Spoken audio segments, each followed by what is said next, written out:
What is up, YouTube? Welcome into another edition of Bucky and BK live on Texas Sports Unfiltered and on the free Texas Sports Unfiltered app. Today is Monday, November 13th, 2023, and the Buck and I are with you until 10 o'clock this morning, talking plenty of Texas football as the Longhorns escape again, this time in Fort Worth.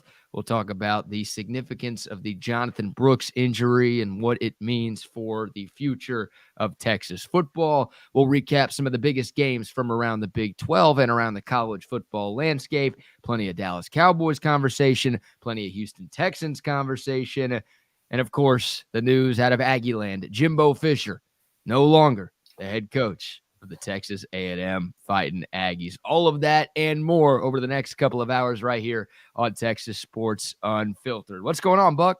I'm doing well, BK. How about you? I know you had a busy weekend. How are you feeling this weekend? Oh, man, I'm a little sleep deprived. It's all right. It's supposed to be that way. You're young. You can get over that. Yeah, you can probably tell it in my voice. But, I had a great weekend. Had a bachelor party for a good buddy down in New Braunfels. We attended Worst Fest over the weekend. And was it the best fest or the worst fest? God, well, it was the best fest, but I feel the worst fest after attending it. I mean, just the amount of degeneracy at that place is second to none. But no, man, ton of fun for me. And sounds like you had a pretty good weekend too, yeah? Yeah, it was nice. It was just cool enough, a little teeny bit of drizzle here and there, but other than that, it was good weather for me to unload a big old truckload of dirt, which I've got to do another truckload of dirt today as I prepare my gardens for the spring, not the winter, but my spring gardens. Yes, so I got a lot of prep work to do before I start the plowing and everything else that I have to do to prepare that garden, because I want to be self-sufficient when it comes to vegetables from this point on. All vegetables? Yeah, any kind of vegetable. I mean, including carrots, the whole works. Yeah, what are you growing out there? What's the plan for the spring?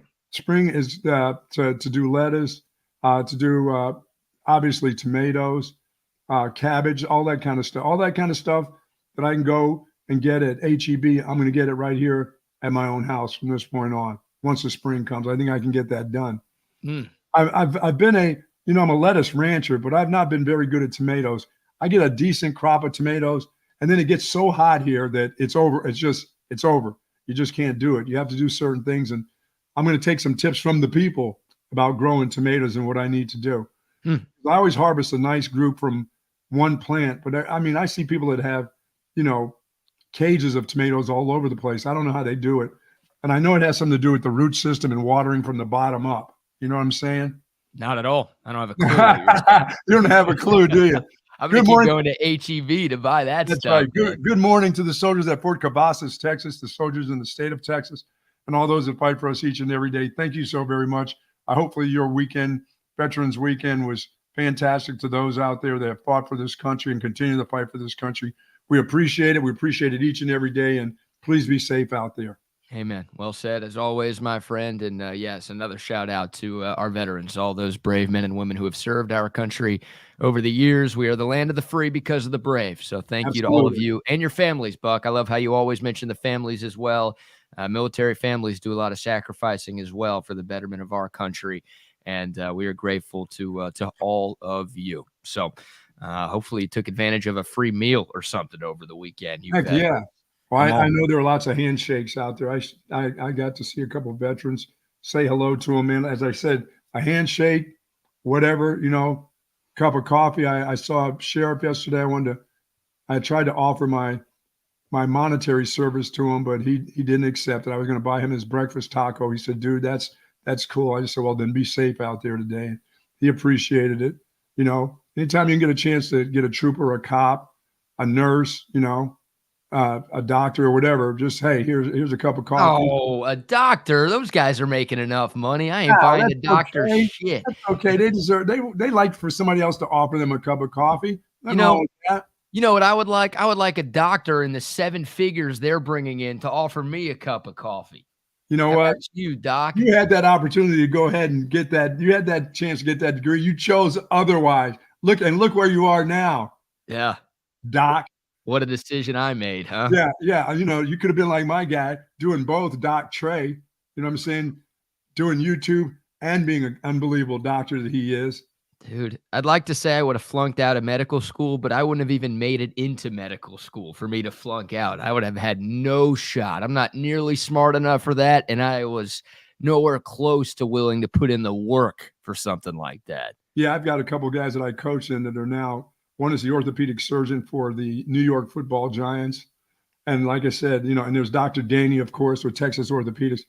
Any of those guys that I coach, believe me, whether they're engineers or doctor, if they're engineers, I'm never crossing a bridge that they had anything to do with.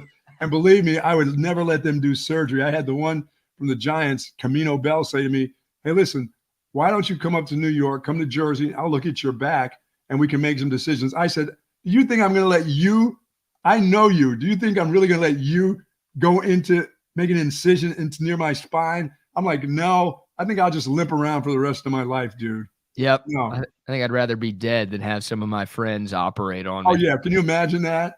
Oh, my gosh. No, I can't.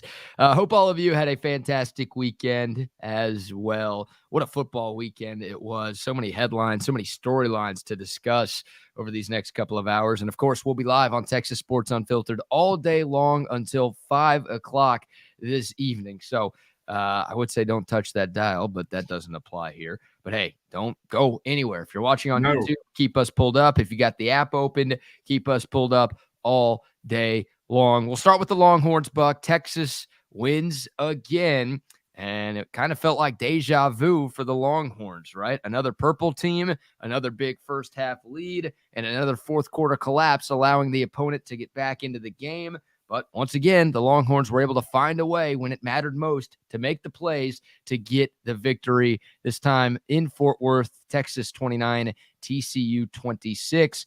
Buck, your opening thoughts from what went down in Cowtown on Saturday night. Well, this team continues to live on that tightrope. They really, really do. I mean, these 20-point leads should be 30-point leads or 40-point leads where they're cruising to victory, but they're finding a way to get kind of stagnant and take their foot off the gas and most likely put it on the brakes. But more than anything, I think I'm more surprised at the defense in the fourth quarter of that game, where TCU, as I've said pregame show or all week long, TCU believes if we just keep punching and we keep punching, eventually they'll start to roll over. And that defense against the run started to roll for the first time this season. I mean, they ran the ball. They had that one running back was just powering up inside and really kind of getting it done. And that brought them a little bit of toughness that they didn't have for 3 quarters. They really did. For 3 quarters, the TCU team, they hung in there, but they were getting their brains beat out. They couldn't run the ball. They had to throw, and they did have some success throwing, but they couldn't run the football. But in the fourth quarter, as to all TCU coaches keep telling their players, Texas will roll over. They rolled over. They just couldn't catch them. They really did. And an incredible play by Jordan Whittington on an interception and to come back, get off the ground, get his ass off the ground, take off, and strips. That strip was huge. That was just a great play by a guy who really just wants it when he doesn't get it that much. And that's what you have to do if you want to be a champion. Mm-hmm. Now, the injury that happened in that game, there's ebb and flows, but you just can't continue to take 20. Really, championship teams don't take a 20-point lead and let teams come back on them. And as I said, I don't know if the defense got worn out. I saw them make a lot of substitutions. I saw a lot of different guys in the game in the fourth quarter on that defensive line. I don't know if the first couple guys started to get tired. They may have. But when they started gut running them, I started getting nervous. I've seen that kind of TCU running back hump it up inside BK like that before. But this guy was gouging them. It was scary. This dude was into their secondary, into the linebacker level. But you know what? They had enough points to win the game. And that's what it's all about. Texas was the one who got up by 20, wasn't TCU. TCU had to fight back, and Texas did not give in. You know, they did not give in. And the injury to Jonathan Brooks, so sad for this football program that's on a roll. And on a Monday, they can say what they want. They don't have a back like this, and this is going to be hard to. They may be able to get to a championship, but I don't know if they can win a championship without Jonathan Brooks. Well, yeah, Jonathan Brooks is a beast, and I don't know how many schools around college football have a running back like No, him. I mean, he's a top 5 running back in college football, and obviously was putting together a tremendous season, and hell, was putting together a tremendous game on Saturday before he went down with an injury. He had already gone over 100 yards, which was the 6th 100-yard game in the last 8 for Jonathan Brooks. Of course, on the season, over 1,000 yards already. I mean, he's 6th in the country in rushing yards, 6th in the country in all-purpose yards here in 2023, and obviously the most consistent player on this Longhorn offense that's been a little up and down over the course of these first 10 games of the season. So that's a big loss, man. You feel for him. I mean, he's a guy who was probably considering going off to the NFL after this season, and I guess technically he still could, but he's not going to be able to go through the pre-draft process coming off of a torn ACL. So I guess a potential silver lining is Jonathan Brooks is probably coming back, but you obviously don't want it like this. You feel for the kid. That's a gruesome, gruesome injury, and it affects Texas this year. So, yeah. CJ Baxter's a solid running back. Jaden Blue has shown us a couple of things, but like you said, Buck, I mean, there's no other Jonathan Brooks on this team. There aren't very many other Jonathan Brookses in the country, so his loss will be felt for sure. He, for CJ Baxter, when I look at him run, and I see him as a power runner with speed, but his elusiveness is not. He's still a freshman. He still hasn't got to that part yet. But he may. I just believe he's going to be a big back. He's going to be able to do a little bit of everything, but he does not have it right now. He's going to have to try to find it in order for this football team to win a championship. And I mean, just from this point on, I mean, you can think that they can get by with a couple of these other running backs, but Jonathan Brooks was really a cut above. I mean, the touchdown run, I mean, just the way he was handling himself in that game. And dang it, if I didn't see, when I saw him get twisted a little bit in the turn when that injury happened, I didn't think much of it. I said, oh, no, I think he's hurt his ankle maybe. But then when I saw him crawling off the field, I'm like, no, that's not an ankle. That's not an ankle. We can't put any weight on his knee. He can't get up. He can't even stand up. And I'm like, no, but I never expected to hear ACL. I really didn't. I thought high ankle sprain, but I never thought the knee. Yeah, well, ACLs are usually non-contact, right? And that was a contact injury. Now, we don't know exactly where the torn ACL had happened, right? It could have happened before the hit. It could have happened when Jonathan Brooks was getting rolled over on. It could have happened after all of that. I mean, we don't have an exact moment in time. Yeah, and I didn't think the kid twisted his leg enough to tear his ACL. So it must have happened on the original cut then the guy got him and still twisted it just a little bit more. But that wasn't like a violent twist of the leg by that kid. He just made a tackle and rolled once.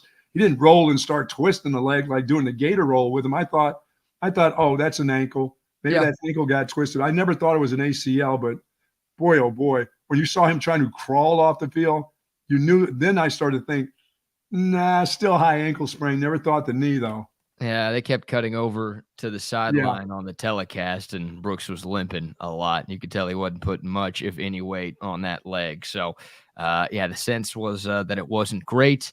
Obviously, you hoped that it was something different, but unfortunately, it is a torn ACL for Jonathan Brooks, and his season is over. And feel for the young man, once again, putting together a tremendous, tremendous season, Absolutely. one of the leaders on this team. And it's a big loss for Texas to have to overcome over these final 2 weeks of the regular season, and obviously whatever happens beyond that as well. This is an opportunity for somebody. It's a opportunity that's there for Blue. It's definitely for CJ Baxter. I mean, this was a group that thought CJ Baxter was a better running back in the beginning of the season. Jonathan Brooks didn't start till the third game, and believe me, they only mentioned that about 20 times on the broadcast. Well, he didn't get to really start until the third game. And I'm thinking, that is true. The third game, they finally thought that this guy was good enough to play, to be the starter there. Boy, they're going to miss him. And like I said, the other kid will have to grow up, and he'll have to do some different things. He can't just be a dead-ahead runner. He's going to have to do, in order for them to win a championship, he's going to have to be special. Now, he's got enough experience now. You know what I'm saying? I don't know if he has it yet. Maybe next year. I just don't know. I know he doesn't have it like the guy who is starting has it. Yeah, CJ Baxter has gotten better over the course of his freshman season, but he's not Jonathan Brooks right now. Like, CJ Baxter to me is an average Power 5 running back at this point in time, which, midway through the freshman year, not horrible.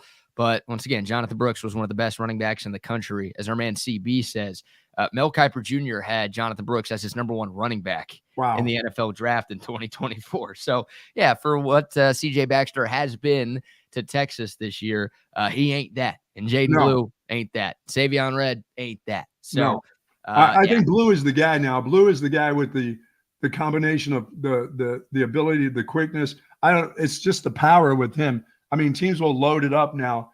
And, for Quinn Ewers in this game, by the way, the quarterback, I thought he played okay. He had less strength than we went with Sark, and Sark said he can do all the things. Well, you could tell his arm strength wasn't quite all there. It just wasn't yet. And that would really, to me, was to be expected. If you thought that guy was just going to fling it with all kinds of zip on it, then obviously you haven't been around the game enough, or had an injury with an AC joint, for 3 weeks.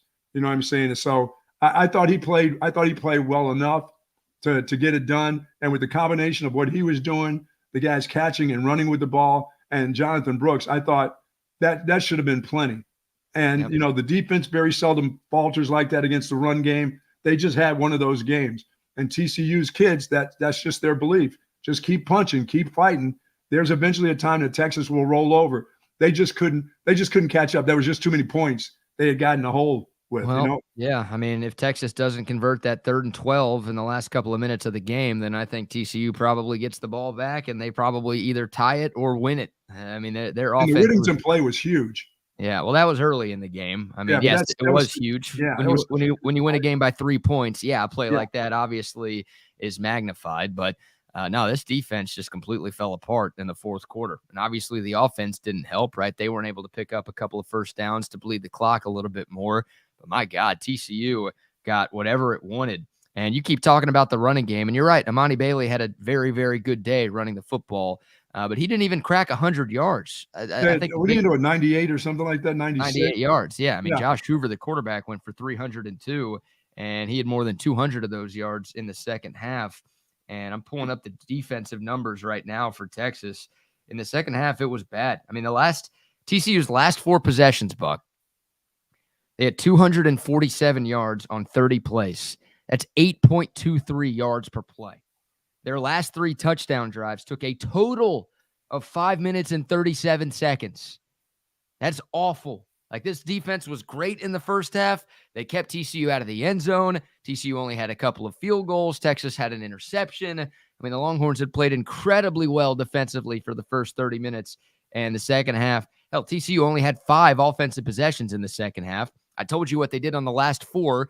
Their first offensive possession of the second half, they turned it over on downs. They got all the way to the goal line and turned it over on downs. Yes. So basically, TCU did not have a bad offensive drive in the second half of this game on Saturday. The Texas defense, they stopped getting pressure. They had bad communication again. They made some substitutions. And the substitutions, I wonder what happened to the big guys in the 4th quarter. I don't know if Sweat and those guys got tired, but they had new guys in. I'm looking at some of the guys they had in. I'm like, wait a minute, they haven't had this rotation in for this long a period of time. There's tons of rotations in the 4th quarter. I don't know if they were just getting worn down because, as I said, I thought they ran the ball pretty hard against them in the 4th quarter. Maybe they were just getting tired, and the coaches thought we need some fresh bodies in. But, dude, Sweat doesn't have to. I mean, he can just be he can clog a hole up by, but just being there. He doesn't need any penetration, just that big body. He made plays with just his body alone where he didn't get penetration, BK. But when the contact came against him with a running back, it just stopped right there. But I think he got worn down a little bit too. Maybe that's why the substitutions in the 4th quarter were there on the defensive line. Well, TCU's one of the fastest teams in college football. I think they're top 5 in the country in most plays run per game. So I think a lot of that was, they were starting to get into a rhythm on offense. Kendall Briles, the offensive coordinator up there, was going up tempo. They had one wide receiver that was getting off too that had a nice night too. I get worried when you use the term getting off after talking about the Briles. I'm sorry. Yeah, come on with that deal. But they were going quick. So I think that's part of the reason why Texas was rotating a little bit. They were just trying to keep their guys fresh. But I mean, and a lot of missed tackles too. Like for the issues this defense has had this year, and I know there have been a couple of instances where the tackling hasn't been perfect. You think to the Oklahoma game and the last couple of drives up there in Dallas. But for the most part, this has been a pretty solid tackling team. That was not the case in the second half at all on Saturday. And Sark talked a lot about that in postgame, how that was an issue. So, yeah, it's a total 180, man. It kind of takes a village to blow a 20-point lead. And we found out over the last couple of weeks that, we talk about complimentary football in a good way. Well, Texas has been playing complimentary football in a bad way, right? The offense sputters, the defense stops tackling, and they blow assignments. And it's just sort of this whole amalgamation of shit that happens that allows these teams back into the game. So I think as fans, we look at it and say, you know what? This 20-point lead should probably be in the 30s now. What is it that we're doing? We're going to get into the Wildcat and run that again on fourth down. We're going to try that again. Well, that's been the best short yardage play. I know the last 2 weeks it hasn't been, but let's not forget how successful the Red Cat was. And there were Longhorn fans, myself included, clamoring for more of that just 3 weeks ago. So I've seen a lot of people say we should never run that shit again. It's like, scroll back on your tweets, guy. You said Texas needs to run that more recently. I mean, teams have figured it out. You've got to adapt. And it's like, it's weird here, Buck. I'm more mad at PK, I think, for Saturday than I am too. Because it's unusual to see the defense give in like they gave in to a team that says, hey, we're going to run a ball against what you do best. And they let them do that. I don't know if it's unusual, though, because it's happened 3 times in the last 5 games. So it's starting to become usual, right? Like Houston, it happened. K-State, it happened. TCU, it happened. Oklahoma, they got beat all game long on defense. So I'm not going to throw that game in there. But something I noticed from going back and rewatching this game, like Texas, they applied a lot of pressure in the first half. The Longhorns aren't a huge blitzing team, but they were bringing 5-6 guys a lot in the first half on Saturday, and it was working, right? Josh Hoover threw a horrible interception. He couldn't get anything going. He didn't crack 100 yards passing. The TCU offense didn't score a touchdown. And then in the second half, it was, well, we've got this big lead, so let's stop blitzing. Let's drop more guys in coverage. That's the all breaks thing. The PK is more breaks than Sark is.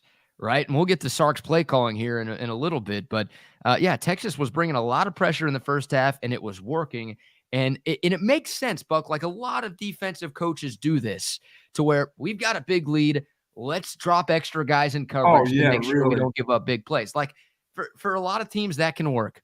But for Texas, that doesn't work because the secondary just isn't good enough. Like, the game plan for Texas, when Texas needs a big play with its secondary, they shouldn't drop more guys in the secondary. They should bring more pressure so the quarterback has less time to throw the ball, meaning the secondary has less time to blow a coverage because they do that a lot. Yeah, they can't cover guys. And when you're putting pressure on the quarterback, he has to make a quick decision, get rid of the ball, and Texas does pretty well at that.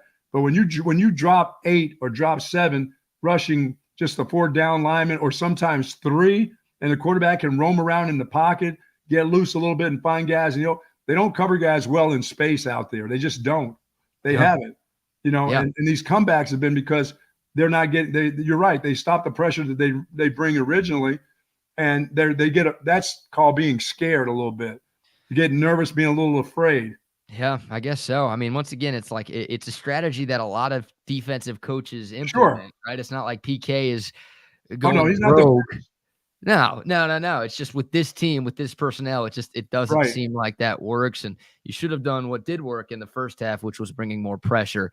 Here's Steve Sarkeesian. We've got plenty of Sark audio. Of course, he's going to meet with the media a little bit later today, so we'll have that tomorrow. But here's from postgame on Saturday, Steve Sarkeesian's opening statement following the Longhorns' 3-point win over TCU. I thought for 3 quarters we played really good football. But in the fourth quarter, it was unfortunate we couldn't convert a 3rd down, and then they were scoring quick. And we didn't tackle very good late in the game in the fourth quarter, and they were scoring quick, and then we couldn't stay on the field because we were having a hard time converting 3rd and 3s and 2s and whatnot. So as always, there's things to work on, but it sure feels good to be 9-1. And it's great to get a conference victory on the road against a good football team. Their record is not indicative of how good they are. I know they've lost a lot of 1-score games. I've been there before. That's tough. But Sonny's got a good team, and they continue to fight tonight, and they took us all the way to the end. And so, like I said, I think that's what championship teams do. They find a way to win, and I'm very proud of our team. And Got to get healthy, and we got to get ready to go again next week. Yeah, it's not indicative of how you make them look. That's for sure. You made them look like a really, really good team. You had the gas going, and you slammed on the brakes as quick as you could. You needed to get after them more.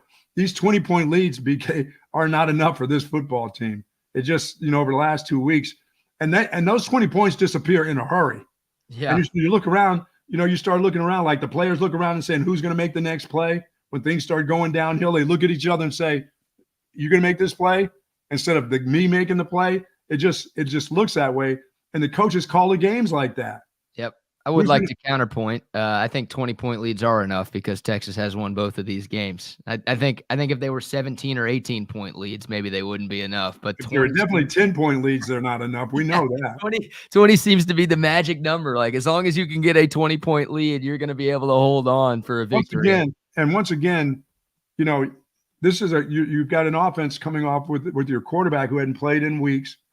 You protected him well. You were running the ball well. You did a lot of things really, really well. But you ran.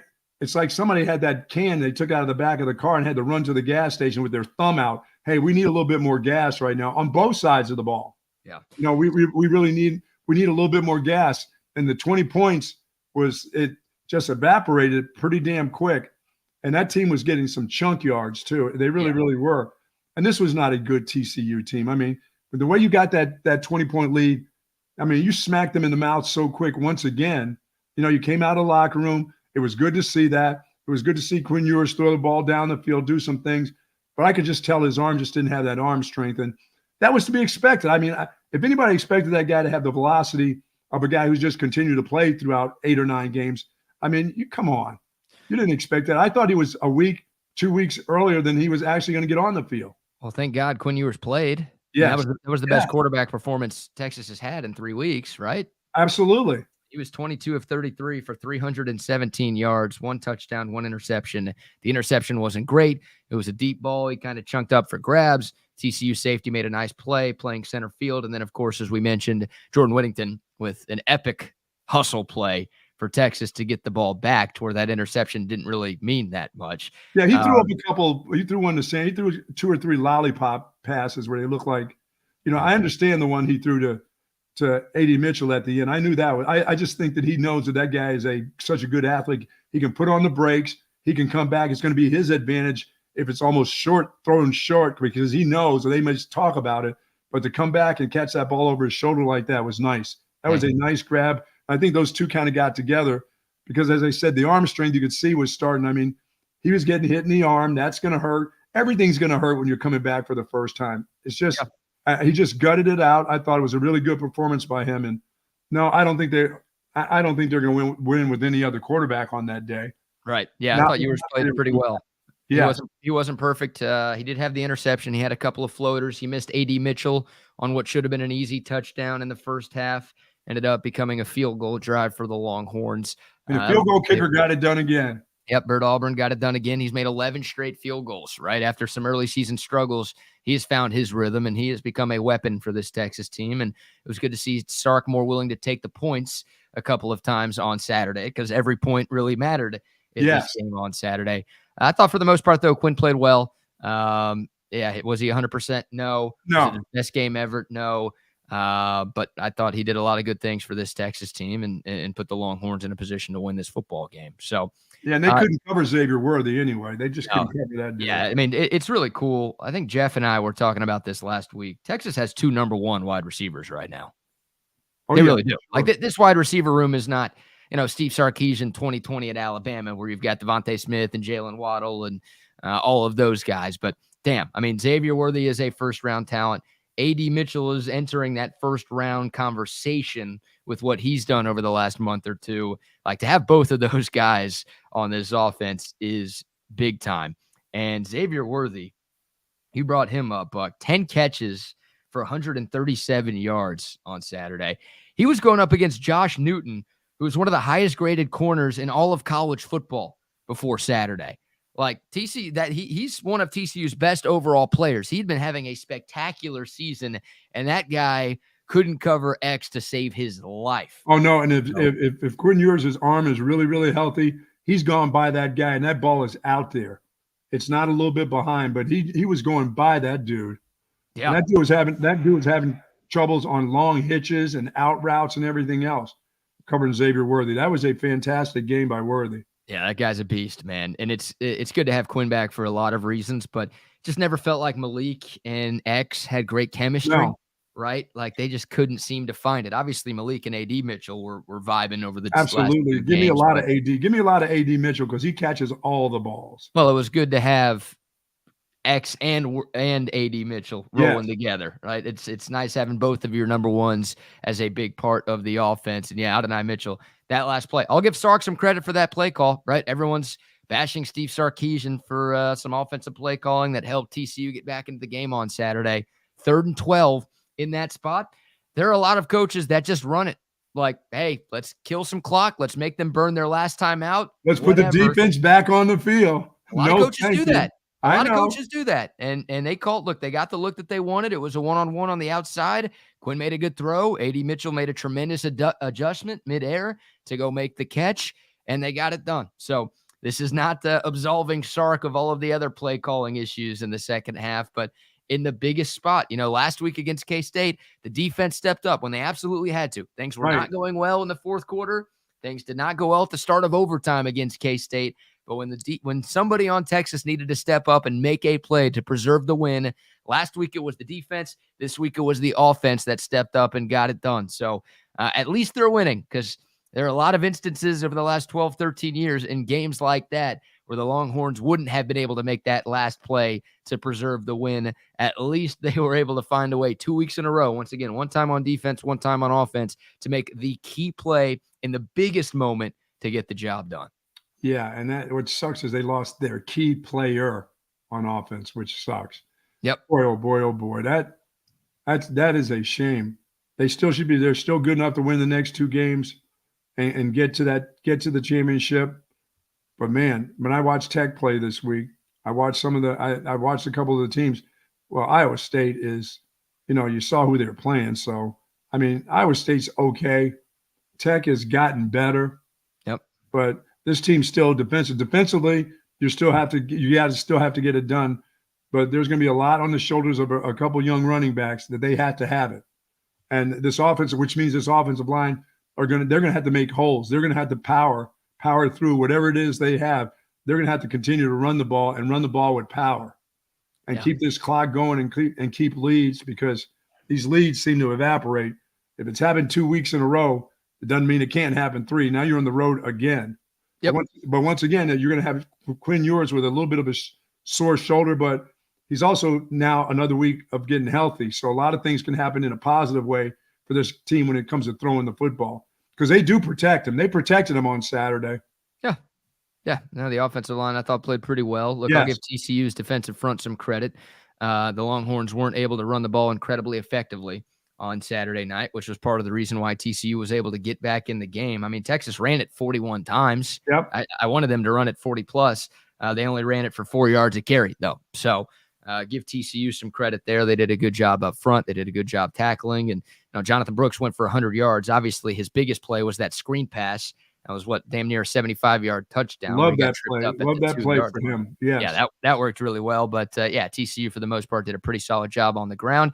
And that's the scary part about this Iowa State game, which obviously we'll preview that a bunch over these next 4 days. But Iowa State's got one of the best defenses in the Big 12. I think they're number 1 in total defense in this conference right now. They also have one of the best rush defenses in the Big 12. So, look, you feel good with Jonathan Brooks going up against any defense, because he's been great against every defense this year. Without your horse, without your bell cow in the backfield, going up against a stout run defense like that is a little bit scarier, and it does lead you to believe that, you might need a little bit more from Quinn this coming Saturday. Need a lot more from the head coach too. You're going to have it. This is when we say he needs to win 2. Here comes the second one coming right at you. Yeah, he may have to win 3. And I think the team will win 3. I think they'll that last game they'll know what that's for on the day after Thanksgiving. I think that the emotions will take them a long, long way against that Tech game. But this one on the road, this weird place on the road, I think the coach is going to have to dial up some good stuff this week coming up, BK. I really do. Yeah. Look, Texas is going to be favored in these last two games. They opened up as a favorite against Iowa State. They'll be favored against Texas Tech. So they should still win these games, but it goes without saying that life is going to be a little bit more difficult for the Longhorns without Jonathan Brooks. All right, let's give some love to some of our great sponsors. We've got more from Steve Sarkeesian, obviously plenty more Texas and TCU conversation to talk about as well. But Buck, I'll give you the first word this morning, my friend. Speaking of Jonathan Brooks, now if you are seeking specialized patient-focused orthopedic care, contact the folks at Texas Orthopedics. Their doctors offers surgical and non-surgical orthopedic care for children and adults, spinal care, sports medicine, trauma care, and joint replacement, rheumatology, and even more.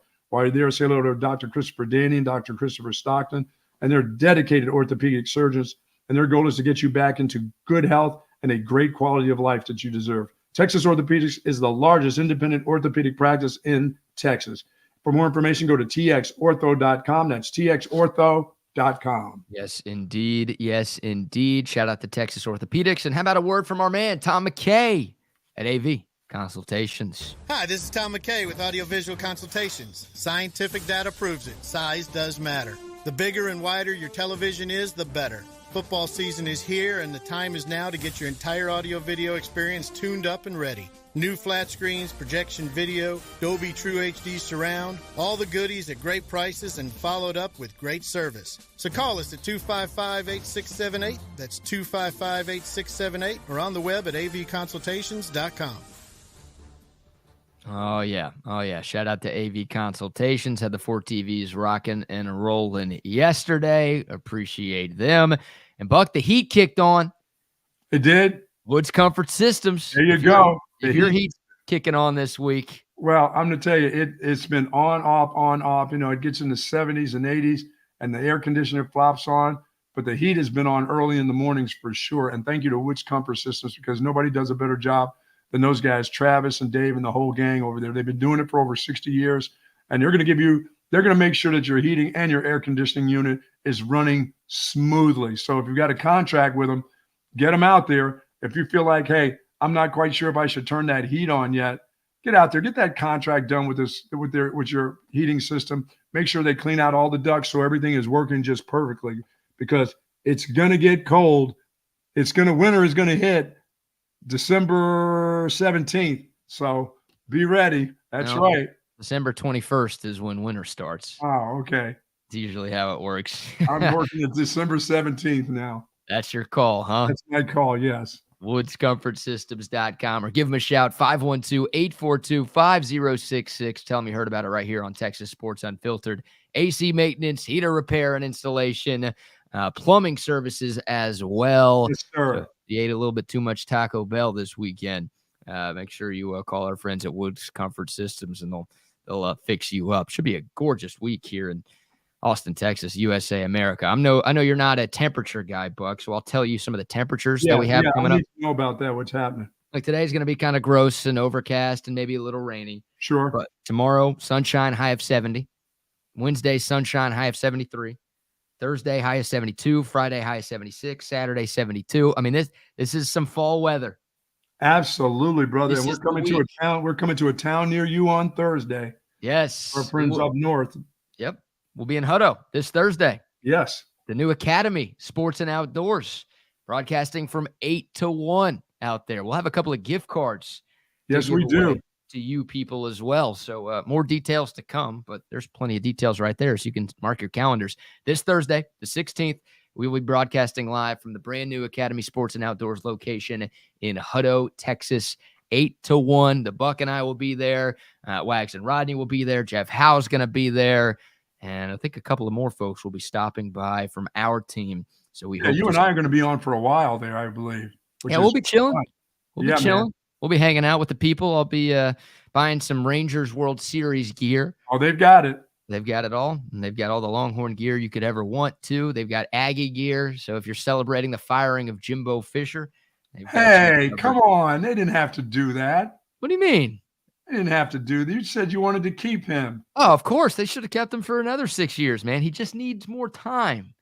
He needs more time to get his players in there. He needs more money. That's what he needs. Well, And he got the money. He doesn't need any more money for the rest of his life. That dude is set. No more. That's it. I'd be done. I love coaching. I coached for a long time. But you know what? There comes a time when you can just say, adios, Dude. mofo. Gone. 76 million. Are you kidding me? Yeah, $76.8 million buyout for Jimbo Fisher. And yeah, no, if I got that type of money to never work again, you would never hear from me again. That's true. Not only would I not work, I would not talk. I would not go out in public if I had that type of money, dude. Just I would money in your pocket, just pulling out boatloads of cash wherever you went. No credit cards for you. Hey, cash only, homie. Oh, how about these numbers for Jimbo Fisher? Of course, if you missed the news over the weekend, he was let go as the head football coach of Texas A&M. It's kind of funny because A&M played maybe its best game of the season on Saturday. They beat Mississippi State 51-10. Now, Mississippi State is not good at all, and I think they just made a coaching change as well. So they've got their own issues in Stark Vegas. But now A&M played maybe its best game of the year. Then right after that, the news drops that Jimbo Fisher is no longer the head coach in Aggie land. How about these numbers? He made $125.5 million at Texas A&M. That includes the buyout money. That is $2.8 million per win. That is $4.3 million for conference win. And that is $12.55 million for ranked win for Jimbo Fisher. Yeah, being a college football head coach, not bad work if you can get it. Yeah, that's why a lot of people are going to want that job. Names like Deion Sanders are popping up. But the guy that they can talk out of coaching in the NFL would be, that's right, the Fighting Dan Campbell's coming back home. That's right, to College Station. Talk that guy out of it. You got a lot of money. If you're willing to pay a guy $76 million for a buyout, you can talk one of your alums on coming back, getting out of the NFL, get out of living in Detroit and come back to live in College Station. He ain't doing that. You don't think? You don't think they're on the phone with that guy? Oh, I think the Aggies are trying. I don't think Dan Campbell's listening. Like, he might try to parlay that into a raise with the Lions, but why would he leave that right now? Like, he's building something pretty special up there. The Lions are 7-2, and they're a young football team that should be relevant for the next few years. You think he's going to give that up to go to A&M and deal with that dumpster fire? That perennial dumpster fire? He's a guy who changes the culture. Oh, once again, A&M should be trying to get Dan Campbell, but why would Dan Campbell do that? You know, I mean, I get it. He went there. I'm sure he loves A&M, but be the highest paid coach in the history of football, not just college football, but in football. I'd be surprised if he does it, but I wouldn't be surprised if A&M tries, and they've got the money to do that. Hell, they just paid a guy $76 million to leave. Goodness. So they can afford a guy like Dan Campbell. You would think they can afford just about anybody in the country if, you know, people are willing to listen for that job. And of course, plenty of people will be interested in that job. Yeah. Come on, don't kid yourself. But I don't know. I don't know if guys are leaving established posts right now, especially in the NFL, to go try to turn things around at A&M. It feels like a good time though, Buck, and we could play this every day and people would laugh.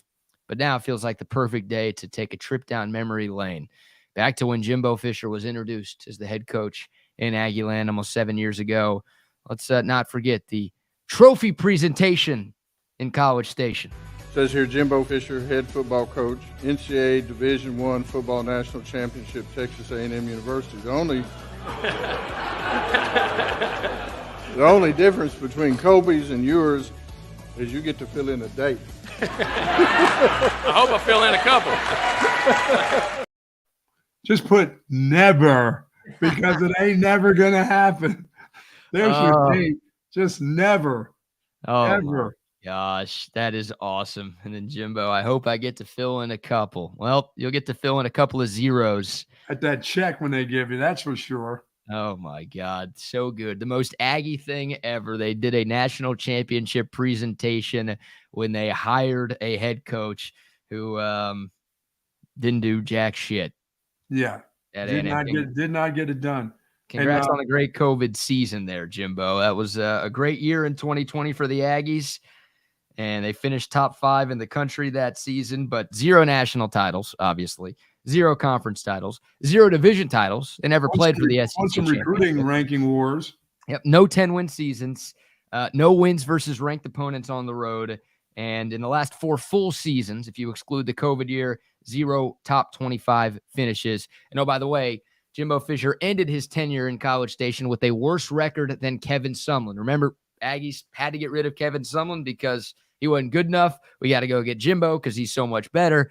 Jimbo actually had a worse record at A&M than Summy did. And broad shoulders Summy? Really? And pudgy Summy. Come on, man. Really? Incredible, man. Wow. Incredible. So, yeah, a couple guys got a little slip. Mike Yursich, I think, wasn't he on Tom Herman's staff? Wasn't he? Yeah. He was the OC. I think Tom Herman's last year in Austin. Yeah, he of the Penn State offensive coordinator gone. They kept James Franklin, but they got that dude. Wow, you're telling me Penn State lost a big game? Yes, they did. Yes. What? That's the Nittany Lions. I can't believe it. Yes, they did. God, wow, that never happens. And I'll tell you what. And in the second half, how about Michigan not throwing a pass? How about, hey, we're going to run it, and we're going to run it every single down. We're not throwing the ball. They did not pass the ball in the second half.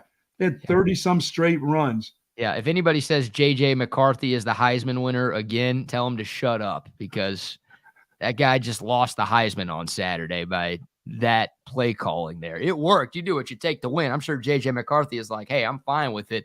We won the football game, and we're still very much in the national title conversation. But, yeah, that guy may have lost the Heisman with the way that thing happened out there. And our coach is watching the game from the hotel. You make the trip, but he has to go stay at a hotel. He has to watch. Nice job there, Harbaugh. Yeah. Cheater. Yeah. Big Ten dropped I don't know if you want to call it the hammer, but they obviously punished Jim Harbaugh in Michigan, and Jim Harbaugh can't coach in any of these final 3 regular season games.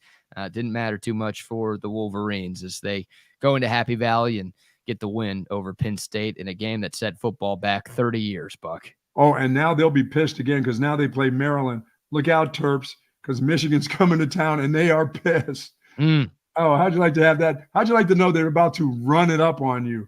And I mean run it down your throats. They may not pass it on you. I'd be in the coaches' meeting going, this exotic passing game of Michigan, well, they don't have one, and they're not going to use it, Coach. How are you going to stop it? How are you going to stop the run game? Is that going to be a 5,000-unit play for you next week? We got to see what the numbers look like early for that. I'm seeing 20.5 for Michigan on the road at College Park against Maryland. That looks like a pretty big unit play right there. 20 only? How'd you do in your 5,000-unit plays this past weekend? Did I have a split or did I lose one? I was one down, I believe. Yeah, you went 1 and 2, I believe. Yeah, so sorry about down that. 5,000 more units. You did have Oklahoma covering against West Virginia. Covering, I said that would be a mauling, which it was. And it was 59-20, the final score in Norman there. A nice bounce back for OU, who is very much alive in the Big 12 championship race. Never bet on your alma mater. You don't do that. Yeah, you bet on Boston College football. You said that last week. Why would you do that? And you're right. They got crushed by Virginia Tech in a game that nobody watched. That's like, why are you putting 5,000 units on a game you're not even going to watch? I didn't even watch it. I couldn't even watch it. You went to one of those schools and you didn't watch it. I looked at the score at one time. It was like 30-something to 3. I said, this thing is over with. That game was on the CW right after Live Golf, I think. Nobody was paying attention to that deal. And what happened to Oklahoma State? Hey, Gundy, way to be a man. Oh, my God, dude. They must have Ollie Pop must have been hurt. No, he played. He had 12 carries for 25 yards. Yeah, he was hurt. He's still banged up from the week before. No, Oklahoma State just they didn't have it. I mean, if you're an Oklahoma fan watching that game on Saturday, you got to be thinking, how the hell did we lose to this team? I know. Did we lose to those guys? Yeah, UCF 45, Oklahoma State 3. Maybe the biggest surprise of the weekend. Like, look, the Vegas line was only 2.5. And that piqued a lot of people's interest. And it's like, well, why is it only 2.5? Oklahoma State's won 5 in a row. They just beat OU. They're in the top 16. What's the deal here? And then it's one of those, well, maybe UCF has something here. UCF winning, not the biggest surprise in the world, but UCF winning 45-3? Yeah, I don't know. That Mike Gundy must have been drinking from a fire hose or something. insert it into his mouth or something. Unbelievable. Now that's Venables, who's the fire hose guy. But yeah, well, Gundy, he loaned it to him, in-state guy. Here, take this fire hose. Now, what's that do for them now? Where does that still put them? That on the top of the heap? So the good news for Texas, the Longhorns are now in sole possession of first place in the Big 12. We've known what's at stake for the Longhorns for the last couple of weeks. Texas still controls its own destiny. If the Longhorns win these final 2 games of the regular season, they will be playing for the conference championship on December 2nd in Arlington. But yeah, now you get into some tiebreaker scenarios, right? I think Oklahoma State, it's not as clear for anybody. I don't think anybody else has you win out and you're guaranteed to make it kind of thing, because you have a bunch of teams tied for second place, and there are all sorts of weird tiebreaker scenarios here. So I'm reading this article. I looked this up this morning, and I have not fact-checked this myself. It'd probably take me an hour and a half to fact-check this stuff because of all of the tie-breaking procedures that this conference has. But here's where it is. So for Texas, if the Longhorns win out, they're in. We know that. Yes. Oklahoma State, according to this article, needs to win out. They also need Texas to win out, and they need Kansas State to lose to Iowa State. For Iowa State to make it, they need to win out, which obviously would include a win over Texas this weekend. Right. And they need to have Oklahoma lose once.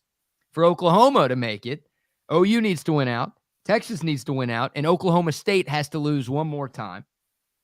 For Kansas State to make it, K-State needs to win out, and they need Texas to lose once. And obviously, there are scenarios if Texas loses twice or if these other teams lose twice. But that basically reading all of that, hopefully you didn't write that down. There's no need to actually remember it. But basically saying that is there's a lot of shit that can happen over these next 2 weeks. So, for Texas, it's as clear as you win and you're in. But it's not like, it's guaranteed that if some other team wins its last 2 games, that's who Texas will play at AT&T. Now, there's all sorts of stuff that can go down around this conference. Kansas is done. Kansas is probably done. They suffered their 3rd conference loss over the weekend. And congrats to your Mark U for getting the win in Lawrence. I did talk you out of making Kansas a 5,000 unit play. Yes. That game, these next 2 games are going to be unbelievable. These are going to be tough. This one on the road this week's going to be tough, but your Mark U, wow. Everything's showing up there. The officials, the bad official, everything's showing up on that Friday, Oh, yeah.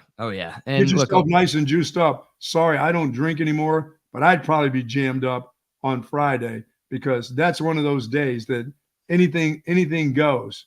Get yourself an Uber to get to the stadium. It's going to be wild. Yeah, I think the good news for Texas fans attending that game on Black Friday is the fact that it is a night game. Right. So it's not one of those you've got to wake up super early after Thanksgiving. You got to start drinking at 7 or 8 a.m. following that Thanksgiving turkey dinner.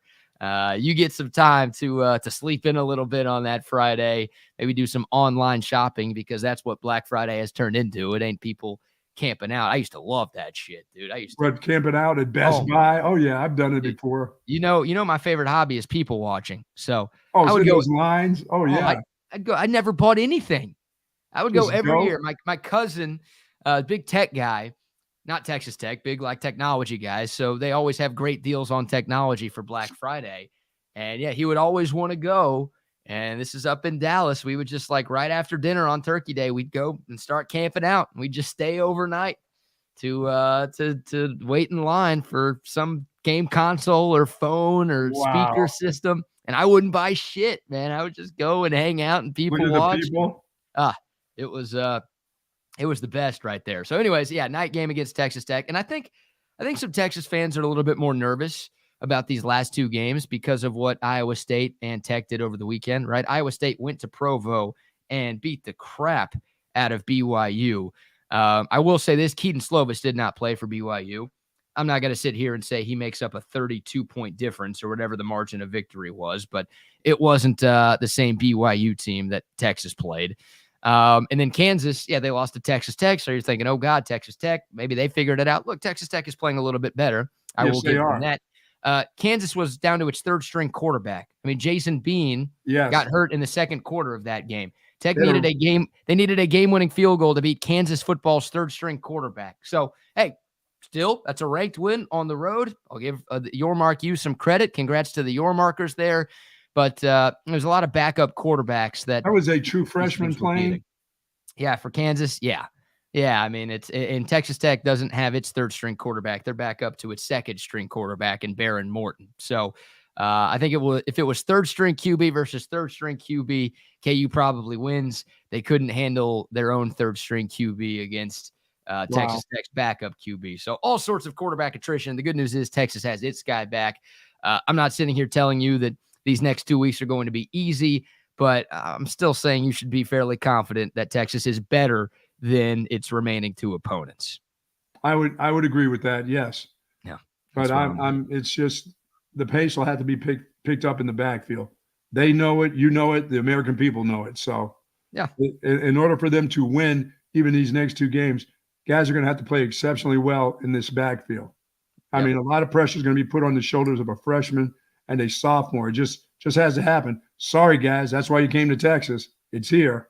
Yeah, absolutely. Well, let's hear from Steve Sarkeesian in a minute, talking about the killer instinct that Texas needs to learn here. And it's so weird, man. I mean, in the first half of the season, Texas was a great second half team, right? The issue was the Longhorns would get out the slow starts. The first half against Rice in the season opener, the first half against Wyoming, the first half against Kansas. I mean, it was just like, what's going on here? And then boom, in the second half, this team would just turn it on and they'd pull away from teams. Of course, they did that in Tuscaloosa against Alabama.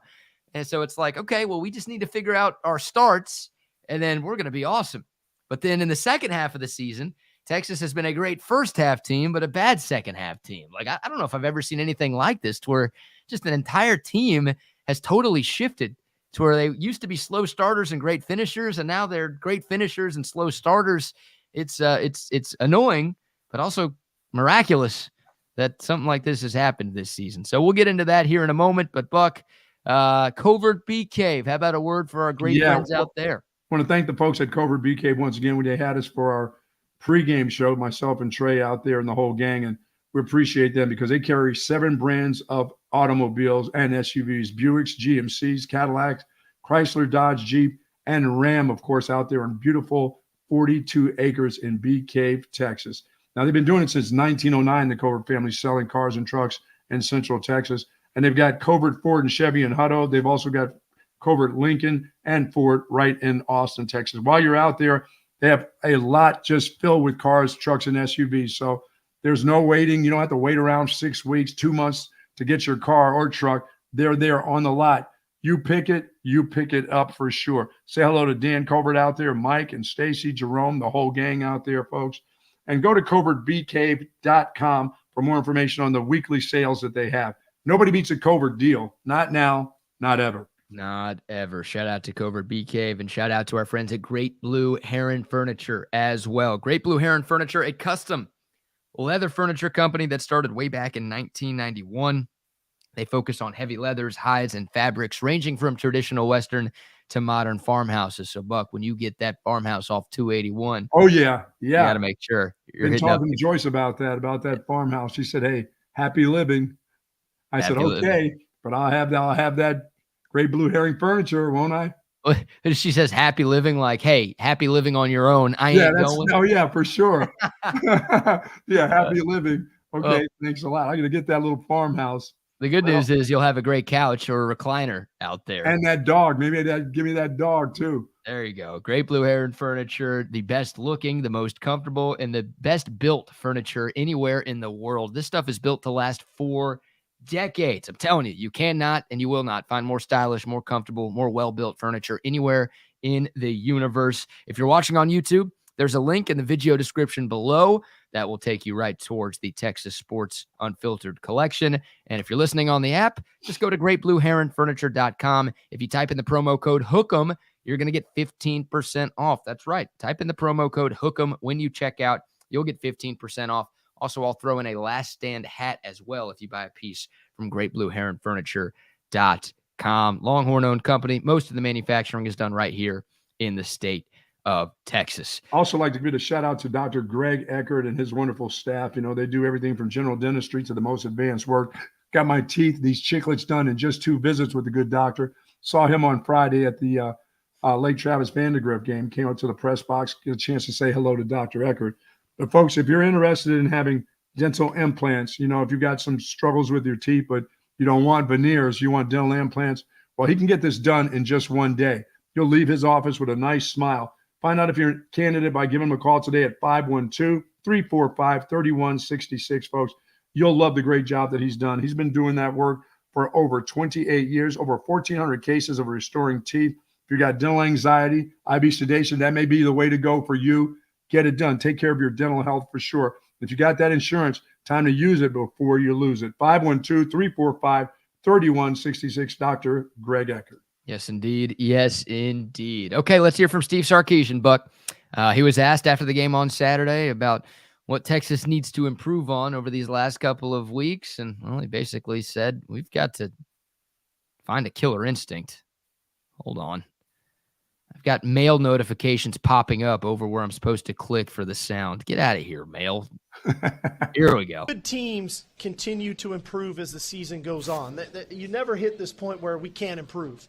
So I get it, we're in November, but we can improve still. And there's a lot of football left to be played, and we can improve. And where we can improve is that killer instinct, that mental intensity, that focus, that tenacity that we played, the first two quarters with to come out in the third quarter and to go finish the team off. It was a tremendous goal line stand there in the third quarter. And we start on our own 1 or 2 yard line, and we move the ball out to about the 38.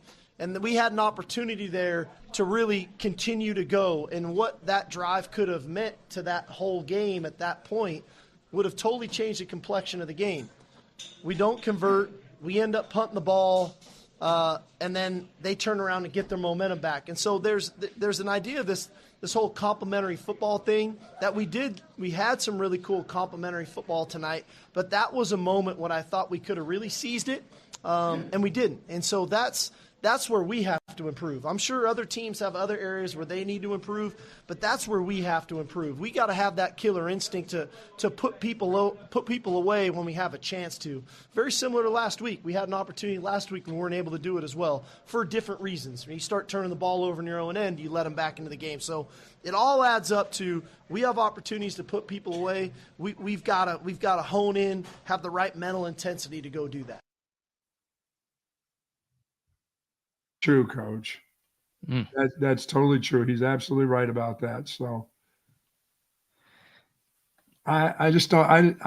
It just amazes me that you get to those certain points where it's almost like you don't understand that this is a really important play in the game. I mean, individuals start thinking, okay, hey, we took it off the goal line.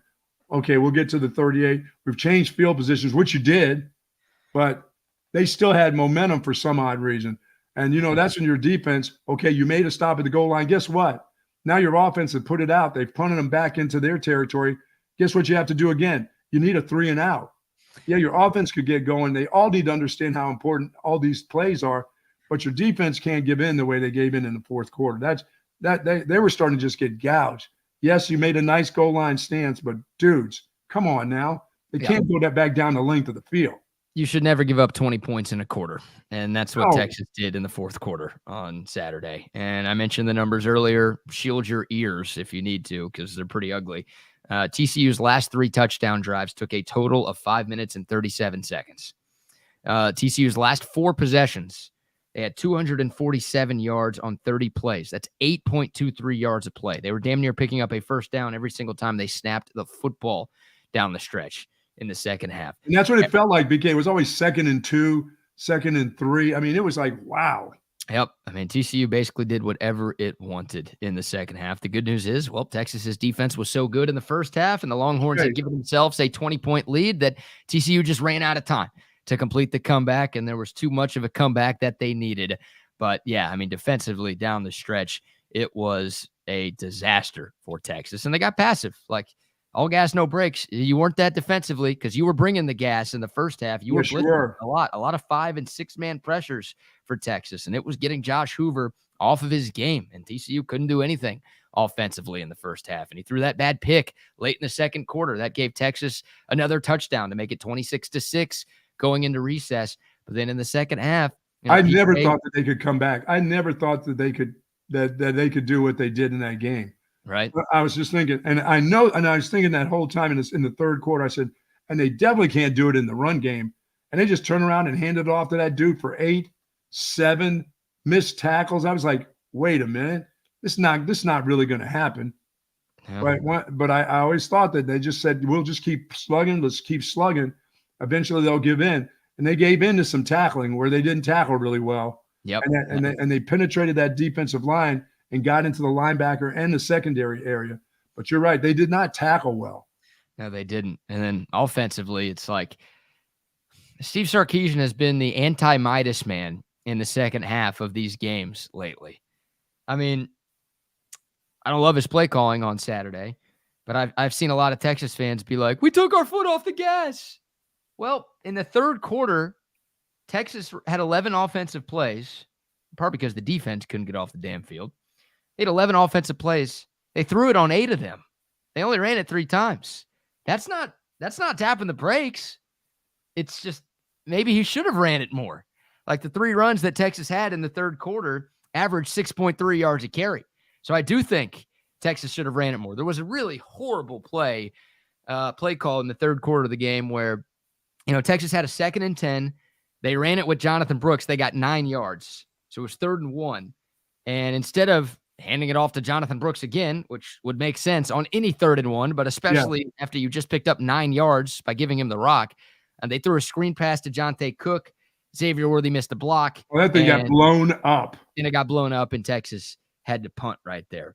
So that was a horrible play call. Texas probably should have ran it more in the third quarter. And then in the fourth quarter, maybe you could argue they should have passed it more. So it wasn't like a common theme of, Sark knew he had a big lead and he's just like, I'm just going to run it over and over again. No, he tried to be aggressive.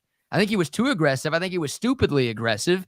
I think he kind of overthought it, right? Because I'm sure he was thinking, well, we're up 26-6. TCU thinks we're going to run it a bunch here in the second half to try to bleed the clock. Let's outthink them and throw it. I'm going to be smarter than them. We're going to throw the ball a whole lot. And it didn't really work that well for Texas. So by overthinking things, Sark kind of looked dumb. But it wasn't just a case of, Texas just tried to kill all of the clock. They were trying to be aggressive. They were trying to score more. They couldn't do it. They couldn't convert third downs. And they just kept giving the ball back to TCU. And TCU just kept scoring. So they won't learn the fact that if you're making, once again, X-Man, your main focus of the block out there, dude, they whip him around that 160 pounds or whatever. They say 172 or 182. They just whip him around, or he just whips the block, and the guy's right on it. Yeah, that was the singular worst play call I thought Steve Sarkeesian had on Saturday, right? Like, even if that worked, I would have been like, what? Like, really? 3rd and 1, you've got Jonathan Brooks in the backfield, and you're doing that? You're making Xavier Worthy the lead blocker, and you're throwing to Jonte Cook, who plays like 5 snaps a game? Yeah. Like, that was dumb. That was dumb in foresight, and obviously it didn't work. But yeah, no, I mean, I am not letting Sark off the hook here, but the narrative was, I think Texas just tried to deflate the football and run it over and over and over again. And that's why TCU got back in the game. No, like they tried to stay aggressive. They tried to keep their foot on the gas. It turned out maybe to be a little foolish to do it that way, but it was just a whole a combination of things not working, which allowed TCU to get back in this one. Yeah. I just didn't know how good the runner was from TCU. But boy, he started to shake and bake his shoulders and tackles getting through the line. He was really, really good in the fourth quarter. He was kind of special in the third quarter. They also had a receiver I thought was pretty good too. Kept getting, was it Johnson? He kept just getting open. I mean, Davion Williams. Yeah, he just kept getting open and and catching slant routes. I'm like, guys, please tackle this dude. Yeah. Well, let's hear more from Steve Sarkeesian here. Talking about the defense in the fourth quarter, and here's Sark talking about what you were talking about, Buck, how the tackling just kind of fell apart. I just didn't think we tackled great today. Early in the game, I thought our coverage was really good. In the first half, we covered really well. We played the deep ball well.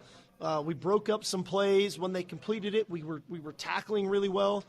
But as the game went on, we just didn't tackle very well. They threw a curl route, and we don't tackle the guy, and he splits us and goes down the middle, and jumps over a guy, made the guy look like Superman, where it should have been a gain of 10 yards. And so those are things for us where we need to improve.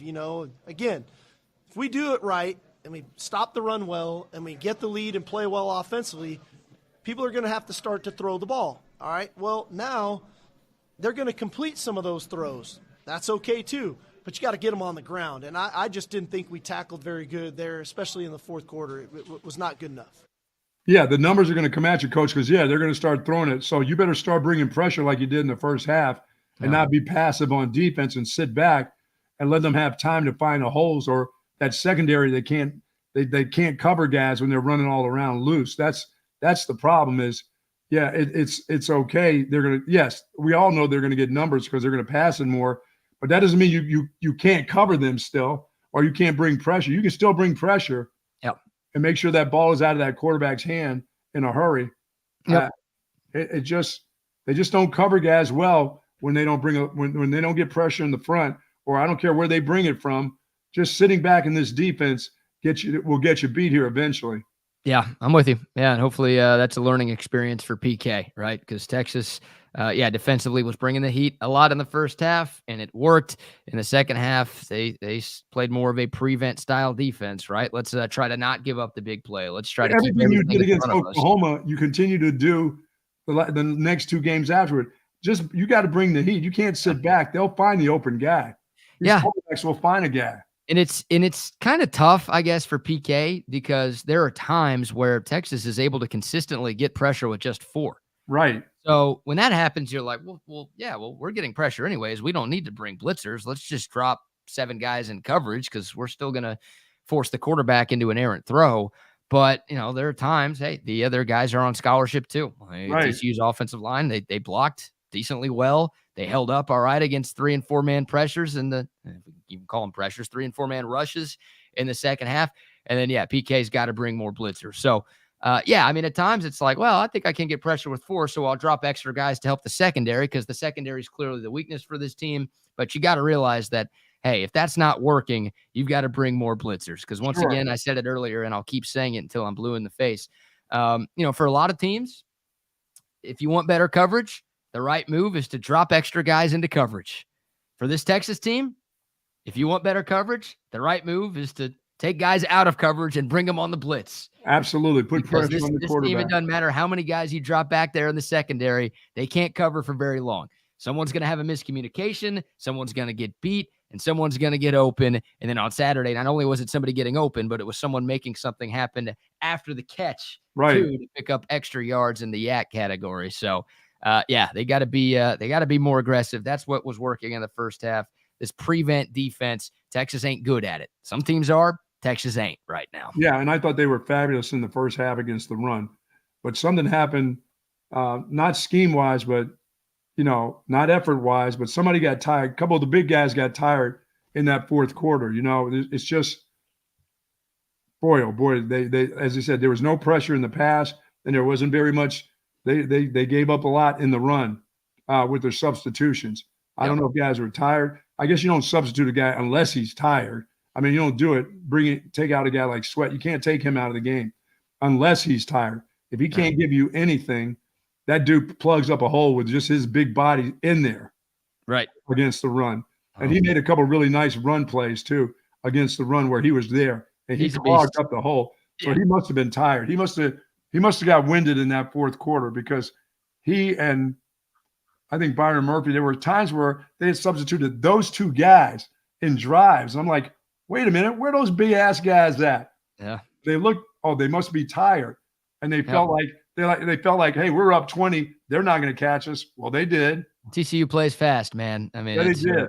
Teams defenses will rotate to keep guys fresh against a team that runs as many plays as TCU does. And they were obviously able to run a lot of plays in the second half and move the ball down the field pretty quickly. So, it might have been a thing of guys getting tired. It might have been a thing of, let's see if something else works because what we're doing right now isn't working. It was frustrating. And as our guy Longhorn Bear says, thank you for the positivity this morning. Texas is 9-1. Last year, I think Texas was 2-4. I think that stat is wrong. I think the Longhorns were 2-4 in 1-score games. This year, they are now 3-1 in those one-score games. So the Longhorns are finding ways more often than not to win these games. We'd prefer not to have heart attacks every weekend, but the good news is they are still finding ways to come out victorious. And it's nice that we're actually talking about Texas still being in the national title conversation. They don't look like a national title team right now, but hey, 2 weeks left in the regular year. They're Just still winning. It's not like, dude, that we have said, hey, we've been saying just win the game. You just need to win the games. That's what really matters to get to the championship game. I just don't know if they're good enough to win a championship without this dude playing running back. I mean, he's just so valuable to them right now. And if the young guy can pick up the pace, which he has to do, along with another young guy, then I think they're still in it. It's not a national, it's not a playoff kind of team right now. You've lost a big part of that, but you can still be in the Big 12 championship. Yeah, well, you can still make the playoff too. That's why it's worth talking about, because you have one loss. Now, nobody else is losing. That's the problem, right? You need teams ranked ahead of you to start losing some games, because if there are 4 undefeated teams at the end of the year, then, well, sorry, Texas, you lost once this year, and it was unfortunate that one loss kept you out this season. But no, I don't think you should avoid talking about the playoff right now, because it's still very much at play for Texas. Yes, they don't look like a top 4 team in college football right now, but they're still going to be ranked in the top 7 in the CFP rankings when they come out tomorrow night. And if they win these last 3 games, they still very much have a chance to make it to the Final Four. So that's also talking about blowing 20-point leads. That's the issue, Buck. That's where we're at. So in a sense, you're right. For Texas to win the Big 12, they can blow a 20-point lead every Saturday, but as long as they keep winning, they're going to win the Big 12. If they win 3 more games, they will win the Big 12 this year. Doesn't matter by how many points. It doesn't matter how they look. If they win 3 games in a row, starting now, they will win the conference championship. Absolutely. But because they're still in the playoff mix, style points do matter, because we're talking about resumes. And a lot of Texas fans, myself included, were a little bit upset last Tuesday night when the rankings came out and Texas was behind Oregon. It's like, well, the Oregon has beaten 1 good team this year. How the hell is Oregon ranked ahead of Texas when Texas went on the road and beat Alabama and the Longhorns had 3 ranked wins? Texas has a better resume. Why are they behind Oregon? So when we're talking about stuff like that, comparing resumes, style points do matter. Yes. Yeah, and giving up 20 is not a good thing. Exactly. So if you beat K-State 27-7 instead of 33-30 in overtime, if you beat TCU 26-6 instead of 29-26, then it's, the resume looks a little bit better. The eye test is a little bit better. So that's the extra annoying part for this thing. It's great to be in this spot. Do not get me wrong, but also you would just love to have those extra style points with blowout victories instead of nail biting victories. Because at the end of the year, when the committee's looking at all the data points with all of these 1-loss teams, assuming there is a conversation to be had about 1-loss teams, then they're going to look how they won, how they lost. Exactly. Yeah, this stuff might get held against Texas, and it might keep the Longhorns out. So that's why it's a little extra infuriating that this keeps happening to this team. Well, I know one thing you weren't infuriated about. I bet you weren't about that Texans win on Sunday. How about that win? The Texans? The Texans, yes. How about that win? Awesome. That was special. Yeah. I mean, I said it last week with Trey, that was an opportunity for the Texans to show the world that they're ready to win right now. Yes. They've already shown enough to me, and I think to the football world, that, okay, they're building something here. CJ Stroud looks like the real deal. D'Amico Ryans looks like he knows what he's doing. And, hey, maybe let's pay attention to the Texans in the next couple of years because, well, they've got something cooking down there in H-Town. That would have been the narrative if they lost that game. It's Sure. Okay, cool. They're not on Cincinnati's level yet. That's fine. Whatever. They go in there and win that game on the road against the Bengals, and they were in control. CJ Stroud threw a bad pick, only his 2nd pick of the year, and that kind of allowed Cincinnati to get back in this one. But the Texans had a 10-point fourth-quarter lead at one point in this game before Cincinnati came back and tied it. Obviously, the Texans needed the game-winning field goal at the buzzer to get the W. But now this Texans team, they sent a message to the world yesterday, Buck, that hey, don't sleep on us this year. It might not take 2024, 2025 for us to be in the playoff picture. they're right there, and it feels like they're ready to win right Got now. a whole lot of defense, a lot more defense than I thought they would have going into Cincinnati. That defensive line played tough. They didn't let Joe Mixon they didn't let him get off in the run game. You know, they were forcing Joe Burrow to get the ball down the field. And I'll tell you what, those young outside linebackers, boy, can they play. Yeah. Yeah, I mean, the Texans defense sputtered in the fourth quarter a little bit, but they did have a couple of big interceptions of Joe Burrow. And like you said, they kept the Bengals ground game quiet yesterday. And yeah, CJ Stroud, I mean, not his best statistical game, but another game-winning drive for him. Like, the guy is incredibly, incredibly clutch, threw for 356 yards. And yeah, the game-winning drive with 93 seconds on the clock after the Bengals had tied the game with the field goal. That, of course, comes a week after the miraculous touchdown drive that CJ Stroud led against Tampa Bay in the final minute last week. That one was impressive, but to do this in Cincinnati against that team, really, really good. CJ Stroud, man, just continues to get the job done. And once again, the Texans, they're right there. The Jags lost. They got boat raced by the 49ers yesterday. So the Texans very much in the mix for a wild card spot, but they're also in the mix for the AFC South title right now this year.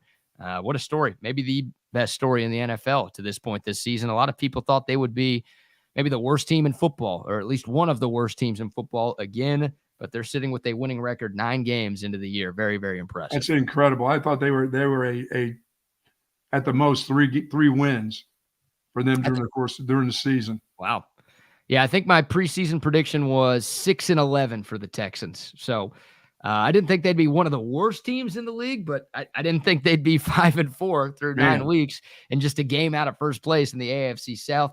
But it goes to show you, man, like, if you get the coach right and you get the quarterback right, you can turn your team around very quickly in the NFL. Look at Cincinnati, the team that the Texans beat. I mean, they had the number 1 pick in the draft a few years ago.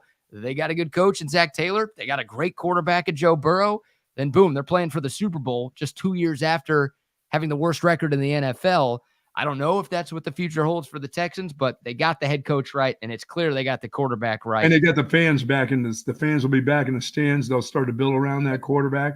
And they'll continue to build on defense because your head coach is a defensive guy. So absolutely, it works out pretty well for them. Yeah, I don't think they're a legit Super Bowl contender this year or anything, just because they don't have the talent. But clearly they're building something great. And, you know, I think all Texans fans were asking for this year was, hey, can we maybe be in the hunt graphics? You know, when the NFL season gets to December and they show like the playoff picture on TV and they show all of the teams that at least have a chance to make it to the postseason. The Texans haven't sniffed that in years. They just wanted to like, hey, can we at least be in the mix? Maybe we don't need to make the playoffs this year, but can we at least be close to where it feels like we're moving in the right direction? And yeah, they are very much in the mix, in the hunt, whatever you want to call it right now. They are there. They are there. And they've got Arizona next week. Then Jacksonville at home. It's going to be a huge game. Yeah. The Texans have owned the Jags, even when the Texans have been awful. That's right. They've had Jacksonville's number. So Arizona at home, then Jacksonville, and then Denver. Yeah, and San Francisco got real physical with Jacksonville. Yeah, on Sunday they got back to being with Chase Young on the other side of Bosa. That's kind of scary right there now. Yeah, that's meet at the quarterback situation. Wow. Yeah, that team is good. They figured it out. I mean, they had that 3-game losing streak. The bye came at a perfect time for them because they got healthy. They got Deebo Samuel back, which was big. He had a great day yesterday. But yeah, I don't think anybody was really burying the 49ers, right? And if you were, you're silly because they're still really, really good. And they took it to a Jacksonville team that I think had won, 4 or 5 in a row? Mm-hmm. Going into that, they were also coming off of a bye too. So it's not like there was a major rest advantage. San Francisco, that game was never close, 34-3 in Duval. Nice win for the Niners to figure things out there. And are you starting to believe now that I tell you this will be it for Bill Belichick? They will part ways with Bill Belichick after this season because he will want to part ways himself. That guy looked like his head was going to explode on the sideline. Yeah, sorry to the folks in Germany. Although, not that sorry, because last week they got to watch the Chiefs-Dolphins game. Yes, that's true. This week they got stuck with Colts-Patriots, which, hey, 10, 15 years ago, that would have been the best game ever. But you got Gardner Minshew against Mac Jones and Bailey Zappi in Frankfurt. How about the And- last drive pulling Mac Jones? How about saying, go sit down? Yeah, I didn't watch that. That's when it happened, literally the last drive? The last drive. Oh, Last my drive, they God. brought in Zappy. They benched. Yeah. The guy I who saw was- he got pulled. I just assumed it happened in like the third quarter or It something. was the last drive of the game. Zappy hadn't played a down. They told Jones, hey, you go have a seat. I mean, on the last drive, I mean, he wasn't that great during the game, but to pull him on the last drive where you still have a chance to tie the game or win the game, sorry. Yeah, Bailey Zappi threw a pick on a fake spike, too. How about the fake spike? Was that on his own? I got to believe that was on his own. That's not a call fake. He just did that on his own, thought he was going to pull him. Then he threw it to a bedroom full of guys. I mean, they were all I'm like, wait a minute. This isn't even the guy you need to throw this thing to. Hey, you know who the offensive coordinator in New England is, right? Of course, yes. Yeah, so I Billy O. assume, Billy O's dumbass probably called that one from Oh, the my sidelines. goodness. Oh. Yeah. How about the Cowboys yesterday? That was to be expected. Yeah, it was the biggest line of the season. I think the Cowboys closed as a 17.5-point favorite against the Giants. It wasn't nearly enough as the Cowboys win 49-17. There were people before the year started, Buck, that said the Giants were better than the Cowboys and that the Giants were the biggest threat to the Eagles in the NFC East. The Cowboys and Giants have played twice this season, and that's it for those two teams. The Cowboys outscored the Giants 89-17. Wow. So good job, Giants. The Giants are horrible, and the Cowboys a nice bounce back. They were a little sluggish in the first quarter. Took them a while to get things going, but then they just put the beating on the Giants. They opened up a can of whoop ass, and that game just got out of hand very quickly. Well, they're making sure that they throw the ball to their number one guy. They don't even play around anymore. That ball is going to CD Lamb, and they're going to him often, and they're going to him early. They're just getting the ball to him. They know they have to get him involved early, and they do. And he made some great catches. I mean, there were some nice throws by Dak. And they try to go to the run game, which still Tony Pollard is not that guy. No, Rico Dowdle might be better than Tony Pollard guy, right now. He's that guy right now. It might be like the third year in a row where Cowboys fans are saying the backup might be better than the starter. Yes. Right? For the last 2 years, it was, hey, Tony Pollard's better than Zeke. And this year, it might be Rico Dowdle is better than Tony Pollard. He at least was better yesterday. I think so. In the run game, I think he is for sure. Yeah. Running And the then football. you brought up CeeDee Lamb. Did you see he made history yesterday? 11 catches for 151 yards. By doing that, CeeDee Lamb became the first player in NFL history to have 3 straight games with at least 10 catches and at least 150 receiving yards. Yeah, he Jerry was Rice. Jerry Rice never did it. Randy Moss never did it. T.O. never did it. You go down the list. No receiver has ever done what CeeDee Lamb has done over the last 3 weeks. Very impressive. Very impressive. Dak's really impressive too. Yeah. And how about Brandon Cooks? Like, hey, he's pretty good. Maybe we should get him involved in the offense a little bit. Tubbs. That's Mike McCarthy for those who are curious. Yes. 9 catches for 173 yards and a touchdown for Brandon Cooks. Yeah, they're playing good defense, good special teams. They're doing everything well right now. Yeah. And the Giants suck. We know that. But still, 32-point wins don't come around in this league very often. No. Cowboys in all 3 phases just dominated the New York Football Giants. Cowboys will play 1-8 Carolina next Sunday. And look for that to be another mauling too. It should be, yeah. I mean, the Cowboys did lose to Arizona early this year, which I think served them well yesterday, right? Like, I think the Cowboys will have that in the back of their mind. Whenever they play bad teams, it's like, hey, we can't overlook anybody in this league because we lost to Arizona and Josh Dobbs. I think they kind of like, all right, we've got to make sure we're buttoned up, and they should have that same mindset against Carolina. Yeah, I noticed them now too. We're not running out the clock. We're going to throw it. We don't care if there's 3 minutes left in the game. We're not taking a knee. We're trying to score a touchdown. They were running up the score on those. They were running up the score. They try to do that on everybody now. They don't try to run the clock out. They try to run the score up. I like it. Yep. Yeah, indeed. That's they did. And Greg Olson was complaining about that on the broadcast yesterday. Stop it then. Come on now. It's the NFL. I was loving it, man. I was loving it. Hey, Kyler Murray was back yesterday. I saw that. And Arizona got a win yesterday. Did you see they showed footage of Kyler Murray walking into State Farm Stadium before the game yesterday and his first game back after tearing his ACL last year? Did you see this? Did he have his car with him? Here it is. Stop. You're awful. Here it is again. Kyler Murray walking into State Farm Stadium for the Arizona car? Cardinals. Was he driving his car? Did he take his car from his house? Yeah, I don't know if he had the car or not, but there he was walking into the game yesterday, and he led Arizona to a. Dude, he ran the ball too, and he was running with it. Yeah, he was. Yeah, he looked good. He looked normal, didn't he? No, there was not much of a limp. I was thinking maybe he's going to have a little limp to him with a knee brace. That dude was scooting around there with those little legs. Not so fast, midget. Not so fast. He was moving. He was pretty fast yesterday. Wow. He was pretty fast yesterday. Yeah, Arizona gets the win against Atlanta.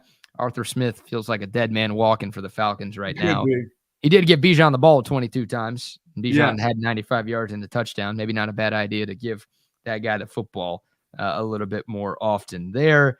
And congrats to your Minnesota Vikings. Yeah, what about them? What about what they're doing right now? Come on. Now, they tried to do their best Longhorn impersonation because they had a big lead against the Saints and let the Saints back in the game. But your guys, man, Josh Dobbs, 2-0 as the Vikings starter. He looked like freaking Tom Brady in the first half yesterday. He was incredible. And then not so much in the second half. Well, the best thing is not to know the playbook, just to go out there and freelance and to have some fun. Telling you, man. Yeah. What do you need a playbook for? Who knows? Derek Carr got hurt in that game. Not great for the Saints, who are 5-5 right now. But Saints are not a good team. And the Vikings, after an 0-3 start, and then they lost Kirk Cousins a couple of weeks ago, and everyone's thinking their season is done. Here they are at 6-4. If the season ended today, they would be in the playoffs in the NFC. Where are those Lions? When do we get the piece of that group again? I'm pretty sure you're liking to see Green Bay lose, continue on their ways, right? Oh, it's the best. I mean, look, I don't like seeing Pittsburgh win, so that was kind of a lose-lose situation for any Cowboys fan yesterday. But watching Green Bay struggle the way that they are is one of my favorite things in the world right now. Is that team 6-3? Seriously? Yeah. The Steelers, they're horrible. How do they have 6 wins? Mike Tomlin, man. Do they just lull you to sleep? Yeah. I mean, they don't score any points. No, they've got a great defense, and Mike Tomlin's a great coach, and they're just always over 500. That's just what they do. It's what they do. Yeah, they don't have a quarterback. Their running game isn't great, and they still win games all the time. That defense. Yep. Vikings, by the way, you guys play the Broncos and then the Bears in the next 2 weeks. You don't play the Lions until week 15. Week 16. Play the Lions twice in the last 3 games of the season. Oh, boy. Week 16 in Minnesota and then week 18. It won't matter by then because Dan Campbell will be recruiting for the Texas A&M Fighting Aggies by then. So you think he's going to leave the Lions mid-season to take the job in Aggie land? Yeah, because they're going to pay him, I don't know, $160 million for 5 years. Come on, man. $160 million for 5 years? Bye. 32 million. Okay, you know what? If they offer him $32 million a year, you're right. He's leaving Detroit. You think he would leave Detroit for that? Yeah, they're not offering. I think Nick Saban's the highest paid coach, and he's at like $11 million a year. He will not be. He won't be for long. Dan Campbell and the Aggies, they're selling lots of farm equipment, lots of oil wells. It's over. They're about to go after Dan Campbell. They want to bring him home. Got a couple of YouTube comments and texts asking if the app is down. I keep testing it on my end, and it's working. So try to refresh it, see if that works. We are in the process of getting a new app. Very nice. Texas Sports Unfiltered. So, there have been more technical difficulties than we would like. For the most part, the app has worked great, but hey, we want to give our fans the best listening experience possible. So we're working on a new app to where hopefully there are less problems like that. But just try to close out the app and reopen it. Once again, it has been working for me this morning, but we've gotten a few messages saying that the app is down. So I trust that something is going on out there, and apologies for that. All right, before we get back into Texas and some of the other college football stuff, Buck, how about a word for who do we need to give a word for right now? How about Relax the Back? My good friends over at Relax the Back. My back has been screwed up for over 20 years, but now I've found Relax the Back, and my back couldn't feel better. Their approach to a healthier lifestyle, and as I said, my back couldn't be. Their motto is to live wellness, and right now they've got all kinds of great opportunities for you to go over there and buy one of those nice recliners, plus those human scale chairs. And of course, they've got the Tempur-Pedic mattresses, Tempur-Pedic pillows that, we gave away one of those bad boys, BK, when we got to our 5,000 subscribers. So they'll continue to help me out. And I love it. I love this chair. I sat in this chair while I was watching football during the weekend. It's crazy that I'll move my desk chair over and make it my relaxing chair. And that's what you can do at Relax the Back. You'll love it. They've got 2 great stores, 2 locations in BK's at the Hill Country Galleria, right across from the Whole Foods, and in Austin at the Gateway Shopping Center across from the Container Store. Live pain-free like the Buck with Relax the Back. Hey, man, shout out to Relax the Back and shout out to our friends at 7-Eleven. Yeah, man. Well, I went to 7-Eleven over the weekend. Of course you did. Got me a 5-hour energy on my way to the bachelor party I was attending. Also got me a couple of rollers. The steak and cheese rollers. No. Buffalo chicken roller as well. Oh, yeah. Were they on the rotisserie? Were they on the rotisserie? They were on the rotisserie. Yep. Did you go there and touch them with your hand? Nope. I'm a tongs guy. I'm glad you are. With your filthy hands, good job by you. But there are some of those still. And she sent me a picture, and he showed me the tongs that were right there. I said, it's nice to have them, but people need to use them. They see them, but they'll go over and just kind of move it around, rotate their little wieners the way they want them to be done. They'll get done. Just wait a few minutes, will you? Yeah, you spinning the rotisserie is not going to help the food get cooked faster, guy. No. Just let it cook, all right? And you fingering all the wieners, that's not good either. Is that one good? Oh, it feels like it's warm enough. No, don't put your hands on there. No, my goodness. Don't finger wieners, man. No, don't do that. Don't be touching wieners out in public like that, all right? I love 7-Eleven. Get my hard copy today. That's right. There you go. Monday morning paper. Absolutely. Come on, man. Yep, we love 7-Eleven. Our guy Ashish is the man. He runs 3 different 7-Elevens in the Austin area. Go say what's up to him, or just go to any 7-Eleven. There's 7-Eleven all over the state. If you're in the Metroplex, if you're in H-Town, obviously if you're in Austin, there's 7-Elevens all over the place with damn good reason. They've got everything you need to fuel up for work, to fuel up for game day, to just fuel up for life, man. Love our friends at 7-Eleven. Also love our friends at centextickets.com. Yes, indeed. I don't know if you're making the trip to Ames, Iowa this week, but hey, if you are, you can get tickets to Texas, Iowa State at centextickets.com. If you want to get your tickets for the Black Friday game against Texas Tech, the last home game the Longhorns will play this season, you can do that right now at centextickets.com. Texas basketball tickets as well. The Longhorns 2-0 on the season. A nice win over Delaware State on Friday. They've got those tickets. Any sport, any team, anywhere, plus concert tickets, Broadway show tickets. Absolutely. They've got it all right there on site. Centextickets.com, Buck. And I had a couple of those nice Ollipops this weekend. No, I was still stuck on grape. Sorry. I haven't been able to get over my grape, but it was fantastic after out there sitting on the top of that big truck with all that dirt, shoveling that dirt out of that big truck bed. Had to have my Ollipop. You know what? I could have gone to the soda, but I said, nah, let's do something that'll be healthier. I'm doing something that's healthy right now, getting my body moving, getting my energy level. I needed Ollipop, and I'm glad I did, because if I would have sugared up, dude, I would have stopped a quarter of the way to the truck and said, okay, that's it for the day. Leave the truck here. I'll get it tomorrow. But thanks to that Ollipop and that energy that I had from the taste of soda, but not all the sugar, not all the jitters, got it done. Spoken like a true believer. Yes, indeed. Ollipop. It's a game changer, man. Great tasting soda that's actually good for you. As the Buck said, only 2 to 5 grams of sugar in every can of Ollipop. Look at the back of your Coke or your Dr. Pepper. Don't do that. Look at how much sugar and garbage is in there.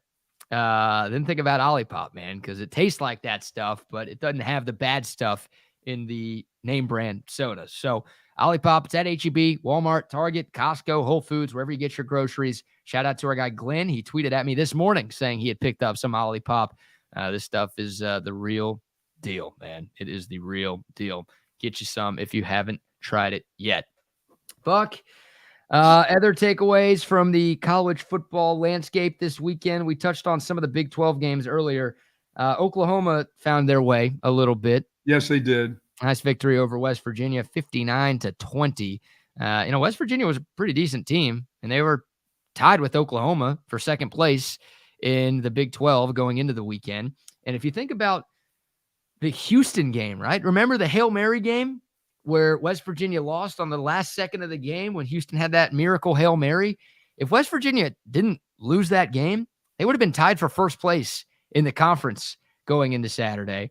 And Oklahoma whooped them. Now, Oklahoma's better than West Virginia. I think West Virginia's probably not as good as their record indicates, but that's still, a 59-20 win. Dylan Gabriel, 8 total touchdowns in that game. Oh, he broke the record. Yeah, he was on fire. I mean, he did anything that he wanted to that West Virginia secondary. Yeah. I mean, I watched that game, and that thing started out fast, and it ended fast. They were looking for style points. They were looking to show everybody that they're just fine after that Oklahoma State debacle. Yeah. I mean, Oklahoma had lost 2 games in a row, of course, and they had really struggled in 3 games in a row because they needed that 2-point conversion hold against UCF to win their first game after the Red River shootout. But they bounced back in a big way, and they still have a shot to make it to the Big 12 title game. Now they need to win their last 2. They're in Provo against a bad BYU team, and then they got TCU at home to close out the year. So OU's probably going to win those 2 games. They'll be big favorites in both. They're going to need some help, though, from around the conference to make it to Arlington. But there's still a chance we get the Texas OU Part 2 that I think a lot of Longhorn fans were hoping for after walking out of the Cotton Bowl. Yeah, for sure. I mean, I still would love to see that happen. As much as I'd like to see the Oklahoma State team play Texas and have Gundy on the way out, I like it. But I want for the conference the kiss off to have both those 2 teams go before they go to the SEC. That would be fabulous, I believe. Yeah, I'm with you on that deal. And some other we talked about Oklahoma State earlier, just getting absolutely destroyed. 45-3. 45-3. Yeah, an Oklahoma State team that was playing really, really well going into that game. That one was never close. K-State looks good. They got a win over Baylor, 59-25, and Iowa State 45-13 over BYU. Of course, the Longhorns will see the Cyclones in Ames this weekend. Yeah, I would think Baylor is going to be looking for a new head coach here shortly too at Baylor High. That thing is not gone well for Dave Aranda.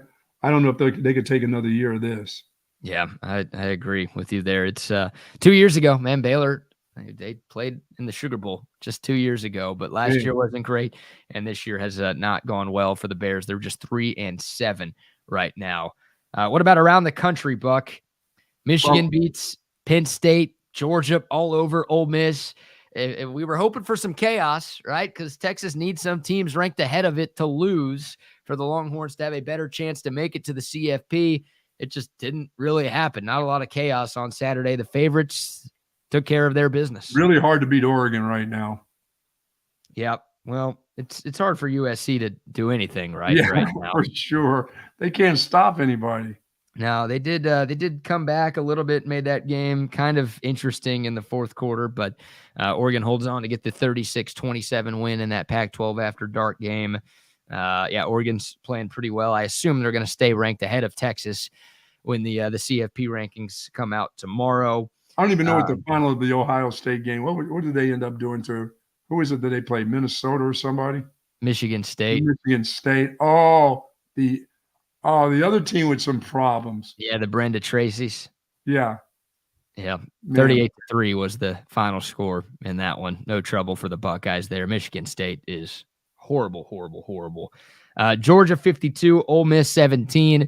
Everybody bashes James Franklin for being awful in big games. Lane Kiffin's got a little bit of that too now. Yes.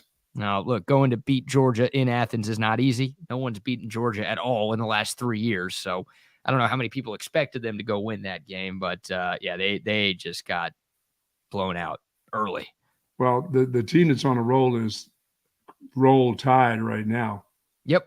I wouldn't want to be anybody playing them. I definitely don't want to rematch any way, shape, or form with that for a couple of years. No, I'd love to play them again this year because that means it will happen in the playoffs. So I'll take a rematch because that means Texas is in the Final Four. all over Kentucky. Some people thought maybe that's an upset. No. At Kentucky, 11 a.m. start. Bama jumped out to a 21-0 lead, and they just never looked That thing back. was over, and they didn't look back. They just kept stretching it out in the fourth quarter. They kept their quarterback in to play some. Yeah, that was that was kind of a theme for me this weekend, is the teams that have experience in the playoff Right.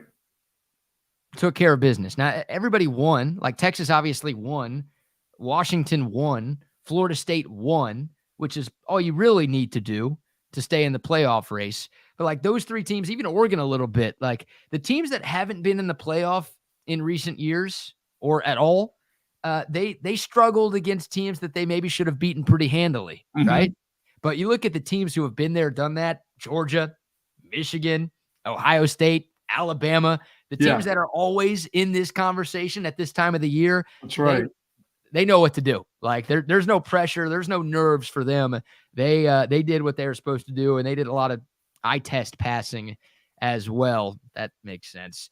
Experience matters at this time of the year, and I think you're seeing some of the newer teams to this discussion playing a little bit uptight and a little tense. The teams that are used to this stuff, they look like they are used to this stuff. Yeah, Clemson's starting to play well again now. They're starting to do some things on defense. They've got enough offense, but you're watching Clemson still? Still, yes. I'm still watching Clemson. I don't even know who they played on Saturday. Was it Wake, maybe? Oh, God. You were watching that? Yeah, I watch ACC football. I'm trying to find out what Mac Brown's guys are doing. They had a double overtime win against Duke. Yeah, they're having their struggles right now. The Dukies are still playing pretty good football. Yep, and good call on betting against Syracuse this weekend. Oh, they beat Pitt 28-13. Clemson beat Georgia Tech, for the five of you who care besides the Buck. Yes, out there, just like that. So those are some of the big games in the college football world. I assume we're going to have no change in the CFP standings tomorrow night. The top seven. Washington's still going to remain the same, of course. The exact same. Yep, Washington won. We've got Oregon State can really help out the Longhorns over these next 2 weeks, because Oregon State, they host Washington this weekend, and then they play at Oregon on either Thanksgiving or the day after Thanksgiving. So it has to be this week, because they won't beat Oregon. I know you're a big Beaver guy, Buck. I love the Beaver, yeah.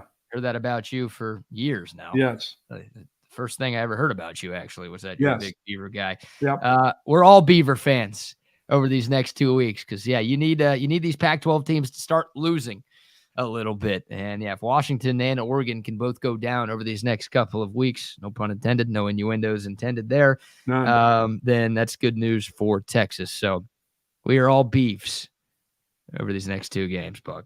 Yeah, USC's not going to help him. How bad is? I mean, I feel so bad for that group. Defensively, they're just horrifying. Yeah, I don't feel too bad for him. I mean, it's Lincoln Riley's fault for keeping Alex Grinch around as long as he did. Maybe Lincoln Riley to Texas A&M. I don't know. Maybe Lincoln Riley to the NFL, right? Those rumors are coming up again. Now, with the way USC's played this year, I don't know how many teams in college or pro are chomping at the bit to hire that guy, but I don't think Lincoln Riley, he didn't want to coach in the SEC. That's a big part of why he left Oklahoma. So he's not going to go to A&M. The Chargers will be looking for a new coach. Or maybe the Chargers will be looking for a new coach with Brandon Staley. They played well yesterday, but came up short against the Detroit Lions. Back to this Texas game. Before we do so, a couple of reminders. We'll be giving away a $150 Cabo Bob's catering gift certificate later. Yeah, again.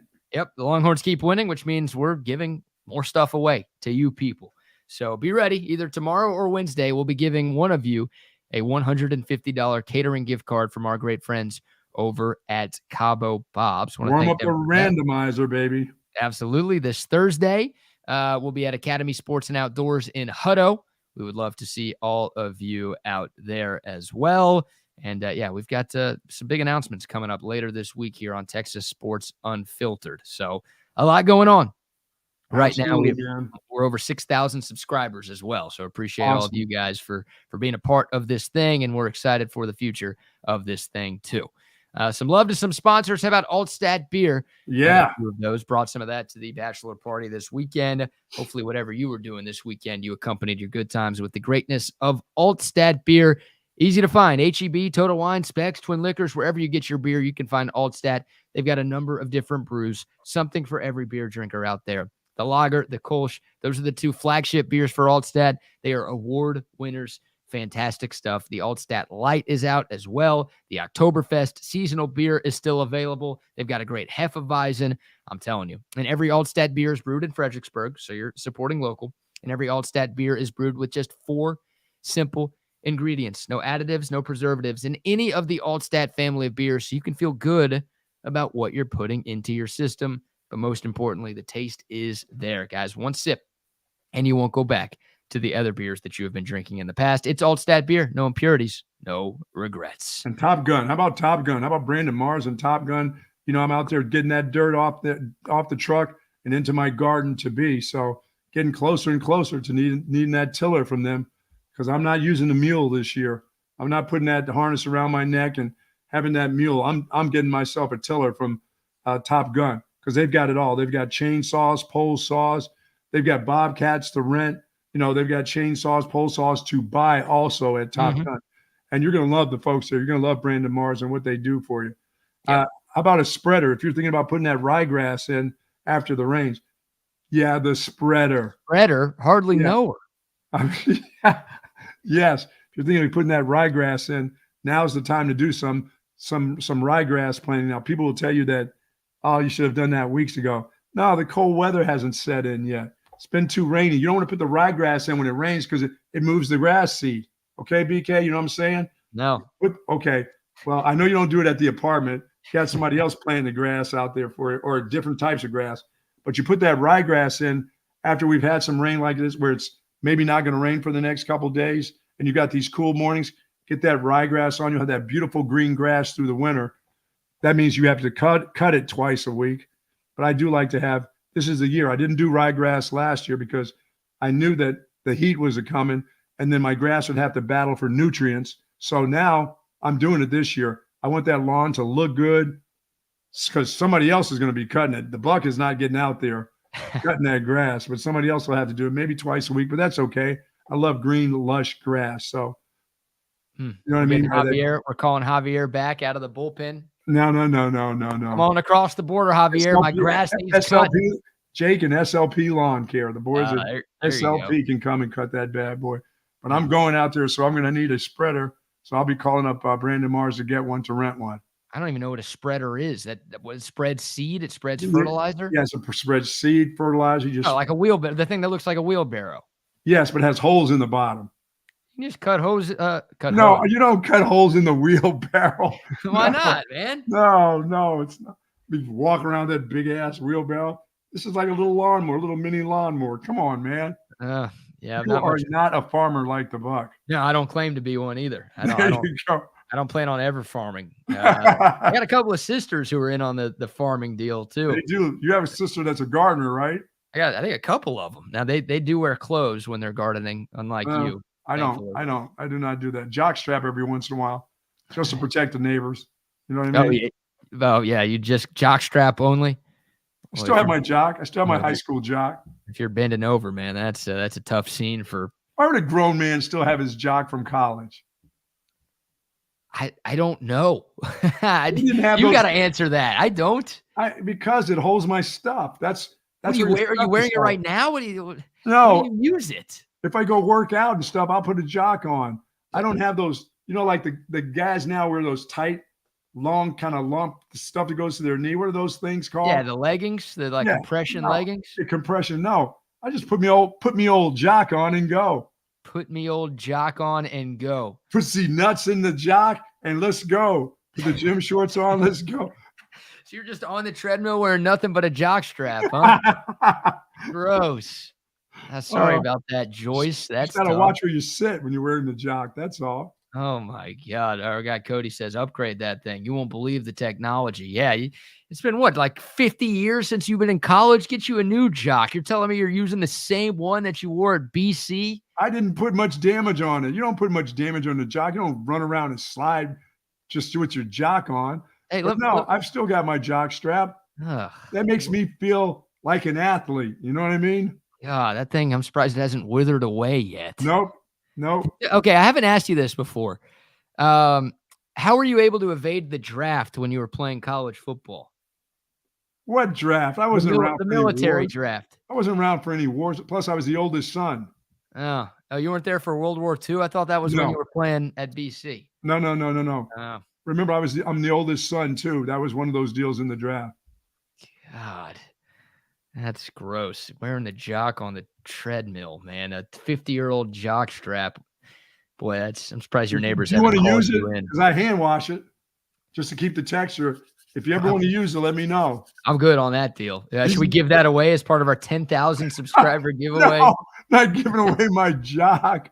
Are you kidding me? Game worn jock strap. Oh my goodness. He wore it when he was a lead blocker at 165 pounds at Boston College back in the 19 or 1840s, whenever he was there. Yeah, I would have been the wildcat guy for a first down. Yes. My God. As our guy Cody says, smash the like button. By the way, Cody's one of my best friends, my old co-host in Houston. He's got a Texans YouTube channel.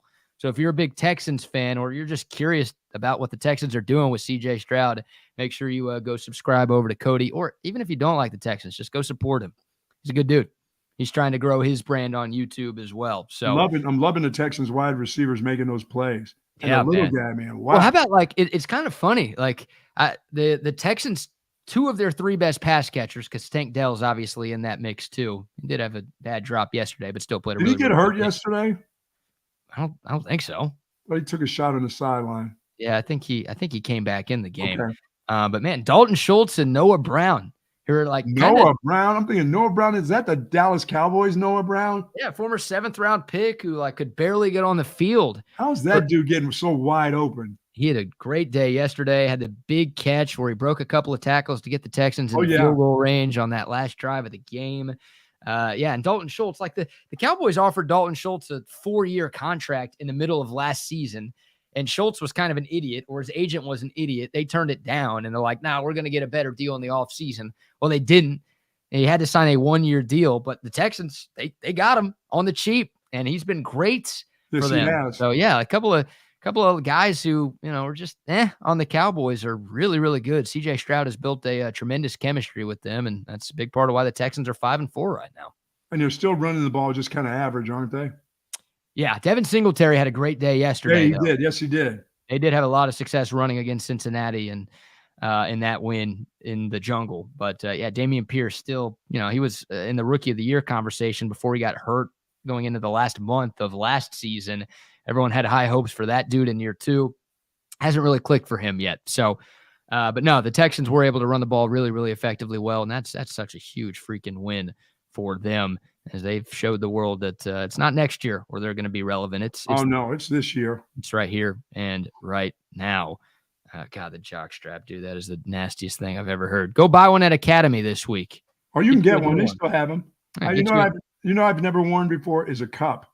I played some baseball. We didn't have I played a little pony league baseball, I never wore a cup before. I wore a jock. I never got hit in the bag with like a baseball. I don't know, when did the kids start wearing cups right away as little leaguers? But I think after Little League, you start wearing a cup, don't you? No, I think Little League, you wear a cup. No, Little Leaguers wear cups to protect these nuts. Yeah. I didn't realize that. No, I used to wear a jock. That was it. I never got hit in that undercarriage before like that. I'm pretty sure I would have started going to cup if I'd have got one of those bad ground balls in there. You know who never wore a cup and still was a great one? This guy right here. You think he ever put a cup on D's nuts? Probably not. I bet he did. He probably did wear a cup a lot during his career. This guy has nuts of steel. Are you kidding me? The captain? No way. He's got 3 kids, man. I think he was wearing a cup when he was playing to protect these nuts. Yeah, no. Hey, disclaimer. I feel like I have to with the mustache. I'm only talking from my personal experience. I don't know if the kids are wearing cups now. But me as a little leaguer, I don't think like T-ball I was, but Once you got to Little League? Yeah, I don't know. Once I hit 10. No, they weren't. No, until you're about 12 or 13, those family jewels aren't that important. They're not important for your future family. I know you don't want to take one there, but come on. They don't hit the ball hard enough. My parents, I guess, made me wear one in hopes that I would have a couple of kids by now, and here I go letting them down again. That's what I do best. Oh, man. All right, it's 10 o'clock, which means we are out of time. But, hey, Texas Sports Unfiltered is nowhere near out of time. We are live until 5 o'clock this afternoon, so keep us up on the YouTube and keep us up on the Texas Sports Unfiltered app. Make sure you like this video if you haven't yet. Let's bring on the fellas from Chaos Theory. It is Wags and it is Rodney. Gentlemen, how we doing? I was a catcher, so I wore a cup. And when I was 10 years old, as soon as I turned 10, matter of fact, I made Little League. I made the higher tier Little League team when I was 9. So that's when I wore a cup because I actually had to catch. It wasn't, it wasn't off a tee anymore, Buck. For the mini Orioles? Is that who you play for? No, my mini Orioles. I had to wear a cup for my mini Orioles back in the day.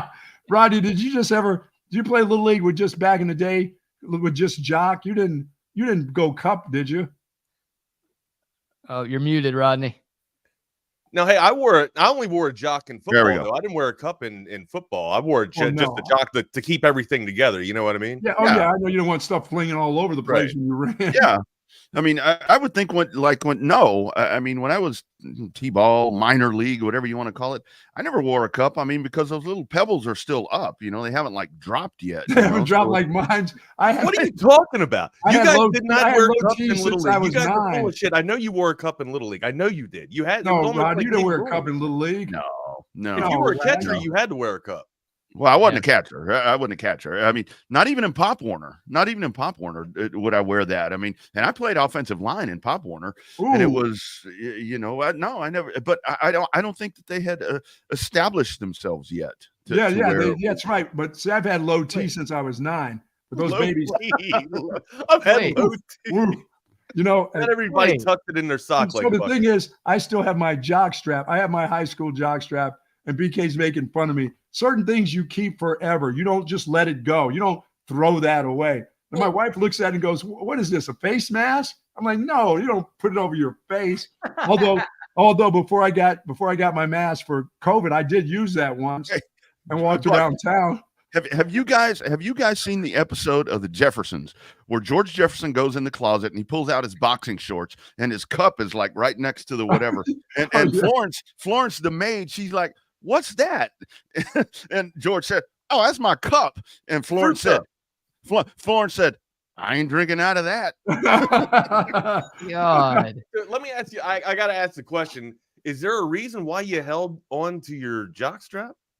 Because I'm a physical guy. And if I get on the treadmill and stuff, I don't want those things bouncing along the way. I want to. You can get another jock strap. Is there a reason why you held on to the same one from high school? It's good luck. It's good luck. Got a good history. I've been very successful with that jock on. Oh why would you throw? Why would you throw your jock away? Two things. I'm saying with someone that's as rigorous as you, somebody that has to tuck it into their socks and sleeps in the flowers.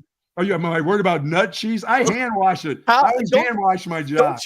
Don't you put that damn thing through the ringer enough as it is? I hand wash it. It's very important to me. You wore that. You wore that as a COVID mask. I did. Oh my God. Also, you guys' balls have dropped. What's that like?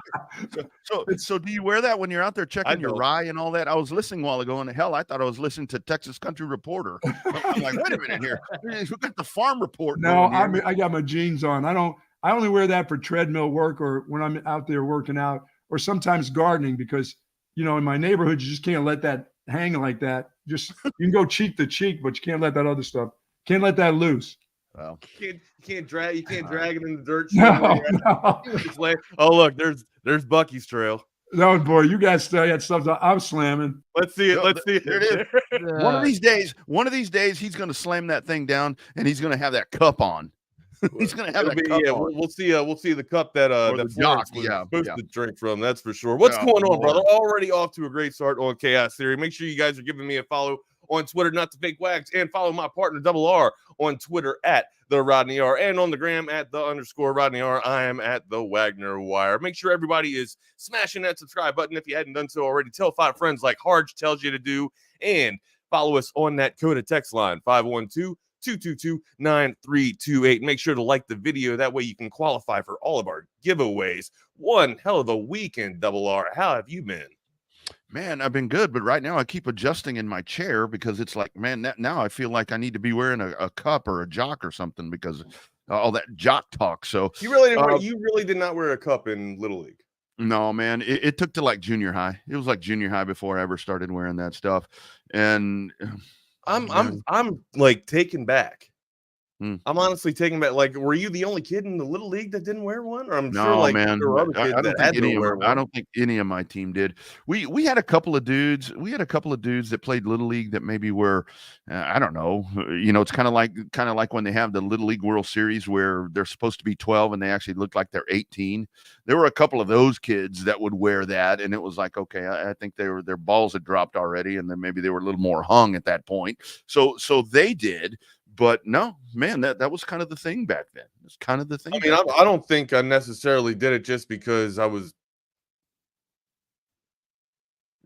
had dropped, to say the least, whatever. But I mean, what the fuck? I think we just did it out of just precautionary reasons, man. I mean, to protect the bad boys, to protect the future. That's what it was all about. Protecting your future, Rodney. And that's a funny thing, Thankfully, everything's all right. You got two great kids with Tracy, so. And the whole thing, well, they're girls. Well, yeah. Well, right now, I've been through the whole other story. So shoot, right now I'm shooting blanks, and I'm proud of it, brother. That's what I'm talking about, man. I still got to take that next step in life. I still got to take. My wife keeps pushing the button to get me to do it, and I can't. I can't make that move, man.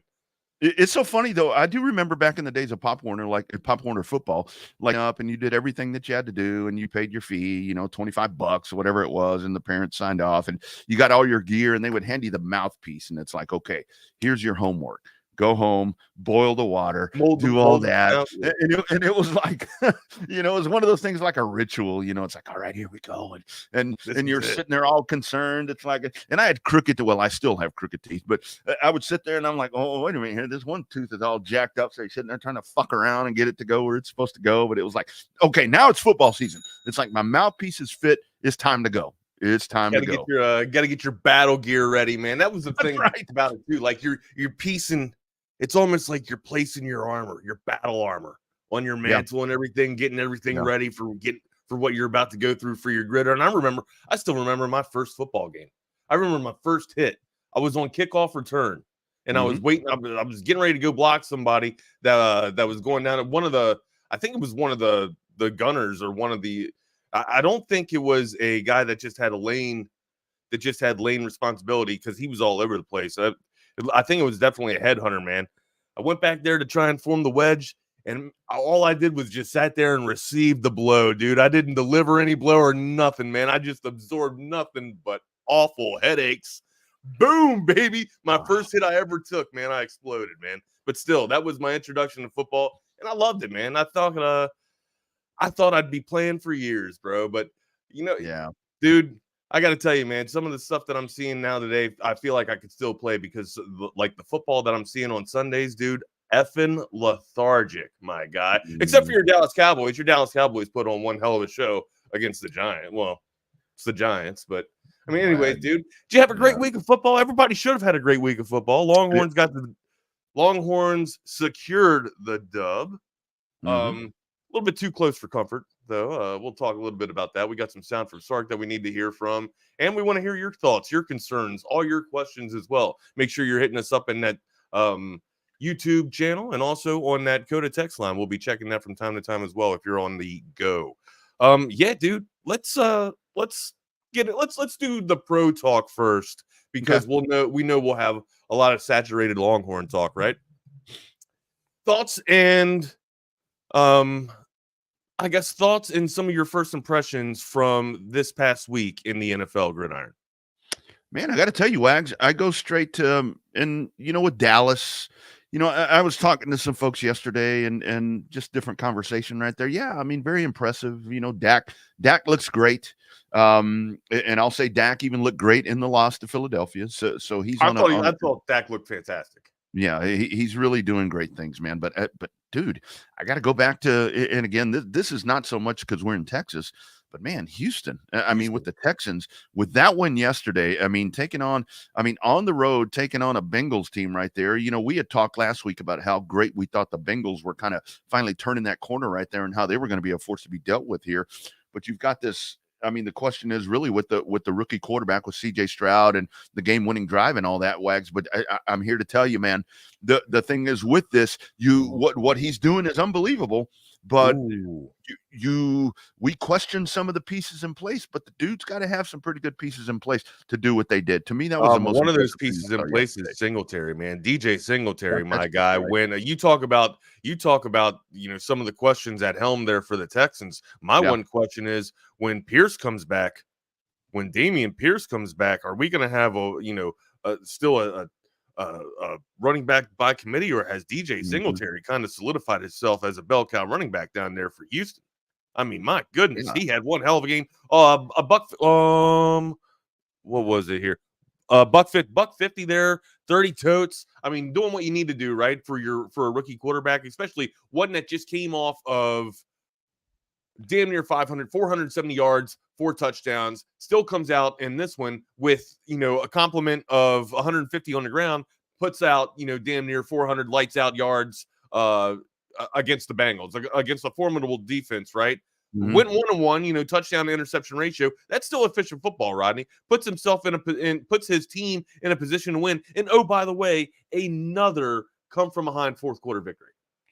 Man, I got to tell you, it's so impressive the command that this dude has over this football team. And what's up, they Sal? bought in, and here's the other part of it, Wags. I mean, so much of this, yes, the talent, the ability right there is C.J. Stroud. But damn it, Houston finally went in there, and they've got him a coach in D'Amico Ryans that is going to sit in there. And I mean, that's your captain. You remember the old Mike Tice thing, the captain, whatever. This is your fucking captain right here. This is the dude that is lead. I mean, it starts at the top. This is the dude that is putting all of this together. These guys are totally bought in. He has them believing they're going to fucking beat anybody. And seriously, to me, that was a huge win yesterday to beat Cincinnati. And with Stroud, what he's doing, the game-winning drive, dude, the game-winning drive against that defense, it's pretty fucking impressive. I mean, still, I remember Dak having success in the fourth quarter as a rookie as well, though, right? I remember Dak being able to lead his team back to victory when they were down from behind in the fourth quarter. But, I mean, you want to – he targeted Tank Stroud, not he meaning C.J. Stroud. C.J. Stroud targeted Tank Dell like 14 times. He had 8 targets to Schultz, 8 targets to Brown, spreading the offense out pretty damn well. And it felt like the Texans had the ball almost the entire game because just of all the distribution that got to go on with Houston. I mean, Singletary running off the damn cusp, right? Being able to get that ground attack going. And then, the Texans able to come from behind and air it out it felt like, they had well-established lead, and then they let the Bengals. They let the Bengals get back in it, and then they found a way to climb themselves out of the gutter there and capture the victory from a very difficult Bengals team. They're almost like an enigma. Like I think the Bengals figure it out, and then they start to have a step back, right? Yeah. Can you call? I guess yes, it is a step back if you're the Bengals if you lose to the Texans, right? You would. When we went into this season, we clearly, every one of us, even the ones listening to the show and watching the show, you guys had the Texans below the Bengals. I mean, hell, the Bengals were picked to go to the playoffs. I don't even think the Texans were picked to get out of their basement. 3 wins. Division, so. 3 wins at that, yeah. Right, yeah. Texans are playing fantastic. You are on house money as a Texans fan, that is for sure. And not to mention the house money, man. You got one hell of a return on profit. Because when you cash out with C.J. Stroud, my goodness, it's going to – hopefully you can turn that damn thing in for a championship chip because he looks like he's the real deal. And it really is, Wags, when you look at the game yesterday, I mean, I do go back to a lot of exactly what you're saying right there. I mean, it's one thing, the game-winning drive to go down there, put your team in a position to win, make just a great play. I mean, make a great play to get down there to be able to kick the field goal there for Danny Amendola. Oh, no, not Danny Amendola. What the other Amendola for that dude. I mean, and how about that? For Bryce Love. Bryce Love. Talk about balls. You want to talk about a big ball situation. I mean, get down there, go win the game. But kind of like what we're talking about right there, they did everything they could to try to, sounds familiar. They did everything that they could possibly do to give this game away and let Cincinnati go over there and steal this, but still found a way to win the game. And that tells me they're a couple years ahead of progress here. Yeah, I mean, I would think so. I mean, that's kind of what I was talking about, right? Like, you're on house. Not only are you on house money, but you got one hell of a return, right? Like, when you have great quarterback play, man, it just feels like it all starts to come together. I mean, the defense looked fantastic. I mean, the defense has been tough. They've given up like boneheaded plays, man, but they're still, I would say, one of the best It's crazy to say that the Texans have one of the best defenses in the AFC, but if you look at the numbers, man, they really kind of do, man. Dude, they do. They were got a little susceptible yesterday through the air, but I mean, you could also argue that they're going up against one of the most elite passing attacks in the NFL, right? As bad as the Bengals are struggling right now, it's usually coming from their production, their ground production, right? Like Mixon wasn't able to get anything going, but you could also, give that as a testament to the Texans rushing defense, right? Mm-hmm. They were still able, some key plays, some big plays got away from them a little bit. I mean, hell, when you're going up against Tyler Boyd and Jamar Chase, it's hard to contain both of those wide receivers, man. And then, when a full, healthy wide receiver arsenal of that Bengals locker room, man, and that's going to be even, more of a hill to climb. So I thought they did fantastic. Sure, you're going to go up and down, a little bit of a roller coaster in that battle, but they were able to put it all together at the end and get the victory there, Rodney. And it really seems, week by week, the last few weeks, I mean, the Texans are on a roll. Schultz is getting more implemented into that offense, man. And it seems like, last week we sat here and we discussed, it's like, well, the Texans, they're kind of putting themselves in a spot, with that win last week, they're putting themselves in a spot to where they could possibly be in that wild card race, to where maybe you don't discount them against everything going on in the AFC North. Well, then you have the game yesterday. You have the action yesterday. The Ravens lose.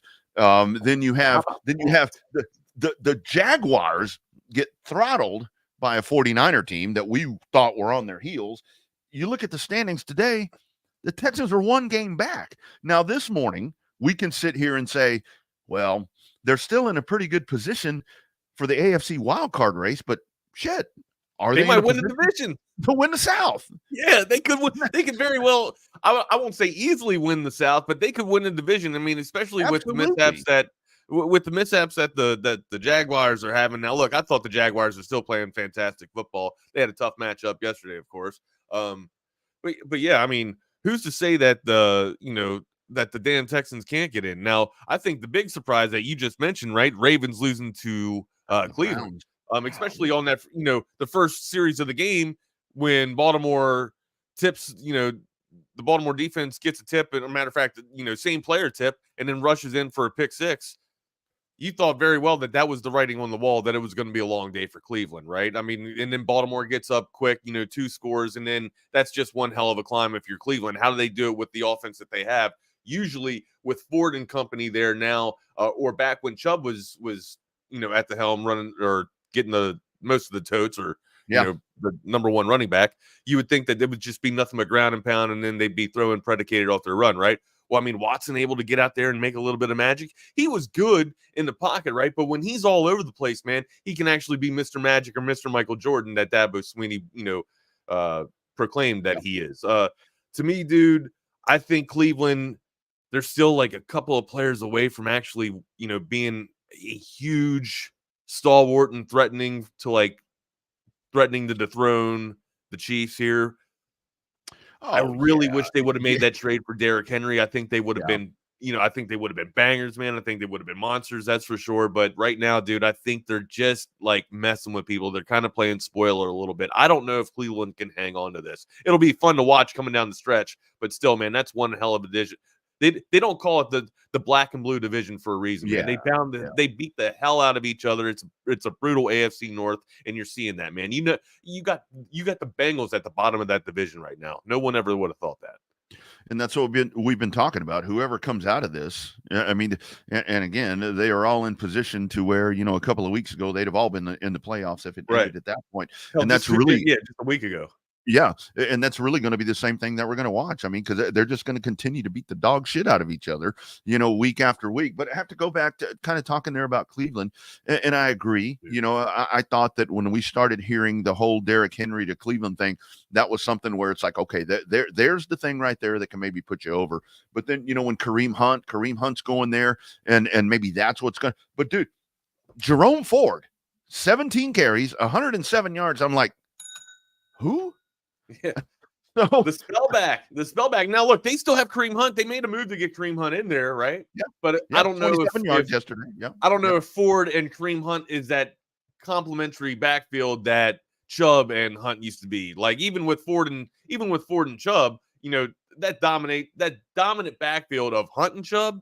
Nobody could top that, man. What Longhorn Bear says here, I'm going back in time so I can watch more quality NFL. Manning, Breeze, Brady, Roethlisberger, Favre, Aikman, Elway. These field goal contests are so boring. I agree with you. Terrible quarterback play in the NFL here, man. You can argue that the quality, and I've been saying this for like 3 weeks now, man. The quality of play for college gridiron has been far more superior than NFL gridiron. It just has, man. And it's all based off of quarterback production, man. Quarterback productivity right now in the NFL is kind of mid. I'm down on it, man. There's one or two anomalies out there that are separating themselves, getting differential from the rest of the pack.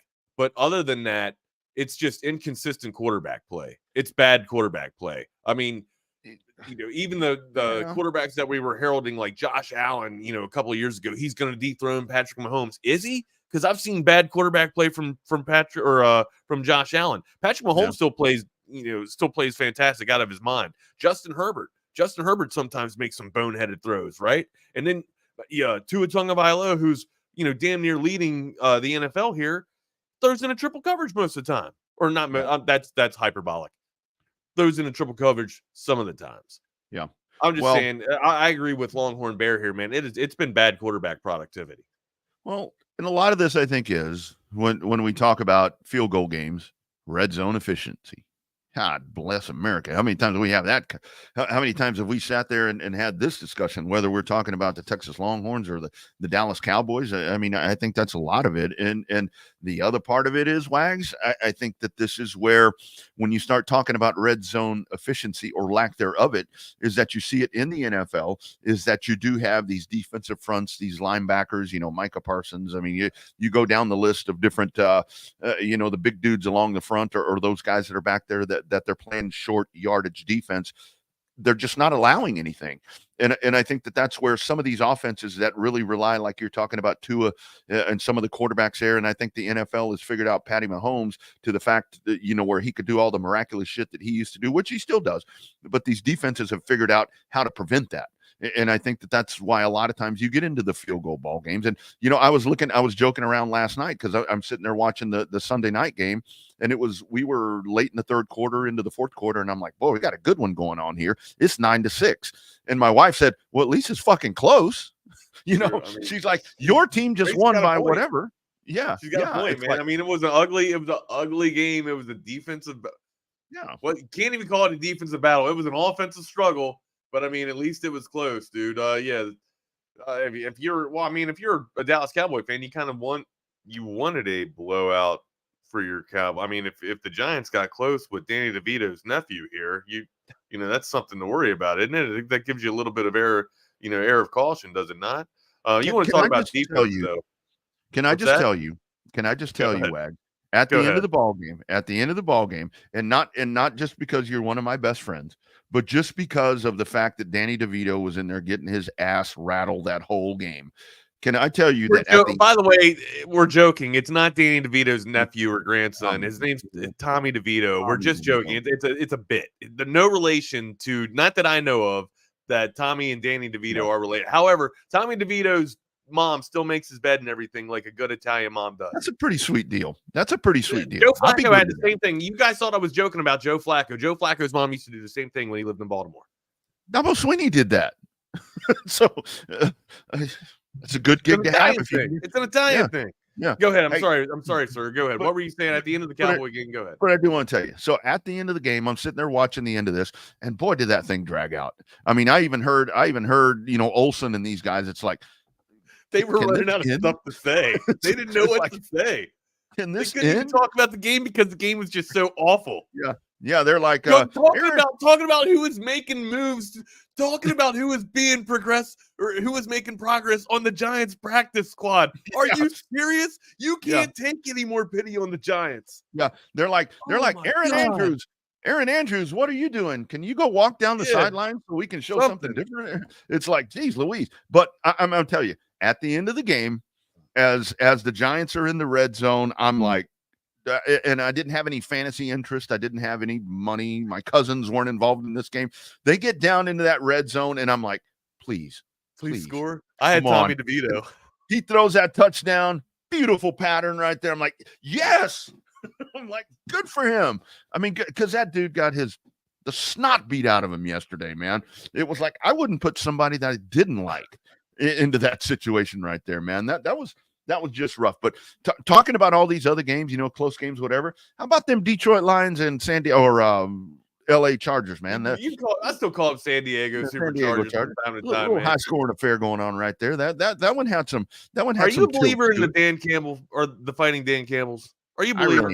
I really am, dude. I have been kind of from the get-go. They looked like they had to stumble a little bit, and a couple of weeks ago, they looked like they were stumbling, trying to find their way again. But I mean, hell, dude, Montgomery, and everybody that I say this, right? Everybody that knows Big 12 football knows how much of a stud David Montgomery is, man, coming from the Iowa State Cyclones, by the way, who we'll talk about here in just a little bit as the Longhorns' next opponent. But dude, like, what can you find wrong about David Montgomery when he's banged up? He goes out there and just busts defensive chops.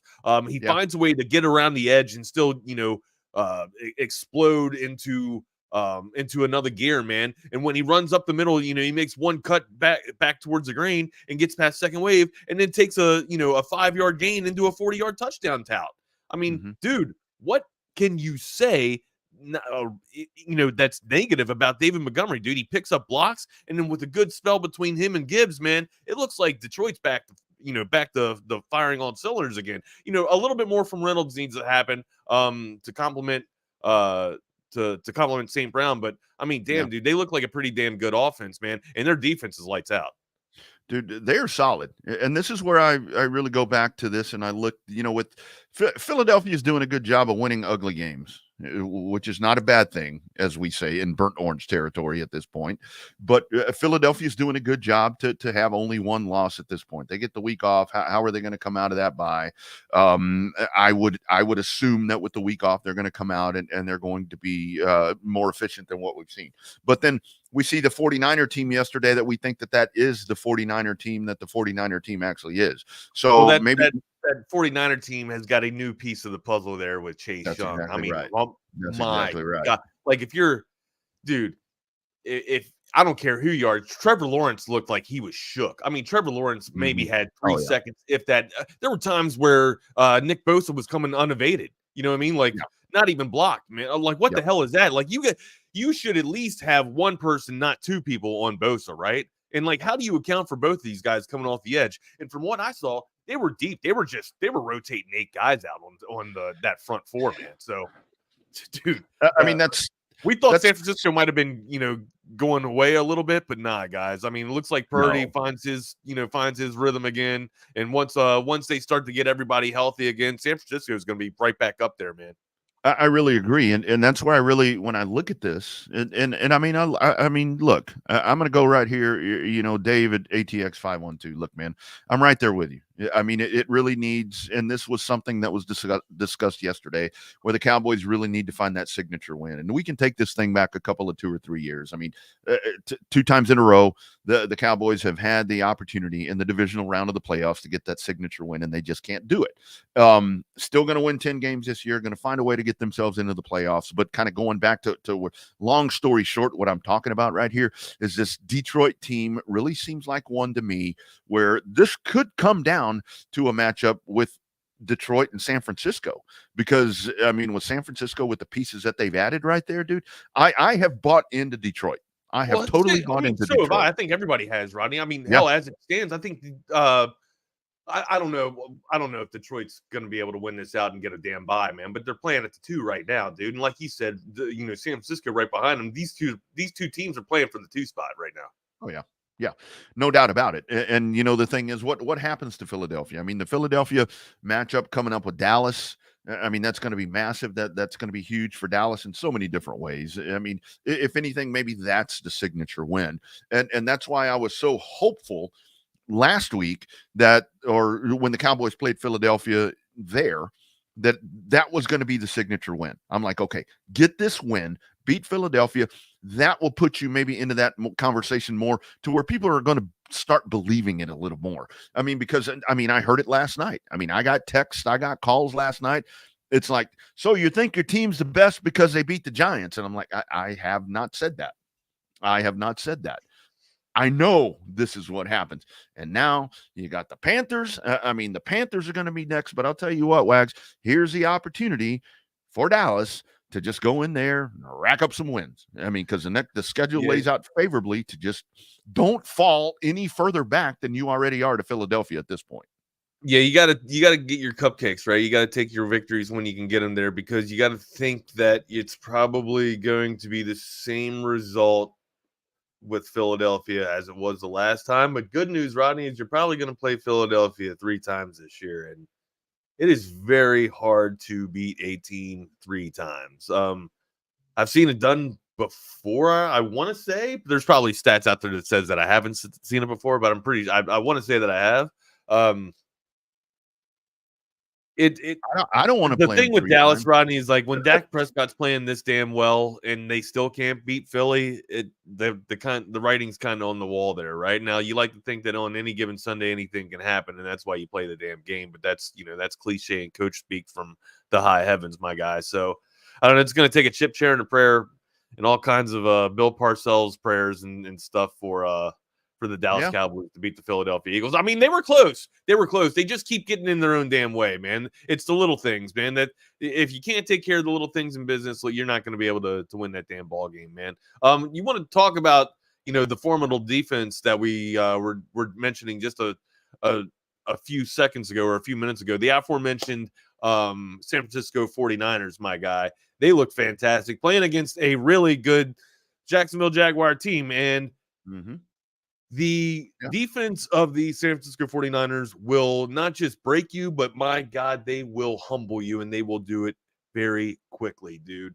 Dominating victory for the San Francisco 49ers here. And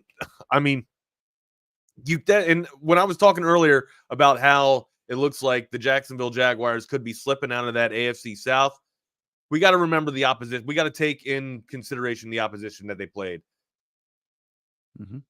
Three, maybe 4 teams are legitimate contenders, in my opinion, in the NFC, and San Francisco is one of them. San Francisco, I would still say San Francisco is probably a better team than Detroit, even though Detroit's holding the 2 spot right now. I'll still say at the end of the season, San Francisco surpasses Detroit, and Detroit probably ends up in the 3 or the 4. San Francisco is just too damn dominant, Rodney. That's what I'm thinking. And the whole thing is with Detroit, we saw them get humbled, and I think that's good for them. But, the other thing, talking about the NFC North, dude, I think Minnesota found a quarterback here. I mean, not that Kirk Cousins wasn't going to be the dude. But and you can't say stumbled. You can't say they stumbled into Dobbs because they traded to go get him. There was history there between the coach and Dobbs. So, yeah. I mean, how about that? I mean, hell, you give him a week to practice. Hell, he comes in, last couldn't week. find the locker room. Did you see that? No, Did you see that shit?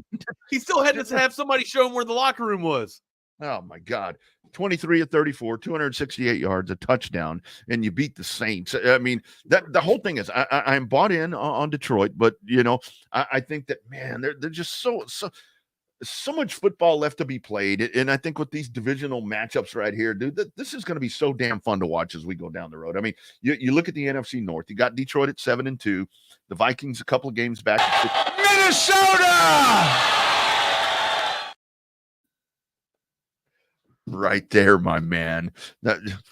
See? I had to do it. I had to do it. I had to do it.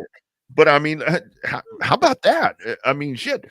And that's a funny thing. And that's where I go back to it when I look at, we're talking about some of the quarterback play in the NFL, some of these quarterbacks are, not so maybe subpar, if we want to call them whatever we want to call them. But here's this dude comes rolling in, didn't even know the playbook. Like you said, didn't know where to fucking get dressed, didn't know any of that shit.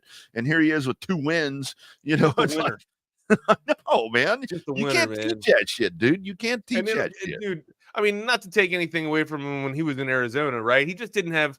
Can you argue that Minnesota's got better pieces around him than Arizona does? I mean, based off of, I mean, Kyler Murray's a special quarterback. We all know that, but he's kind of whacked in the damn head, man. Like, there's a reason why people, were a little bit reluctant to go after this dude. Hell, I mean, Kingsbury wasn't, of course. I mean, this guy was, sold the damn farm to go get this guy. But I mean, he comes back, leads the Cardinals to a victory, man. I mean, I guess it's a win-win for both clubs here. Dobbs able to escape the desert and find a little bit of a home, and continues to have winning success for Minnesota. Wags, so I mean, Wags, you just said that Kyler's a special quarterback, and I saw this morning on the morning show. Are you saying that Kyler's a special quarterback because this is how he arrived yesterday? Man, that's fucked up, bro.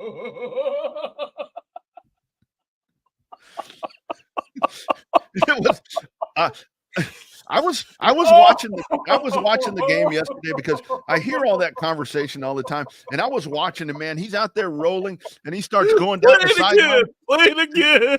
And I'm sitting there watching him, and I'm like, dude, that guy's got little bitty legs. Looks like my little bitty dog. Yeah. All right, here he comes. Kyler showing up for the game yesterday. He didn't even have to show a badge, man. He didn't have to have a badge. Didn't have to have a wristband. He just here he comes. He just one more time. We got to do it. He just did like a little head nod. But oh no, he actually took his head down. Jesus. Oh fuck, Rodney. Oh my God. Oh yeah. Look right here, Ike. Oh my God. How sexy is this going to be? Wait until Dobbs gets to throw to JJ. That's the other part, dude. He's out there. He's just having fun with the rookie right now, man, with Addison, dude. Man. I know. And look, here's another thing too. If Minnesota really wants to get this thing firing and cooking on all cylinders, man, Madison's got to get going again. Like, we knew how explosive this dude was when Cook was in that offense, dude. We got to get more explosive runs out of their backfield for Minnesota, man. I think if you do that, Minnesota will actually have a formidable offense, man. Imagine Kyler on Altuve's shoulders. Still wouldn't be as tall as Aaron Judge. I'd say maybe they'd be as tall as me still. I don't know. I'm 6 foot, but that's crazy, man. And that's where kind of going back to what we're talking about with Detroit right there. I mean, depending when Double J makes his way back, I mean, you team these dudes up, and I'm over here crowning, in the words of what's his name, you're going to crown him. I'm over here crowning Detroit as the going to win the North and going to knock on San Francisco's door and all this. But shit, what I'm seeing here from Minnesota, wrong, guys. Correct me if I'm wrong. Minnesota did start out 0-4, did they not? I think they started out 0-4. Yes, because they've won 5 in a row. They've won 5 in a row. Yeah. Yeah, and that's why everybody was so damn butthurt when Captain Kirk tore his Achilles. They were like, hey, man, actually, I made a damn joke. I was just like, oh, they just racked off, 4 wins in a row after 4 losses, or 5 wins in a row after 4 losses. Damn near, I thought they were going to win this, go in a March here and win this damn division. I was joking. I said that tongue in cheek, but holy hell, I mean, they're still winning. I did not think that they would be winning 2 games in a row without Kirk Cousins, let alone after Hall went out and Dobbs had to come in midway through the game and, still kind of find a way to lead the Vikings victory. Vikings might have something special here. Prime Just time goes to Kirk. show you, dude, if you have efficient quarterback play with the rest of the pieces around you, the rest of the support pieces around you, you're gonna go far. You're gonna go at least to the playoffs, or you could contend to get to the playoffs. Now you can argue that the NFC is a watered down league right now because of the bad quarterback play, and like only 1 or 2 quarterbacks are actually playing consistent level of high level quarterback. But still, I mean, the standings are what they are, man. You're seeing high in some of that high quarterback play right now is consistently coming from Dobbs because he was doing so over in the desert. Now he's doing so up north with the Vikings. Dobbs and Dak. How about that? Who'd have thought? Who'd have thunk it? Hurts is still playing consistent for me, man. Hurts is playing consistent football. He's been banged up. Even through injury, he's been able to still get these Eagles to victory here, man. Yep. Hey, man, Tommy DeVito. Take the Giants to the next level. That's for sure. Hey, let's tell everybody about our friends, Rodney. Yeah. Your next level. If you're looking for a new or pre-owned vehicle, man, there's no question. You got to go see our friends at Covert BK. Nestled out there, 42 beautiful acres out there in the hill country of Central Texas, out on Highway 71, 3 state-of-the-art dealerships, 7 different brands of the vehicles there that you're looking for. Covert BK, they're also going to service all makes and models of those vehicles for you. Don't spend the day at the dealership. Go on out there. Let those folks take care of you. 86 service bays. When you roll up to some of these shops, and I go to a lot of shops and I see different things, and I've got cars lined up all the way around the building. I'm like, and I always think about my friends at Covert BK because I'm like, man, Covert BK, they've got those great ASE mechanics. They got everybody in line right there, certified Chevrolet folks that are going to be taking care of all of that for you.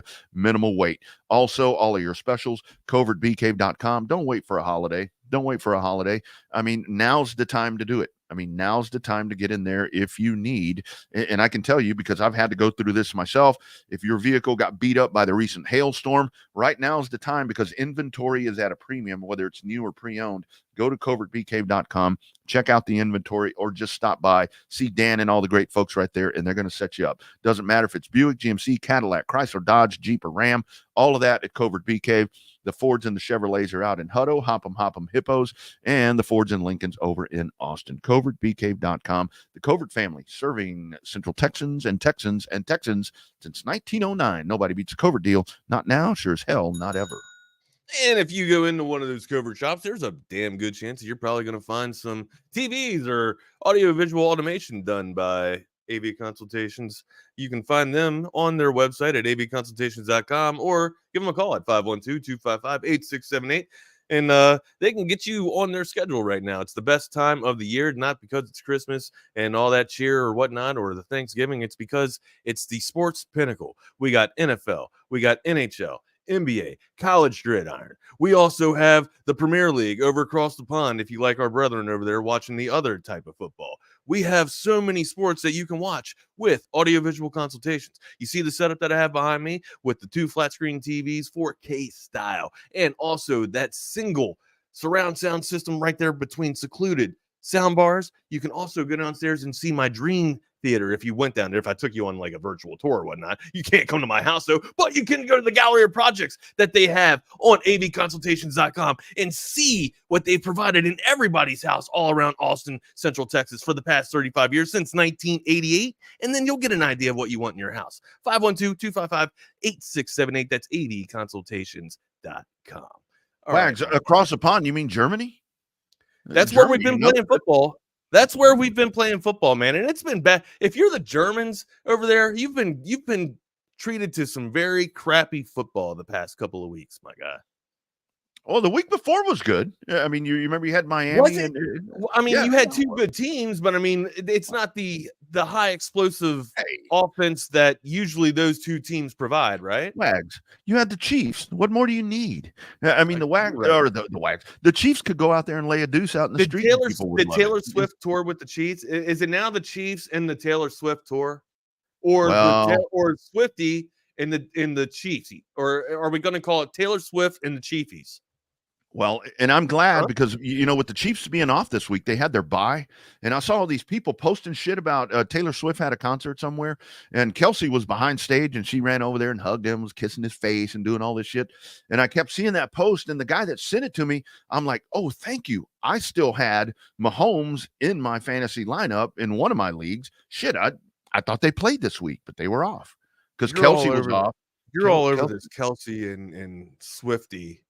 No, I'm just glad. We got to get you some help, man. We got to get you. I mean, you're now looking into the Swifty concerts to see Travis Kelce here, buddy. Is this what's going on? I might need some therapy. I don't know. I don't know what's going on right here. Can I just say, and I'll say this, and I'll only say it one time. If I'm turning on a Kansas City Chiefs game to see a girl, I'm turning the Kansas City Chiefs game on to see Gracie Hunt, not Taylor Swift. There you go. There you go. That's what I'm talking about. That's what I'm talking about. I want to give. I say this all. I feel like I say this every damn week. I want to make a list of like hot athletes, right? Oh, Jake. We need to make a list of beautiful women in the NFL.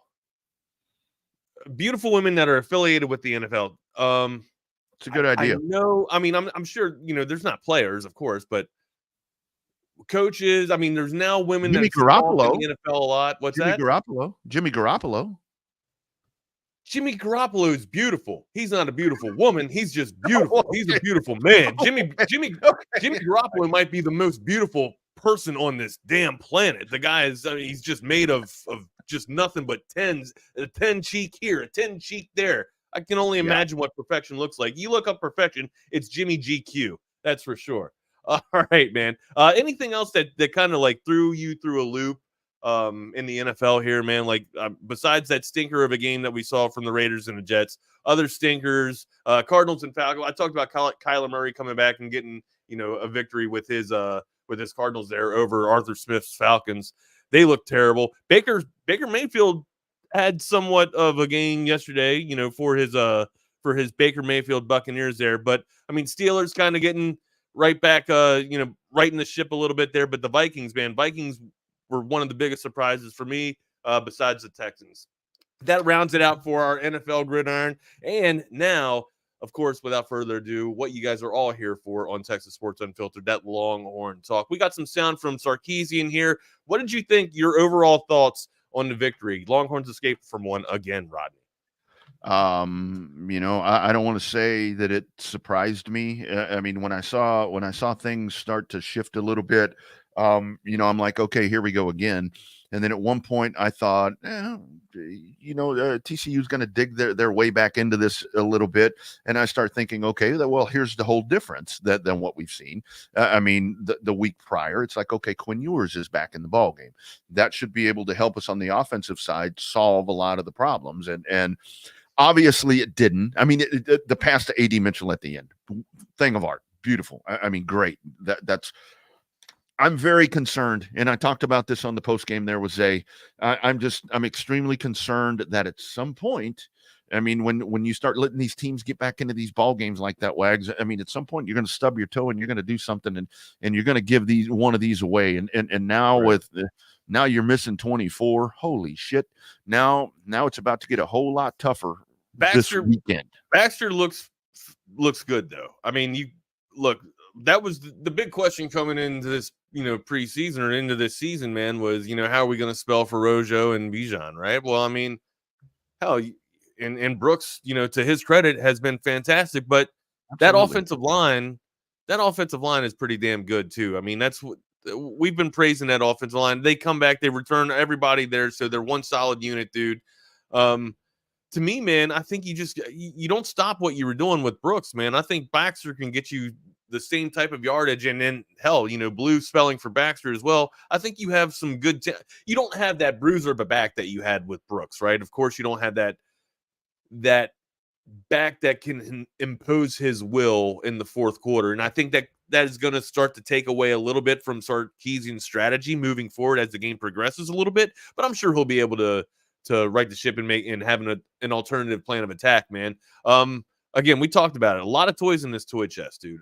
My main concern is not being able to finish drives and not being able to drive the knife all the way through when it's halfway punctured through the heart, right? Like, stop taking mercy on these damn schools and allowing them to find their way back into the game here, and go out there and just and feast, man. You got the knife halfway through it, man.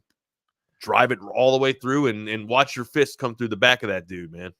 I agree, man, because it's one of those things to where, I mean, sorry, that was very graphic. Sorry. Hey, that's all right, man. You made your point. You made your point, and now I don't want to be around you because I'm scared of shit of you. But the whole thing is, not like that. I mean, you've got to finish these games off, and I understand the gamesmanship. I understand the respect, between the coaches and with all of that. I totally get that, but I relate that more to high school. When it's like, okay, in high school, you don't want to piss off the, you want to keep, but I think it's even more so important right now, Wags, especially in the current environment of college football. And we're probably going to find out tomorrow evening at 6:30 or whenever that shit comes out, is these style points are so important. And the fact that Texas has come back to these opponents and blown 20-point leads and 27-point leads and all this shit. Alabama's probably about to pass you. We've talked about the whole Oregon. I don't think they can because of the head-to-head win, though. I thought about that. I really did. I thought about that.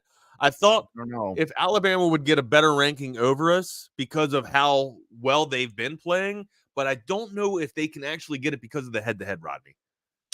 I would think. I would agree with you. They're playing better, though. They're playing better. That's the whole point. I mean, I know that the committee does factor in the head-to-head, but I think at the same time, they're going to go back and they're going to look at the quality of play and kind of the resume since that point. And if you do that, I mean, obviously you're going to lean to Alabama. I say that you should obviously keep the head-to-head in there.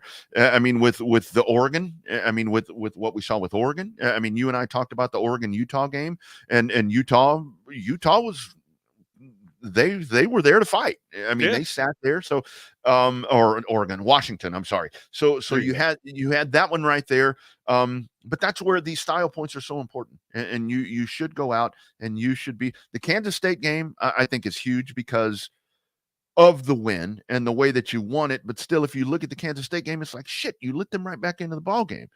But 2 weeks in a row now. 2 weeks in a row, you've let teams back in the ball game. We do have some sound. With TCU, you shouldn't have. We do have some sound from Sarkeesian on the offense, the fourth quarter struggles, problems with the defense in the fourth quarter. Let's hear from Sarkeesian on it. I just didn't think we tackled great today.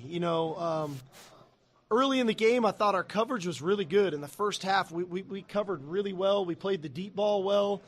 We broke up some plays. When they completed it, we were tackling really well. But as the game went on, we just didn't tackle very well. They threw a curl route, and we don't tackle the guy, and he splits us and goes down the middle and, jumps over a guy, made the guy look like Superman, where it should have been a gain of 10 yards. And so those are things for us where we need to improve. Again, if we do it right and we stop the run well and we get the lead and play well offensively, people are going to have to start to throw the ball. All right, well, now they're going to complete some of those throws. That's okay too. But you got to get them on the ground. And I just didn't think we tackled very good there, especially in the fourth quarter. It was not good enough. Well, Coach, you keep saying that, you got to be able to, to execute and make the tackles. I agree with you 100%, but that can't be the reason why, just missed tackles alone can't be the reason why you're not scoring in the second half. Like, sure, your defense let TCU back in the game, but you also didn't put any points on the board. So there's that as well, Coach. We need to address that. You got to continue to have a killer instinct. And we have sound from Sarkeesian on keeping that killer instinct. Let's hear about that right now. Good teams continue to improve as the season goes on. You never hit this point where we can't improve.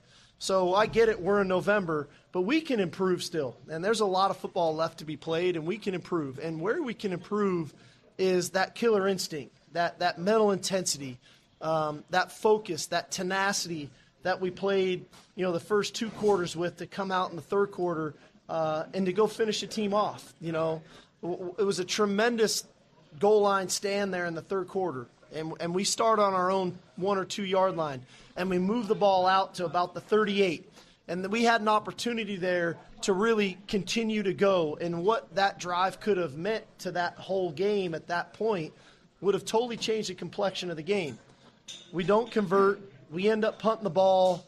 And then they turn around and get their momentum back. And so there's an idea of this whole complimentary football thing that we did. We had some really cool complimentary football tonight, but that was a moment when I thought we could have really seized it, and we didn't. And so that's where we have to improve. I'm sure other teams have other areas where they need to improve, but that's where we have to improve. We got to have that killer instinct to put people away when we have a chance to. Very similar to last week. We had an opportunity last week and we weren't able to do it as well for different reasons. When you start turning the ball over in your own end, you let them back into the game. So it all adds up to we have opportunities to put people away. We've got to hone in, have the right mental intensity to go do that. That was rather long. We appreciate you guys being able to have the patience to listen to the long-winded Sarkeesian there. But he talks about finding ways to implement the killer instinct here.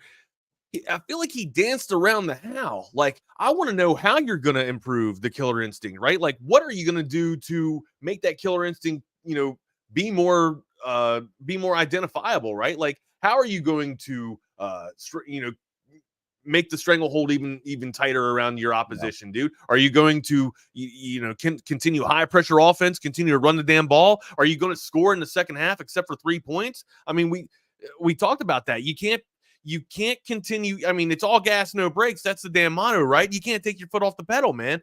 Do what you're doing to get yourself that advantage in the first half. You talk about playing so well in the first half. It seems to be the trend here. We just can't figure it out in the second half.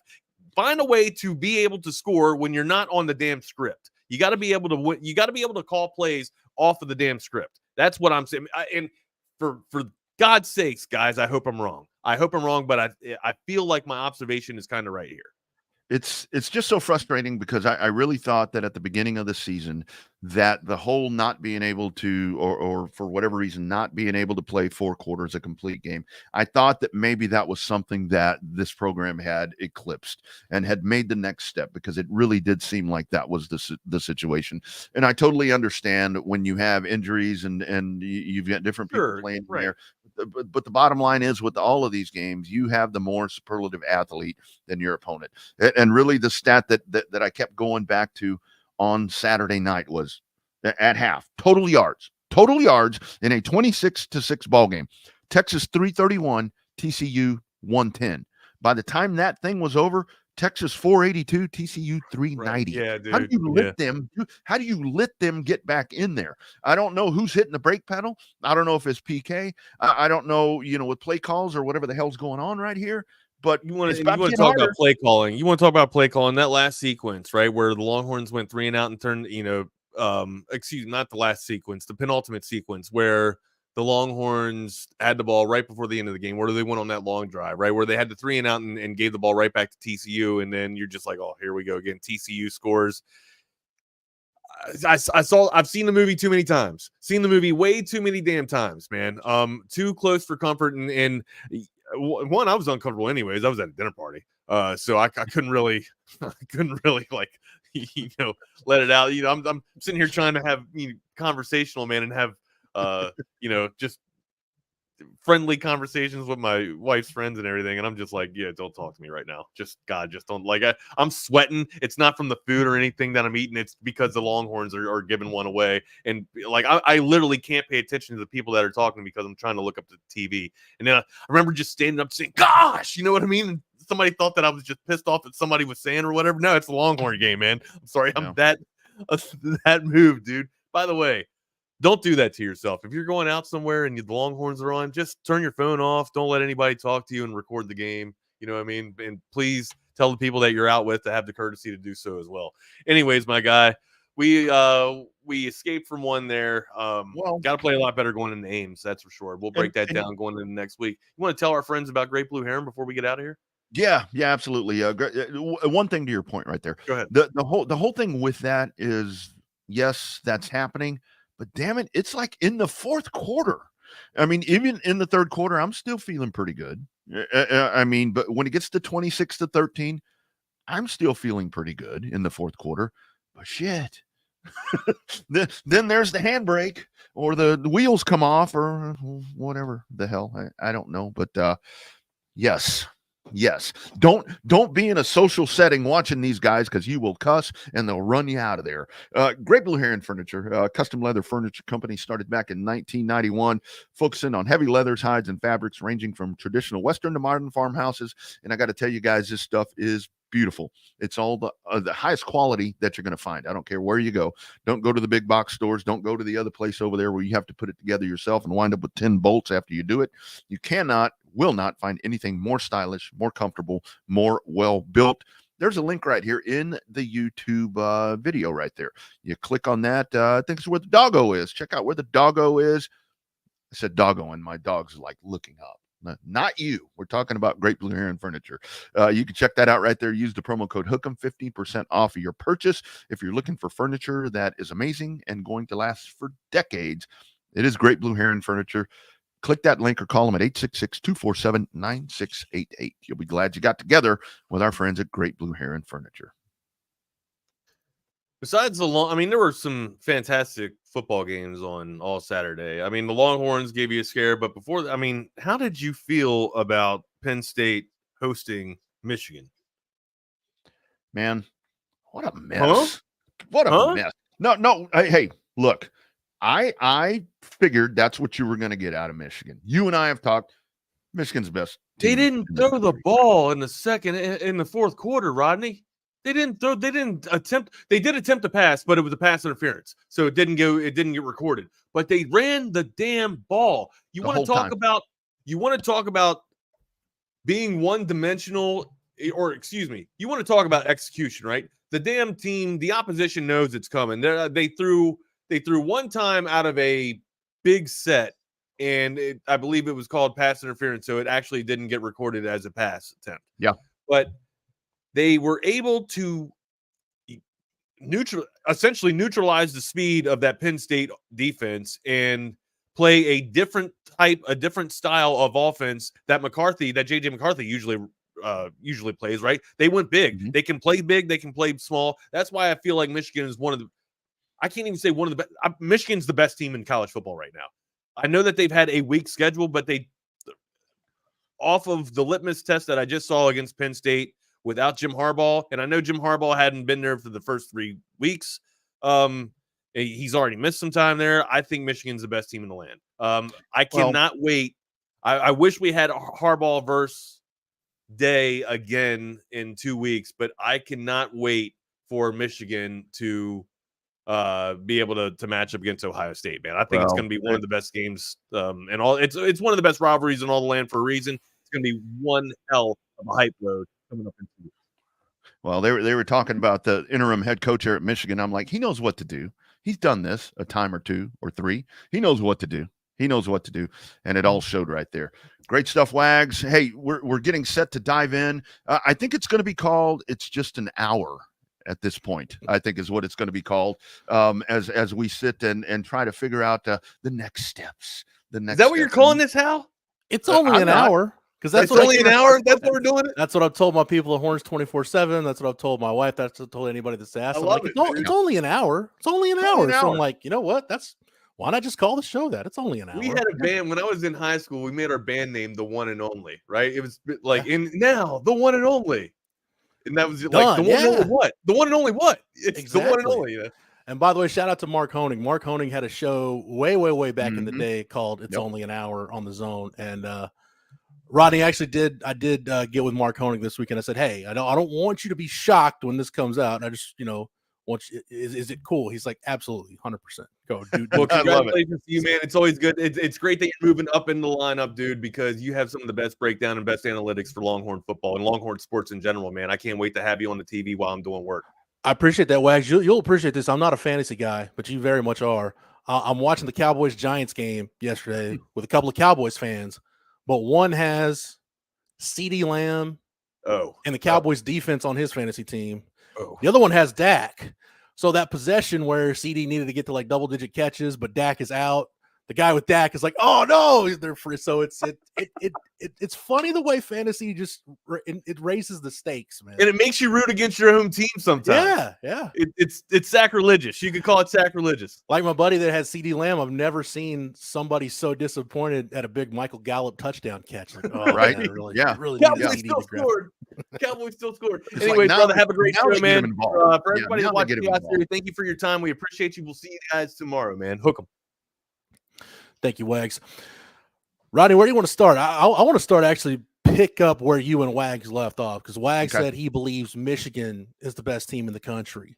Okay. I think what Saturday showed us is that when Kirby Smart in Georgia, when they feel the need to throw it into another gear, I don't think when they're locked in, when they're primed and rocking and rolling, ready to go, I don't know that anybody can beat Georgia. It's going to take something insanely special, some kind of insanely special effort, because Wags talked about, Michigan, they can play inside, can play outside. Georgia can do that too. They just don't have to play outside very often because they win so many of their games in a phone booth. And, you can name the teams on one hand. You don't even need all fingers on one hand to name the teams that can go athlete for athlete with Georgia. So push comes to shove, man. If you're still asking me who's the best team in the country, I've still got to go with Georgia. I have to agree with you, Jeff, because that is the one thing that we've really seen with Georgia. They haven't had to do that. And, I hate the fact that it's something like that to where, with we were talking about style points and all that. And I seriously think that is so important right now. I mean, obviously you don't want to go beat the other team up. I mean, you don't want to piss them off. You don't want to make them look bad, but those style points are so important. But it really, I mean, with Georgia, I totally agree, because I mean, here you go. Here's your chance to go out there and prove how fucking good you are. Yeah. And with that throttling that they put on Ole Miss, dude, there's no question how good Georgia still is. The other thing you want to do too, if you're Georgia, Ohio State, Michigan, if you're one of those unbeaten teams, not only do you want to stay unbeaten, but especially Georgia, you want to position yourself to where you can get that Sugar Bowl berth instead of having to go all the way across the country to Pasadena for your semifinal game. Yeah. So that's a big deal. That's what Texas. I'll even still put Washington, Oregon in this boat, Florida State. You're still trying to, hey, not only do we need to win, but we need to make it look good. Those other schools need style points too. Some schools are trying to, hey, let's just get in. The Georgias and the Michigans of the world are thinking not only let's get in, but let's put ourselves in the best position possible to where we get a favorable matchup. I'll throw this in too, and I didn't come in, Rodney, at the too deep in to where y'all might have been talking about Texas. When it comes to Texas, let's say Texas had won that game. Let's say they won it running away. Let's say it's 39-6 is the final score. Texas just wins that thing going away. At the end of the day, you still had Oregon get an impressive win at home over Southern Cal. You still had Florida State fend off Miami. You still had Washington hold off Utah. So I don't even think style points necessarily matter for Texas at this point. I think the help you needed to move up, you just didn't get. So, yes, and I'm not resolving Steve Sarkeesian, just recusing him of the fact that, some of these one-possession games, yes, you're finding a way to win them, and that's awesome. It beats the hell out of the alternative. But some of these one-possession games shouldn't be one-possession games. That needs to get changed. But at the end of the day, Rodney, you can control what you can control, and Texas can't control. They couldn't control Alex Van Dyke reminding everybody at Miami, oh, yeah, he's a turnover machine. You couldn't control Michael Penix in Washington pulling out a win, or Oregon, it doesn't matter who you could take. Nate, fill in the blank, best defensive coordinator ever. You could transport, Monty Kiffin from, back in his Tampa 2 days, or you could get Marvin Lewis in his prime from the 2000 Ravens, or Buddy Ryan from the Bears, transport them into this year. They wouldn't be able to do anything with that USC defense. It's so bad. So no Texas needs help, Rodney. They're not getting it right now. That's really the thing. And I do talk about style points. I mean, I do think that still factors in. And again, not to the magnitude that it has in the past, but you're exactly right there, Jeff, to where it's, man, you got to get a lot of help. You got to get a lot of help, and nobody is doing that. But I just go back to kind of to the style points discussion. I'd love to ask you this, because I know I've talked to Wags, I've talked to BK and different folks about this, even Trey, is to where, isn't it amazing this year in college football, hell, even the NFL, to where you get into these week-to-week battles and you have no clue what's going to happen. I mean, you see games that you think it should be, somebody's getting boat raced or whatever the case is going to be. But man, then here you are in nail biters. And I think the Texas Longhorns are one of the best examples of it, to where, man, here you are firmly in control. And then boom, you're over here chewing your nails to try to win these games, man. Yeah. And, part of that is it's real. First of all, not to channel my inner Tom Herman here, it's really hard to win on the road this year in college football, especially in this Big 12. Like, Rodney, there's one Big 12 team right now that's undefeated on the road this year, hasn't lost a road game yet, and it's Texas. Texas is the only Big 12 team that's undefeated on the road. You look at everybody else, all their big losses, even the teams that are competing with Texas. Oklahoma lost on the road at Oak State and at Kansas. Iowa State lost at Oklahoma earlier this year. Oklahoma State just went to Orlando. By the way, I find it a week after I just gave Mike Gundy his flowers and spoke so glowingly of Mike Gundy. What because the hell was that? I still think you give that guy a week, man. I don't know that there's anybody better at taking what he's got and coming up with a game plan. How does my wife make better preparations for a trip to Disneyland, to Disney World, than Mike Gundy may take into? How do you go to Orlando and you don't pack any rain gear? And they're like, they don't have towels, they don't have bags. I'm like, it's Orlando. Like the pop-up thunderstorm is real in Orlando. So I have no sympathy for Oklahoma State, but they go and it was like clubbing defenseless baby seals, what UCF was doing to them in the middle of that game. But everybody in the Big 12 has gone on the road and lost important games. Kansas State lost in Stillwater and they lost in Austin. So everybody but Texas has lost on the road. And I'll say this too, Rodney. This is, I know I don't have a ton of time because we got Steve Sarkeesian's press conference coming up at the bottom of the hour, and BK will be in here at the bottom of the hour to take it home with you. But I start to look around college football, and you think about when Sark got the job, kind of what was the landscape of college football? You had A&M coming off of that 9-win season, that 10-win season, where should they have been in the playoffs? Shouldn't they? But Jimbo is riding high at that point off of what now is his best season. Texas went to Fayetteville that fall and got stomped by a Sam Pittman coached Arkansas team. You're like, man, Sam Pittman's turned this thing around in no time. And you think about where Mississippi State was with Mike Leach on the come up and Zach Arnett is this bright young, defensive coordinator. Two of those guys are out of jobs now, and one of them is probably about to be out of a job. Mm-hmm. So what I'm saying is, for Texas fans, I think two things. One, appreciate the fact that when you made this coaching hire, you had all the important people, the athletic director, the school president, the president of the board of regents. Everybody was on the same page with hiring Steve Sarkeesian. Universally, was it a popular hire among the fan base? No. A lot of people questioned it. But the brain trust got together and said, this is the guy we need to hire. Mm-hmm. And you look at where Texas is now. And the nice thing about Sark's deal too, Rodney, has been linear, right? You go 5-7, you got a clean house. You're 8-5 last year. Now you're 9-1. You're in the driver's seat, controlling your own destiny to get to the Big 12 title game, and you're in that CFP mix. But I think it just shows you how quick that can go away, how fleeting those moments are when you think about where Arkansas and Mississippi State and Texas A&M. Andy Avalos just got fired at Boise State. They won 10 games last year. Yeah, and he just got canned. So take a look at all that. I mean, Billy Napier, year 2 at Florida, probably fixing to get fired depending on how they finish. It's not looking good for him. So what I'm saying is, Texas fans, feel it's not an all or nothing deal. It's not binary. It's not black and white. You can question, why isn't Texas able to close out some of these games, and at the same time be very, very happy that at the end of the day, hey, they're 9-1. They control getting to Arlington at this point, and you couldn't ask to be in a better spot if you're a Texas fan right now. I've said it so many times, Jeff, to where in the recent past, Texas would have found a way to lose. I mean, you have a 4-loss team right now. Yeah. You would have a 4-loss team right now with past regimes and everything that we've watched for so many years watching what's happening right here. But I really think that a lot of what we're seeing this year, and yes, it's frustrating as hell that you can't finish the games out, that these games end up close. But I think a lot of it, Jeff, is the fact that now you have a little continuity in the program. You've got coordinators that have been there for a little bit longer. You have a head coach that is in a longer tenure than what we've had. And you don't have all these clouds hanging over coordinators and position coaches and all this. The continuity's there. And I think that that's how this team buys in, and they find ways to win these games. This team wouldn't be 9-1 in the recent past. I promise you that.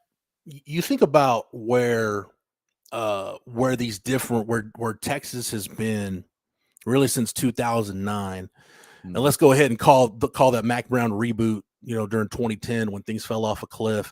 Look at where all those things were in year 3, right? So Mac in 2012, at that point, it was obvious that, man, this thing it felt like a house of cards in hindsight. Like, this thing just doesn't. It feels like something's not right, and in the end, we found out something wasn't right. Year 3 with Charlie Strong. At this point, Rodney, we're in the last days of Charlie Strong. At this point into year 3, and at this point, year 3 under Tom Herman, it was obvious, man. Tim Beck and or Todd Orlando got to go, and this whole staff's probably getting blown out, and 2020 then becomes a winner go home year. That's it. And now you look at where you're at with Sark. It's like, dude, you can get into the playoff. You can go. You're legitimately in the mix to go win a conference championship. So compared to where it has been, it's a damn sight better than where. And I've covered this thing for a long time. It's a lot more fun to be paying attention to when the CFP ranking is coming out on Tuesday than having to gather quotes about, man, we just hope we get to a bowl game so the seniors can have one more game. It beats the hell out of the alternative. Yeah, it does. It does. And you mentioned there Sark coming up bottom of the hour. You'll be covering that. And of course, we'll have plenty of sound for that coming up tomorrow on Texas Sports Unfiltered. But just kind of so your thoughts into this. I mean, obviously the win right there, you're heading to Ames for this one, but you're going to be missing a huge piece right there in the backfield.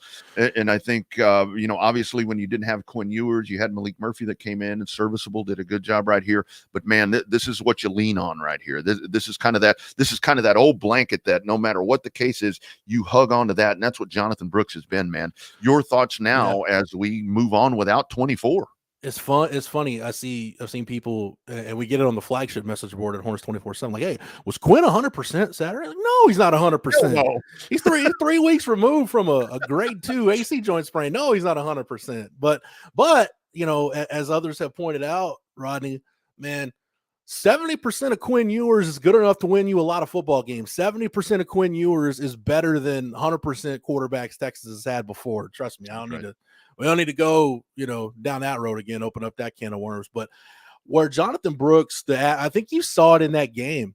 If let's say Jonathan Brooks doesn't get hurt, and like this is the kind of stuff that the day after, like on a Sunday, when I'm kind of just making sure the pulse of the fan base. And by the way, like for Texas fans, it's amazing.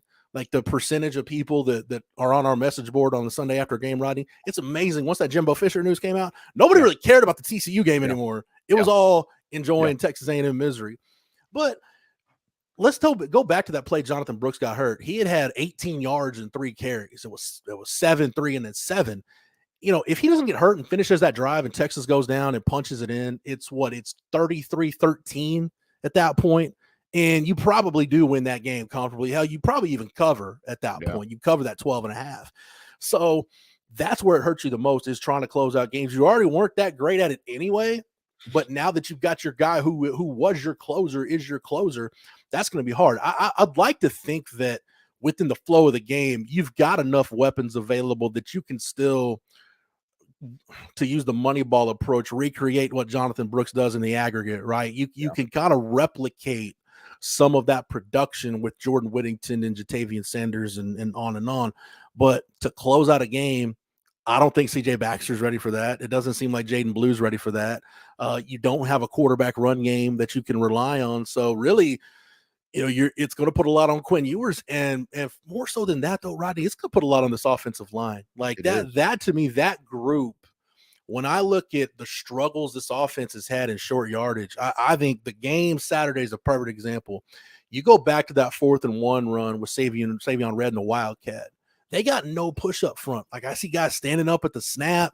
You're just kind of clutching guys. Well, man, Rodney, you've been around enough football, called enough high school football games, man. Short yardage, 4th and 1. What are you telling your offensive line, man? Fire off the ball, low man wins, get leverage. Yeah. they're immediately giving up leverage, and there's no push. But you go back to after the Brooks screen pass of the 2-yard touchdown run, man, he's running behind a white wall that's just surging forward. I'm like, that's what you need to get. They're capable of doing it. You're just not getting enough of it. That's what Texas needs to get, consistency in short yardage. I don't worry about this offense between the 20s, but closing out games without Jonathan Brooks and being without Jonathan Brooks in the red zone, you felt like maybe you had kind of started to figure some things out there. At least okay, we can at least Brooks can at least maybe get us there. He can maximize runs. You don't have that to lean on now. So those are two areas that have been problem areas all year.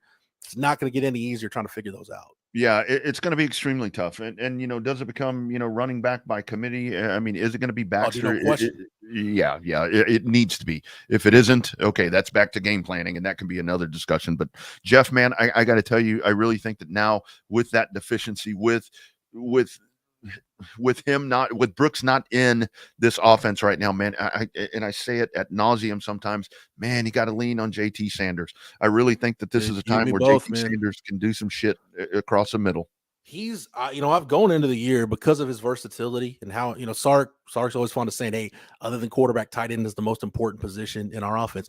And you look at how much they move the tight ends and how they use those guys. Yeah, from a functionality standpoint, they are important. But from a production standpoint, we've seen games where it's like, dude, where's Jatavian Sanders? And you look up and he hadn't had a target all day. Yeah. That's got to change. And I do think, though, getting Quinn back, and we saw it a little bit Saturday, with Malik Murphy, there were just some of those throws, some of those higher risk throws, especially when you're playing a team that plays that 3 safety defense like TCU does. Some of those throws down the seam are going to be there. It's just I don't think you trusted Malik Murphy to really do some of that. It's high risk throws for any quarterback, but especially for a young, inexperienced quarterback. But I think now that Quinn is back in there, and as he gets healthier and continues to knock some of that rust off, those throws down the seam will be there. I'll tell you this, Rodney, if the tight end screen, Sark just needs to put that, take an arrow out of the quiver, put tight end screen on the tip of it, fire it into the sun, and not use tight end screen anymore. But what I did like, though, you look at the play where he had the catch and run. It was like that little flood concept they ran into the boundary, and you get it to him, and where he can turn up field and make some things happen. Dude, man, you're going to tell me a 190-pound DB wants to tackle 240 pounds of Jatavian Sanders running at you full blast? And if you try to go for his legs, he's athletic enough to where he can go over you. Right over your ass. If you're going to throw to him in the short game, man, do it like that. Put him in positions where he can catch it going up the field and try to make some things happen at the catch. But I'm with you. I felt like he could be as important to this offense as Bijan was to last year's offense, because who's going to match up with him? I talked about like the matchup issues Georgia creates, or in you and Wags were talking about with Michigan. Dude, Alabama couldn't match up with Jatavian Sanders. I don't think there's any defense in the country that has a guy, because I don't see anybody in the country that's got an Ed Reed or anybody like that in the secondary with a safety that you could trust, because he's going to be bigger than most linebackers. He's more athletic than most safeties. You cannot match up with that guy in the open field. Yeah. And I really think, it's going to be so imperative right now. I've said it for so many years that you win the games in the trenches. And obviously with this defensive front and guys coming off the edge on the Texas defense, but you said the Texas offensive line, more important than ever, dude.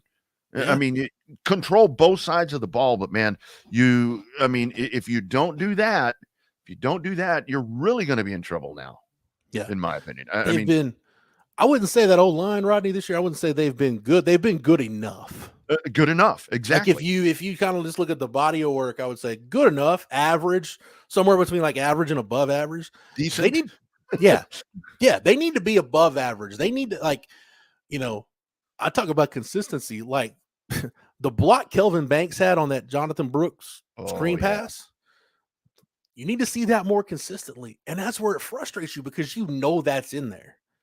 And, Hayden Conner, you need to get more consistency from Hayden Conner. It's crazy, though, how good this offensive line is when you talk about pass blocking situations. Like Quinn, and granted, Quinn had a pretty quick trigger getting rid of the ball. Like when he did start to feel pressure, like that thing's coming out fast. He's floating some stuff. Yeah. Part of that is veteran quarterback. The other part of that is I don't feel like getting my shoulder driven into this turf, so I'm going to just live to fight another down.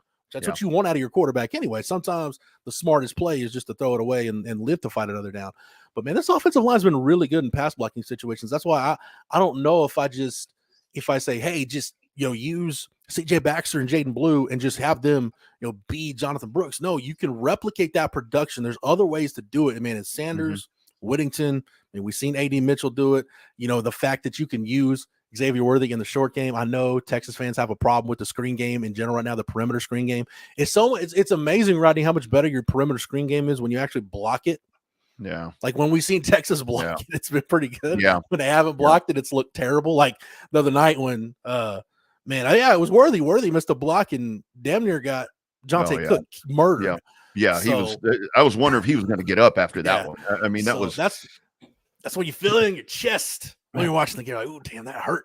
That hurt me watching that. But and Jeff, I think really the bottom line with this is, and I said the same thing when Malik came in, that you don't necessarily with the running back room, with what you have out with wide receivers, when you have JT Sanders, when you have an offensive line that is decent, okay, whatever we want to call them. I don't think you have to drastically go in here. Yeah, you don't have Jonathan Brooks, but you don't have to drastically go in here and change your game plan. You can use, for the most part, the same physics that you've been using to this point. It's just different pieces in play. And kind of shake things up a little bit. Let that red cat thing die. Leave that alone too. Let's be done with that shit and let's do something different. The thing with the Wildcat is actually, Rodney, can you put this up by heavy? This getting a yard is hard to do. I want you to put that up on the screen because that's a damn good point and a damn good post. Getting a yard is hard to do. Firing off and playing low is only part of it. The defense can get away with just firing off. The O-line has to get to the linebackers, move people off the line of scrimmage. One thing that I wish Texas would stop doing, and they did it less frequently, I think, the other night. They still do it. Sometimes when they pull their guards in short yardage, when you do that stuff, man, you're inviting penetration. Yeah. You're inviting guys to shoot gaps. So if I was them, man, I would just stop pulling my guards in short yardage because you do it so often. It's almost like teams know what's coming. But no, I'm with you, Rodney. You don't have to change. Sark doesn't have to reinvent the wheel. Like there's a call sheet that he can come up with going to Ames on Saturday that can win them the ball game. The thing that gives you comfort though, it's two things. One, you've got a veteran quarterback. Yep. That's been in some big games now. That knows what, hey, this is what I can do. This is what I can't get away with anymore. And man, that TCU game, other than the interception where he just misfired on a deep shot, that was one of the smarter games I've seen Quinn Ewers play. Like you go back to the play where he got the defensive holding call on that 3rd and 8. It's almost like he saw the DB being handsy with Worthy, and it's almost like Quinn saw some jersey getting grabbed and said, I'm just going to throw it in his area. We'll get a defensive holding call. And boom, you reset the chains. So you got a smart, a growing, experienced quarterback. And man, nobody's going to be able to line up and run the ball on Texas. I think TCU did it because they did kind of the same thing. Credit Sonny Dykes and Kendall Briles. Kendall Briles won the OC last year. Kind of did the same thing TCU did last year. Like they weren't good running the football, but they just kind of stayed with it. Yeah. And then use some tempo. And then when you got it to the 4th quarter where you still could run the football, now you're starting to get some of those 2 and 3 yard runs. Now they're starting to turn into 6, 7, 8 yard runs. So I just thought TCU just did a good job of sticking with it. Most teams don't stick with it because when you're trying to run the ball against Texas, you realize, dude, we can't run it. Let's just go do something else. So if you got Quinn Ewers and you've got that run defense, that defensive front, you should still be able to hold your own, even though the Iowa State game concerns me a hell of a lot more than the TCU game did. And I said this last week before we knew what was going to happen at Fort Worth. And even coming off of Saturday, that game in Ames concerns me because Texas has not played well at all in Ames of late. They've lost 3 of their last 4 in Ames, Iowa. Rodney, think about that. That is the one that concerns me as well, Jeff, because you look at this. Yeah, the TCU. Obviously, we didn't think it was going to end up 29-26, and then the Tech game. It is what it is. There's going to be a lot of whatever going on around that one. But man, getting on the road right there, going to Iowa State, and like you said, it just has not been the best track record as of late against those folks. And man, you're going into this environment. Boy, they are going to be chomping at the bit. This is a late game. They're going to be all liquored up, man. They are going to be ready. They are going to be ready to make this as hard as possible. You know what else? And Sark, I've got a feeling is going to be asked about this today. When you kind of get some of these muddied up games, how do you judge improvement? Because the sign of a good team is week-to-week improvement. And we can tell Texas has gotten better. It's just how does Sark perceive it? I think he's going to be asked something along those lines today. Man, without question, Matt Campbell's teams get better as the year goes on. Absolutely. Very rarely do you see a Matt Campbell team that either just kind of stagnates or regresses. And they've gotten a hell of a lot better. Like I didn't think they were going to be bowl eligible. The fact that they're bowl eligible speaks volumes of not only the kind of job, not only the kind of staff they've got, and the kind of coach Matt Campbell is, that they can develop talent, and they're actually doing a really good job for their standards at recruiting guys. So Iowa State's gotten a lot better. You saw that 3 safety defense last week, that 3 high look from TCU. Joe Gillespie runs it. But now you're going to go face the godfather of the 3 high with John Haycock, and Iowa State runs it better than anybody in the country. Anybody that's tried to run this 3 high defense, they've gone to, whether you're in college or the NFL, you've gone to Ames, Iowa to figure out how they do it, figure out how John Haycock coaches it. So it's going to be a hell of a challenge for Sark. That's why I love Quinn coming back so much, Rodney. He's kind of got a dry run with it last week against TCU, a little bit of a different look. And now you get ready to go face the real deal with Iowa State. Best defense in the league, Iowa State, in terms of total yards allowed and yards per play. That's exactly right. Jeff, I know you got to run, but I do want to get your thoughts. I know you'll elaborate it on this later in the week, but ironic here, Texas A&M making the change there with Jimbo that we're talking about. And here's the thing, they go to the SEC to get away from Texas. Here comes Texas into the SEC. Texas is going to be riding a lot of momentum no matter what happens here. A&M on their heels and trying to find, for one thing, $76 million in the hole, but yet trying to find their path. A little ironic right there that this is happening at this point, isn't it? I'll say this before I bump off here. If you're A&M for so long, going to the SEC, whatever you do, everything you've done, your identity has been built on, fair or not, Aggies, your identity has been built on, we got to separate ourselves from Texas. If A&M's going to finally make the right hire in football, A&M's like the anti-OU. I'll be shocked when OU gets a hire wrong. I'll be shocked when A&M in my lifetime gets one right. They've got to figure out, and Ross Bjork and the powers that be have to get on the same page and figure out, what is our identity? What do we want Texas A&M football to be about? And who is the guy that best fits that image of what we want to be and who we want to be? That's right. Go hire the right guy. Don't hire the name. Don't hire the guy that you think is going to have the splashy hire, the guy that you think is going to be there for the long haul.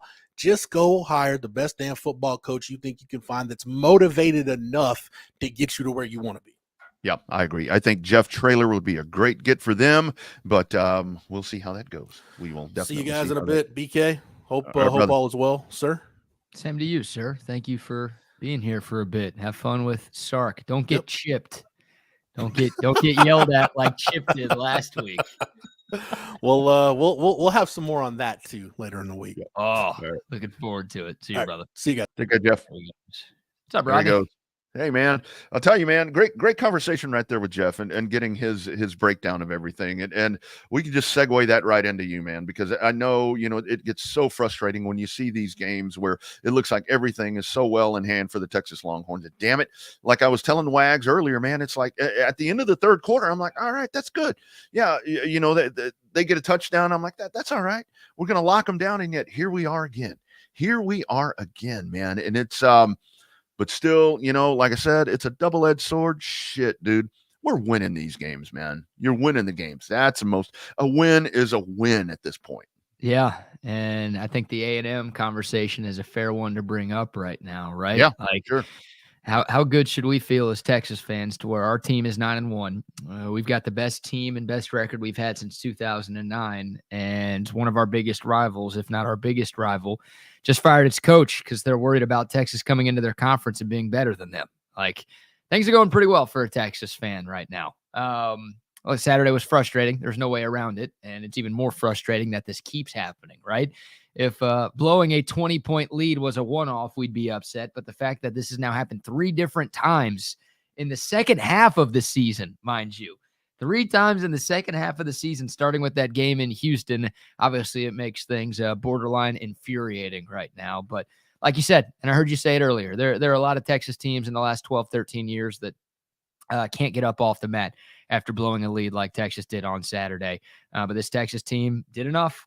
When they needed to make a play, they absolutely made a play, right? Against K-State, it was the defense with the goal line stand in overtime. Despite everything falling apart for Texas in the second half of that game, when the Longhorns absolutely needed to make a play to win a game, they were able to make that play. Same thing on Saturday. This time it was the offense. 3rd and 12. TCU's got all the momentum. They've already scored 20 points in the fourth quarter. It's a 3-point game, and you're terrified that if they get the ball back, they're either going to tie it and force overtime, or hell, they might march down the field, score a touchdown, and win. The Texas offense this time goes out there on 3rd and 12, and they make a play. Quinn Ewers, the nice deep ball, and Adonai Mitchell with an incredible adjustment mid-air to make that play. They got it done. So, it's not as pretty as we would like. And of course, because Texas is still in the CFP conversation, we've got to talk about eye tests. So, it's better if you can win going away versus hold on for dear life the way Texas has in recent weeks. But at the end of the day, man, I think life is pretty good with this Texas football program right now.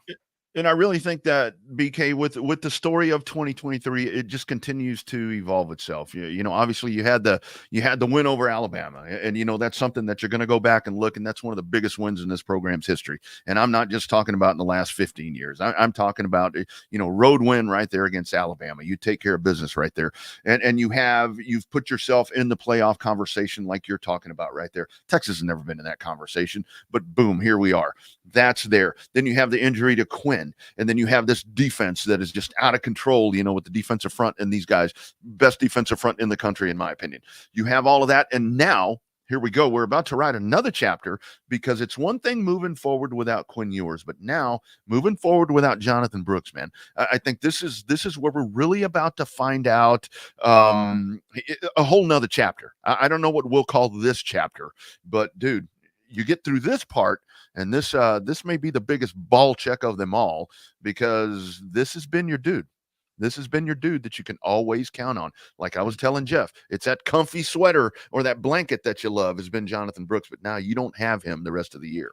Yeah, it's a big loss. There's no way around it. And he was having a great game on Saturday before he went down with the injury. He's obviously having a great season, 6th in the country in rushing yards, 6th in the country in all-purpose yards, already over 1,000 yards on the season. He's been the best and most consistent player on this Texas offense all year long. So he will not be easy to replace.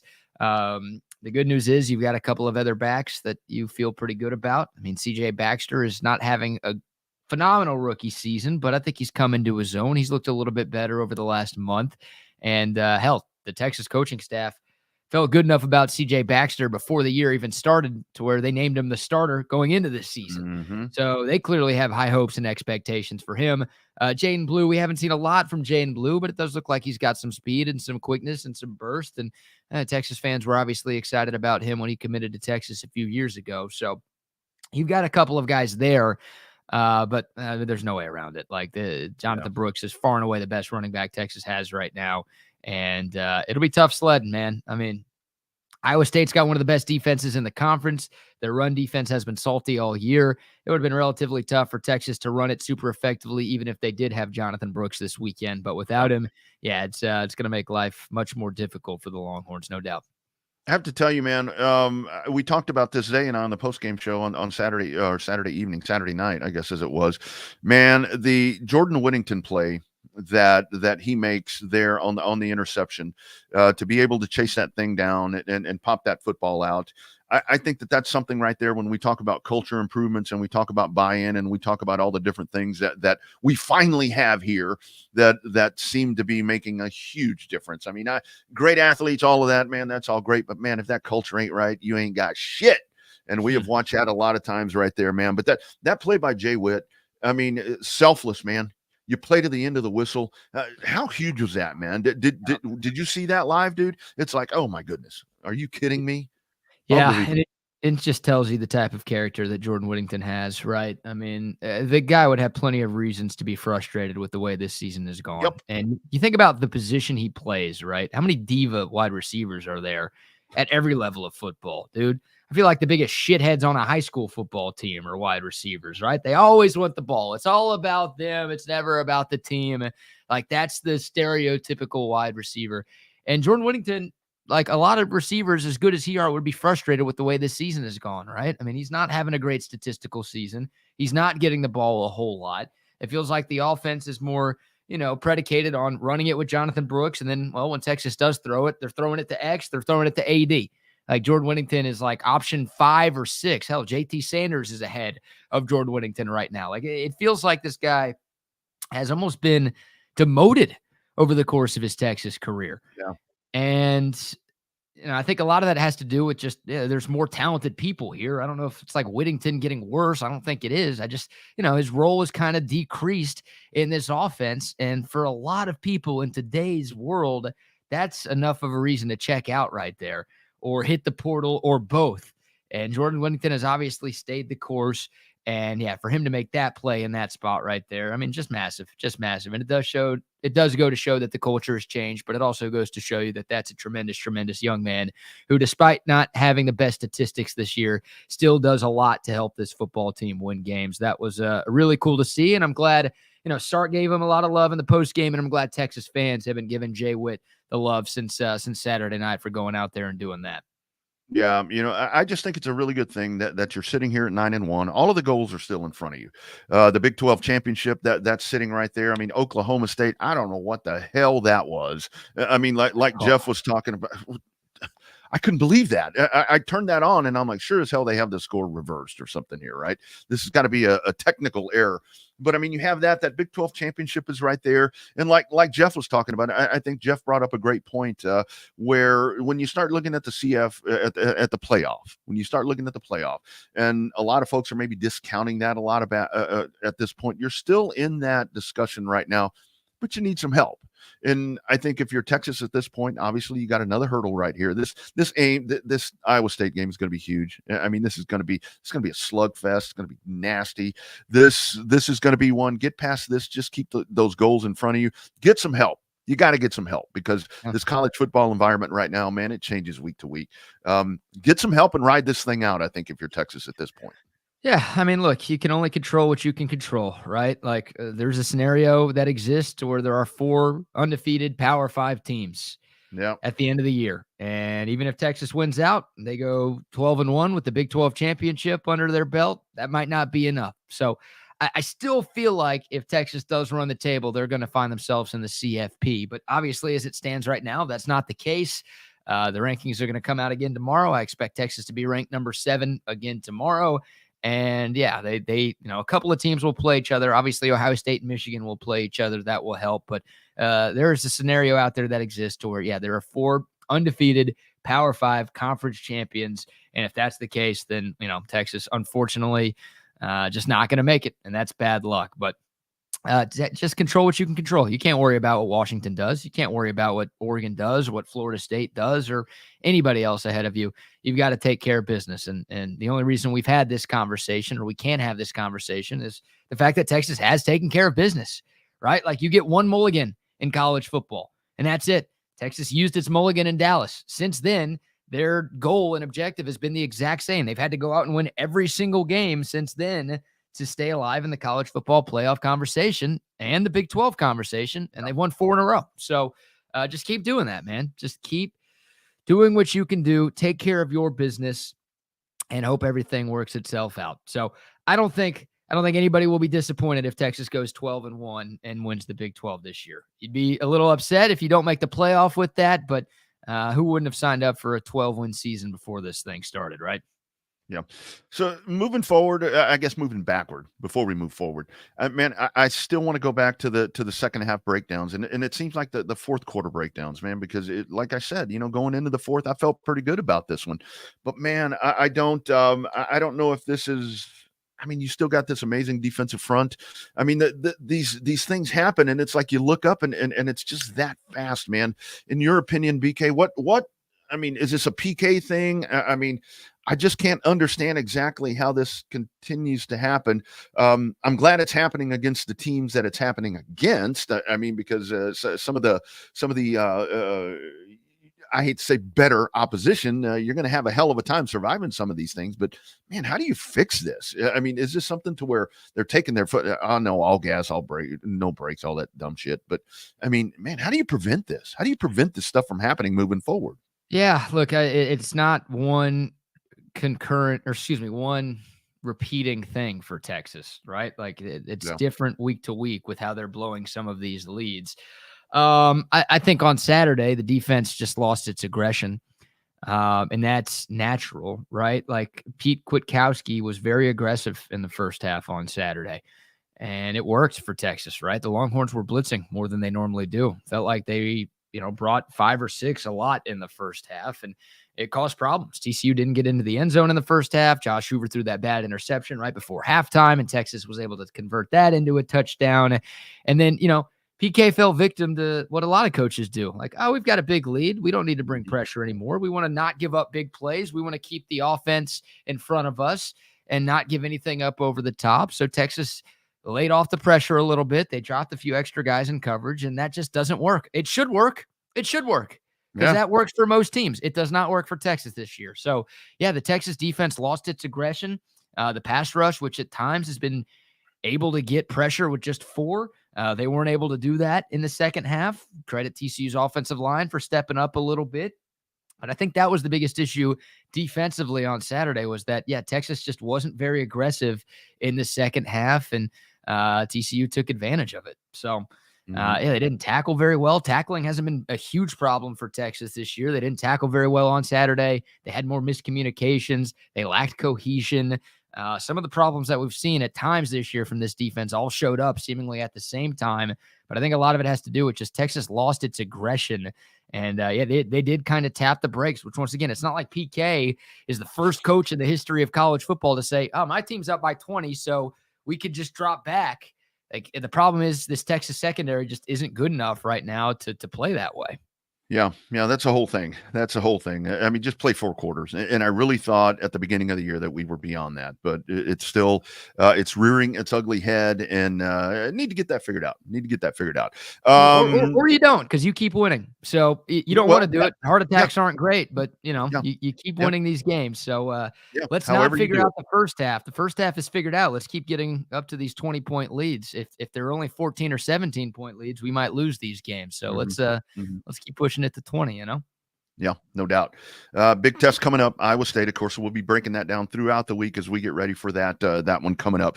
Do want to talk to you, BK, before I dive out of here. Let's talk about the Dallas Cowboys. We see the Cowboys with another impressive win yesterday over the New York Giants, and that win right there, that's a Giants team. I told Wags earlier, man, I'm at the end. I didn't have money. I didn't have anything on that game. I'm like, please, at the end, let something happen to this dude. A little positive right here, because that dude's getting the snot beat out of him.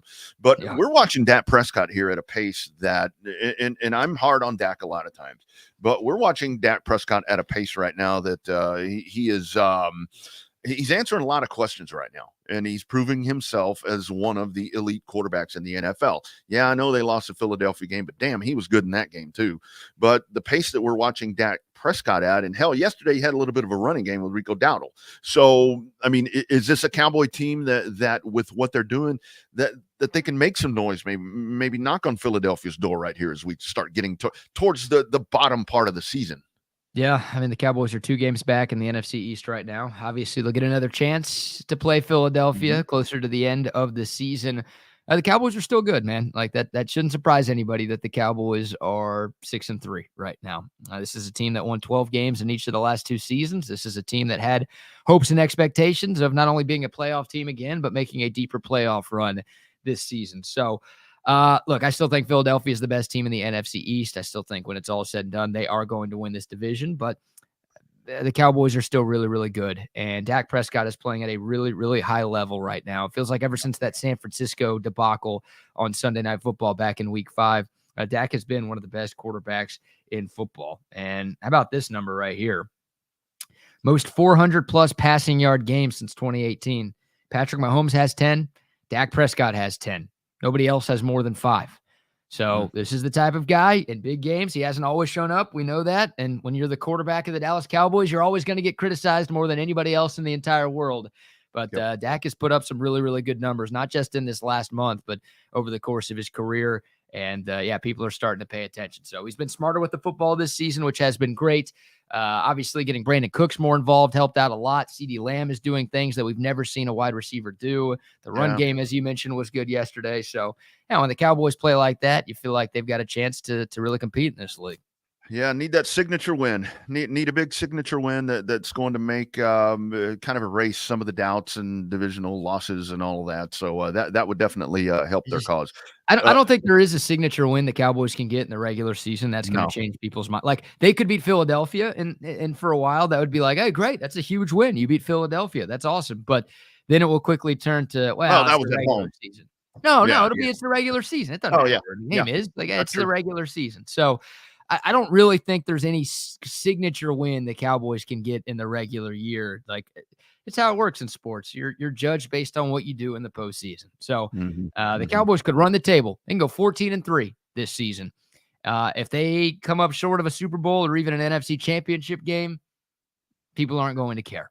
Same thing. Like to me and to everybody, it should be you could sneak into the playoffs at 9-8.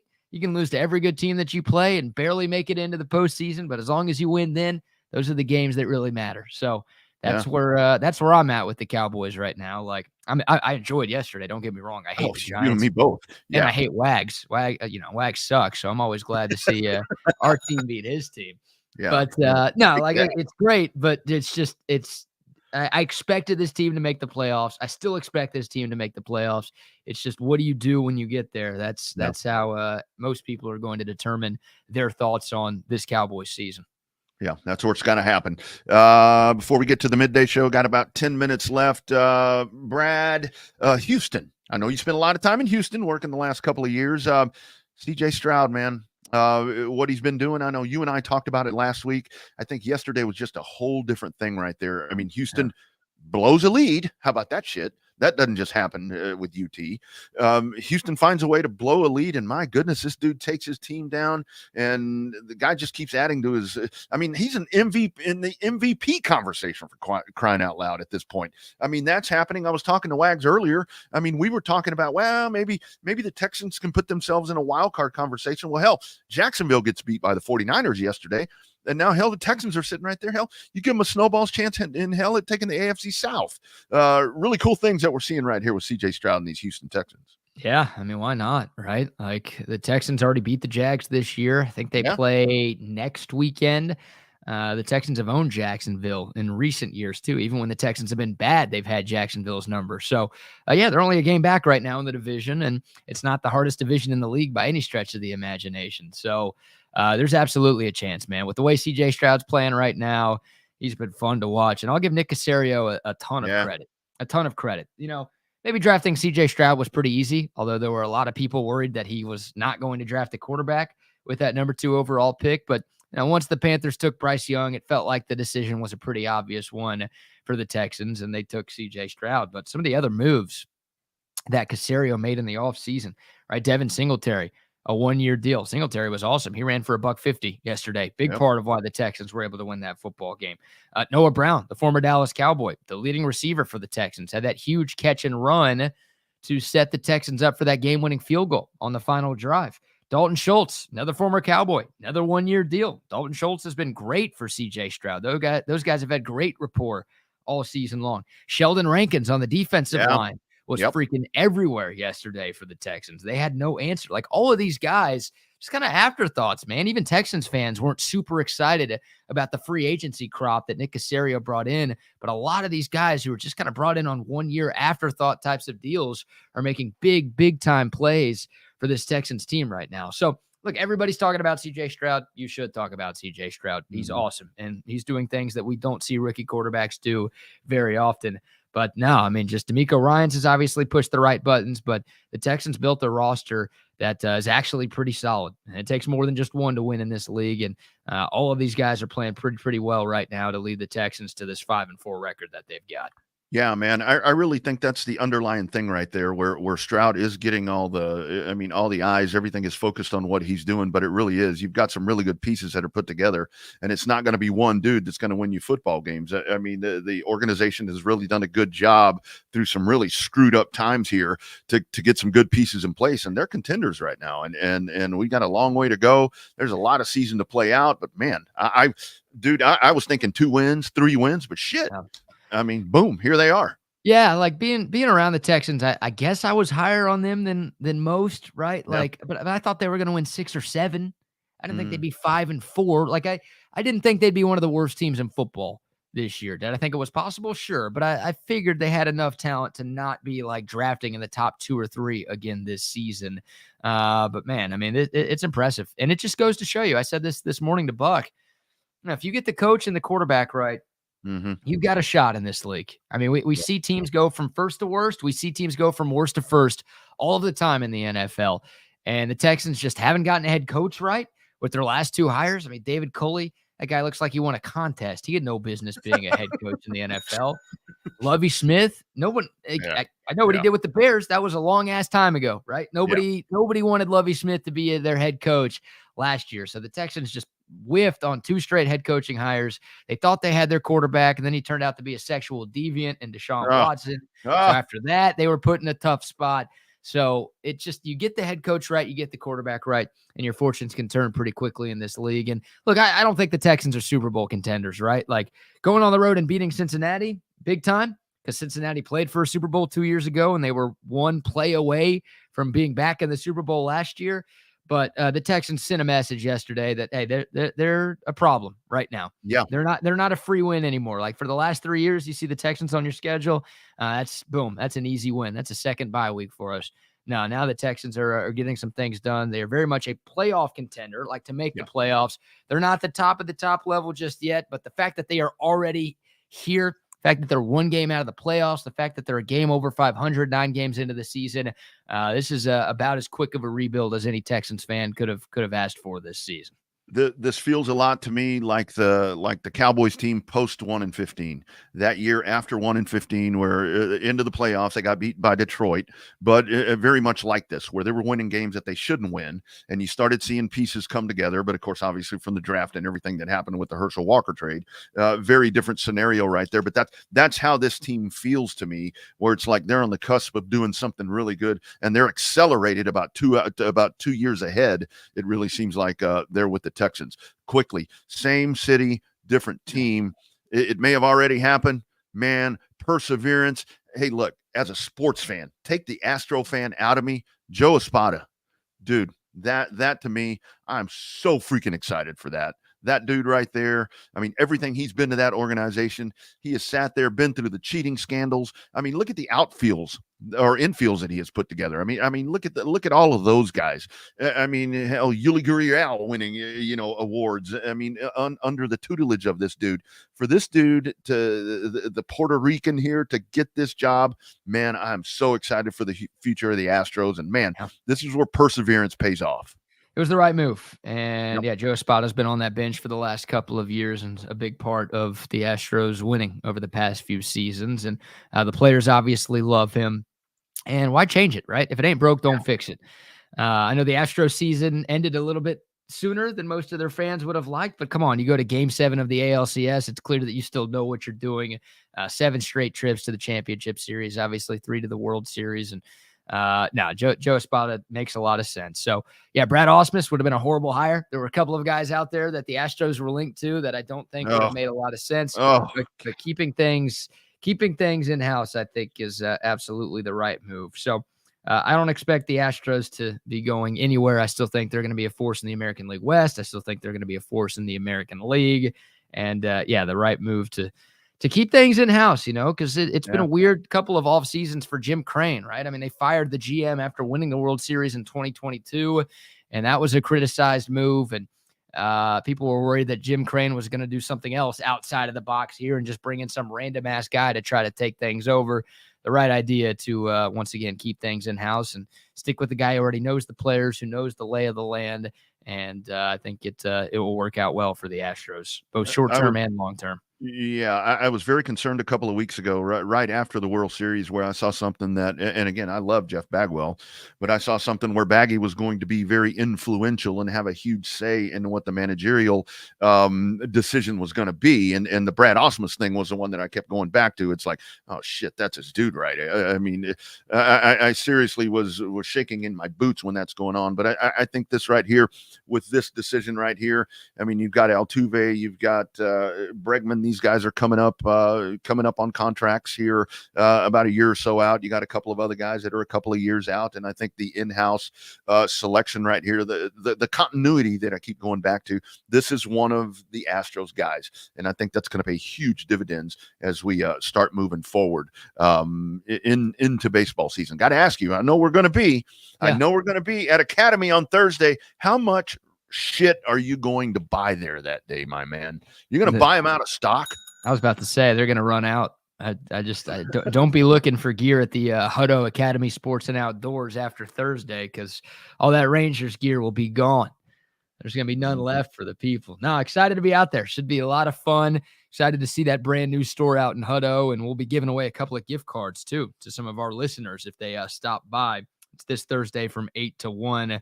But yeah, I haven't bought anything yet, Rodney. Like, really? I know. The targeted ads are hitting me hard too. Like every time I open Twitter or Instagram or Facebook, it's like, oh, Rangers this, Rangers that. They know what they're doing. And they know at some point I'm going to give in and just give up an entire paycheck to gear up, but haven't done anything yet. So we'll see what Academy's got on Thursday and go from there.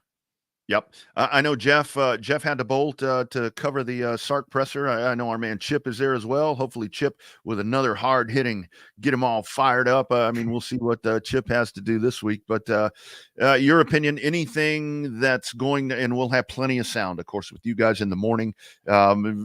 Anything that you expect to come out of this press conference is anything that we don't expect at this point. Obviously it's going to be a lot of coach speak about we got to move on, we got to move forward, next guy in line, and all blah blah blah blah blah.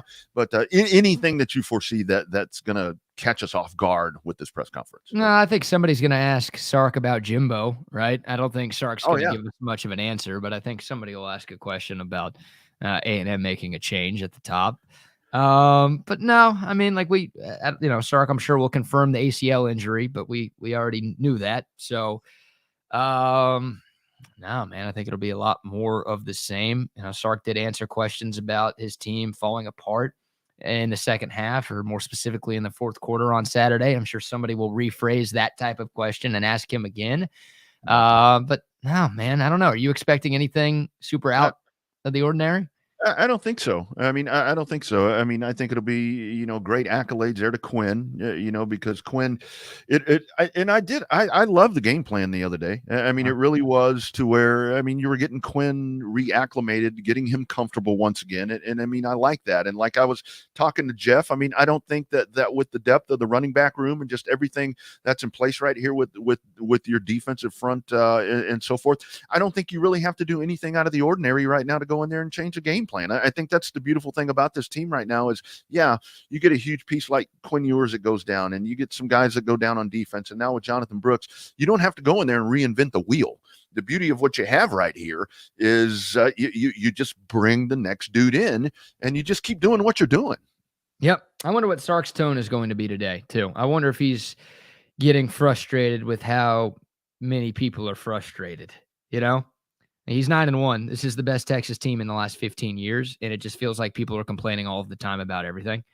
So I wonder if Sark, he's not going to call anybody out individually, and he's not going to actually say that. But I do wonder, I might keep count of how many times he says that we're 9-1 today. Yeah.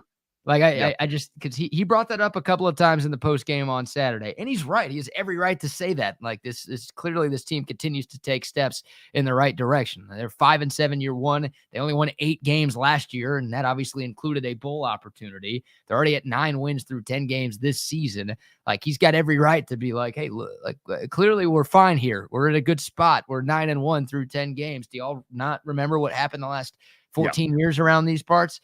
I wonder if he just kind of gets fed up with the criticizing questions from the media, or the condescending questions, if you will, from the media. And maybe he just reminds people a few different times about where his team sits in terms of the win-loss record. Yeah, I did notice that he dropped that 9-1 thing. And that seriously, that's a huge point. That really is a great point that we've talked about countlessly here on the network. And I don't think there's going to be anything. And he's going to say, that next dude steps up. That's what we do right there. He's obviously going to acknowledge the the problem there that they're not being able to finish. And that's going to be a question that's going to come up a bunch of times, I'm sure, is how do you figure out how to finish? That I expect to hear a lot. And he's going to answer it in the same way. He'll spin it different ways, but he's going to answer it in the same way. We got to figure out how to finish football games. Yeah, simple as that, right? The killer instinct, I think, is the exact verbiage he used after the game on Saturday. And I think I heard you and Wags play the audio of it earlier, but it's so weird, man, because in the first half of the season, they were great in the second half of games. And now in the second half of the season, they're great in the first half of games, but they don't have it figured out in the second half. So it's weird. It is weird. I'm just glad they keep winning. Don't want these heart attacks every single Saturday, but and you take it. TCU was 8-3 in its last 11 games before this past weekend.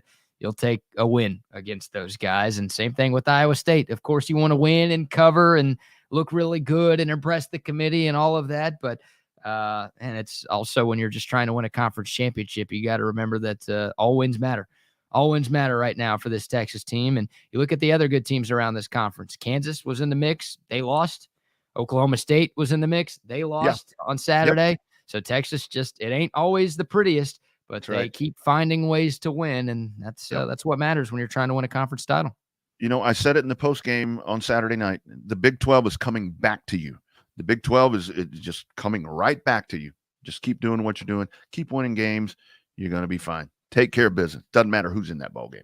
That's it, brother. Sole possession of first place in the conference. Looky there. 2 games left. You're the man, Rodney. All right, brother. Y'all have a good show. Thanks, dude. There he goes. Double R. What's up, man? Hey, buddy. How you doing? I am fantastic. Yourself? I'm good. Sorry I'm a couple minutes late. I was interviewing our old friend Sam Tripoli, who's going to be here in town this weekend at the Vulcan Gas Company doing some stand-up. Nice. Yeah. Friday, Saturday, both? Friday night, yeah. Friday at 10 p.m. at Vulcan, which is down on one end of Dirty 6, the end that's closer to 35. Are we going? I am going, yes. My cousin bought tickets, and so we have 4 tickets, and now we need to decide if we just want to have more room at our table or if we want to have 2 more people go with us. Hold on. I kind of want to go. I like this guy. Yeah, Sam's good people. If you want to go, I'm sure my cousin is a big fan of this show. I'm sure he'd be happy with that. So if you want to go, let's do it. Let's plan on it. When you say your cousin, do you mean your real cousin or the cousin that won $7,000 on the Rangers? No, that cousin is me. I am cashing that check in. This time tomorrow, I may be cashing that check in. As a matter of fact, we get into Vegas at 8 a.m. Vegas time. So I think by 10, I should be able to make it over to Circa. No, this is my real cousin. There you go. Oh, man, congrats. Yeah, less than 24 hours away from being $7,000 richer. That's got to be a good feeling. That must be how Jeff Bezos feels every 2 seconds. Oh, yeah, I was about to say. Every time he drops a number 2 and decides to wipe, he just looks at the roll of $1,000 bills coming off the toilet paper roll that he uses. We talking about Bezos or Jimbo Fisher? Oh, boy. Both could work. They are both super rich without having to do another thing a day the rest of their lives, huh? Yeah, not a bad. A&M. Somebody from A&M was asking the question over the weekend about what A&M could do to commemorate Texas joining the conference. It was a simple answer that they couldn't adhere to. Just keep Jimbo around for a few more years. That's all we need for you to show your appreciation for Texas being in the same conference as you again. It would have been nice for them to do that for us. Just keep Jimbo there. Also, the Aggie way, I feel like they're supposed to be a nice, respectful people, true to their word. You gave a guy a contract. You're supposed to let the guy play out the contract, right? Exactly. Because we at Texas do that all the time. We have never fired anybody early. So we're men of our word. That's what you're supposed to do at A&M, right? Isn't that their thing?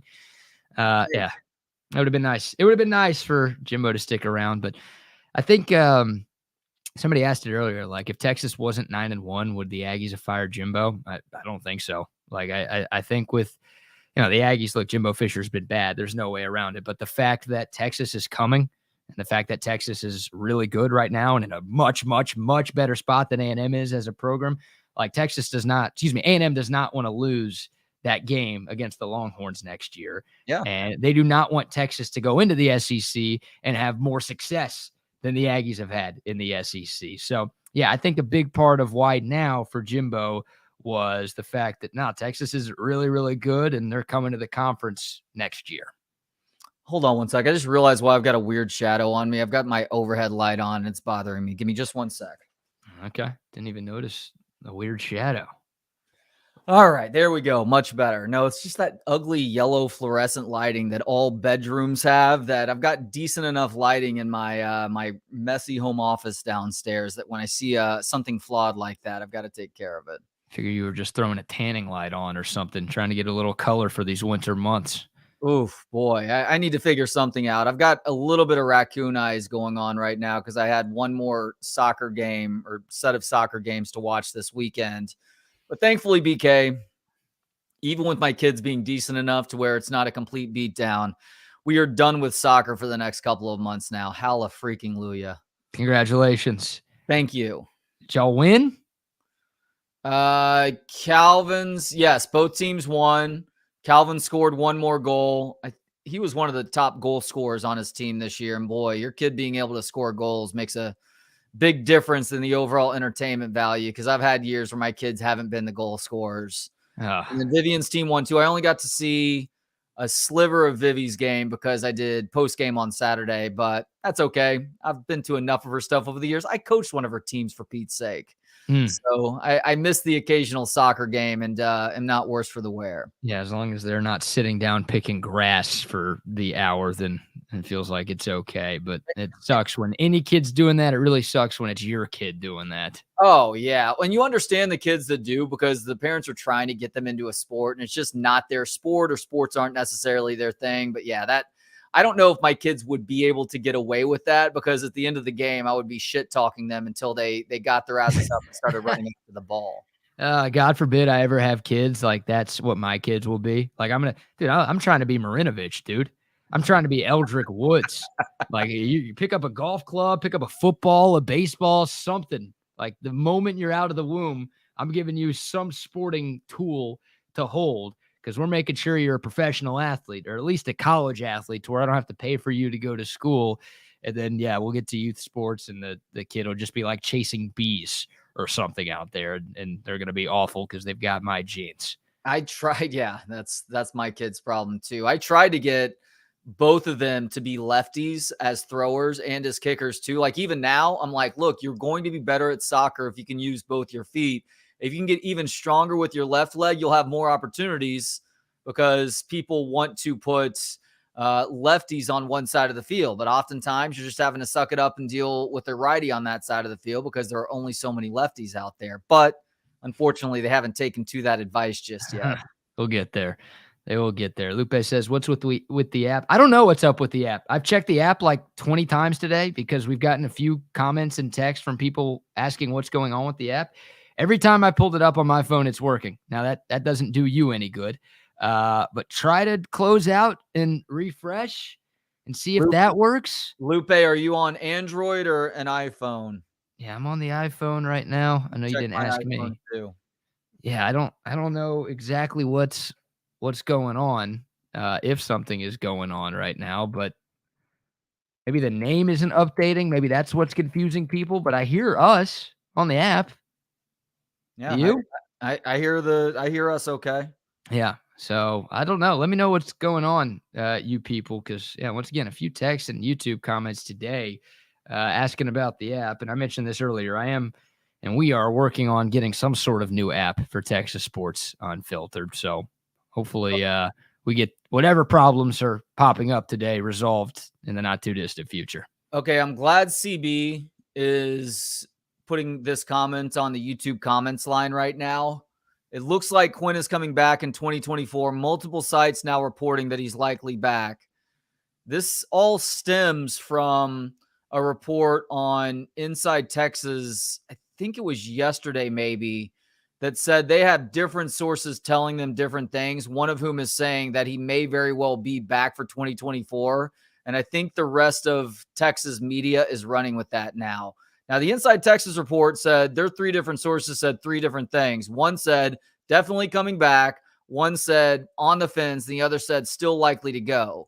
But the on coming back side it does make some sense if you think about how many other top tier quarterbacks are coming out in this draft versus what is coming out for the 2025 draft. And I don't know what Quinn is going to do one way or the other. Would it be great if he returned for one more year? Hell yes, it would be great, especially because he's had a really good season this year, one where it seems like he could be a day 1 or day 2 draft pick, but him coming back for another year would be great. I do wonder, though, because he's got to look around the receiver room and see that he's likely going to lose his top 3 receivers along with Jatavian Sanders, and if that doesn't factor into things as well. Yeah, I don't know why Quinn Ewers would have already made his decision, right? Like, I'm not going to say the other thing, too. Yeah, like of course he's thought about it. Him and his family, I'm sure, have been thinking about it for like the last year. But I don't know why he would have already made his decision, right? Like, he hasn't gone through the offseason. He hasn't talked to NFL scouts. He hasn't, gone through the pre-draft process or anything like that. So I don't think Quinn has made up his mind yet. I don't think he's a first-round pick right now. I don't either. If he balls out these next 2 games and then Texas wins the Big 12 and makes it to the college, like if he has an amazing final month or 2 of the season, we saw Cardale Jones as a 3rd-string quarterback who didn't start until the playoff or until the Big 10 championship game become a 2nd-round pick in the span of like 2 months. So Quinn Ewers right now, probably not a 1st-round pick. There's probably 4 or 5 quarterbacks who would have their names called before he would. But if Texas goes to the playoff and Quinn Ewers is throwing for 300 yards in all of these games to lead Texas to the playoffs, then he might be a 1st-round pick. So he might go. I don't think he's made up his mind right now. Like, at this moment, it'd be smarter for him to come back. Like you said, I hope he comes back. That's no slight at Malik Murphy. That's no slight at Arch Manning. I feel like those guys have the potential to be great, but you always want a returning quarterback. And you can get a guy back for a 3rd season as you make your move to the toughest conference in college football. Yeah, I would love to have Quinn Ewers back right now, but I don't even think Quinn Ewers knows what he's doing to this point. So anybody who's reporting that Quinn has definitely made up his mind about coming back or leaving, I think it's lip service at this point. Yeah, I think that's the best way to think about it right now is that there's still a little bit less than a month of the regular season to go. You want to include the Big 12 championship game, which it does seem like Texas is all but assured to appear in that game here at the start of December. Feeling good about it? I am feeling really good about it. Yes, even with the possibility of Texas losing to either Iowa State or Texas Tech, it would take a perfect set of circumstances for them not to get in at this point. I don't even know all the tiebreakers. Like I tried to look some of them up this morning and it just made my head hurt. So I'm just like, let's just win these last 2 games. Like, agreed. I don't know who Texas would play, right? Like Oklahoma State, obviously Texas and Oklahoma State were tied for first going into the weekend. So for both teams, it was win out and you're in. But Oklahoma State got freaking boat raced by UCF on Saturday. So now all of a sudden the picture for them is not as clear. So I don't know who Texas would play. I just do know Texas will get there if they beat Iowa State and Texas Tech. Yes, they will. And all of a sudden, because of injuries, one particular injury, the task gets a little bit more daunting. And you're going to need to see a little bit more from the backup running backs and then also from Quinn Ewers too, BK, who, look, give him credit for sucking it up and playing on Saturday and putting up great stats. He is still very much affected by that AC joint injury. I thought he played pretty well on Saturday. I didn't notice too much of a difference from Saturday's Quinn to regular Quinn. Okay. And that might sound like a little bit of a slight to regular Quinn, and I think it kind of is. Like, Quinn missed a couple of throws on Saturday that I feel like he misses in normal games. We've complained about his deep ball accuracy all season long, right? Like, that was an issue before the air conditioner problem. And he had a couple that floated for way too long. Obviously, the interception, Jordan Whittington made the amazing play to overcome and offset that one. But I thought the deep ball accuracy wasn't great. There were a couple of other misses that Quinn Ewers had that I think we've seen at times from him this season. But overall, I thought he played pretty well. I mean, 22 of 33 for over 300 yards. Like, he wasn't 100%. I'm not saying he was, but I don't think it was like that much worse of a normal Quinn Ewers performance on Saturday. Yeah, I think that there was a lack of zip on the ball that you normally see. And the way that he was missing deep was that he was missing short, which isn't usually the case. Sometimes side to side, sometimes he'll overthrow a guy, but he was badly underthrowing the ball. And I think that is the result of him not quite having that arm strength back. And same goes for a couple of short throws, some of which his receivers bailed him out of. I mean, I know the A.D. Mitchell throw was technically a deep ball, but that was a great example of his receivers making sure that they're stepping up their level of play too, if their quarterback is going to return maybe a week before he needs to. But even a Quinn, who is maybe slightly lesser, or maybe it's similar to what we saw before that injury, is going to be a much better option than anybody else on the roster right now, whether it's Malik Murphy or Arch Manning. And it turned out, even though you tried to throw the ball less in the second half, you needed him the entire way to make sure you got through that football game, because unfortunately, BK saw another example of this team build up a lead going into the locker room at halftime and then have to hold on for dear life to win it in the end. Pretty amazing, huh? I mean, it's like clockwork with this team. And the weirdest thing is, in the first half of the season, I mentioned this a couple of times. In the first half of the year, they were slow starters, but they were a great second half team. And now in the second half of the year, it's 3 times in the last 4 games where Texas has jumped out to at least a 20-point lead, and they've had to hold on for dear life. The game in Houston, they were up 21 in that one, and obviously the game here against K-State last weekend, and then the game in Fort Worth on Saturday night. It's pretty amazing to watch. Now, the good news is Texas keeps finding ways to win, but my God, they are giving all of us heart attacks every single weekend, and yeah, it's amazing how quickly things fell apart. They gave up 20 points in the fourth quarter on Saturday. The game was 26-6 at halftime. It was also 26-6 after the third quarter. It's not like, right out of the locker room, TCU just put up a couple of quick scores and, they were in it the rest of the way.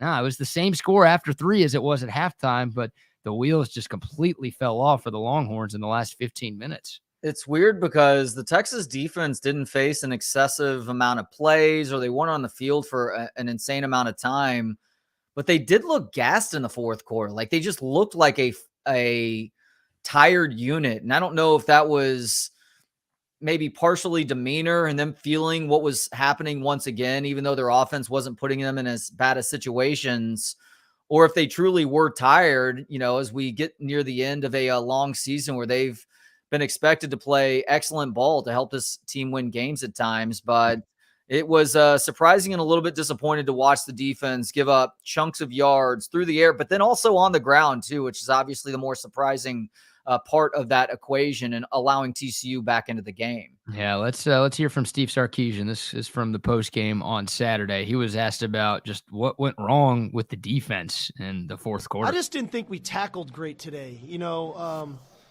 Early in the game, I thought our coverage was really good. In the first half, we covered really well. We played the deep ball well. We broke up some plays. When they completed it, we were tackling really well. But as the game went on, we just didn't tackle very well. They threw a curl route, and we don't tackle the guy, and he splits us and goes down the middle and, jumps over a guy, made the guy look like Superman, where it should have been a gain of 10 yards. And so those are things for us where we need to improve. Again, if we do it right and we stop the run well and we get the lead and play well offensively, people are going to have to start to throw the ball. All right, well, now they're going to complete some of those throws. That's okay too, but you got to get them on the ground. And I just didn't think we tackled very good there, especially in the fourth quarter. It was not good enough. He's not wrong. I mean, there were some miscommunications there. There was a lack of cohesion there, but some sloppy tackling from this Texas team that allowed TCU to get right in it. And to your point, Trey, about TCU not holding the ball for that long or not running a ton of plays, their last 3 touchdown drives totaled 5 minutes and 37 seconds. Like, they just marched down the field with ease to get back into the game. In TCU's last 4 possessions, they had 247 yards on 30 plays. That's 8.23 yards per play.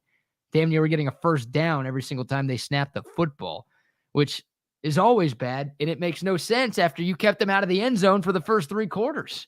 Like, just a total defensive collapse by Texas. And yeah, man, I think PK got a little soft, really. Like, he did what a lot of defensive coaches do. He had a big lead, and he's like, well, let's drop more guys in pressure. Or excuse me, let's drop more guys in coverage to not give up the big play. And unfortunately, Texas just isn't good at that right now. Like, you would think, we've got more guys in coverage. That means we're not going to give up big plays. But this Texas secondary just isn't good enough right now. Guys aren't good enough in coverage. The communication's not there. These guys are getting beat too many times. So the best defense for Texas, they need to be aggressive throughout. They blitzed a lot in the first half.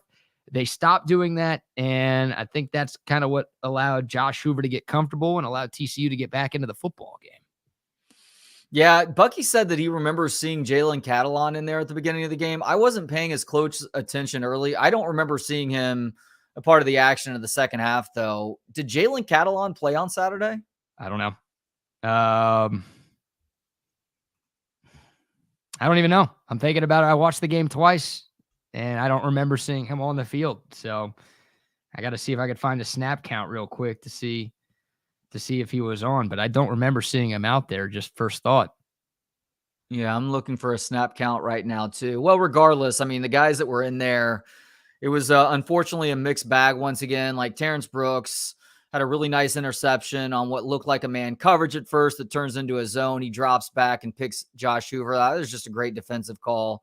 And a guy made a play there. Keaton Crawford remains terrible at the safety position. I'm not sure why he's out there at all at this point. Let him just be a special teams guy.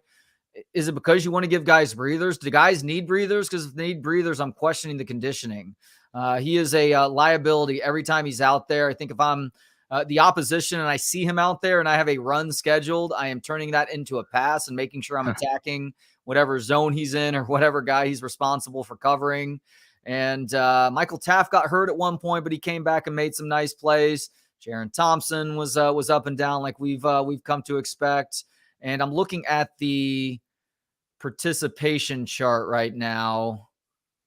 No, I do not see, unless he's changed numbers from number 11. I do not see Jalen Catalon in the game on Saturday, despite the fact that we were told last week that he did practice BK. This may be it for Jalen Catalon. We may not see him again the rest of the way. And if so, you've been without him since the Oklahoma game. So it shouldn't be that big of a surprise or shouldn't throw you too far off kilter if he's not out there. Yeah, I hope he is. And you're right. I mean, Sark said all last week that Catalon had been practicing. And even on Thursday, Sark said that Catalon was going to be good to go, right? He basically was asked about it. After he said Quinn Ewers was going to start, someone asked about Jalen Catalon starting, and he said, yeah, Catalon's going to play. So I don't know if there was a setback, or I don't know if Sark was just lying the whole time. I don't know what the deal is there. You'd love to have him because he's a very good player, but no surprise that he is missing time because that's kind of been the knock on Jalen Catalon. He's a really, really good player, and we got to see that at times this season for Texas. He just hasn't showcased the ability to stay on the field. That's what plagued him in Arkansas, and that is unfortunately continuing to plague him here. And yeah, Keaton Crawford, I think he got a lot of snaps early, but he wasn't on the field much in the second half. Like I think the Texas coaches kind of realized that this guy is not helping our cause right now. So I don't think he was in the game much in the fourth quarter. So I don't think you can put too much of the defensive collapse all on him. The biggest loss on Saturday was not TCU losing to Texas, BK. The biggest loss was Texas losing Jonathan Brooks for the season. Just a heartbreaking piece of news to get yesterday because Jonathan Brooks is a dude that has bided his time up to this point. Even going into the season, he had to bide a little bit more time because the coaches started CJ Baxter over him the first couple of games. But when Jonathan Brooks finally got his opportunity, he proved that he was one of the most important players on this roster. And now the Longhorns are going to try and make it to win a Big 12 championship and possibly compete in the college football playoff minus one of, if not their best offensive player. Yeah, it's a huge loss. Having a great season, over 1,000 yards. He was over 100 yards in the game on Saturday, right? Like he was playing really, really well. Obviously had that big screen pass that he damn near turned into a 75-yard touchdown in the first half too. I mean, he has been a godsend for this team, and no one was quite sure what to expect from him this year. No one was quite sure what to expect from the running game this year after both Bijan and Rojo went to the NFL. And then I felt great about Jonathan Brooks all off season long. But then the coaches announced CJ Baxter as the starter, and I'm like, oh, God, maybe Jonathan Brooks isn't that good. But we learned early on that the dude is a special, special talent. So I feel awful for him, man. I feel for the kid because Mel Kiper Jr. has him listed as his number one running back in this year's draft class. So, like, obviously, from a Texas fan perspective, I'm like, this sucks because now our chances of winning aren't as high. But for Jonathan Brooks, like he was having a season good enough to where he was on NFL radars. He was in the Doak Walker conversation, but also he had a chance to be, a top 2 or 3 round pick in the NFL draft next April. And you feel like all of that stuff is gone. So, huge bummer for him. Like you said, he bided his time. He waited his turn, and he's done just about everything right for this Texas team this year. He's been the best and most consistent player on the offense. And it's going to be tough sledding without him in these last couple of weeks, because CJ Baxter's gotten better, I think, as the year progressed, but he still is a freshman. And Jaden Blue has done a couple of things, but we haven't seen much of him outside of mop-up duty, so I don't know what he would look like against really good competition in meaningful spots. There's no doubt this is a huge loss for Texas, and the run game will not be the same over these next few weeks. What's up, Hamza? Always appreciate you chiming in on the YouTube comments line. Hamza says, my theory, Brooks is excellent, but the O-line is so good that we'll be okay with Baxter. Like, Brooks didn't start, and I think Baxter will be fine. Last week, Baxter did have a 50-yard touchdown run. He's talking about the Kansas State game there. Hamza, I'd love to believe you, but CJ Baxter has been running behind the same offensive line, and we haven't seen near the same caliber of player that Jonathan Brooks has been this year. Is CJ Baxter a slouch? No, definitely not. But I don't think he has the game-breaking capabilities that Jonathan Brooks has shown this year. Probably going to see a little bit more Keelan Robinson back there, Jaden Blue as well. And hopefully a combination of those 3 guys can come close to what Brooks and CJ Baxter were providing the running back room, the rushing attack, and also running backs catching the football out of the backfield as well over these last couple of regular season games and going forward. Yeah, CJ Baxter's not Jonathan Brooks. He's just not. He doesn't miss a lot of tackles or break a lot of tackles, however you want to describe it. Like he hasn't shown that. Now, hey, maybe this is his opportunity. He's going to get more carries over these next couple of weeks, and maybe he showcases more of a consistent ability to make guys miss. But that's what Jonathan Brooks was great at, right? Like you said, it's the same offensive line he was running behind. And the offensive line did create some holes for Jonathan Brooks. You don't get 1,100 plus yards in 10 games by yourself, but he also had a really good ability of making guys miss, of breaking tackles, of juking defenders in space. CJ Baxter just, like, it's not like he hasn't broken a tackle at all this season, but the difference in that between he and Jonathan Brooks has been staunch this year. So you don't get that running back who's going to, that's what Bijan and Rojo did so well. It's like even a play that wasn't blocked well, those guys could find a way to pick up yards because they were just so good. That's Jonathan Brooks. If someone misses a block, Jonathan Brooks was good enough to break a tackle and still turn a play that should have been a negative gain into something positive. CJ Baxter, we haven't seen that from him yet. So it will be tough. Iowa State's got a really good defense, man. One of the best defenses in the Big 12. I think they are number 1 in total defense in this conference right now. They've been very good against the run. So, not an ideal situation for CJ Baxter in this run game to have to go up there and run the ball effectively against that group. But obviously, Texas is going to have to be able to do something on the ground to keep winning these games. Yeah, advanced metrics have the Iowa State defense as one of the top 5 in the entire country. Now, that supposedly takes into account quality of competition too, but this Iowa State defense is a reason why they have a legitimate shot to make it to a Big 12 championship game right now. It's not the offense, and ultimately I still feel good about Texas going into Ames and winning this game because Iowa State does one thing decently right now on offense, that's running the football. They're not a very good throwing team, and if you can't throw the football, you're not going to be able to exploit this Texas defense like you need to really start making some things happen. I actually believe this is going to be a lower scoring affair on Saturday. I don't know what the over-under is right now, but I would be inclined to say tell your cousin to take the under. But ultimately, I do think Texas takes care of business and has a chance to clinch a Big 12 title game spot that very last Friday against Texas Tech with Brett Yormark supposedly in attendance, although he is going to test positive for COVID next week. Oh, he already is getting symptoms? I would assume so. If not by now, then there's a slight sore throat forming by Friday. What type of score are you expecting? Like Texas was held under 30 for the first time all season on Saturday, and they scored 29. Are you saying less than that? I think that it's probably something in the 24-10 range. Okay. Wow, 24-10. I'll take that. I'll take a 2 touchdown win. Yeah, like Michigan and Penn State. Is Texas going to run the ball 400 plays in a row to close out the Cyclones like Michigan did on Saturday? Probably not. If Jonathan Brooks were in there, maybe, much like it wasn't 30 straight, but much like they closed out that Alabama game. That's kind of what they were trying to do against TCU in the second half. It looked like they were intentionally throwing the football less all the way up until Brooks goes out, and then they needed more from Quinn Ewers. I think another one of the reasons why I think obviously he wasn't 100%, but I think that he was more off than a lot of people realize is you just see it in his body language. Like he didn't have mopey, pouty Quinn Ewers face or body language going on like with last year, but you could just see a guy who was really laboring to be out there helping this football team out. Obviously, he goes into the locker room at halftime a little bit early. That's no doubt to get a little bit more treatment on that shoulder to make sure it's warm for the second half. And I don't wonder if there was a conversation between head coach and quarterback at halftime that led head coach to understanding that they probably needed to run it a little bit more going forward to win the game, to help preserve Quinn Ewers too. What if I told you that Texas ran 11 plays in the third quarter and they threw it on 8 of them, Trey? Well, then I'm an idiot. Well, you're not the only one, because I've seen a ton of Texas fans be like, why do they run the ball so much? Why do they take their foot off the gas? No, I think the problem was they didn't run it enough. They ran it a lot in the fourth quarter, but in the third quarter, they threw it a bunch. Wow. They ran it 3 times for like 19 yards, which is more than 6 yards a carry. And they just kept throwing it, and then it wasn't working. And then really the defense, I think, was the bigger reason why Texas just allowed that lead to slip away. You can't give up 2-minute touchdown drives 3 straight times.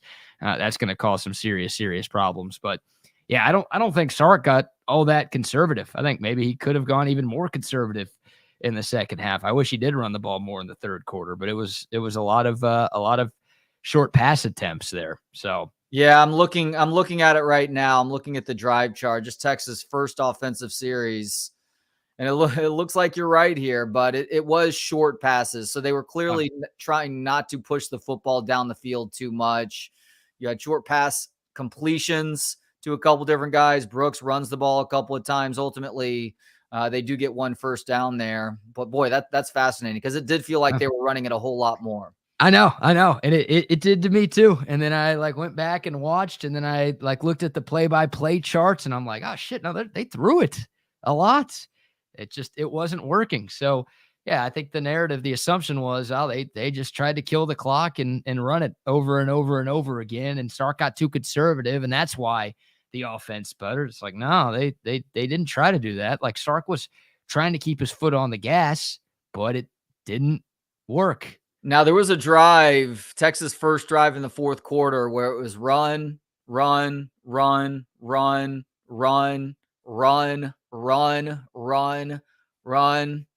goodness, they really did run what feels like 10 times in a row before Bert Auburn hits that 49-yard field goal. Yeah, glad you brought that up. That was the only drive they scored on the second half, was the drive they actually did run it. They threw it on their first 2 possessions in the second half, and they punted twice. And then you see more runs in the next drive with 1 short pass complete on a 3rd and 5 where they didn't get the first down. I mean, maybe that's Steve Sarkeesian trying to run more clock in the fourth quarter and just get his team to the finish line. But there was a point, I guess, in the second half, but it wasn't the third quarter, unlike what myself and plenty of Texas fans felt like. I don't mean to let Sark off the hook, because it didn't work. So you're always going to get criticized if you call plays that don't work. And you should never score just 3 points and a half of football with all of the talent that Texas has. But I will defend Sark and say that he actually tried to do a couple of different things. Once again, didn't work. You can criticize him for that.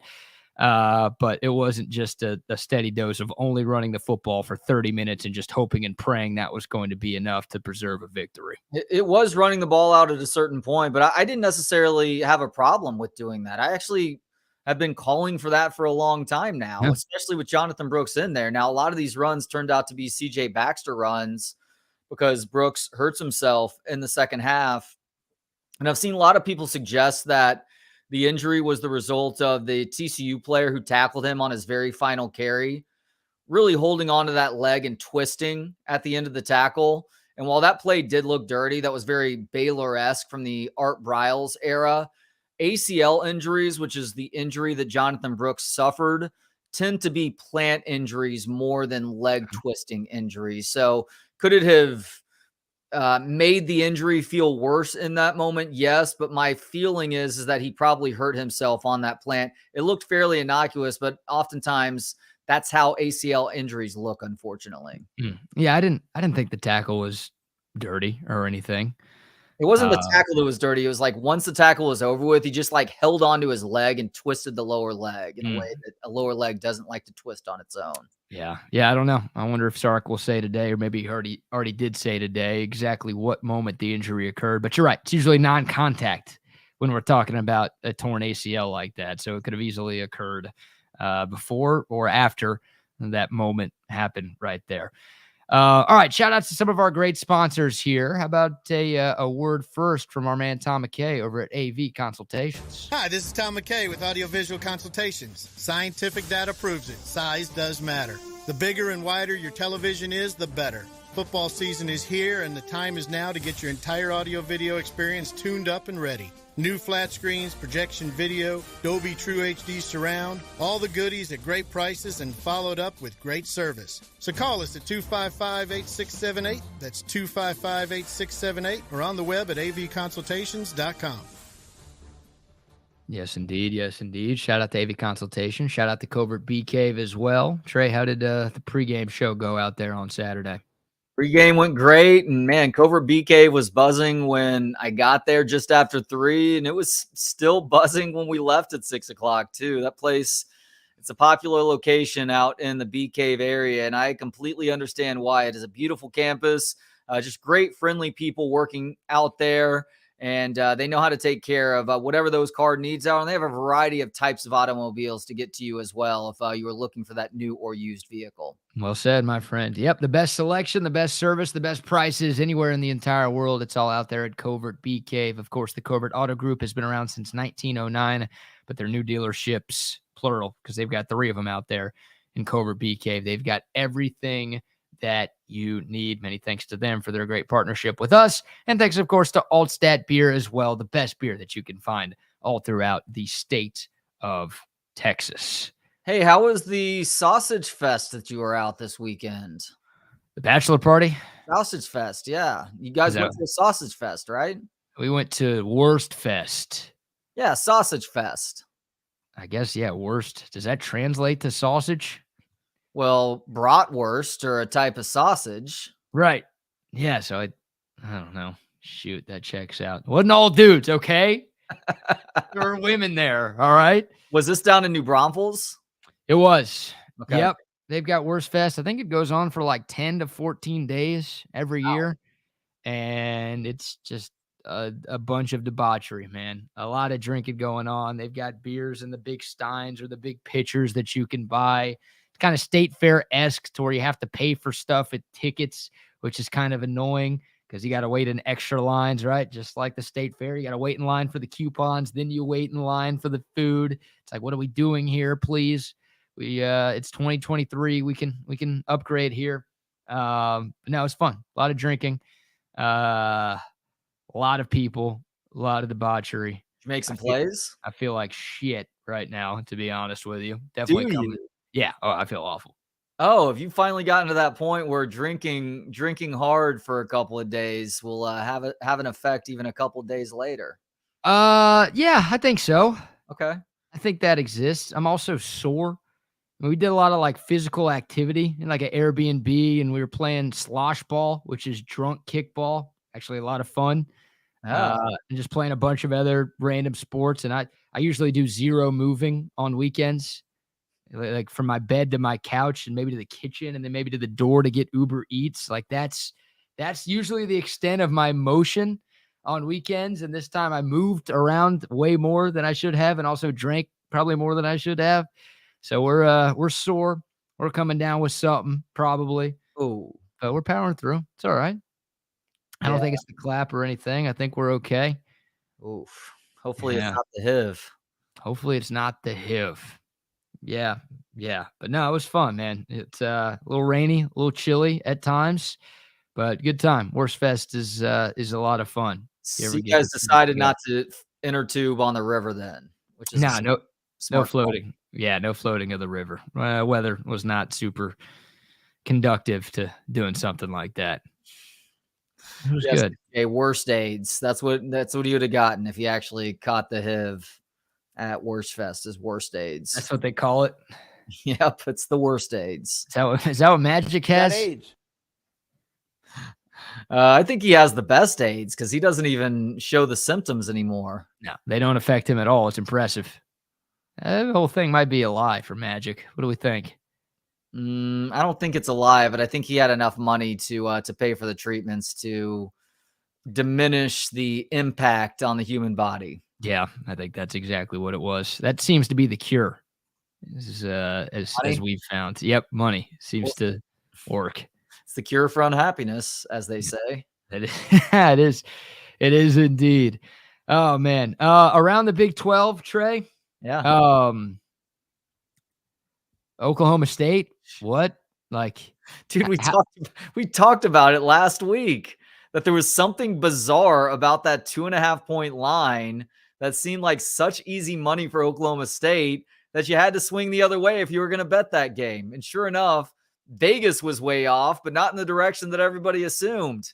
They needed to have UCF favored by 5+ touchdowns.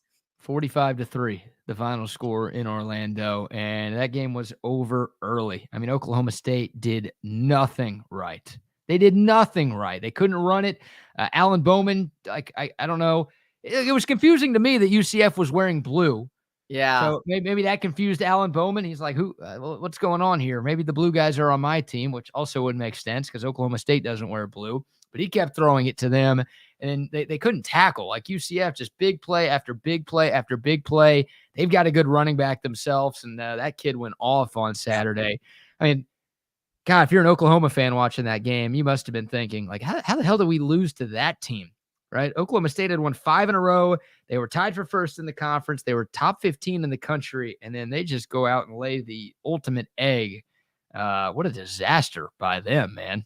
It felt like there would be a little bit of an emotional letdown, but yeah, Alan Bowman returned to early season Alan Bowman form. Unfortunately for Oklahoma State fans, I think that they are still in the driver's seat just based on the collective record of teams that all have the same number of wins and losses right now. Like they do have a loss, but they beat Iowa State. No, they lost to Iowa State, but they beat Kansas State and Oklahoma. And I think that has to do with the total teams and your record against those teams that are at or above you right now. So if Texas beats Iowa State this weekend, obviously Iowa State's not even tied with Oklahoma State anymore at that point. But that's just another one of those games that will work against Iowa State if they find themselves in a tiebreaker with Oklahoma State or somebody else. Yeah, I mean, Oklahoma State, like we talked about how easy the last 3 games were for them, or at least were supposed to be for them. They didn't make it look easy on Saturday. They're at Houston and they host BYU. They should win both of those, right?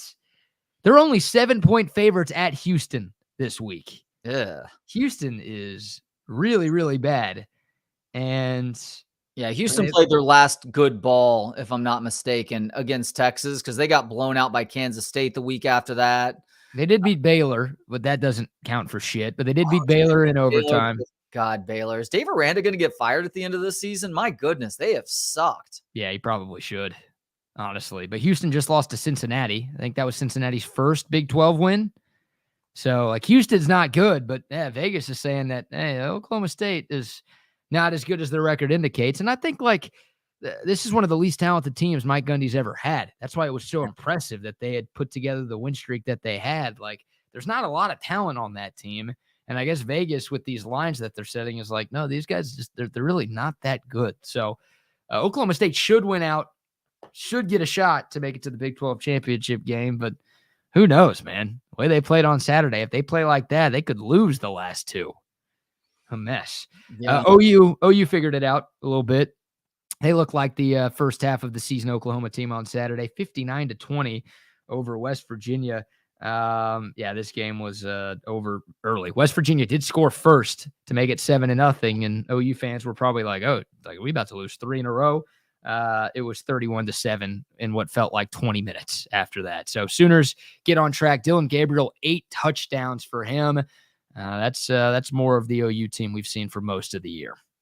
How about Kansas getting upset by Texas Tech. Unfortunately, losing Jason Bean early in that game. And despite Devin Neal's best efforts, they just don't have enough. They have enough to tie it near the end, but then Texas Tech gets that game-winning drive that ends in a field goal for them. And the Jayhawks, who had a chance to make it to a Big 12 title game, those have faded just a little bit more. Yeah, I think they've completely faded, right? Because they've got 3 losses and all of them are in conference play. So too many teams with just 1 or 2 in the Big 12 right now. Yeah, congrats to Texas Tech, man. Wow, 3-point win over Kansas's third-string quarterback. What a job you guys have done. What a program y'all have. Sour grapes, of course. But yeah, I mean, Kansas with a third-string quarterback, not going to beat a whole lot of teams. So nice win for Tech. I guess they're playing some better football. They've actually dominated Kansas. I think they've won 15 of their last 16 games against KU, which I feel like most teams have stats like that against KU. But Tech has played really well against the Jayhawks, and now they've got a shot to make a bowl game. If they lost that game on Saturday, that would have been their 6th loss, and they would have needed wins against UCF and Texas. Now, if they beat UCF this weekend, that will get them to 6 wins in a bowl game. So they've got a shot to at least make it to the postseason, even though they were saying that they were going to win the Big 12 this year. Does the Tarleton State win count towards bowl eligibility? Yeah. Oh, wow. Well, then they do have a chance if they can beat UCF at home, because they're not beating Texas and Austin. No. Calling that shot right now. That's awfully bold of you. You're saying a 5-5 team? I go out on flimsy limbs sometimes. You're saying a 5-5 team is not going to come into a 9-1 team's house and beat them? Tech beats Texas in Austin in years where Texas is either trash or Tech is pretty good. And neither of those things are true right now. Texas is going to work them. Yeah, I tend to agree with you on that one. Iowa State, nice win at BYU, 45-13. No Keaton Slovis for BYU. BYU is just not very good. I think we've all kind of learned that over the last few weeks. They're getting beaten by everybody, and they're getting beaten by a lot by everybody. Yeah. And then K-State over Baylor, 59-25. So there's sort of an around the look of the Big 12. Texas is in sole possession of first place in this conference with 2 weeks left. It hasn't been the prettiest by any stretch, but my God, who would not have signed up for this before the year started? The Longhorns are in a great, great spot. They've got 2 games against okay teams. I mean, Iowa State's 5-2 in the Big 12 right now. They're tied for second, so I'll give them some credit. They're having a better year than I think any of us expected, considering how their offseason ended and considering how their season started. But yeah, 2 games left. Beat Iowa State, you beat Texas Tech, you play for a conference championship. I think any of us would have signed the dotted line before the year if we could. Yeah, so Jonathan Brooks gets hurt against TCU. That's going to suck not having him the rest of the way. Jahdae Barron left the game in the second half, and I don't think I saw him back in the game at a certain point, maybe late third, early fourth quarter. If you're missing him as well, then all of a sudden I do get a little bit more concerned about the Iowa State game. Ultimately, I think Texas wins the game, but you can't lose too many more important guys and have a chance to, gosh, you probably can still win the Big 12 title with that, but you make it to the college football playoff. It could get ugly depending on the opponent matchup. Hey, I'll take it. I will too, but I'm also going to go in with very low expectations, much like this Texas Rangers team entering the baseball playoffs a little bit more than a month ago. Yeah, I would have told you I like the Rangers' chances more than the Longhorns, I think. Agreed. But I also didn't like the Rangers' chances at all. So you never know. Maybe it's our year, man. Team's named Texas. It's our year. And Rodney Terry's going to win a national championship in basketball, too. Okay. And David Pierce will win one, and Jared Elliott and Victor. Every school named Texas, every team named Texas is just going to win this year. Is Eddie Reese still in charge of swimming and diving? Because if so, they're definitely going to win one. I think it's his last year, I think. Something like that. The guy's kind of gone George Strait with the retirement bit, which, hey, it's fine because he keeps coming back and winning natties at Texas, so I'm cool with it. But didn't they have to talk about a retirement after the 1 year he wasn't there and things completely fell apart? Like Bill Snyder and Ron Prince. Oh, yes. I don't know if it was that bad. All right, we'll talk plenty more football throughout the course of the week right here on Trey and BK. And, of course, Jeff Barker will be joining us here in a few minutes. Trey will be getting into the game there. Chip and Zay from 3 to 5 today. Plenty more Longhorn and football conversation in general all day long. But it is a little after 12:50, which means it's time for Where Are We At in Society. Trey, live read today? Sure, I'll do a live read today. Pest Wranglers, Pest Wranglers, Pest Wranglers. They have some of the best customer service in all of Central Texas, as evidenced by so many 5-star ratings and reviews on Google, Yelp, and more. Pest Wranglers has been taking care of your pest problems going all the way back to 2006. Since then, Steve, the owner and operator of Pest Wranglers, a.k.a. our friend Cooter, has made sure to place a heavy emphasis on treating people right. He treats his employees well. In return, they make sure to provide excellent customer service, which you can find evidence in all of those 5-star rating and reviews that I talked about a little bit earlier. Go to pestwranglers.com to find out more info and to get yourself on the schedule. And Pest Wranglers is a proud sponsor of Where Are We At in Society today? It is your daily look at stories that show we as a people are headed in the wrong direction. Very occasionally, I will bring you a story that provides a sense of optimism, that has us all saying to ourselves, hey, maybe we as a people are starting to figure something out. And today may actually be that day, thanks in part to one Lane Kiffin, BK. Whoa, Joey Freshwater? Joey Freshwater. I referenced this story last week, and so I have the audio to play now. This is from Front Office Sports, who obtained audio of a heated exchange between Lane Kiffin and DeSanto Rollins, a former defensive tackle for the team, who is currently suing Ole Miss and Kiffin for $40 million. His claim is that he was dumped from the program unceremoniously after taking a mental health break. But there is much more to the story than that, which is what this audio speaks to. And I guess tell me if you can't hear this once it starts playing. Otherwise, we're going to play it from beginning to end right now.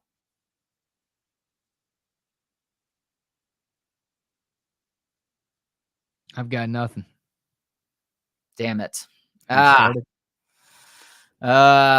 Well, unfortunately, I don't have that audio for you. Unfortunately, is it an MP3 file? It's through Twitter. It's through Twitter. I can watch on X. Let me see if it plays here. You hear that? Nope. What? All right, you stall for a bit. I think I can get it. Yeah, everything looks like it should on my computer. I'm not sure what's going on here. Oh, okay. Wait a second. I think I got it. Nope, I don't. Never mind. All right, can you get it? Yep. In a minute. Okay. Well, this is Ole Miss head coach Lane Kiffin talking to DeSanto Rollins after he took a 2-week mental health break. But there was just one problem. Rollins made no effort to be in communication with his coaches or anybody within the program about this 2-week break. He just decided to take a 2-week break and ignored his coaches' requests for a meeting so that they could check in on him, hear what's going on, and make sure that they had a contingency plan in place. And Lane Kiffin, he puts this kid in place as a result of this audio that was apparently recorded by DeSanto Rollins, too, just to add some ridiculousness to this story on Rollins' side of things. I have not listened to this, but I think I've got it. So hopefully this is it. If you would have come here when you kept getting messages, the head coach wants to talk to you, and you saying, I'm not ready to talk to him. I wasn't. Well, what world do you live in? I don't see why you gotta be disrespectful, honestly. Get out of here. Go. You're off the team. You're done. See ya. Because I'm... See ya. Go. And guess what? We can kick you off the team. So go read your rights about mental health. We can kick you off the team for not showing up. When the head coach asks to meet with you and you don't show up for weeks, okay, we can remove you from the team.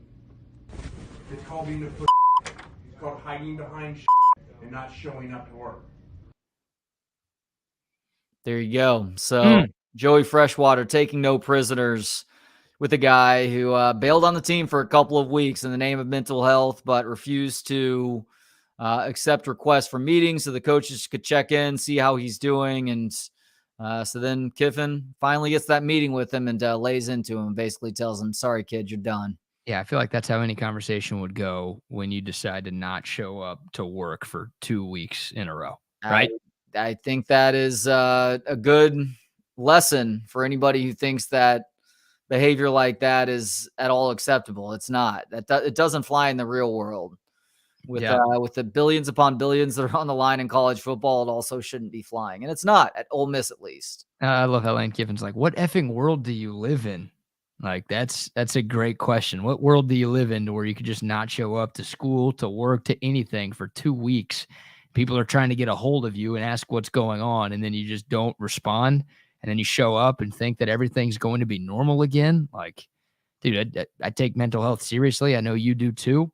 That's you can't defend, or you can't hide behind mental health for that type of shit. Like, yeah, it just depends on the mental health issue. If it's somebody who's trying to exploit a loophole because people show sympathy for mental health, I definitely don't sympathize with you there. And, you know, I hope everything is okay with this kid mental health wise, but even if you're dealing with some personal stuff, there's a responsiveness that still has to be there for you to be able to maintain whatever your current status is. Right. And he, like, cause I'm sure Lane Kiffin and Ole Miss would have tried to help if, you know, the player was like, hey, I'm going through some things. Like, is there anybody I can talk to, or can you give me a day or two off? We see players take personal leaves from teams all of the time. I'm sure that would have been okay. You can't just not tell anybody about anything and then go in there and act like, it's fine. You have to listen to me because I have mental health. Like, that's ridiculous. And then for this kid to go in and record the whole thing, it's almost like he was literally trying to go viral or something. Like, he wanted this to happen. So you said he's suing the school now? Suing the school and Lane Kiffin for $40 million. Yeah, that's $40 million. How do you justify $40 million from that? I don't know. We also, before you switch out with Jeff Barker, BK, we do have an update on a story that we talked about, not in Where We At, but we talked about previously on this show. It may have been last week, as a matter of fact. The woman who tattooed her boyfriend's name on her forehead. Yeah. The boyfriend's name was Kevin. Oh. Let me see if I could. I think I deleted that video today. Let me see if I can grab it real quick. It's all right. You don't need to grab it. You know why? Because the woman who lives in the UK admitted over the weekend that the video was a fake. Oh. She admitted it was a hoax and that she was actually trying to discourage youngsters from getting naked. From getting naked? Yeah. Oh, excuse me, from getting inked. I just misread that. To discourage youngsters from getting inked. I was like, how the hell does that discourage youngsters from getting inked? It's definitely going to discourage people from getting a name tattooed across their forehead. So wait, were all of the tattoos that she had fake, or just the forehead tat with Kevin's name on it? Because she was tatted up everywhere. According to Anna Stanskovsky, who's 27, she says, I regret my tattoo, but not this one, because this is actually not a real tattoo. Yeah, so all the other tattoos, it looks like are real, but the forehead tattoo is not. And that's a good thing, because this woman was attractive enough that we needed to not see her ruin her good looks with a tattoo across her forehead. But she does still have those neck tats. She has tats that go down to the tops of her hands as well. So she is still heavily tatted up, just not tatted up on her forehead. You telling me Kevin Dunn is now single again? Kevin Dunn was always single. And if he was dating somebody who put his name on her forehead in ink, he would also be single pretty immediately once he found that news out. I saw the tattoo, man. That was his girl. His name was on her. So that means they were dating. She is attractive without the tattoo on her forehead, if you'd like to see real quick. Yeah, sure. That's always going to be a good sell. Do you want to see an attractive woman? Yeah. Even with the neck tattoos. Yeah, not bad. I mean, she looks like she's dating a douchebag, but is that Kevin? That might be Kevin. Kevin looks a little different. I haven't seen him in a couple of weeks though. So Kevin needs to close his mouth. He's starting to attract flies. What a hoax. We've been lied to. We've been duped, hoodwinked, bamboozled, led astray, ran amok, whatever the hell else Stephen A. Smith said in that rant. We got boys. Not happy with that. Yeah, I'm sorry to tell you that Santa Claus isn't real, BK, but sometimes you got to learn the truth. Well, it's not okay to lie to people, so stop lying to me, Trey. We tell you the truth some of the time. Not that time. Santa's real. He just is a piece of shit who skips my house every year. But I see everyone else get those presents, so I know he's real. I forgot you're stuck with Hanukkah Harry. Yeah, that guy just steals all my loose change whenever he comes into my place. It's quite obnoxious, man. You're supposed to leave stuff. He just grabs the coins that I have, and he's out. It's unfortunately stereotypical of Hanukkah Harry. It changes behavior. Of course. Jeff, what's up, brother? Oh, you there, Jeff? Are you muted? Can't hear you. Am I on? Oh, we got you. Now you're on. Is turning the microphone on a large part of this process, you think? Every once in a while it matters, but not every time. Doing TV for as long as I have, you would think that like never happens. It still happens like once every couple months. I'm like, oh yeah, like with a tease that we do before the segment. I'm like, might have wanted to turn my microphone on there. Oh, happens to all of us. I do it all the time too. Hey, how about the text that you and I got from Jeff on Saturday, BK, where Jeff was recognized for Texas Sports Unfiltered on the sidelines of the TCU Texas game? Let's go. Did that happen? Yeah. BK must have been caught up getting ready for the post-game show. Or maybe I texted the wrong Brad. I don't know. Yeah, he was at a sausage fest all day on Saturday, Jeff. So he was wasted with some stranger in his bed. Oh man. But yeah, weird. Hey, sideline of the TCU game, met a very nice Texas Sports Unfiltered fan, my guy Seth. Big shout out. I saw him kind of looking over at me, and he was like, "Are you Jeff?" And I was like, "Yeah." And I thought maybe he was like guy from Austin or something like that. And it's like, "Oh, maybe I've seen you on the news or whatever." Nope. You're that guy from Texas Sports Unfiltered. How about that? Let's go. Moving up in the world, baby. Come on. I know. Yeah, but yeah, he said he's big fan of the platform, big fan of all the shows and stuff. So love it. Got to send Seth a hat or something like that. That's big time right there. Yeah, big time. We'll see if he pops in the comments here or something. Would love it. All right, fellas, I'll be listening. You guys have a great show. BK, hey, good job. Y'all too. What's up, Jeff? Trey, how you doing? I'm good. It's been a busy Monday so far. Busy in part because the wife and I are going to be getting out of town for a couple of days tomorrow. We're heading to Vegas for a whirlwind trip to celebrate her brother's 39th birthday, which is not a benchmark birthday necessarily, but he was looking for folks to get together in Vegas for a quick birthday celebration, which we're apparently going to be doing in the midst of Vegas getting ready for Formula One this weekend in the city. I think they're actually racing on the Strip. So I have no idea what we're about to fly into tomorrow. Yeah, that I'm not a huge Formula One fan, but I'm a huge Las Vegas fan. So I'm excited to see, like, I mean, what that looks like. I'm sure I'll watch. But where are you guys staying? Like, what's your Vegas? I know everyone has strong opinions on Vegas and the way they do it. How does the Elling squad do Vegas? Okay, I'm glad you're a big Vegas guy because I'm not a big Vegas guy. I haven't been there in maybe 15 to 20 years. And the last time I was there, I want to say it was before the Donovan McNabb Super Bowl that the Eagles lost. I was there Super Bowl weekend. And we ended up leaving during the game to catch our flight to go back. I have no idea why we scheduled things like that, but that's how we scheduled them. But I'm not a big Vegas guy for one main reason. I'm a terrible gambler. Win or lose, I'm super impatient. And so I'm trying to craft this Vegas trip over the next couple of days in a way where I'm not going to be in the casino day and night. I'm going to try and find some other things to enjoy about the city. But to your original question, we're going to be staying at Paris, so we will be on the Strip. Nice. How do you normally like to do Vegas? Well, so it's been probably 2 years, but we would go I mean, we had kind of like a guys trip with some of my college buddies that we would do either wild card or divisional round weekend. Mm-hmm. And I'd been hoping for a long time that, usually we do wild card weekend. I was hoping that at some point Texas would ruin that for me and that I'd have to like actually cover Texas in a meaningful playoff game or New Year's Six game or something like that. But we would usually get like a suite, like a bunch of guys. Like we're not like high rollers or anything, but we'd buck up for like the suite and then just do the classic, like, I mean, this was like mid-20s too, classic like 5, 6, 7 guys just crashing on the floor in the suite. One bro packs an air mattress because he flew Southwest and 2 bags fly free or whatever. I always bring my golf clubs. So I'll go play golf somewhere around the strip or whatever.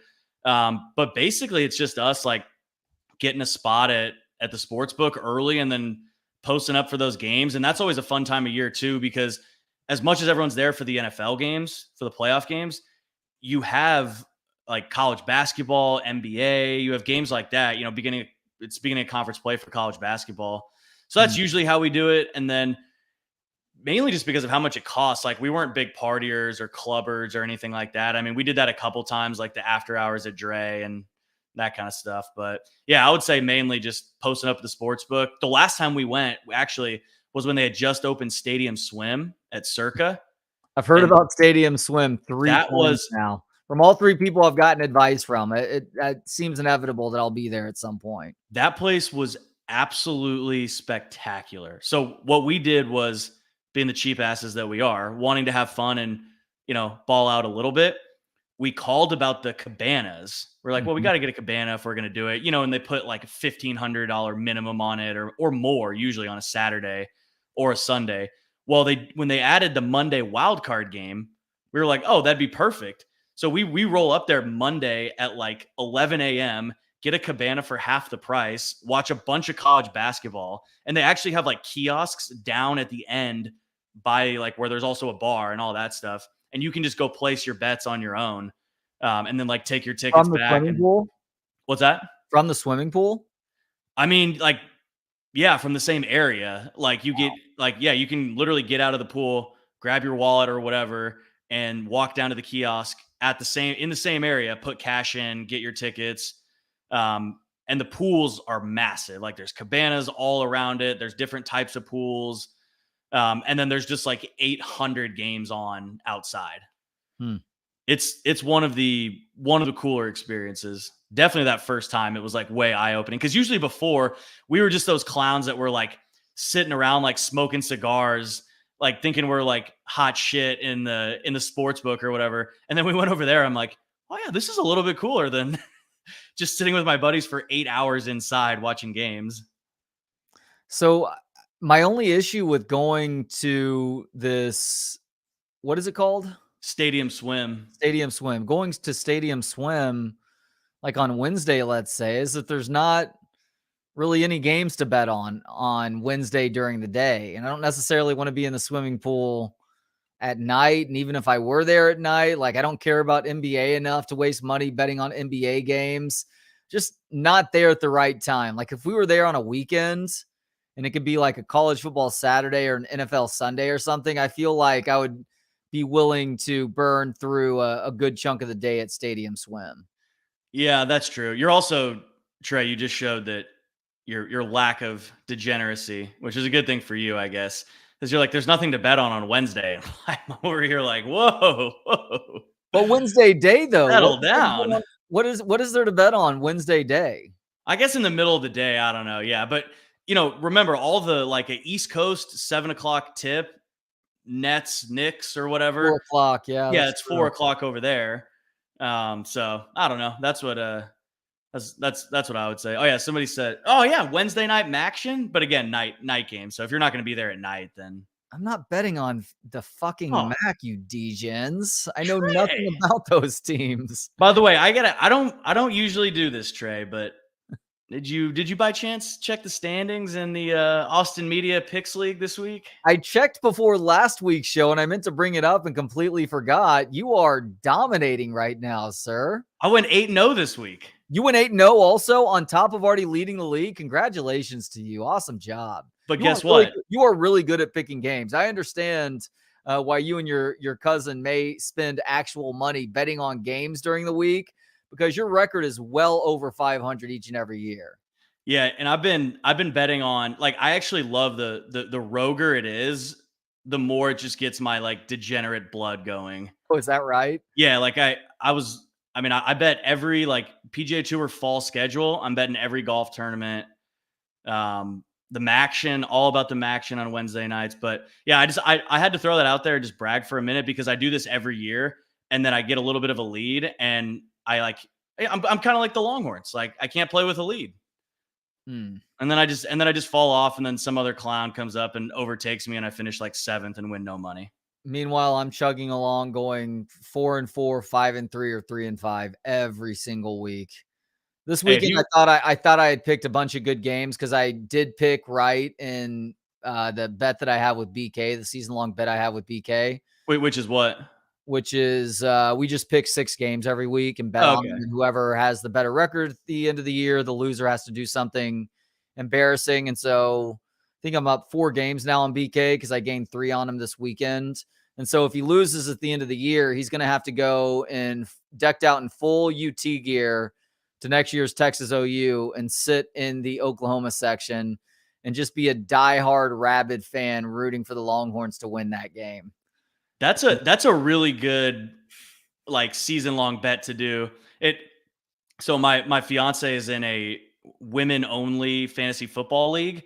Okay. And when she told me they didn't put any money in it, I was like, what is this? I'm not going to help you set this lineup or whatever.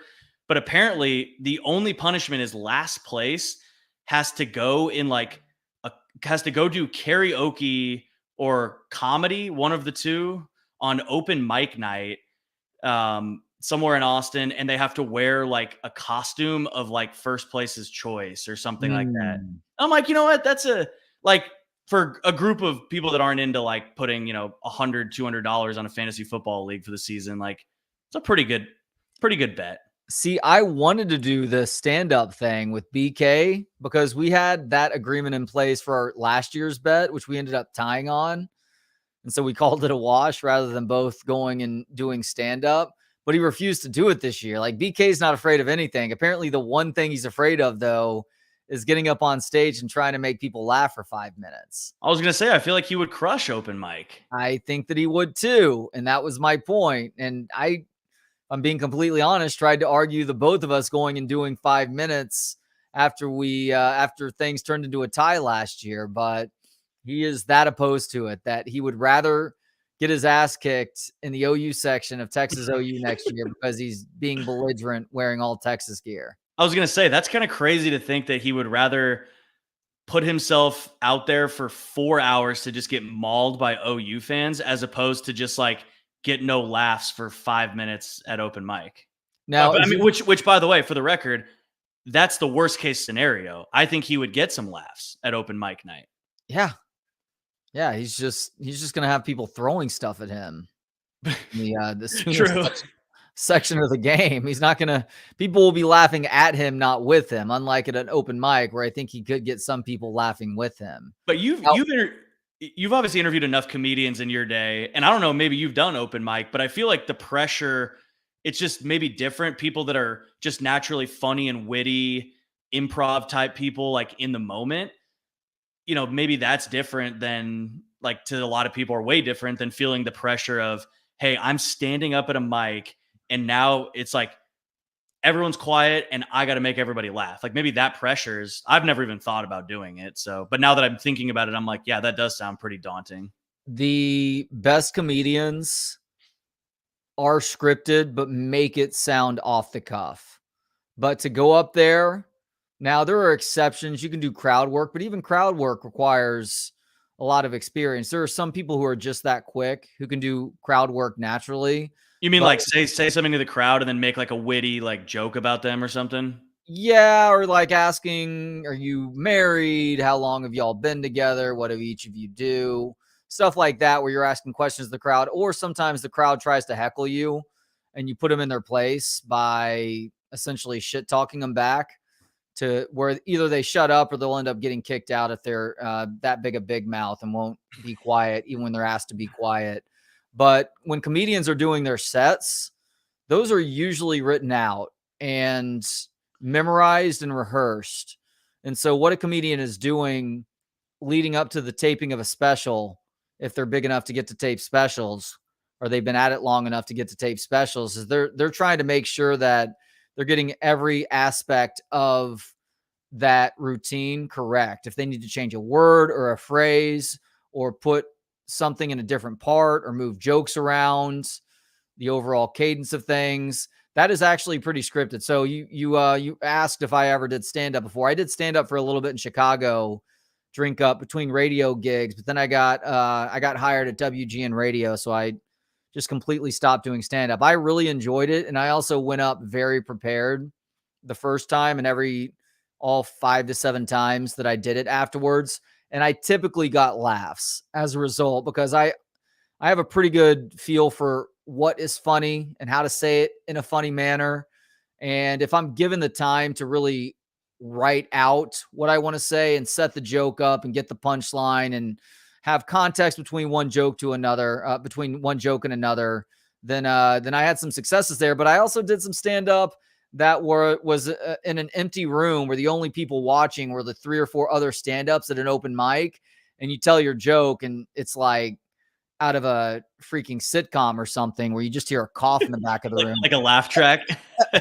Not even a laugh. Like at one point I said something and it was like pretty offensive. And one of the comics is like, damn. And I'm just like, all right, well, there's nobody sitting in this crowd to laugh right now. So I guess that's the closest thing that I get to a laugh is another comedian saying, damn. Would you like literally write it out like on a piece of paper or a document or Word document or whatever? Or was it more of like an outline type? Because I feel like like completely different, but we get asked in TV all the time, like on a live shot. Like obviously in studio, 90% of the time you're reading off a teleprompter unless you're the weather guy or the weather woman. But in this, like in a case of a live shot, you just put like an outline in. And again, you're talking for 30 to seconds to a minute versus 5 to 10 minutes of stand up. But I'll usually put like bullet points or something like that. So I don't know if you do like word for word. Yeah, it starts out. The process for me was starting it out with bullet points and then writing it out. Like I've been really good. I'm available for hire for weddings, for funerals, for just general speeches. If I'm able to give a speech and have notes in front of me, even if it's verbatim notes, I can usually do a pretty good job. So because I was so novice at it when I started, I did write out exactly what I wanted to say, and I had it memorized, and I knew where to pause, or I knew where my break points were for potential laughter. And it worked out well like that. But again, most comedians, they have typically written out what they want to say and they have it memorized. And I'm guessing if you're at it long enough, you can get away with the bullet points thing, or like comedians when they're working material out and they're trying to figure out a new hour, you'll see them look at their phones and they'll have bullet points. And so it'll be like a bullet pointed idea and they'll look down at their phone to remember what it is that they want to talk about. And they'll kind of workshop through that.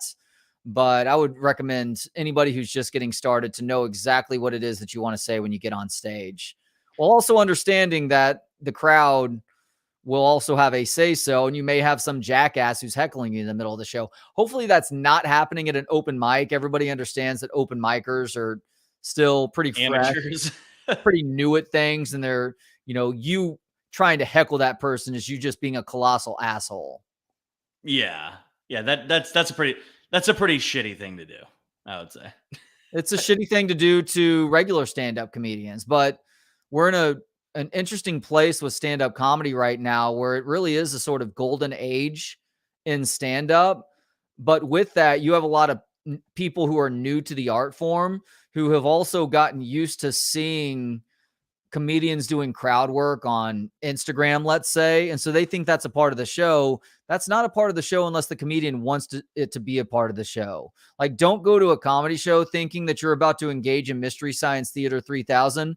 Nobody cares or wants to hear whatever it is that you have to say in between jokes or at punchlines. Laugh when you're supposed to laugh, clap when you're supposed to clap, and otherwise shut the fuck up. That's my advice to any new comedy club goers who are thinking of a show here pretty soon. That's pretty straightforward advice there. I like that. I've been to too many of these things. I'm actually going to 2 different comedy shows this weekend, as a matter of fact. Sam Tripoli's at Vulcan Gas Company on Friday, and then Greg Fitzsimmons is he's recording a new hour at Rogan's Comedy Mothership this weekend. So I'm going to go see Fitzsimmons on Saturday and Sam Tripoli on Friday. It should be fun. Sounds like a good weekend. And that's the other thing I want to do at Vegas also is go see shows, whether it's Cirque du Soleil or there's like 4 or 5 different comedy clubs there now, or I don't know, something like David Copperfield, something along those lines. I want to find a show to go to. I just don't know what the best option is. Like, I've looked at a couple of different websites that list all the options. There's nothing that's jumping out to me just yet. The Sphere, there aren't any like music shows going on there right now. There's a Darren Aronofsky film that was produced specifically for the Vegas Sphere that I've considered getting tickets for. But right now we've got a couple dinner reservations and everything else is wide open. We are going to go see the Pinball Hall of Fame, apparently, with my brother-in-law, which I like a game of pinball. I don't know about a Hall of Fame for pinball, but we'll see what that entails. Yeah, you mentioned shows in Vegas. That's where like I'm not the guy to ask on that. I don't even think I've done that at all in Vegas. It's just total like just go like second we land, just full degeneracy of just like how can we make as many bets as possible. I have one of my best friends is a huge blackjack player. Like he's got a decent amount of money and likes to bet a decent amount of money, and he's really good at blackjack. So we'll actually like he'll go in the high rollers room and we'll like invest in him. Like I'll give him like a couple $100 and then he's lost it before, but he's also come back. I've given him like $300 and he's been like he'll come back like 2 hours later and hand me $800, like stuff like that where shit. Yeah, but he's also lost it all before too. Yeah. Like that's the stuff. I mean, he's really good at it. Don't get me wrong, but that's the type of stuff that we go do. And then it's like I think how many days are you guys going? We're getting in tomorrow at like 8 a.m. Vegas time and leaving, I want to say early afternoon on Thursday. So we're really only going to be there for 2 days. Oh, that's perfect. Yeah. Yeah. Well, okay. See, that's what I was saying. A vacation just to unwind from Vegas, right? There's been a few times where we were like, this trip is like way too long. Like I had one of the buddies like left like a day early one of the times because he was just like, I can't do this anymore. Like he's just like, I got to get back on the plane and go home. Like this is ridiculous. Vegas is one of those places. I feel the same way about New York City too, by the way, where you go it's there. Overwhelming. And if you end up going there, because I feel like one time I went for 4 days, by the 4th day, I was like, I am so over this fucking city. I never come back here. It'll be too soon. But even though we went for a Super Bowl weekend, like the Super Bowl was happening on Sunday. So the bets we were making wouldn't even cash out until after the game. So if we wanted to gamble, we were forced to sit at a blackjack table or roulette or craps or whatever else and do that. And that's the side of Vegas that I just don't care to see anymore. Because I already know that win or lose, I'm an impatient gambler. So win or lose, I'm just going to end up losing more. Like even if I'm up at that point in time and like I'm going there to cash out a $7,000 ticket, I don't want to come back on Thursday having lost 5,000 of that, Jeff. But if I go to a blackjack table or a craps table, that's what's going to end up happening. Well, that's the thing about blackjack is it goes like that. Yeah. One before we get to Texas football in a minute, actually, this is Texas football related for me, or Texas football adjacent blackjack story here. Okay. 2018, we go to the Sugar Bowl and best 8 days, most fun combined 8 days of fun with people in the business that I call friends, Bob, Anthony, rest of the Austin media that made the trip and all that. You know, we weren't doing anything too crazy, but you know, you go to New Orleans, you finish your work, you gotta have a couple drinks. Yeah. Well, I clinched I can't remember like the way the days worked out. We were there for a week, but it might've been like Thursday to Thursday or something like that. Well, I closed out a fantasy football championship and it wasn't like a ton of money, but it was like probably $400 or $500 payout. Nice. And Bob was like, do you want me to send you the money right now? Like we're at dinner and I maybe had like a beer or two by then or something. And I was like, I think I'm good. Like, We're going to go to Harris later, but no, I think I'm still good. Well, a couple drinks later, I'm like, send me that money. Send me that money. He sends me the money. I auto cash it out. I go get like $400 from the ATM. I go to the blackjack table. It's just me at a $10 or a $5 minimum blackjack table. That was kind of the fun thing. I don't know if New Orleans is still that way, but it's not like Vegas where every blackjack table on the strip is minimum like $25 a hand. And you're like, you could realistically lose like $1,000 really quickly. Not that I'd ever be putting that kind of money down on a table, but I put the 400 down. I'm not kidding you, Trey. I won one hand the entire time. And by that point, I was just like, you know, I'd been drinking and I lost the entire 400 in probably 12 minutes. I'm not going to lie. My goodness. Even the dealer looked at me and she goes, I don't think I'm going to get a tip, huh? Like, it was like, she was basically like this, looking at me like, this is historically like bad. Like, you're terrible and you're unlucky, basically, is what she was telling me. And I think I ended up giving her a couple bucks, but I was like, yeah, I'm basically out of money. So that was the last time I played blackjack. Yep. And you have just reinforced why I won't be playing blackjack over the next couple of days. Like, I've been told that craps, if there's a game that you can play where the odds are close to in your favor, it is craps, but I don't know how to play craps, and I'm not going to learn in the time that it takes to fly to Vegas, 3 hours or whatever that is. So if you have people that are with you that know how to do that, like that's what we did when we were in Scottsdale for my bachelor party. Like, we didn't play for very long, but we went to the Talking Stick Casino, and my buddies that knew how to play were like, stand here and I'll tell you what to do, you know, like that kind of stuff. And we had fun. Once you figure out how to play, it seems like it's a much more involved game, and everyone kind of has some sort of stake. And yeah, see, Jake says in the comments it's the most fun game to play, and I haven't done it much, but the few times I've kind of just sat there and basically just watched my buddies and done what they told me to do, was a good time. Like, it's just very eventful, you know. There's just a lot going on. It's not like blackjack where you're like, throw a card down, throw a card down, throw a card down, like get effed, throw a card down. Well, and in blackjack, you're playing with a very specific set of unwritten rules that if you break that at all, the rest of the table gets pissed at you. And it's like, hey, it's my fucking hand to work with. I understand what you're supposed to do in a given situation, but maybe I want to operate differently. Yeah, there were a couple times I did that in Vegas at a place where they had, there was a place that had $1 Michelob Ultras back in the day, and we would go there and play $5 minimum blackjack.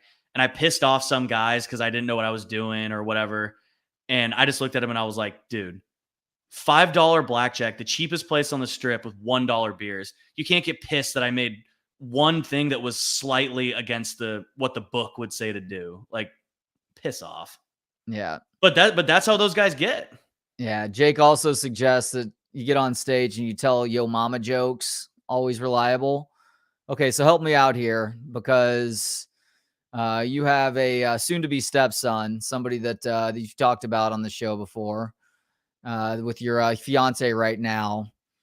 I've got a couple of kids myself, and there was something that was pretty commonplace when I was a kid. You're a little bit younger than me now, Jeff, but were yo mama jokes, were they a part of your childhood? Oh, yeah. With you and your friends telling one another yo mama jokes back in the day? Yeah, and then there was that show on MTV that was wasn't it all about, it was like a Nick Cannon show or something?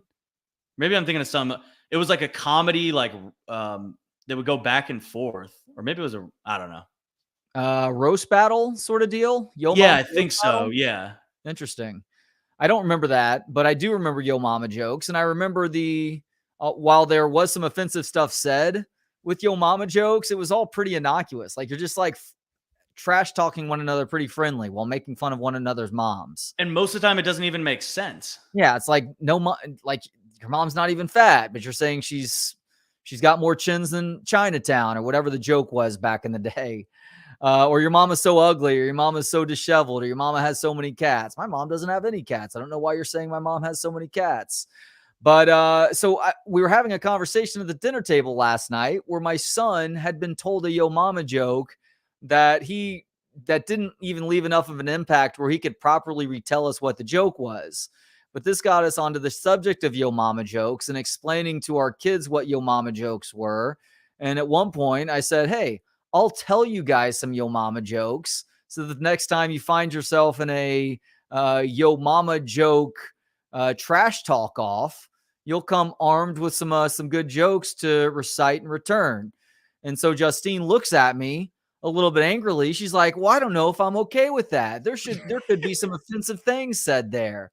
And I said, yeah, I get that. We may have to do some self-censoring and look at certain jokes that were flying in the 1990s that aren't going to work in 2023 necessarily. But there are also some jokes that are fairly innocuous too. So my question for you as somebody who has a young stepson who will eventually be asking you about Yo Mama jokes, how are you going to properly explain to him what Yo Mama jokes are if you can't tell him a few Yo Mama jokes in return?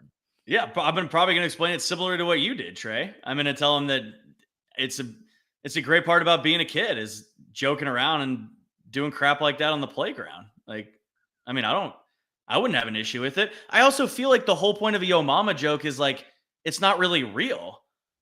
Like it was always like, Yo Mama's so fat. And I'm like my mom weighs like 110 pounds. Like she's not fat, like, I don't know. Maybe if it was something like that was actually like, you're like, oh, that felt personal, like based on who it was coming from and what was said.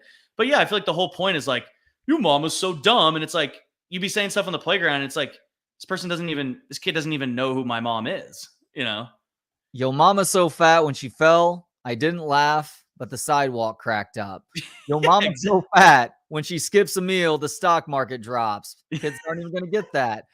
Yo Mama's so fat when she goes camping, the bears hide their food. Your mama's so fat if she buys a fur coat, a whole species will come extinct. Your mama's so fat she stepped on a scale and it said to be continued. Yeah, they're just fun. They're not rooted in reality. And I did a little got my I team on this, Trey. It was called Yo Mama, 3 seasons, 2006, created by Wilmer Valderrama on MTV. And yeah, it was basically like it looks like, from what I remember, they would get a bunch of like people together and almost like how you would do like a freestyle, like rap off kind of. Your mama's so dumb. It took her an hour to cook minute rice. Your mama's so dumb. She thought Twitter was social media for birds. So DJ says, your mama's so fat. She uses Google Earth to take a selfie. Exactly. Your mama's so stupid. She thought a quarterback was a refund. Your mama's so ugly she threw a boomerang and it refused to come back. Your mama's so ugly she made a blind kid cry.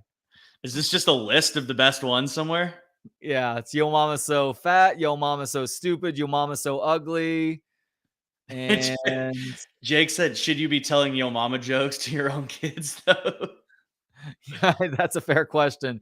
Yo mama's so poor the ducks throw bread at her.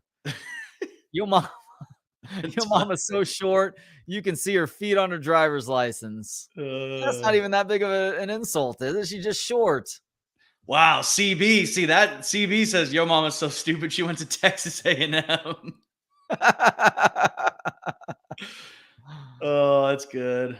Your mama's house so dirty, she has to wipe her feet before she goes outside. The comment, we just popped off the comments there with that. My gosh. I'm sure every Mother's Day, Bucky and Aaron used to do the yo mama jokes. They worked well. I just thought it was interesting that my wife was so opposed to these jokes that don't even, it's not like there were knife fights back in the 1990s or 2000s from kids who were saying yo mama jokes to one another. They were basically just cracking each other up over absurd, stupid stuff. And I feel like sometimes, I don't know if this probably happens to you too, Trey. It's like, you almost have to remind yourself, like not even just from like being a parent standpoint, but even when I look at what college kids are doing, like some of the stuff you see UT athletes doing or putting out on social media, you always have to remind yourself, like these kids, like in your kids' age, like they're elementary school kids. If a UT player does something that's innocently stupid, but definitely stupid, he's probably 19 years old. You have to be like, what was the dumb shit I was doing when I was 19 years old? And it's a lot of dumb shit is what I was doing when I was 19 years old. Saying stupid things on the playground when I was 8. Yeah, quite a bit. That's how you live and you learn. Yes, it is. That's how you toe the line of what can be said, what can't be said, and all those kind of things. You learn from making those mistakes. Your parents can tell you so much. And we try and emphasize to our kids, we don't tell our kids cussing is illegal or you can't cuss. We just tell them, if you're going to cuss, you better use it in the right context that is going to be humorous and not offensive to your crowd. Like, you always have to understand your crowd. I think I told you this story earlier in the year. I told it on some other shows where one of my kids got in trouble for pulling his pants down. He kept his underoos up, thank goodness, his Pokemon underoos, but he pulled his pants down and showed his underoos butt to his classmates, and they cracked up. But a teacher saw that, and so he got in trouble for it. It's like, I admire your attempt at the joke there, and that joke hit with most of your crowd, but you didn't realize part of your crowd is the teachers, and that's the crowd that matters the most in that situation. So be smarter next time. Exactly. Gotta know your audience. Know your audience, indeed. CB asks this question, Jeff, with you as a USC fan. As a USC fan, do you want Pete Kwiatkowski as the USC DC? Because reports are that he is on Lincoln Riley's list of potential candidates. I don't know how legit that is from the PK side of things, Jeff, but I would imagine PK joining Lincoln staff at USC would be a welcome addition. Yeah, I would say SC fans would be pretty excited about that. The kind of details or logistics that go into that I don't know if are true, or one, does PK want to leave Texas to go to USC for the same position? I mean, that's kind of a lateral move. He's already a highly respected defensive coordinator on an offensive coach's staff, so he's got a ton of control. Now, does he want to go to USC to do that? He's already getting paid a ton of money, relative to other defensive coordinators across the country to do that job at Texas. So it's kind of like, unless there's some sort of connection to Los Angeles, connection to USC that's totally gone over my head, I just don't see why he would make that move.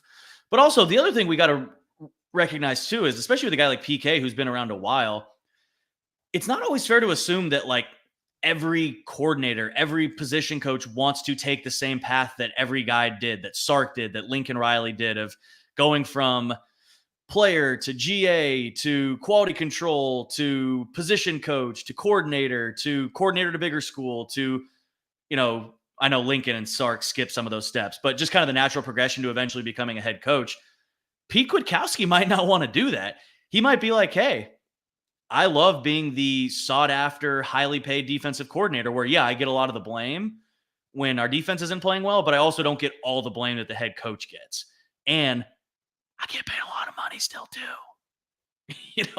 Gosh, man, you get paid $2 million or whatever he's getting to call a defense. Yeah, well, that's pretty nice. So why would he go to USC to do that? Like, to me, it doesn't make sense. Even if I'll look up exactly what he's making in a second. Let's just say it's 2 on the dot. So unless they're going to pay him 4 at USC, which I know they're not going to do, maybe 3, I don't know. And everyone, that's the other thing too. Everyone has their own threshold of how much money is enough to then make what otherwise career wise would look like a lateral move. Yeah. And you also have to remember that he has spent the last 3 years recruiting guys that fit his defensive scheme, because he runs something unique to what most of college football runs these days. And so that requires certain types of guys. You're essentially hitting the reset button to do that again. Now, granted, USC, you have a lot of talent at your disposal, but you also have that talent at your disposal here at Texas too. Ultimately, you're right. I think that does feel like too much of a lateral move with a lot of uncertainty as to whether or not you actually gel with how Lincoln Riley runs a program versus knowing how Steve Sarkeesian runs a program. And I'm assuming, because I haven't heard anything suggesting otherwise behind the scenes, that he and Sark get along really well. And let's remember, Sark had started filling out his defensive staff before Pete Kwiatkowski was actually his DC. So he only had so much say-so with regards to his position coaches, and things, well, I guess there could be an argument made that the secondary doesn't always jive with the defensive front, but things have gelled pretty well on with those circumstances. And so I think it would be a big shock, a huge upset, and I guess a huge coup for Lincoln Riley if he were to lure PK away from Austin. So Trey, I guess I stand corrected here. It says he makes, On Three's database says he makes $1.7 million, and apparently that's lower than what they were paying Alex Grinch. I guess they were paying which my gosh, what a talk about absolute theft. Yeah. It said Alex Grinch was making 1.8 million. So PK. Wait, Grinch was making 1.8 and PK is making 1.7. Yeah. So PK, I think the way the numbers work out, PK actually makes more money when you take into consideration the lack of state income tax. Well, and also there could be incentives. I mean, that's true too. I'm looking at this right here, but apparently looks like he is a Southern California guy. Well, he played at Boise State back in the day, and I think he grew up in like Santa Barbara. PK did? I think so. Interesting. Yeah. So I don't know. Hey, there's a couple things. Yeah, Daryl says 1.7 base salary. That's what I was seeing, but I couldn't immediately pull up like, what are maybe his incentives are better if they win a Big 12 championship, if they go to the playoff, if they win a New Year's Six bowl game, those kind of things that you never know, like what's thrown in. I'm sure. Obviously it's out there somewhere, but yeah, maybe that's more of a realistic possibility than I think. So other than getting recognized for the weekly show that you do on Texas Sports Unfiltered, what did you make of the Longhorns' victory over TCU on Saturday night from the sidelines?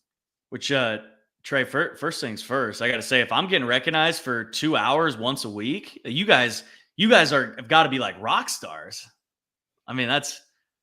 Rock stars doesn't exactly describe it correctly. It's more like the hobo who's known for masturbating on the street corner under the highway overpass. So there's some recognition there for sure. Am I supposed to just like go back to talking about football now after that? Oh man. Hey, but you know what? At least you're known for something, Trey. I am known for something. If you're known for that, at least you're known for something. And you know what? Good for you for, getting out of people's way and doing that under the underpass. I just recognize. No, it always feels great to have somebody come up and recognize you. Funny enough, I guess it's my face also, but it's almost always my voice because I have a distinct monotone that is also pretty loud too. Justine tells me all the time, you talk way too loud. I can't help it. I project for my job, and so I guess I project in life. But I'll have people come up and be like, "Are you Trey?" Yeah. Oh man, I totally recognize your voice. Great to talk to you. Love what you guys do for Texas Sports Unfiltered. Love what you did on the Horn back in the day. And you have to be gracious in those moments, even if it's not always opportune to say hello to a complete stranger. I always appreciate somebody coming up and giving some positive feedback on what it is that I try and do here each and every day. Oh yeah, for sure. And you mentioned people recognizing your voice. What I usually get is like people, and we don't get recognized that often. And Bob does way more than I do, obviously. Yeah. But for me, it's more like, gosh, I recognize you. You look so familiar. And my go-to response is always, I just kind of have that generic white guy look. And then it always gets some sort of either like surprised laugh or just uncomfortable chuckle. And it's kind of like my way of like, not that I care, but it's kind of my way of just like throwing it back at somebody. Disarming, yeah. For somebody coming up to you and being like, you look familiar. Where do I know your face? It's like, not that's not rude by any means. I'm happy that they at least remember me from somewhere. But yeah. I also look at it as like, clearly I was so memorable that one time you saw me on the news after the Alabama LSU game or whatever it was. But I feel like because you're a good-looking dude also, that good-looking people often get mistaken for other good-looking people. Like you feel like you've seen that person on a TV show or a movie or something. Even if they can't put the finger on the fact that they have seen you on television, it was just covering a Longhorn game or something like that on KI. And I've also gotten that. I've gotten that for years too. Like even in college, like we'd be like on 6th Street and somebody would be like, are you so-and-so's brother or something like that? I got that all the time. And I was like, I am somebody's brother, but not who you're thinking of.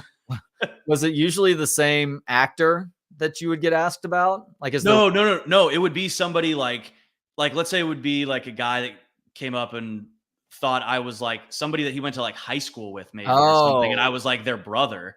It was not like anybody like famous or anything like that, really. Wait a second. Are you Matthew McConaughey's brother? Are you Jeff McConaughey? Does he have a brother? I don't know. Actually, yeah, he does. He does have 2 brothers, I want to say. I read his memoir that came out a few years ago before I interviewed him. He has at least 1, if not 2 brothers. Yeah. If he was my brother, I'd have a more expensive quarter zip on. Yeah. I would have spent more than $25 on this quarter zip if I was related to Matthew McConaughey and in that direct of a relation.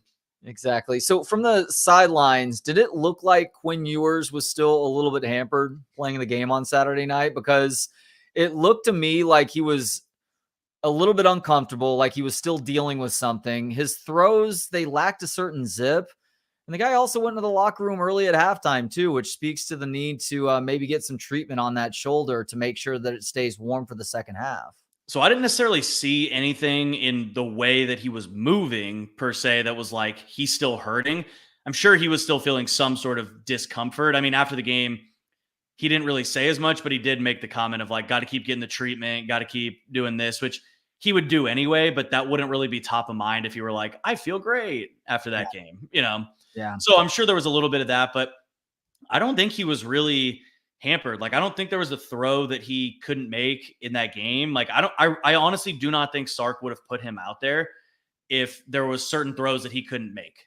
Like, you know, if it was, oh, hey, he can't make that like deep throw or that, cross the body throw, rollout throw, whatever it may be. I think he was able to make every throw. What level of pain that came with, we'll never know. But I don't even know if I'd call it rust as much as it just takes time, I think, to get that rhythm back. And, you know, I never played quarterback, obviously, and I never played it at that level for damn sure. But there's got to be something to like the timing, getting the timing back in practice is one thing. And then getting the timing back when there's a live pass rush in front of you is another thing. So those were probably the things that I think I saw the most that maybe stood out to where he was I guess you could say rusty, but just needing to get a little bit of that timing and rhythm back. I mean, the throw to Xavier Worthy, the first one where it got intercepted. The second one obviously was much better. Very similar throw. It was on a line, but it was also closer to the line of scrimmage too. I want to say it was like 25 yards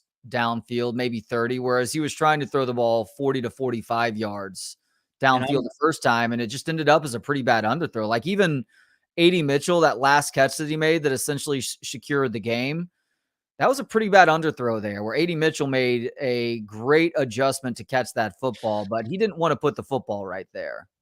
Trey, I try not to be a hater. I really try not to be a hater. Just feel like people make a lot of excuses for him. I just feel like they make a lot of excuses for him. And him coming back in that game on the road, gutsy, like I'm not doubting any of that. It was a really bad throw, Trey. Like that was a really bad throw to Xavier Worthy. He still missed a lot of those deep balls late. And I mean, I guess we're giving him credit on the 3rd and 12 for giving his guy a chance. That was an absolutely unbelievable catch. Yeah. Unbelievable catch. The adjustment on that play was filthy. I mean, that was a Sunday catch. And we've talked a little bit periodically, you know, here and there when we've been doing the show, Trey, about like guys' draft stocks and those kind of things. And how A.D. Mitchell, you know, I mentioned the PFF one at the beginning of October that had him like going at the end of the first round. That was a first round pick catch. And even Quinn threw a good ball to him on the touchdown in the corner of the end zone. Like I thought that was a good ball. That was one where he should have to make an adjustment on that play based on the route. And it was pretty good coverage, I thought, at first. But I just feel like I'm like waiting for, and maybe this isn't the offense. Maybe it's an unfair expectation for me. I'm just like waiting to be wowed. I'm waiting for like a Quinn Ewers game where I'm just like, oh my God, that dude could not be stopped. And again, it's probably unfair for me because like he's coming back from an injury and also he really probably isn't asked to do that. But I don't know, just like all this hype, you know, the last 2 weeks, how we just, you know, all this about Malik Murphy and this and that about freshman mistakes, which he definitely made. And just kind of like, it just feels like different energy. I don't know. Maybe I'm way off on that. He's had some good games this year. Saturday was statistically the game was decent for him, but it wasn't a good game in terms of like just watching him throw the football. And it was 74. It was 74 yards. 74 yards of that was on the Brooks screen pass, which was a unbelievable play design. Like that's another thing too. I always mention something that from our Sunday segment that we do with Alex Okafor, Longhorn great. We love having him in studio for our Sports Sunday show on CBS Austin. And he brought that up too, of like Sark's play calling, man. Like you can criticize some of it and some of the maybe more the decision making towards the end, but just the creativity on some of these plays is pretty top notch when you break it down. Like that screen pass, Alex broke that one down on the show. And, you know, like I always tell you, I miss a lot of that stuff from the other end of the field. Mm-hmm. It was a really damn good play design. The blocking on it was awesome. And then Brooks did what we can talk about him in a minute, how much of a bummer that is. But he did what he's been doing all season. When you just give him a lane, he's gonna set up blocks, and then you give him the lane, and he's gonna take off. Yeah, Jonathan Brooks being out for the year, it sucks for a lot of reasons. One, Jonathan Brooks was an easy guy to root for. Made easier, by the way, by the feature that you did for KI a few weeks ago, where he was being honored in his hometown. So he's a good dude, and he's a really good player too. And it felt like he was a bit slighted to start the season by not being this team's starting running back, but typical to who he is as a person, he didn't once complain about it. He just continued biding his time. And when he finally got that opportunity, beginning with the Alabama game, but as the starter with the Wyoming game and going forward, he proved to be one of the best running backs in this conference and in the entire country too. And this is a football team that was winning games based on how Jonathan Brooks was playing over the last month now.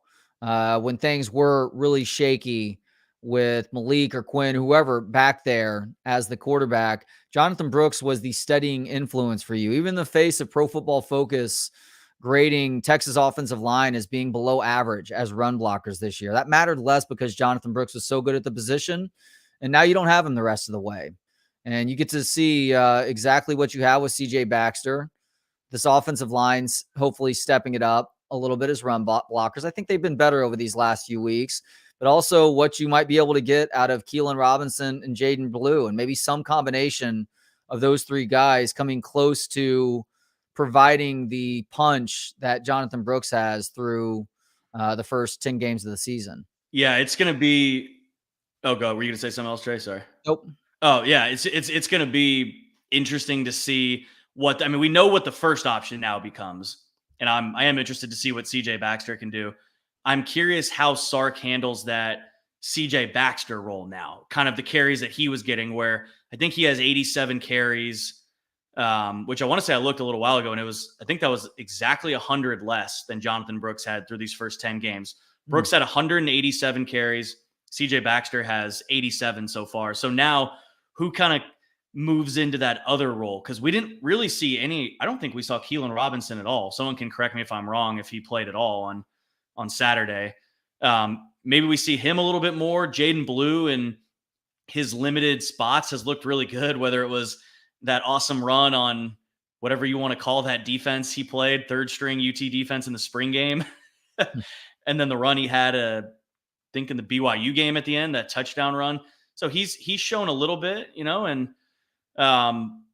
we'll see what Sark does there and how he fits that in. But maybe we see a little bit more of I don't know, do we see a little more Jonte Cook? Do we see them just kind of lean more on the passing game this weekend? We can talk to Tristan about this in a few minutes, but you don't want to abandon the run game, obviously, but you're going to have to lean a little bit more on the pass. But then the other side of that is you're going on the road against a really physical team. So you are going to want to establish the run early on and say, hey, we are here to play.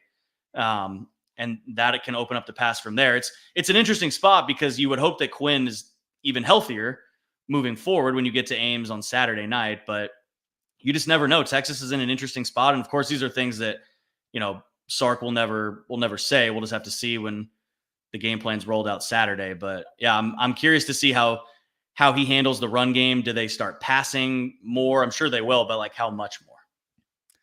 Right at about 2:00 on Mondays, lifetime Longhorn Tristan Nicholson joins the show on cue, and here he is this week. Background still looking good. What's up, Tristan? How we doing this week? What's going on, guys? I'm doing well. How about yourselves? Doing great, thank you. I am going to ask a question and then step away to grab some water while you and Jeff continue the conversation. So you obviously saw Jonathan Brooks go down to that injury on Saturday, Tristan. It's a bummer because he is one of, if not your best player on offense up to this point in the season. So how do you think this offensive line and these other running backs respond now? Yeah, Trey, I think you said it. It's a bummer, man. Anytime a guy's season ends like that, who was playing really, really high-level football, right? Certainly well enough to get him some attention at the next level, and probably is the number one, if not number two, running back in this draft, in my opinion.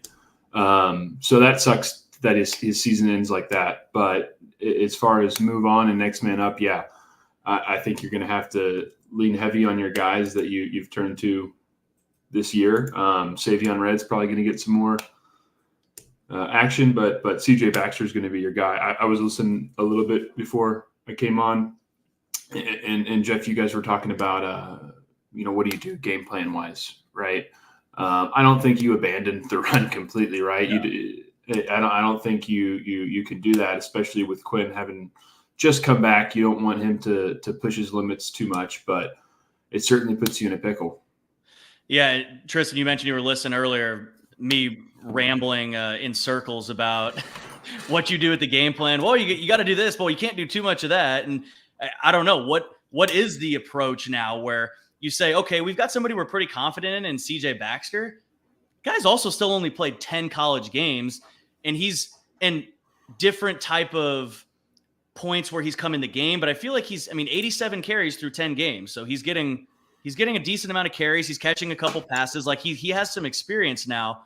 Do you start just giving him 20 carries a game now? I mean, how do you adjust that philosophy and that game plan? No, absolutely. I mean, I think the immediate adjustment is, you plug CJ in exactly where you had Jonathan Brooks, right?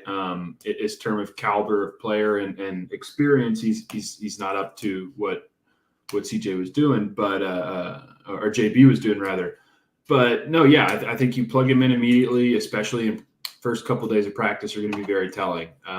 Just from a team standpoint, they're going to plug him in to where they had JB before. If he can run that offense and make those plays in practice, then we might see that as a game plan. But if you feel like as a coaching staff, you might have some hesitancy of giving him that kind of workload, then we could see the game change a little bit, more passing, more Xavier Worthy, more everybody, right?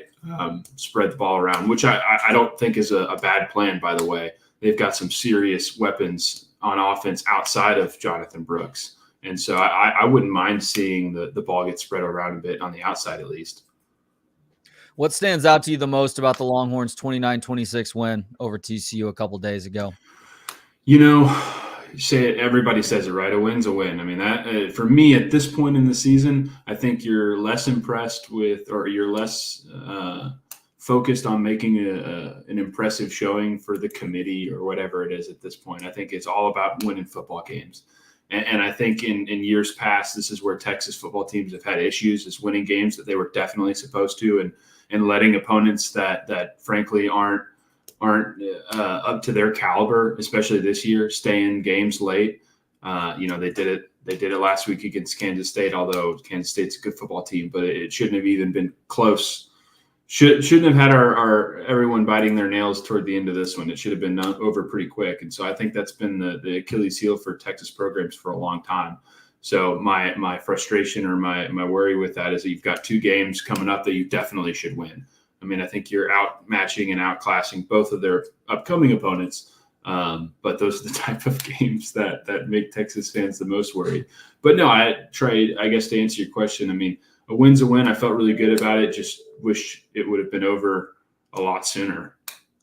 Tristan, the return of Quinn Ewers, obviously what everyone was looking forward to, everyone was talking about coming into the week, has a pretty good stat line, 22 of 33 for 317, the touchdown to A.D. Mitchell, and then the pick, which I want to ask you about what happened on the pick afterwards a little bit later, but just on Quinn specifically, feel like we sort of saw what maybe we expected. I mean, I know I'm being a little bit of a hater here. I don't know if you heard that part earlier where I'm just kind of waiting for the game where I'm wowed, where I'm just like, oh my gosh, like Quinn Ewers is what everyone told me, that he's the greatest recruit in the history of recruits. Like, I mean, am I being a hater for one, and just your evaluation of how he played in his return after 2 games out?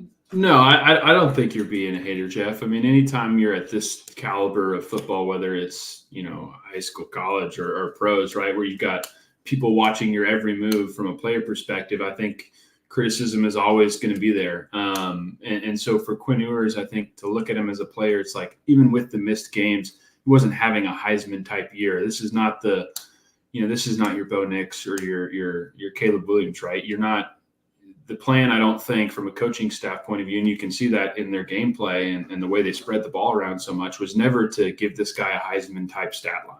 I mean, you got Jonathan Brooks, for Pete's sakes, who could have, in his own right, made a Heisman run.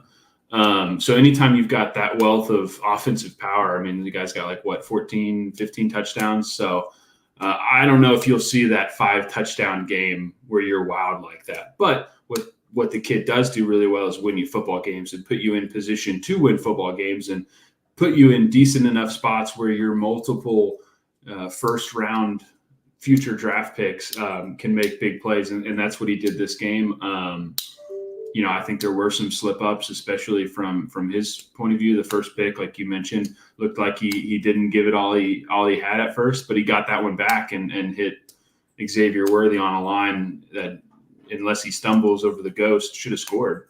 Well, that's a real quick, Tristan. That's a great point, I think, because that's where I'm probably not being fair to Quinn, is that he's not being asked to do what I'm wanting to see from him. So sure. Just to be fair there, I mean, that's a great point. They are, like, Texas is 9-1.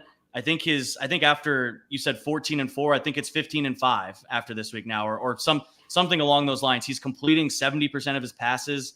So, yeah. Two guys who can make anybody in the country miss, right? I mean, you give me one complete pass to Xavier Worthy over 2 DBs, and I'll take that 9 times out of 10, right? So, yeah. I mean, if you're completing 80% of those throws, then yeah, I'd say you're doing exactly what this coaching staff is asking him to do. I'm just a hater. No, man, it's okay. I think you just got to look at the team as a whole. But that could change this week, right? They could ask him to do a lot more and get the ball into those guys' hands, and hopefully having a whole nother week of recovery and this game under his belt, he feels like he might have knocked off a little rust. So maybe they ask him to do more, and you will see a 5 touchdown day. I would love that, because I think he's capable of it for sure. I want to see it. What do you think the defense's problem was in the fourth quarter, Tristan? It looked like they were tired to me, but they hadn't faced an excessive number of plays up to that point. I mean, it's hot in Fort Worth, right? Now, I think the weather was great for that game specifically. No, TCU's one of those games that even when I was playing, they always played us tough. And I think when you allow a well-coached team that, don't forget, just came off a national championship, so where they may be depleted as a roster, a lot of those guys have a lot of experience in big-time games. And so – there's a storyline that's run throughout of Texas's season this year, which is this is the last time that the Horns are going to get Texas. I mean, it's a 94-year-old rivalry. I mean, all of it, right? I just took a little bit of an echo. I don't know if you hear it. I do not hear that. Maybe that's better. No, but so I think you have to look at that's that storyline you've seen all year, right? So I hate to give them the benefit of the doubt, but when you allow teams late into the fourth quarter and then you make mistakes, anybody's got a chance to beat you. So what's it like going to Ames, Tristan, where you they call it Holton Magic if you're playing basketball, and then going to Ames football, whatever sport you're playing, it's a tough place to play if you're Texas. What do you remember going over there? Did you lose me, Trey? It looks like he froze there. Can you guys? I'm going to drop off and come back on. Okay, drop off and come back, Tristan. We'll talk to Tristan in just a second now. What was the question you just asked Tristan, Jeff? Just about going to Ames there. I feel like Ames was the locale that he was telling us about that they went to on Halloween. And it was freezing there, and they never really got warm and got their asses kicked as a result. So my guess is that Tristan is going to tell Texas fans to exercise caution with your expectations. Like I am concerned about that game, Jeff, for a couple of different reasons. One is the overall fragility. Yeah, I think that's a word. And based on that, like Quinn's ability to get warmed up and have that shoulder good to go for that game, because they will need so much more out of him as a passer because you no longer have Jonathan Brooks in there. Does the echo sound better on your end, Tristan? I'm hoping. Nope.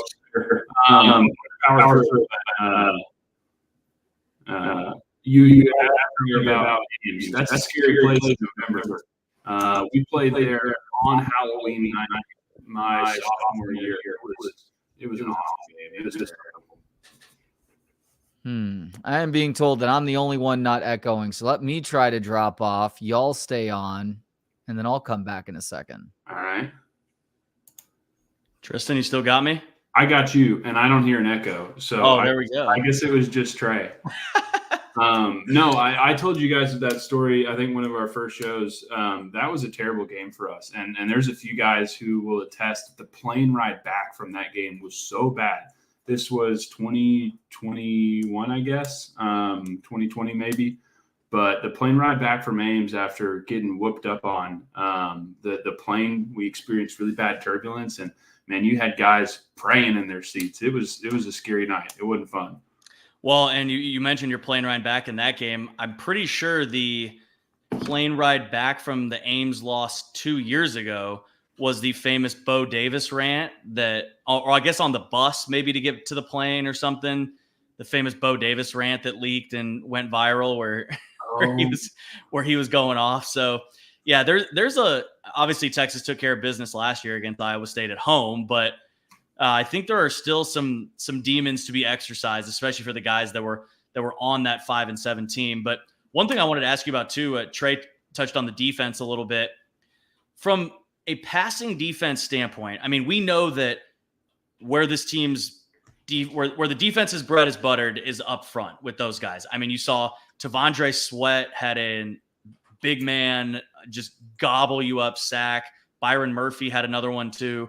What are you seeing in the back end there that at the end of these games, it kind of seems like it's the same sort of routes and the same sort of passing trees that just end up getting these guys? Is it pass rush isn't getting there anymore? Teams are just adjusting. What are you seeing from why specifically the passing defense is just like basically disappearing at the end of games? Yeah, sure. I mean, like on paper, if you're giving up a lot of these really quick throws right in the middle, it's because the quarterback's catching the ball, one read, boom, throwing the ball. That can be a counter to like if you're getting too much rush, right? So like get the ball out quick. Don't give these guys a chance to get upfield. Don't give them the chance to develop their stunts. So that could be it. When you play like that, then your linebackers and your underneath safeties have to be ready to step up. But no, it's one of those things that it seems like this defense gets into positions where they're almost playing for the win or rather playing not to lose, right? And that's not necessarily on the individual players. That can be play calling as well. But yeah, I mean, you notice this again, kind of the same story against Oklahoma, right? Got into a position where they should have been playing defense that got them there, yet you want to switch it up. So it is frustrating from a fan perspective, but I can understand that when you are doing something that is working well the whole game, i.e. the pass rushing and the different slants that they were running and allowing those tackles to just eat, man, then it's up to the opponent, right? It's up to TCU to call plays that combat that. Trey, we got you back. How's the echo sounding, guys? Fantastic. As in, sounds there's good to me. We're just like the Longhorns here. We're gonna get it done. We're gonna get the victory, make some in-game adjustments, and that's right. Keep moving on. Yeah. Figuring it out on the fly. Did any individual offensive line effort impress you against the Horned Frogs, Tristan?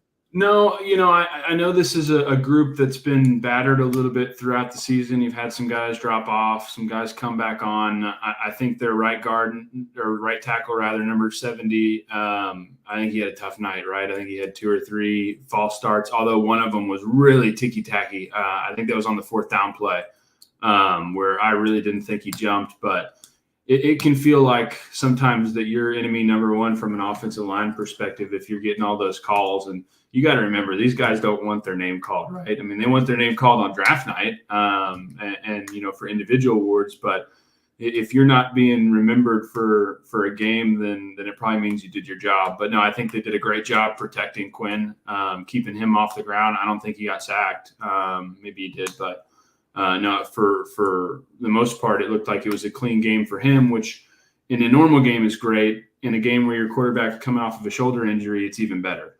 So no, I think all around it was a good night for the offensive line. They ran the ball well. The big issue is 4th down, right? Still plaguing this team at this point. I think I'm more just punt it or get rid of it. It's not surprising anybody at this point, but the play calling all year on those type plays has been suspect at best. I don't necessarily think it's a personnel issue. Is it time to maybe retire the Code Red package for a little bit then? I think you got 1 carry in that package. I mean, I think the kid's a hell of an athlete. And he's super tough too. Yeah, right. That's the one thing that everyone says about him, and you can see. Yeah, right. No, and so I think give him the ball in different positions.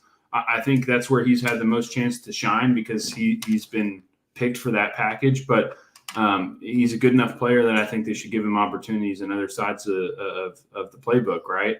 But, the one play he did have, it just seemed like it was dead on arrival. So, I would retire that piece of the playbook and just go at a shotgun or go just play your offensive game plan and don't rely on stuff that you only get 1 or 2 reps a game at.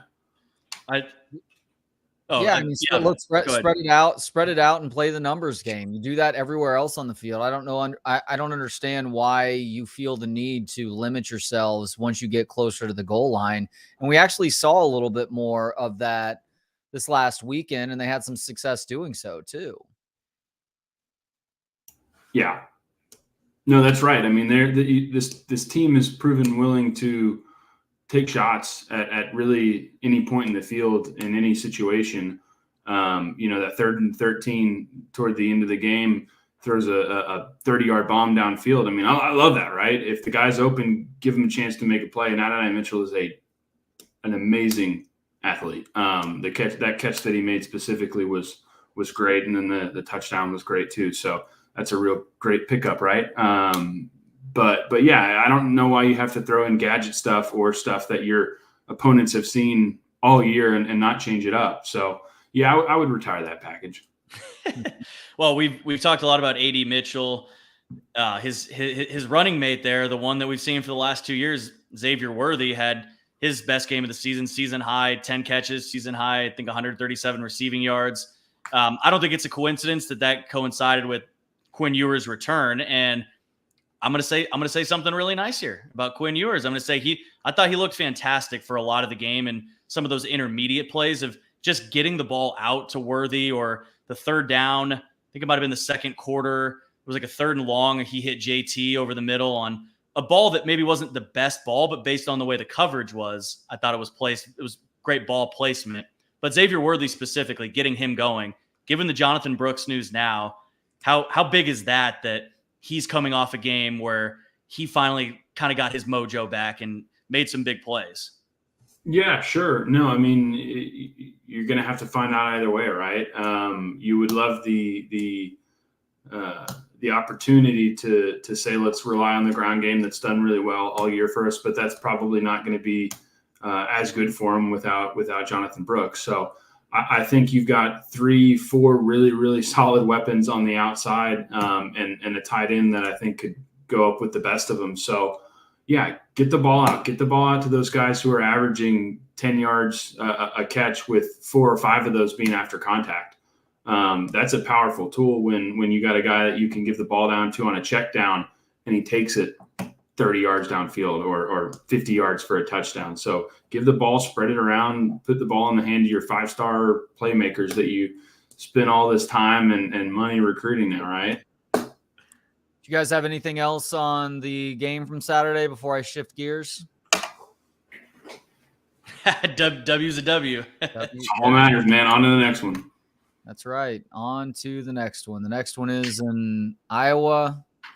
In Ames, Iowa. You talked a few weeks ago about just how cold it can be there. You guys had a Halloween game that nobody got warmed up for, and y'all got your butts kicked as a result. I don't know if there's a way to properly prepare for cold weather that you haven't really felt up to this point in a year. I mean, you get there on Thursday or Friday, and so you get a day or two to acclimate yourselves, but ultimately you got to get out there and try and get warm maybe 15, 20 minutes before you normally do to get yourself acclimated, right? Yeah, you'll fly in Friday morning. This team will fly in Friday morning. They'll have that afternoon at the stadium or wherever you hold practice, and you'll have walkthroughs at night. But you won't get to actually experience, especially if it's a night game, which I believe this one is. Yes, it is. Of course, they don't do day games at Ames. They don't do day games when Texas goes on the road anywhere, it seems like. No, that's prime time, right? So no, it'll be cold, but this team won't really have a chance to experience that because you'll be in your hotels Friday night. So yeah, it's a bit of a shock, but the important thing is with teams like Iowa State, just like with TCU, you get on them early and you keep them down, they'll go away. But if you don't, then they won't. So that's what you've got to watch out for. So score as much as you can, as early as you can, and keep it out before it gets really, really dark and really, really cold. So, yeah, it's at 7 o'clock, which is when this game is supposed to kick off. According to my weather guessing app, it's going to be 43 degrees, and it's going to be in the 30s by the time the game comes to an end. So just brace yourselves. And also know it could be colder, too, by the way. Yeah. Weather guy's not always right. No, that's a cold night. Okay, so Jeff and I talked about this earlier in the show, Tristan. I was eating dinner with my family last night, and I've got a 9-year-old daughter, 7-year-old son, and my son mentioned that somebody told him a yo mama joke at school last week, and he couldn't even remember what the joke was.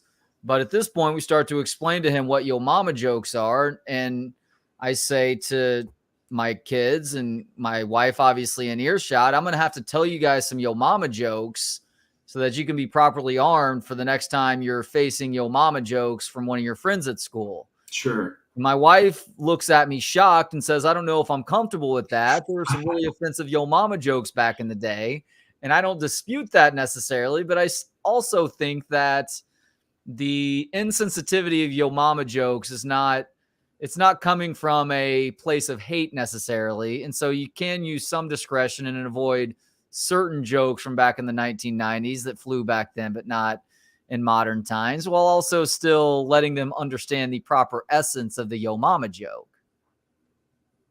You agree with that? Sure. I mean, I wasn't a big yo mama joke guy. I was born in the 90s, but didn't experience the 90s as much. But I don't mind a yo mama joke. It doesn't offend me. But of course, I'm not a mama, so I think we've got to account for all voices nowadays, though. So Tristan, were you a trash talker at all then? Like, did you ever hear a yo mama joke in the trenches? Yeah, sure. Well, I don't know about the trenches. I think I shared on site with you guys for the Oklahoma game. Especially in the trenches, you're so tired, man. It's in between plays. By the time you get up to somebody, because the play ends, you get up, you help your guy up, your running back, your quarterback, whatever. You get back to the huddle. We huddled a lot. So you get back to the huddle, you get your play. You only got a couple seconds, if anything, to, identify your coverages and then talk any shit that you want. So if you can squeeze out a fuck you guys in between the huffing and puffing, right, then you try. But no, there weren't any like eloquent monologues going on in the trenches, but there's reoccurring instances where you'll get a guy who just talks the whole game to you. Usually it's not your guy, right? It's not the guy you've actually been going against. It's the backside linebacker that is their star player or whatever, and you give them a couple of cheap shots and then they start talking. Or DBs love to talk because all they do is run around back there all day. They got all the energy in the world. So shout out. Who's the biggest trash talker you played with at Texas? That I played with, like I said, shout out Duke Thomas, who was one of our cornerbacks, safeties, and he ended up playing for the Cowboys and some other teams. Had a good NFL career, but him and I were similar ages, and I think we were in there for 3 years at the same time. So I got a lot of his trash talking. Smart dude, which is the not what you want to have as a trash talking opponent, because I'd say my grumbled out like, yeah, I got you. And then he'd come back with something even better, like a yo mama joke. And then I'm just sitting there not prepared, Trey. I'm like your son on the playground. I wasn't prepared for his trash talking level. But I think that's what I say here. Yo mama's so fat, she farts gravy. That's a good one. That's a good one. But I think, Tristan, maybe you can correct me if I'm wrong about this, because it could have been different at the D1 level. And obviously sometimes on the sidelines, I'll hear a little bit of it from where I'm at. But I think people have to realize, like, most of the time, to your point about you guys being so tired, and maybe it's like I got you, where you're just trying to get a word out. Like, I think most of the trash talk, even when a receiver gets up or a DB gets up, like, it's pretty basic stuff. Like, I don't know if people just kind of create something different in their head, but most of the time it's like a guy catches, like Xavier Worthy might catch a pass, and I'm not quoting him on this, but it might just be like you can't guard me. You can't guard me. And it's just like super intense, but it's not really like something specific, like you're a really bad football player and your 40 times not going to get you to the NFL or like something like that, No, that would be devastating though. Yeah. But it's not calculated. It's just intense, like testosterone in the moment. Yeah, you're in the moment. I mean, especially at the wide receiver position, in most cases, you're going against the same one or two guys the whole game, right? And for an Xavier Worthy, I'm sure they're talking every play, because there are plays where you hate them for it, but wide receivers don't do anything. They just stand on the backside of the run play and they sit there and they can talk with their guy. I don't know what they're doing half the game, but yeah, I don't think it's long drawn. At least it isn't on the line. So it could be different out there, but they never let me line out wide. Unfortunately, they're lost on that one, Tristan. Absolutely, Jeff. You've never seen my 40 time. I'm trying to picture you catching like the Byron Murphy touchdown from the Wyoming game. Listen, man, I should have been a tight end. Tristan Nicholson reporting eligible on this play. Yeah, right. Never heard that. You didn't have the good enough hands to report eligible? I've got great hands. Don't get it twisted. I've got fantastic hands. It's the getting there. You put me in the end zone, I'm sure. Listen, my hands were so good. If you put me in the end zone, I'm sure they'd have put me out there for the Hail Mary plays at the end of the game. However, I'd be like 5-10 yards down the field by the time you had to throw the ball, so that wasn't an option, right? It's the getting there that would have been the problem. You don't get soft hands from playing offensive line. So what did you do growing up that gave you soft hands? I played basketball a little bit, but wasn't a baseball kid. Really focused on football, but I don't know. I played center primarily from like 7th to probably sophomore year in high school. I played center, so you gotta have a little bit of touch throwing it back there, and I also deep snap. So that's probably where I got it from. Okay. Mom's a volleyball player too, so I got long fingers. So I don't know. There's just so much surface area that you don't really have to have that soft of a touch either, right? Just throw it in the big net, and I'll find a way to make a play. You say that, but there are guys with big hands who just let the thing balls bounce off their hands like they're bricks. Couldn't be me. Touches the fingers, you should catch it. That's the rules. Tristan, I did have one more on the TCU game that I meant to get to before we had our echo issues there. Sure. The Quinn Ewers interception, I want to talk about how they got the ball back, because that's one thing that the guys talked about a lot at the end of the game, especially the Jordan Whittington stripping it free, but just the overall effort of that play. If you break down what happened on that play, basically the safety flies across, intercepts it, and then he runs back. Jordan Whittington actually misses the tackle first.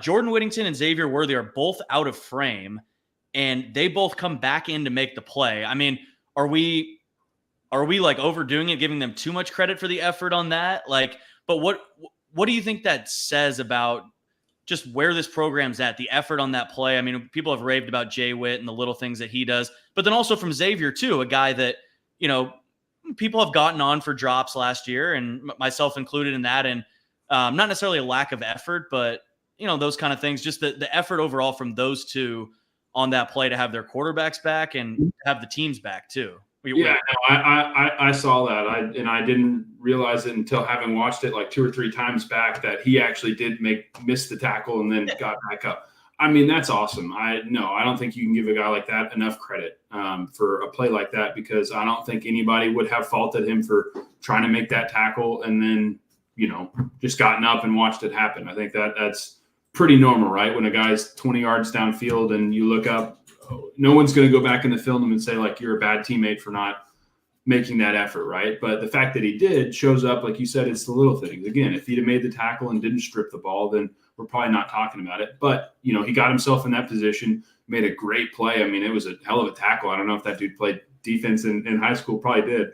But it was a great tackle. And so anytime you've got plays like that, it shows me that the team cares, which is always a plus in my book. Anytime you see guys pull up on hits that they should make or really not give a fuck, right? Like, that dude's got some give a fuck in him, which from a team perspective, that is just the best thing that you could have from a, you know, if you're a coach and you want that for your team, because it just shows that dude is going to do everything in his power to make sure you win football games. So from a coach's perspective, you got to have that on your team, or else you're not going to be put in positions where you can win football games. So no, I love it. Give him all the credit in the world. Yeah, it'd be great if he caught everything that came to him, but what the team needed him right then to do was make a great defensive play, and he did it. So kudos to him. That's especially impressive because he's unfortunately been an afterthought in the passing attack far too often this year. I mean, even in this game, he had 0 catches, but he did have one very important forced fumble. And that's even more telling, Trey, right? Like, if you had 0 catches, if Jeff and I sat here and talked the entire show and didn't let you get in a word in edgewise, but then you came in at the last second to save us on something, like, we'd think you're a great guy. I mean, that dude could easily, now I don't know if he would play, but he could easily just, you know, have not even tried to make the first tackle and said, well, they're not throwing me the ball, and so why should I care? But he didn't, and he does care, and that is the kind of guy you want on your football team. So yeah, I would throw him a bone, right? I would try to get him the ball more this game, just because anytime you got a teammate like that, you should try to spread the love. And I think the word culture gets thrown around way too much in college football. But to me, if you're going to use it, that right there was a culture play from Jay Witt and from Xavier too. Xavier was the one who was probably had the most right Quinn first, and then Xavier to be frustrated too of, man, like, I had this guy again, and, you know, you underthrew me. Not that he was thinking that, but he would have been within his right there and be like, hey, guy caught it. I'm on the ground. I'm 60 yards away or whatever. He comes in, and then he's the one that falls on it too. Yeah. Like, that to me was just both those guys on that play. If you want to talk about culture, I think that's one play where you can point to it and say that's culture, and it's coming from older guys too. One guy who contributes a lot, and then a guy like Jordan who hasn't contributed as much as he wants to, I'm sure. And now younger guys are looking at that going like, wait, so, like, who am I to not, like, run my ass off on special teams? And I think we've seen that from a bunch of guys too, even before that play, of some of the plays they've made on kickoff return and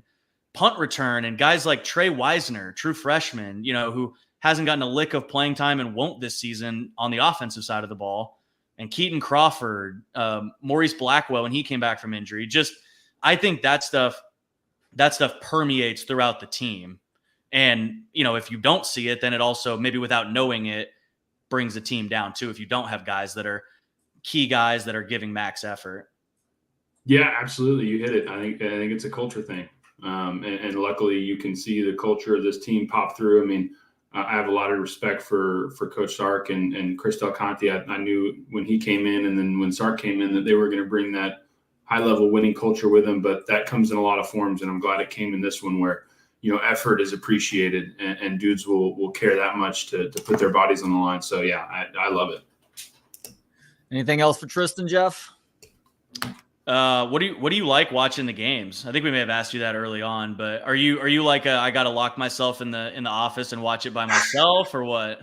Well, it's kind of funny. This game came right in bath time and put down time for us. So I had to watch the game for work, honey. My wife took the kids during, so I got to really study and sit down and watch it, which doesn't happen a lot these days. But no, looking back at it from a fan, we went through so many struggles while I was there, and to see this team in a position where every week you hear them being talked about, not only going to the SEC next year, but they're in the national conversation every game, which is just fun to be. It's a good time to be a fan of Texas football right now, regardless of how this season ends. I hope people realize that, and hopefully this goes many years down the road, right, into the SEC. But no, I'm just enjoying it right now that we're even in this situation.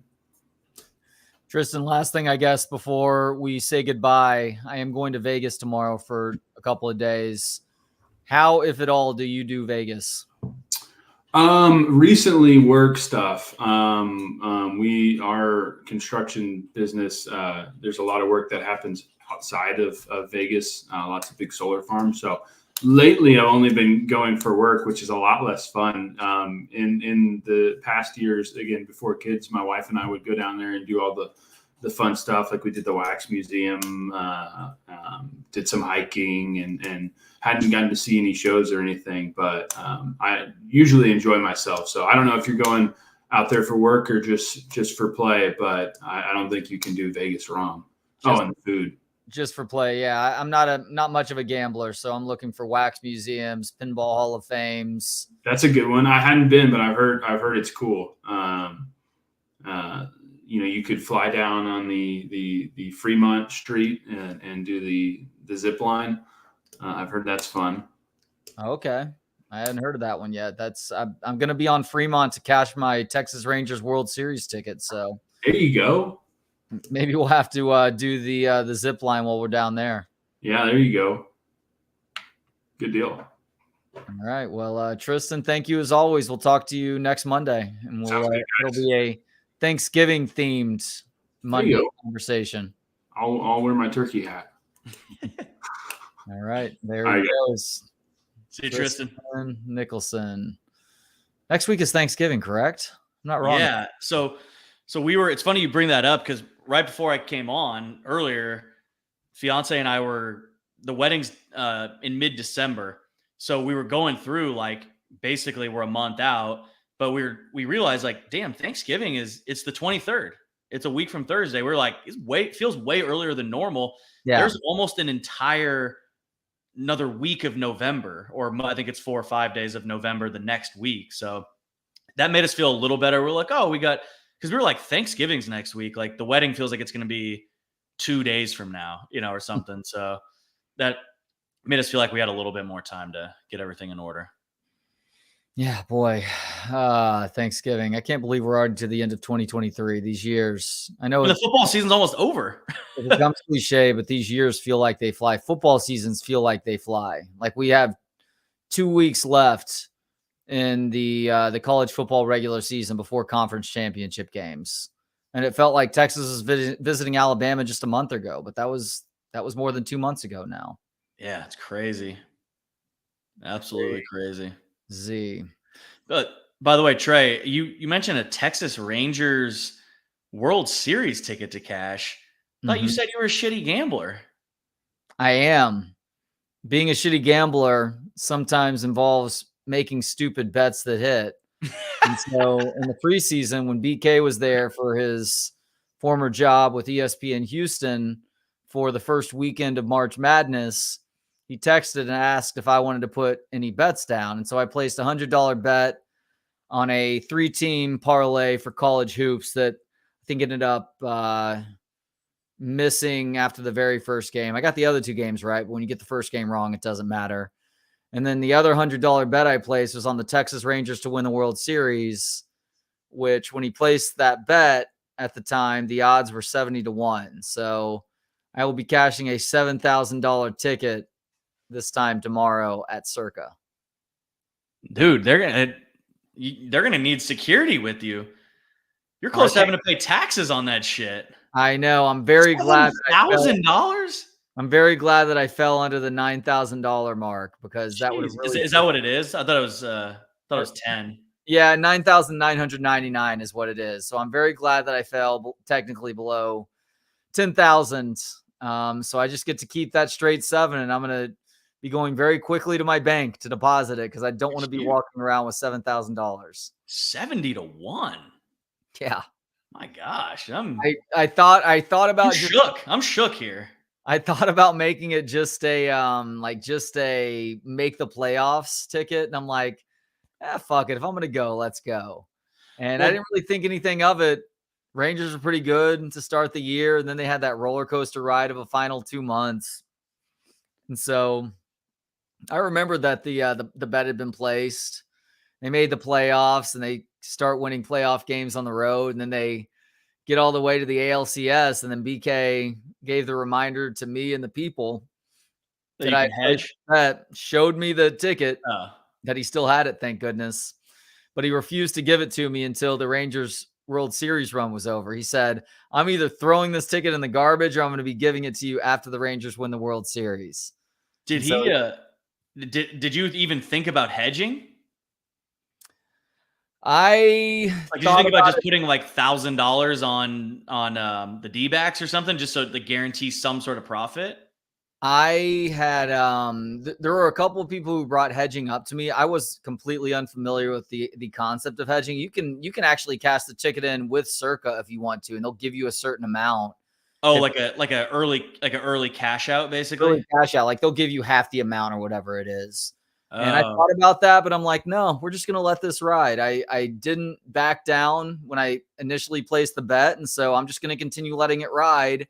And I had a good feeling about the Rangers matchup with the D-backs, too. I actually called Rangers in 5. So even after Arizona split the first 2 games, I felt like Texas could still get it done. And so by total happenstance, we had a trip to Vegas planned in the middle of November. And so I get to cash this $7,000 ticket. And I obviously would have bought a plane ticket there and back if I needed to cash this ticket out.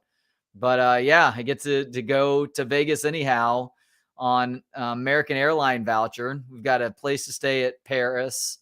And the trip will be a little bit less stressful with regards to losing money that I didn't necessarily want to lose, because I'm probably going to put, I don't know, $500, $1,000 aside for the trip itself, and then pocket the rest of it.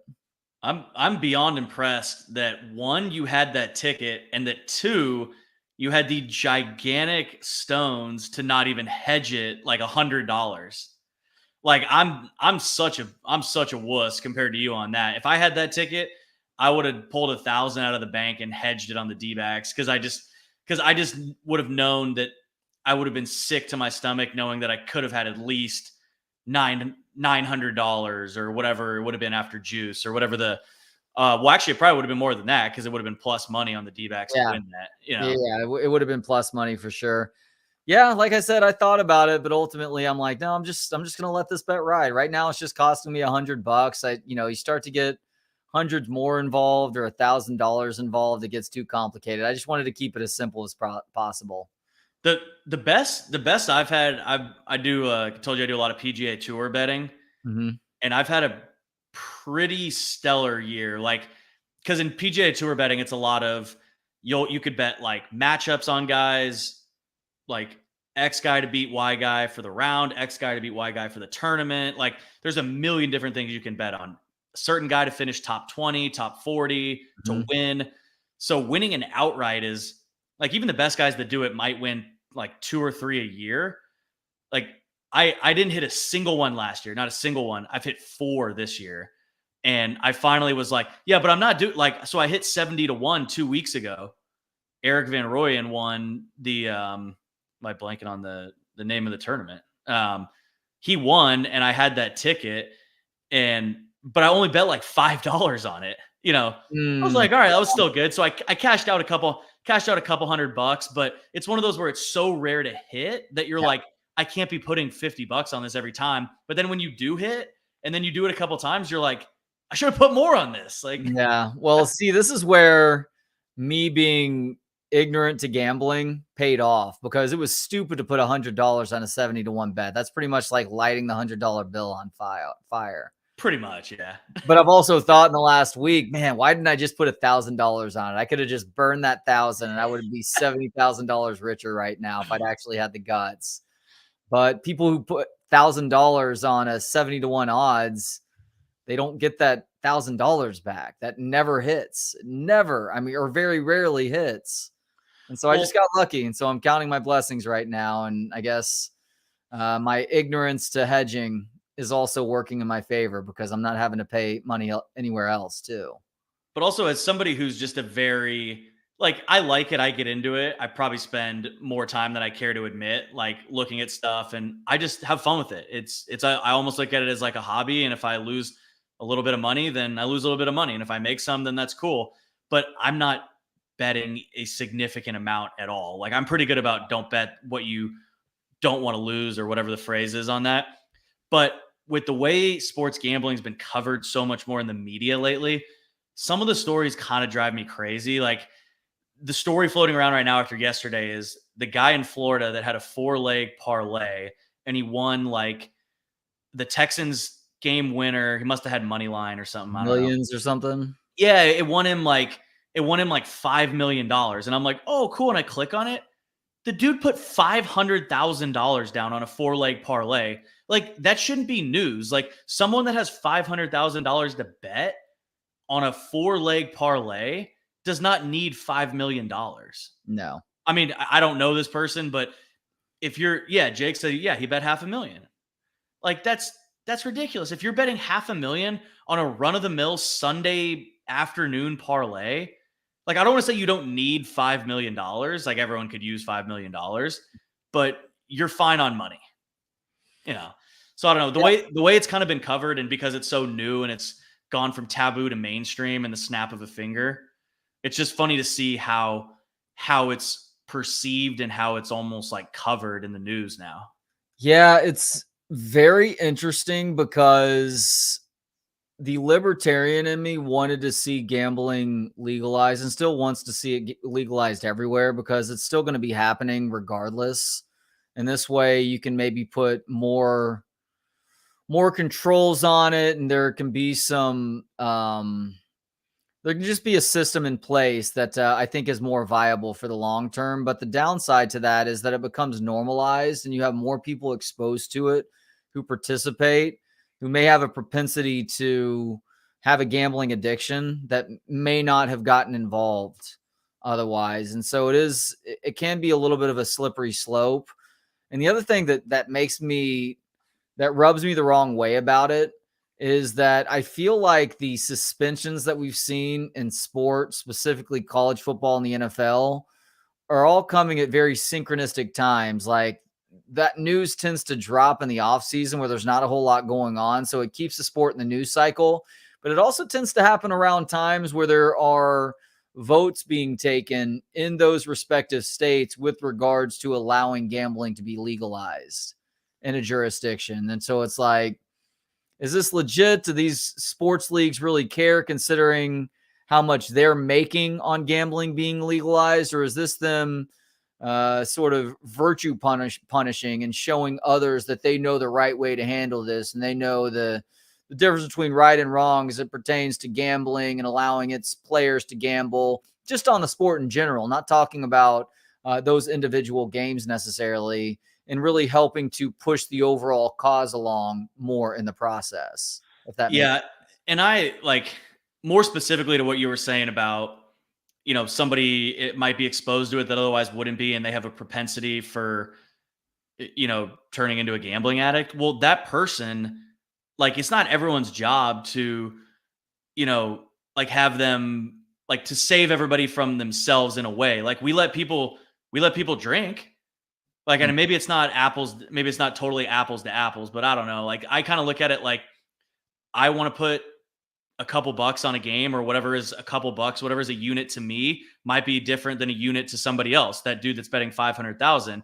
but I'm going to do that. And it's going to make Monday Night Football that much more exciting. Just like if you're sitting at home with friends on a Friday night or you're out at the bar, having a couple beers is going to make it that much more exciting. Now, there's personal responsibility involved in that. It's going out with your friends and not letting a $10 bet that you lose or a $25, $50 bet, 1 unit bet that you lose turn into now gambling away your mortgage payment for the month. Like, I don't know, at a certain point, there's levels of personal responsibility, like that people have to assume themselves. And it's the same thing with drinking. Like, we have people, like, I think drinking is a way bigger problem than gambling. Yeah, I agree with that. Another good example in this conversation has to do with food and diets and how people choose to eat, where it's like, well, you're the one that's making the decision to eat like complete crap.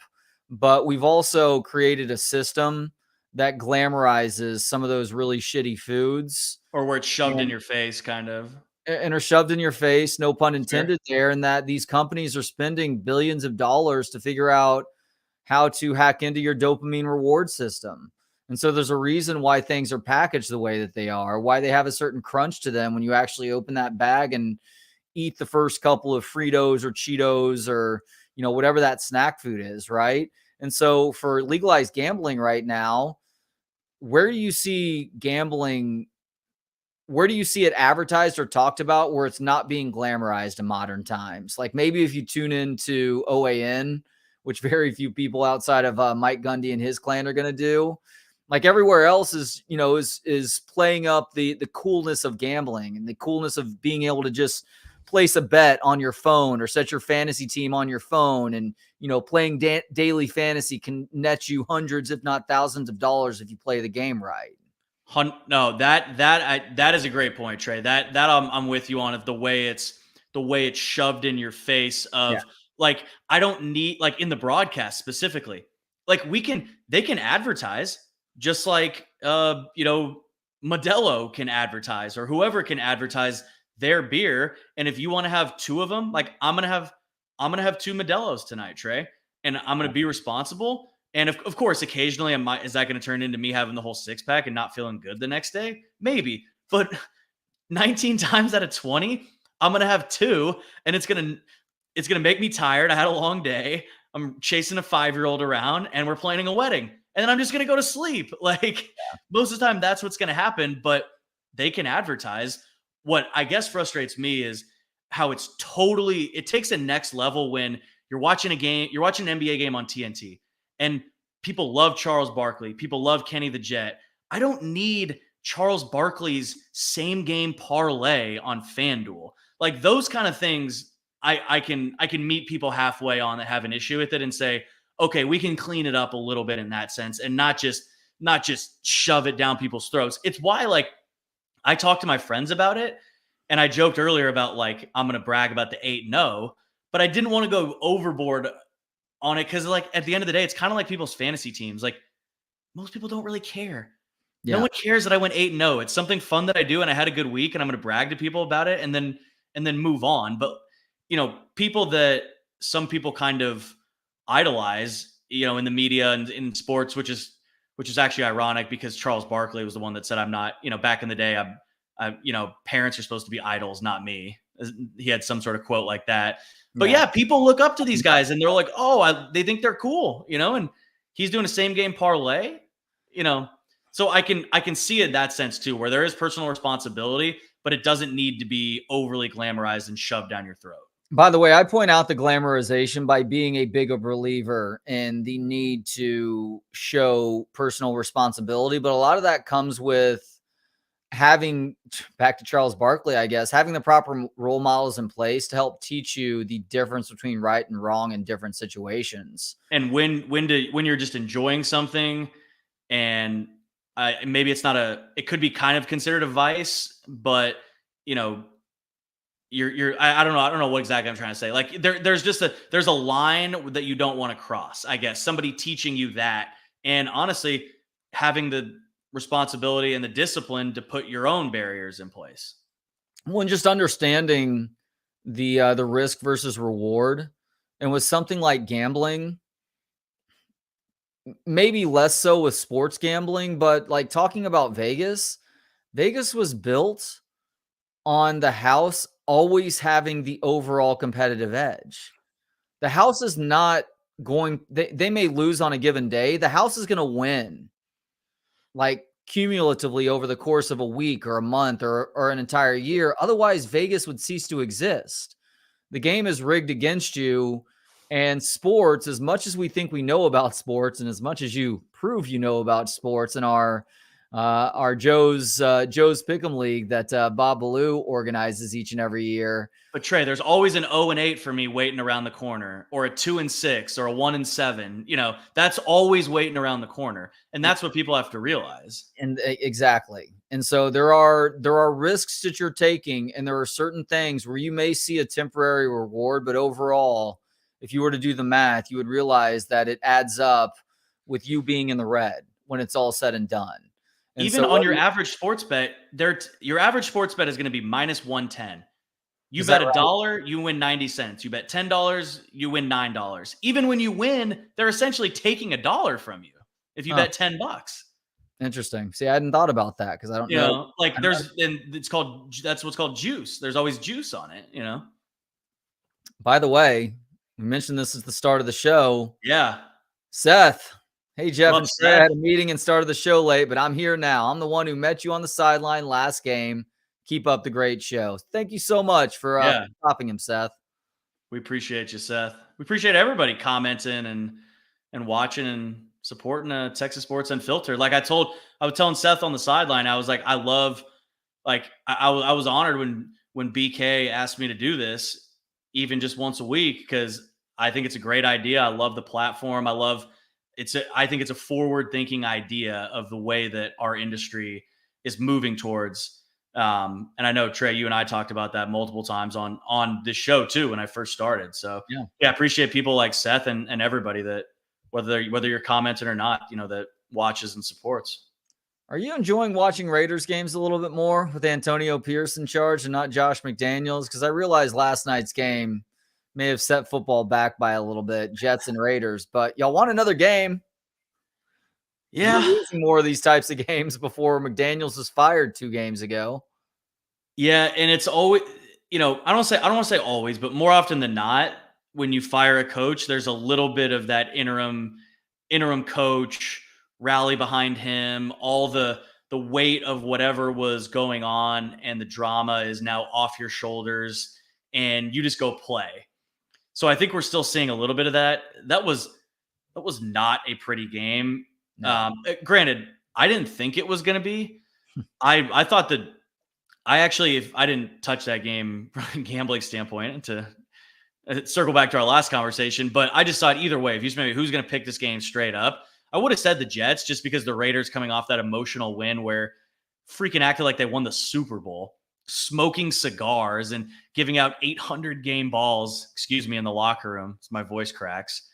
I thought they were going to come back down to earth, which they did a little bit, but man, I mean, they found a way to win that game. And I just thought rookie quarterback Aiden O'Connell against the Jets defense like that, which did play out in a way. But what I didn't factor in is Zach Wilson just really is not good at, he's not good at playing the game of American football at the highest level. He's just not good. I'm sure he's a nice guy and maybe he can be a serviceable backup quarterback during his career. He's not a good quarterback in the NFL. Like, I don't know what else they need to see. And I know you asked me about the Raiders, but I think Robert Saleh in that spot, and I'm not the first person to say this, you're running the risk of losing the locker room at some point, man. When you see Josh Dobbs go to Minnesota, the second Kirk Cousins goes down, they go out and make an aggressive move to go get a pro backup quarterback, and they're 2-0. Like, if I'm a Jet, I'm looking at that going, I don't know. Ours came up even earlier in the season, you know, before Dobbs kind of even more showed what he could do. But God, that almost drove me crazy for Jet fans just watching that. Josh Dobbs has become one of the best stories of this NFL season. It is incredible to watch him make Arizona competitive first off, and now to go to Minnesota and to start 2-0 there, and for him to play Saw somebody say Josh Dobbs has somehow transformed into Michael Vick this season. Like, yeah, his playmaking ability, he does it with his arm, he does it with his legs. And the Vikings, while the competition hasn't been great, he has them in a decent position to make the playoffs before it's all said and done. I know that Justin Jefferson last week said that he was going to wait until his hamstring is 100% to come back. I don't fault him for that at all, because this still kind of does feel like a lost season for Minnesota. It's less lost now versus whoever the hell you thought you were going to be starting at quarterback when Kirk Cousins went down, because Joshua Dobbs provides some juice that not even Kirk Cousins could give you over these last few years. And I think the fun part about the Dobbs story too is he's got a great personality. Like, he's leaning into it.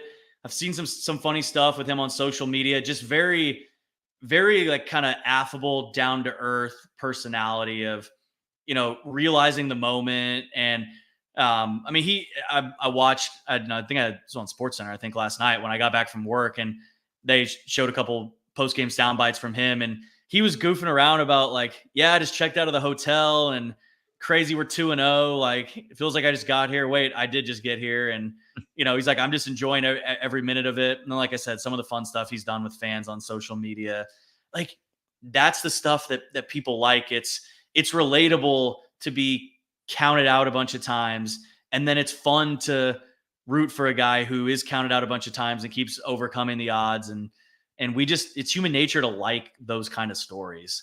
Oh yeah. Especially when you have a good down to earth personality. Like, I think if he was a total jabroni about it and thought that he was Tom Brady, then we'd be like, okay, well, settle down. But, a guy who has the self-awareness to kind of understand the situation that he's in and embrace it is fun. It's fun to watch. Yeah, like Aaron Rodgers is the polar opposite of Josh Dobbs, right? He's a very polarizing dude. A lot of it he brings on himself. He was on the Jets sideline for last night's game, and I guess he gave an interview before the game or at halftime suggesting that he could be back by mid-December from an Achilles injury that he suffered at the start of September. That is unheard of. How much do you buy that being a possibility versus Aaron Rodgers trying to keep himself in the news cycle because he knows he's fallen far behind Travis Kelce in that regard over the last month? That. Yeah. I mean, hey, if he comes back, great, but he knows there's a camp, like all this stuff at midfield every game, and then the pregame. He knows that there's a camera on him at all times. Like, the rest of us we're not stupid, So, hey, that's what he wants to do. That's what he wants to be in the headlines for. And he likes attention, and good for him. He knows how to get it. And look, I'm not in the national media. I'm just in the local media.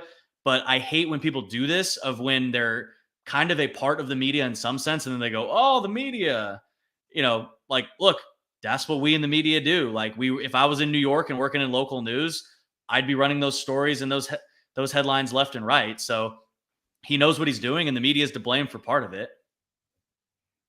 Yes, they are. Yes, they are. And that's the world we live in, Trey. People, if he wants clicks, and look, we know the media wants clicks, and he knows that if he says something and he says he's going to come back, then kind of the, as much as he dislikes the media, it's almost ironic how the two sort of go together there, because he knows when he says something, it's gonna blow up. I hate to ask your Iowa State prediction because we're still 5 days away from that game, but this is the last time we'll get a chance to talk before Saturday's game. Are you traveling to? You're not traveling to the game, correct? Yeah, this is the one game we're not going to go to. Good choice. What's your prediction? Texas, Iowa State, 7:00 on Saturday night. So this was before Quinn. We knew Quinn was coming back, but last week I was texting with a buddy whose football acumen I trust, and we both were joking that it feels like it's just going to be like a disgusting 17-13 type game. Like, I think Texas is going to win. I don't know if I'm going to say 17-13. I'll say 24-13. I'll say that. So very similar score prediction. I think Texas scores a little bit more than that. We were talking about the weather earlier. I looked, and it doesn't look like the wind, like it's going to be cold, but it doesn't look like, at least right now, that the wind is going to be like a huge factor. Oh, that's good. In it. I mean, but again, it's 6 days out, 5 days out right now, whatever we are. But I look on the Jokers can't get the afternoon right half the time. Yeah, I looked on the 7-day and it looked like you were looking at 5 to 10 mile an hour wind, which is not really going to affect the passing game or the kicking game a whole lot, unless you're kicking a deep field goal or something like that. So yeah, I would say early in the week without like digging in a ton beyond what I've just seen of Iowa State this year. They have a good defense.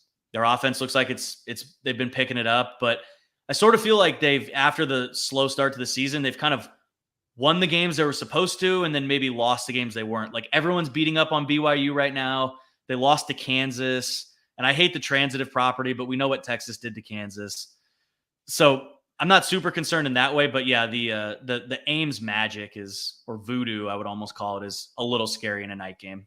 Yeah, we're going to bring Zay in as we continue this conversation now. One thing that works to Texas' advantage here, Jeff, is that Iowa State, in whatever way they're good on offense, and they're really not very good on offense, however you look at it, but they're best at running the football. They are really bad throwing the football. And I think for a team to come out and do what they need to against this Texas defense to win a game like this, they're going to have to be decent at throwing the football. And Iowa State is just not that right now. But I do have this game being a lower scoring affair like you do right now. You said 24-13. I have it I told BK earlier, 24-10. Like I can see Texas winning by a couple of touchdowns, scoring 3 touchdowns in the game, but there's going to be a major adjustment that has to be made without Jonathan Brooks going forward, right, Zay?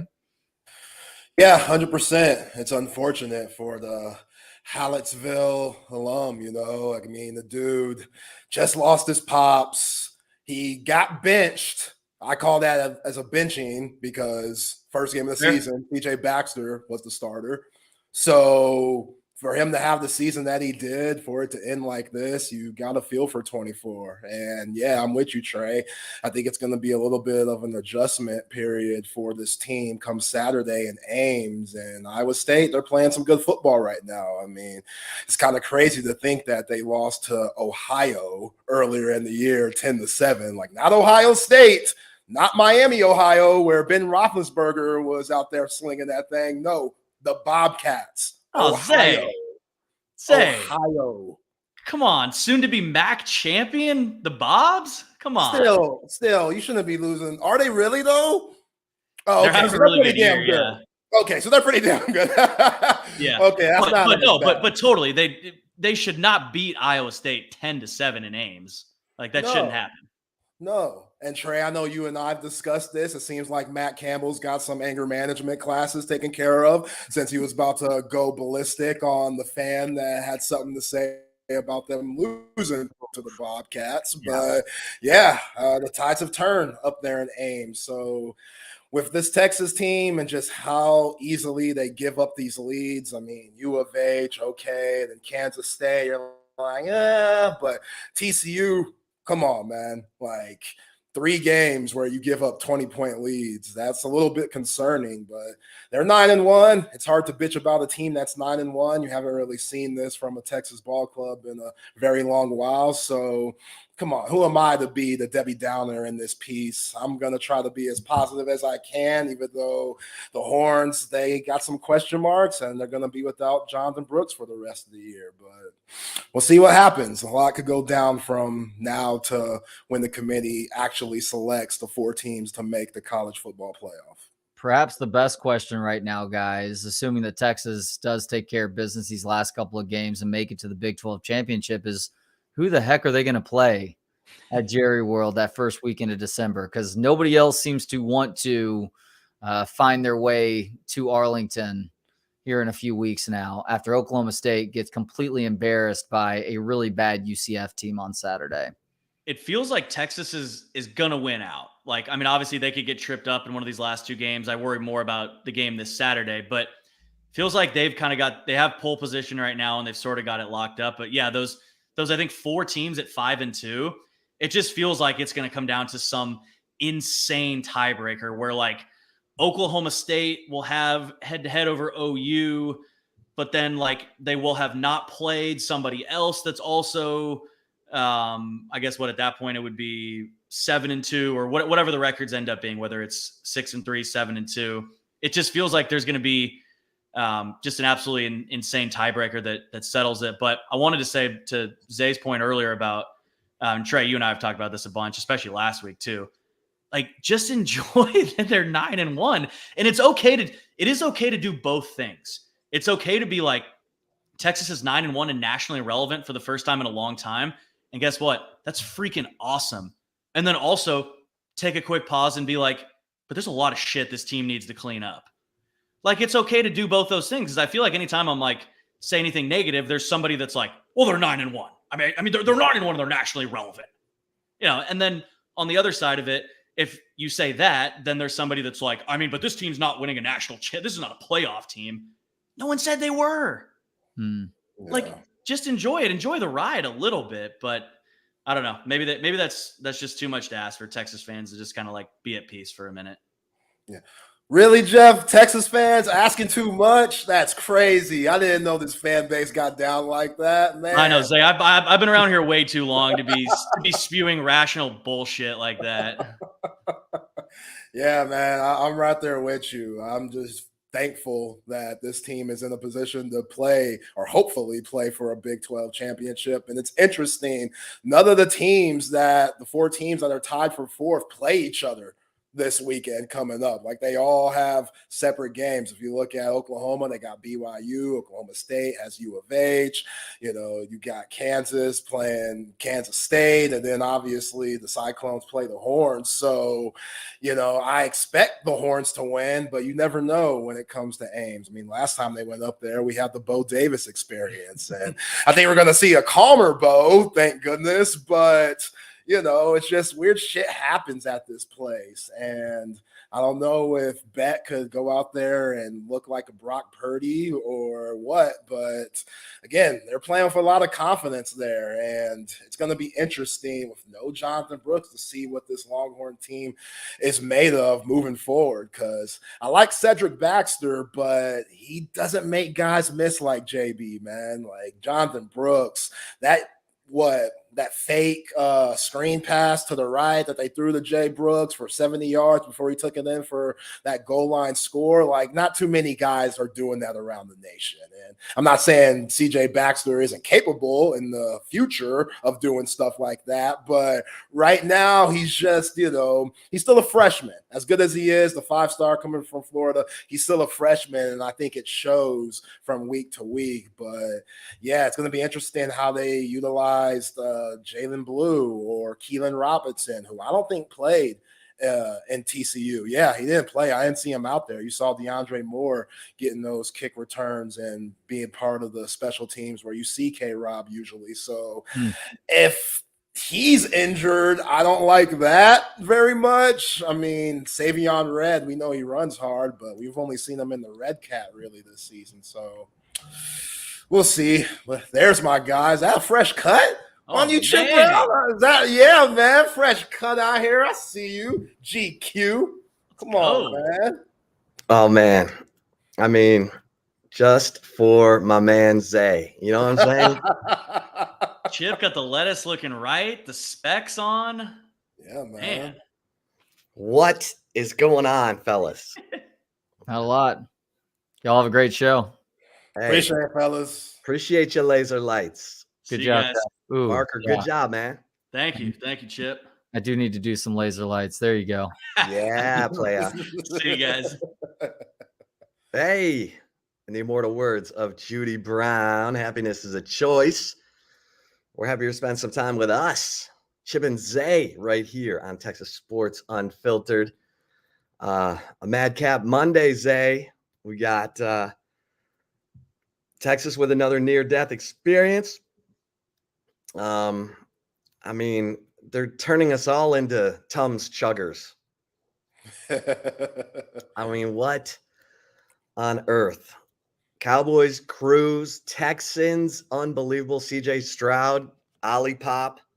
If I was at my home office, I'd be handing out an Ollie Pop to CJ Stroud. But Zay, I heard you talking about it. Crushing news about our man Jonathan Brooks. I mean, this dude was the best story on the team this year. Started off as a backup, 1,000-yard rusher, I mean, great pass protector, great catcher of the football. I don't think his contact balance showed up in practice or something, because how on earth could this guy not have been the starter? He just, I mean, 63 forced missed tackles. This one hurts. Yeah, definitely hurts, man. I mean, again, kid just lost his father, and he shows it every time he scores a touchdown, points to where he got his pops tatted and a tribute to him, which is, it's a devastating story, but how Jonathan Brooks has flipped it into something positive is very beautiful and very moving. And for this to happen to not only the team, but him specifically, the guy's going for the Doak Walker Award. Mel Kiper Jr. has him on the first running back taken, before the injury and the draft this coming up season. So it's like, damn, man. And Chip, when you're a running back, you want to get to the NFL as quick as possible because your life expectancy is very short. So you want to get in 3 years. Less than 3 years, exactly. And for running back, it might be even worse. So trying to get in as young as possible without as many blows is huge. And again, the year that Jonathan Brooks has had, what he's done for this Texas offense, what he's done for this passing game, the way he makes Sark's play calling look, the way that he makes this offensive line look, just the confidence that you have in him. And the question marks that we had before the season, Chip, we were talking about who's going to replace Bijan Robinson. Who's going to replace Roschon Johnson? Can this running back room, can they get it done? And Jonathan Brooks and the rest of the running backs, they have proven that they have been able to get it done. And yeah, it hurts bad. It really does hurt bad. Like, I feel for the dude, but just the type of guy he is, I don't know what his next move is going to be. Obviously, we have to stay tuned for that. But you see Blake Corum for Michigan. He came back from a serious knee injury last year. And, Michigan's doing crazy things this year without their coach now. So it can be done. He can come back, and he could be just as good, if not better, which knowing somebody like Jonathan Brooks, I expect that. But yeah, for the rest of the season, however many games you could possibly have, it seems like the Horns are probably going to have 3, but after that, you never know. And with 24, you feel so much better going into all of these games. And now you got some question marks. You got some serious question marks going up against a Iowa State team that's playing some of its best football of the season. So, yeah, we'll see how the Horns bounce back from this, but you could read it on Steve Sarkeesian's face today in the presser how deflating not having Jonathan Brooks moving forward is for this ball club. I mean, he's the offensive MVP up to this point for this football team.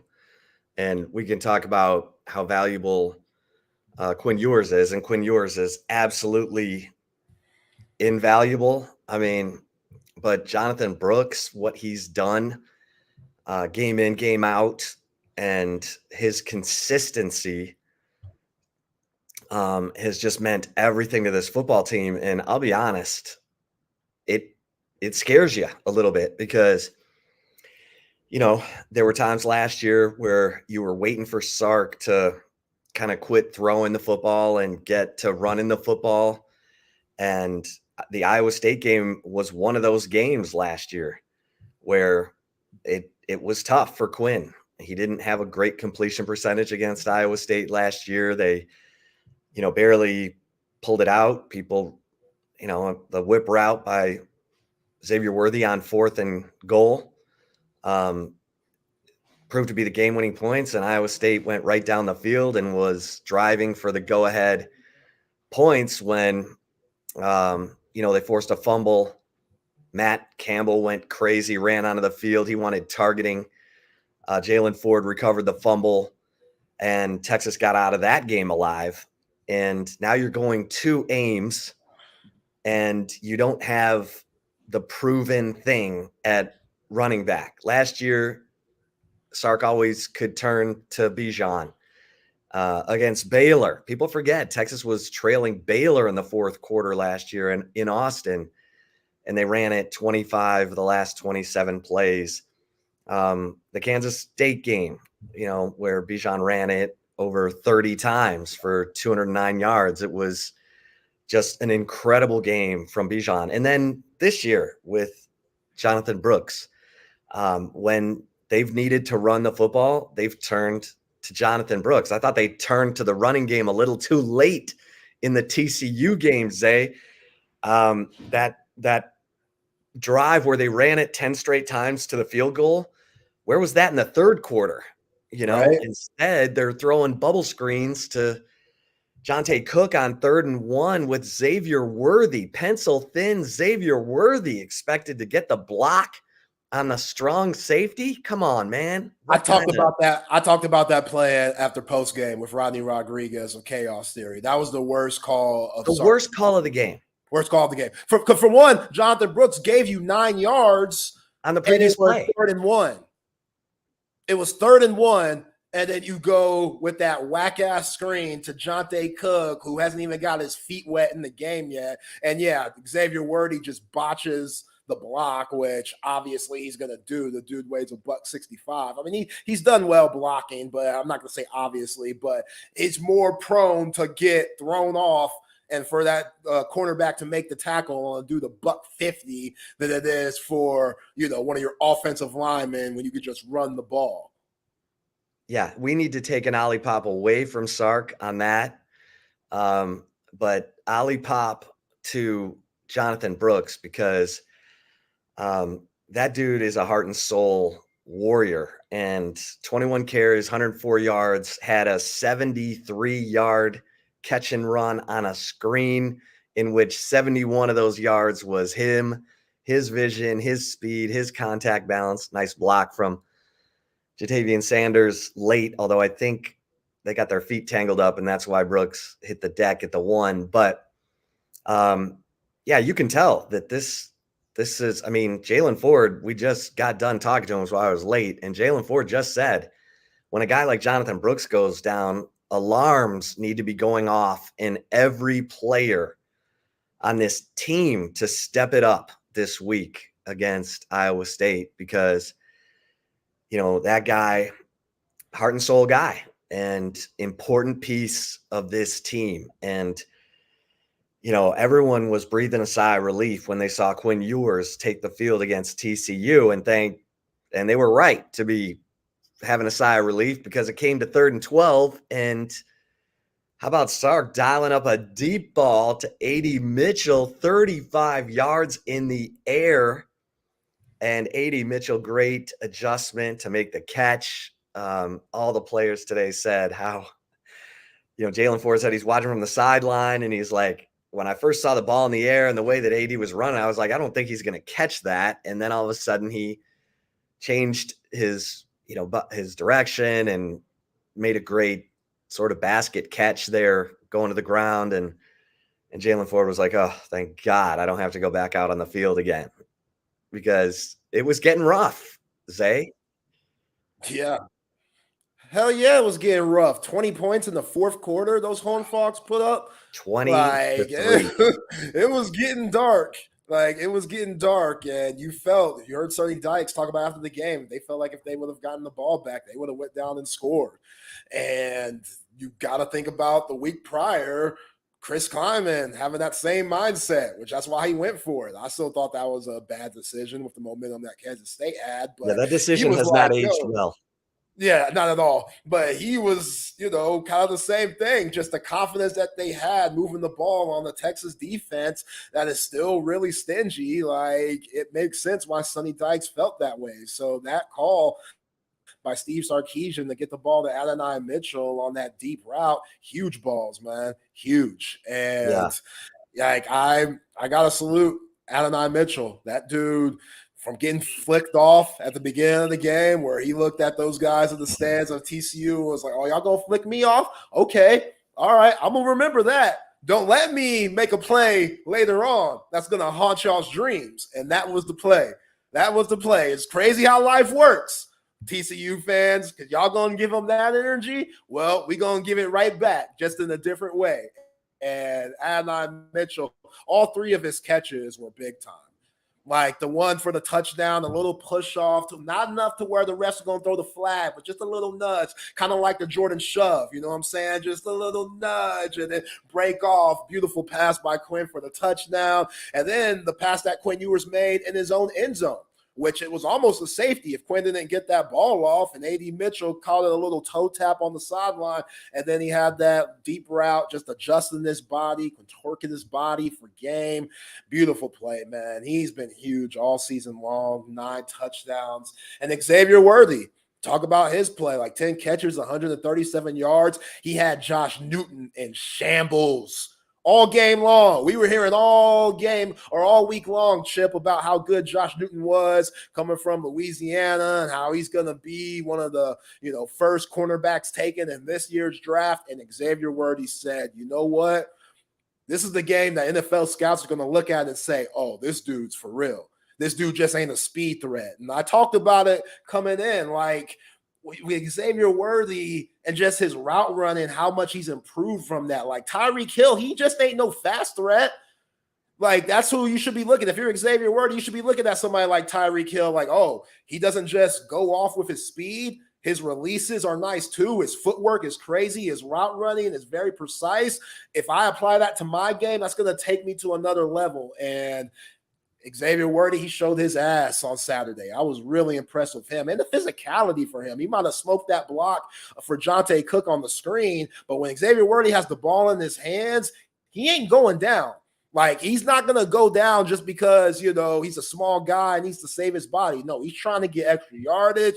He's making stiff arms. He's making jukes. He got that late hit ball on him. He's tough, man. Like, Xavier Worthy's a tough dude. I thought the best play he made was when Jordan Whittington runs. He and Jordan Whittington both run the length of the field. Whittington punches the ball out, and Xavier Worthy dives headfirst into the pile to recover the fumble. There are some offensive-minded players, Cam Newton, in a Super Bowl who wouldn't make that kind of effort diving into a pile to recover a fumble. And I agree. I was totally impressed with Xavier Worthy. I've been impressed. It's a contract year for him and he's playing like it. And everyone has benefited from that. And so you're seeing the best you've seen of Xavier Worthy, and same for A.D. Mitchell. It's a contract year for him. These guys are gone at the end of the year, and they are trying to make money right now, and they are. And they came up huge, and they're going to have to come up huge in Ames because, let's be honest, Zay, I don't know how much Steve Sarkeesian trusts C.J. Baxter and Jaden Blue to carry the load. I've been asking for 50 runs every damn game, because I think Jonathan Brooks is that good and that he should be averaging 20 to 25 carries a game. I don't know. Sark might have it made up in his mind, hey, we're going to have to throw to win. And Iowa State has the best pass defense in the Big 12. They want you to run. Their 3-3-5, 3-8 cloud defense invites you to run. You need to pound them and make them pay for playing that 3-8 cloud and get them out of it. I mean, they don't just play that. They'll change things up if they're getting gashed. And the way you beat Iowa State is running the football. And I don't know if Sark's going to stick to that plan. So this, I'm going to Ames. I'm not excited about it. It's going to be cold. It's going to be Ames. It's the middle of nowhere. But look, this is I'm not going to say it's the last big hurdle, because Baron Morton's back for Texas Tech. They're moving the football. Texas is going to have to earn this thing the hard way. They're going to have to gut it out, and their schedule was backloaded. We knew that, and here we are. It's money time. It's Big 12 championship time. So let's see what this team's all about. They've had to endure some injuries, some adversity. They've caused some adversity to themselves. The coach has caused some adversity by not, to me, not running the football more in the third quarter. I mean, your defense goes the length of the field defending and then comes up with a goal line stand. And you make a great play off the goal line, as you mentioned. Quinn Ewers drops back, first down from their own 2, and throws a 20-yard fade ball to A.D. Mitchell, and you're out of trouble. Now you can run the football. And they were still passing it. And they threw it 8 times in the third quarter. They ran it only 3 times in the third quarter, and they ran it for 9, 6, and 4 on those running plays. And one of them was that 2nd and 10 after throwing incomplete on first down. Jonathan Brooks runs for 9. It's 3rd and 1, and they throw that stupid bubble screen. But on the drive coming off the goal line, that's when your defense needed rest, and you were still throwing it around, and Ewers missed JT Sanders on 3rd and 6. And it just, I mean, TCU held the ball for 11 minutes in the third quarter. You want to know why the defense is missing tackles in the fourth quarter? Because they're exhausted. Because they were on the field for 11 minutes in the third quarter because you didn't run the football and give your defense a rest. And Josh Hoover got hot, just like Donovan Smith got hot, and just like Will Howard got hot in the passing game. And, I was talking to Jahdae Barron today, and I said, is it, you guys keep saying you got to get your communication right in the secondary. I said, is it a problem, or is it something that the safeties keep changing, like from play to play? One minute it's Michael Taff and Derek Williams. The next minute it's Michael Taff and Jaron Thompson. Keaton Crawford was back in this game. So it was Keaton Crawford, and Jahdae Barron was like, yeah, it's interesting. I was talking to Jaron Thompson, and I was telling him some stuff about Iowa State, and he said, just make sure you tell the other guys too. Make sure you tell the other safeties too. And Jade's like, yeah. So you got to know what the left hand and right hand are doing. And they've been, that's Blake Gideon. I mean, he's subbing guys in and out, and it's great. Give guys a rest, but that communication cannot suffer. And guys get familiar. Todd Orlando, Herman's defensive coordinator, never substituted because he wanted guys to always know what, they were doing. Their communication needed to be, impeccable. And so he wouldn't, change guys out because he didn't want any slip ups in terms of the communication. And it just seems like there's been slip ups in the communication. And so they've got to get that part figured out, because I said to Jahdae, I said, are you the guy? Like, are you the vocal leader of that whole secondary? And he's like, well, yeah. I mean, I'm trying to communicate with one of the safeties, but then it's his job to communicate to the corners. And sometimes it just doesn't seem like that communication's getting all the way, because look at the post route that TCU scored on. Terrence Brooks looked like he thought he had help to the inside, but Derek Williams had pinched up. And so that post was open. We saw that against K-State. Yeah, I'm about to say, like, that happened against Kansas State too. Those two guys, Derek Williams and Terrence Brooks. That can't happen. And, the other touchdown to Savion Williams, where Hoover like put it right in a window this big, you're like, dude, hats off, man, because Jalen Ford was right there and Jaron Thompson was right there, and that he squeezed it in a keyhole there. But it was, it was not pretty. Jared Wiley was catching and running. So, but they talked about the missed tackles, and no one's going to say they were tired, but they were on the field for 11 minutes, which, in real time is like 30 minutes, 40 minutes. That'll exhaust you. Yeah, absolutely.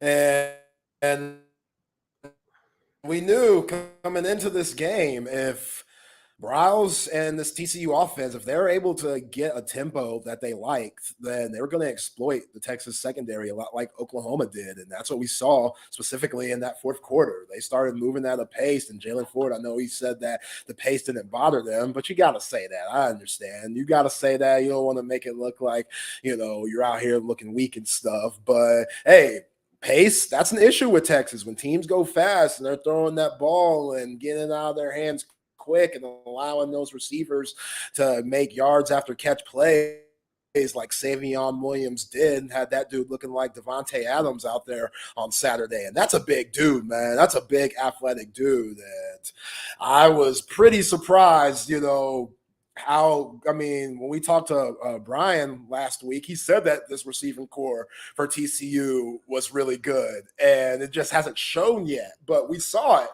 We saw it this Saturday, like Savion Williams, that's a tough son of a bee. And then you look at, Jared Wiley, he went off a little bit, and John Paul Richardson had that touchdown where, Hoover squeezed it in. So Hoover, that dude, he has some toughness about him. I'll give him that. He was, when, Byron Murphy and Travondre Sweat, when they started making life rough for him, he said, okay, I can't sit in the pocket much longer. And once he started breaking out of the pocket and making plays with his legs and keeping his eyes up the field and making those throws, he threw at least 5 where I was like, damn, okay, that's different. Not too many guys are making those throws, in college football. Not too many guys are willing to make those throws in college football. But Josh Hoover, he knows, like, what do I have to lose? He's at that what do I have to lose point. Chandler Morris, y'all wanted him anyway, so I might as well go out. I already got 7 interceptions, 8 now with Terrence Brooks pick, which that was a big play by number 8 to give the Horns time to score before halftime. But yeah, man, that's been an issue all year long. Just the secondary at times, they will get exploited. And yeah, it just seems like the tempo messes them up. You talk about Derek Williams, as good as he's been all year for a freshman, especially a freshman coming in during the summer, not an early enrollee. He also shows that he's a guy that came in the summer. And it seems like there's some things just, when it comes to X's and O's that he's not quite there at, it's just, especially when they're doing all this substituting. You got guys like Jaron Thompson and Keaton Crawford that played a lot of football, and then you're subbing in Derek Williams, who hasn't. Like, that could be a little bit of a change, especially for everybody else, like Jahdae Barron was talking about. So, hopefully going into Ames, they could get that tightened up. But yeah, to be 9-1 and to give up these leads like the Horns have this year to U of H, Kansas State, and this past weekend TCU, it's crazy. It's pretty crazy to think that they're 9-1 and they're in the position to play for a Big 12 championship if they win the next 2 games. Yeah. And, Mike asks, how's Iowa State's passing game? And it's getting better because Rocco Becht is getting better. This is a guy who got thrown in, obviously, because Hunter Deckers got suspended for the gambling situation. And Rocco Becht is completing 62% of his passes, 15 touchdowns, 7 interceptions. Those numbers are similar to what Quinn Ewers had last year. And, he's learning. He's learning on the fly. You've got to get pressure on Rocco Becht, and Texas can do that. So that's going to be the best way to help this secondary, help this defense, is to get pressure and disrupt and, put doubt in his mind and, pressure him into making that, as my man Ryan Watts likes to say, that ignorant throw that's going to be picked off by Jahdae Barron or Michael Taff or whoever. I mean, they've just got to make Iowa State feel like they don't have an answer because their running game is not great. Eli Sanders, he's got 467 yards rushing this season. He's averaging 4.9 a carry. He only has 4 touchdown runs. Imani Bailey is legit. I mean, Imani Bailey, and you saw it. He busted through the Texas defense for some big plays there in the fourth quarter. And Iowa State doesn't have that guy. So, as long as Texas takes care of the football and plays a plus game on offense, defense, and special teams, they should handle business in this game. I mean, what's the line in this? Let me look this up. Ooh, I haven't looked yet. Because I want to say it was like 9 or 10 points.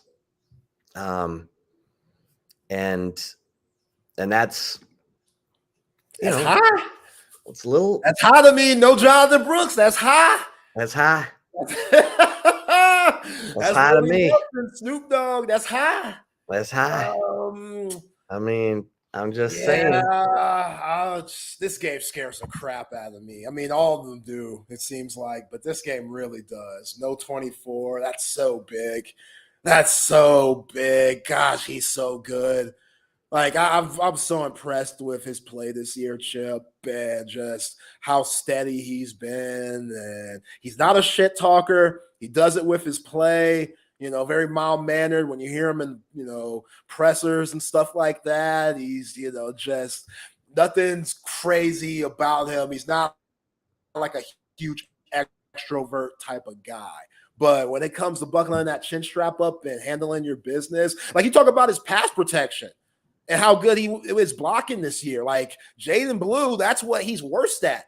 Jaden Blue, we know he can run a little bit. We know he has some juice coming out of Houston, Texas, but we've all heard about his pass protection just not quite being there. And Quinn can't take no hits. Like Quinn wasn't 100% this Saturday, which salute to number 3, because to go 23 for 33, 300 and something yards and not be 100%, he can't take no hits. No. So if I'm and that's why he threw it away so much. Yeah, he threw it away a ton. And salute to him again, because that's, seeing Malik Murphy these last 2 weeks, you definitely, don't take that for throwaways granted. were beautiful. Oh, they were so nice, man. They were so nice. We're not going to see Quintavious. I don't think we're going to see that. You're not going to see Quintavious or Quincy Ewers. I think that's over with, just because him taking those shots, he can't afford to run. I don't think sliding. And even if he does slide, some of these dudes are idiots out here. They'll give you just a shot just because. They'll say, hey, I'm going to give him a shot. We're going to take this 15 yards, but he going to feel it. And the 15 yards might be worth it. You know what I'm saying? That might be a little demonic, but hey, it's football. Anything to win. Like they had a bounty on Brett Favre's head. That dude was like 40 years old. Like I'm not trying to hear this nice guy stuff. So Quinn has to be very smart, and he was on Saturday. But yeah, man, Jaden Blue, we can't have none of those missed blocking, missed assignments on pass protection. Like that cannot happen right now. No. And yeah, it's going to be interesting to see what Sark throws out there, because I'm with you, Chip. I don't think he has the confidence or that same swagger that he had with Jonathan Brooks, which you would think he should, because you had CJ Baxter starting the first game against Rice week 1. So, it's very contradicting and Sark not having confidence, and CJ Baxter now being 100%, what he could do out there. I think it might have been just knowing that Jonathan Brooks, you could throw him in there at any time, gave you some, confidence. But man, 10, the line being that 10, that's high, boy. That is high. Yeah. I look at this and a bunch of these guys were on that team that went to Ames 2 years ago, and Texas actually led that game 7-3 at halftime. And then the wheels came off Texas got outscored 27-0 in the second half. Bo Davis went off. That was the Saturday. Who filmed that, by the way? Do we ever find out who filmed that? Yeah, it was a player who was soon off the team. So we can say his name, can't we? Let him know. Let us know. Come on, Chip. Throw him in the box. He was a defensive back who switched to receiver. I'll look it up. Because his name has escaped. He was a backup. But it was, it was a mess. And so, this team right now, it bothers me that we have had these situations in 3 of the last 4 games where the defense and the offense stopped playing complementary football in the second half of these games. And I get the K-State comeback. There were turnovers. I mean, Malik Murphy threw an interception in Texas's. They took over at the Texas 12. Jonathan Brooks, fumbled. They took over at the 32 of Texas. So I get that. But the Houston and the TCU games, those were just big old chunk plays getting given up and missed tackles and I get it. I mean,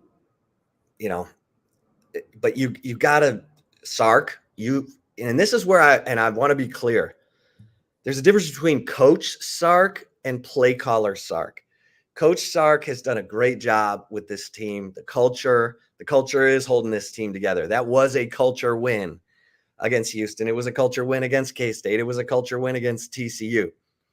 But Sark, the play caller, 4th downs, maybe you just try to pad the lead with field goals and running the football, because you're going to have to run the football. Like, you're going to have to see if Jaden Blue is a better pass protector in games than he is in practice. You're going to have to see if, Jaden Blue can run a wheel route, or CJ backs. You're going to have to do some of the stuff that and maybe there's stuff they're better at that you haven't had to show yet. Yeah. We know that Jonathan Brooks is great at the fake, fake right throwback left screen, and he's made a killing on that this year. Maybe there's something else that CJ and Jaden Blue are really good at that can be unearthed or unleashed this week. And everyone's going to be like, oh, okay. All right. I mean, you got this offensive line. You've got this, ability to protect and run. So let's go, Yeah. And that's the, Sark was talking about after the TCU game, we got to work on our killer instinct. Okay. Well, help them have a killer instinct by playing complementary football and running the football. And because that's the thing. I know Texas is great at throwing the football. Okay. Quinn Ewers, AD Mitchell, Xavier Worthy. If I had those guys, I'd want to throw it every down too. But you're playing with a quarterback who's got an AC joint sprain, and he's not right. He's not. No. He's out there gutting it out for his brothers, and help him. Jesus, really? You're throwing a 35-yard fade ball to AD Mitchell on 3rd and 12? I get it. It worked, but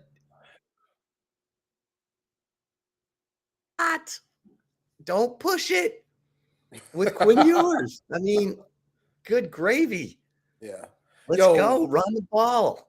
That's what I'm saying. And like a couple of those passes that he threw, thank goodness he has just crazy talent around him. Because that pass to JT Sanders, I want to say it was another 3rd and 12.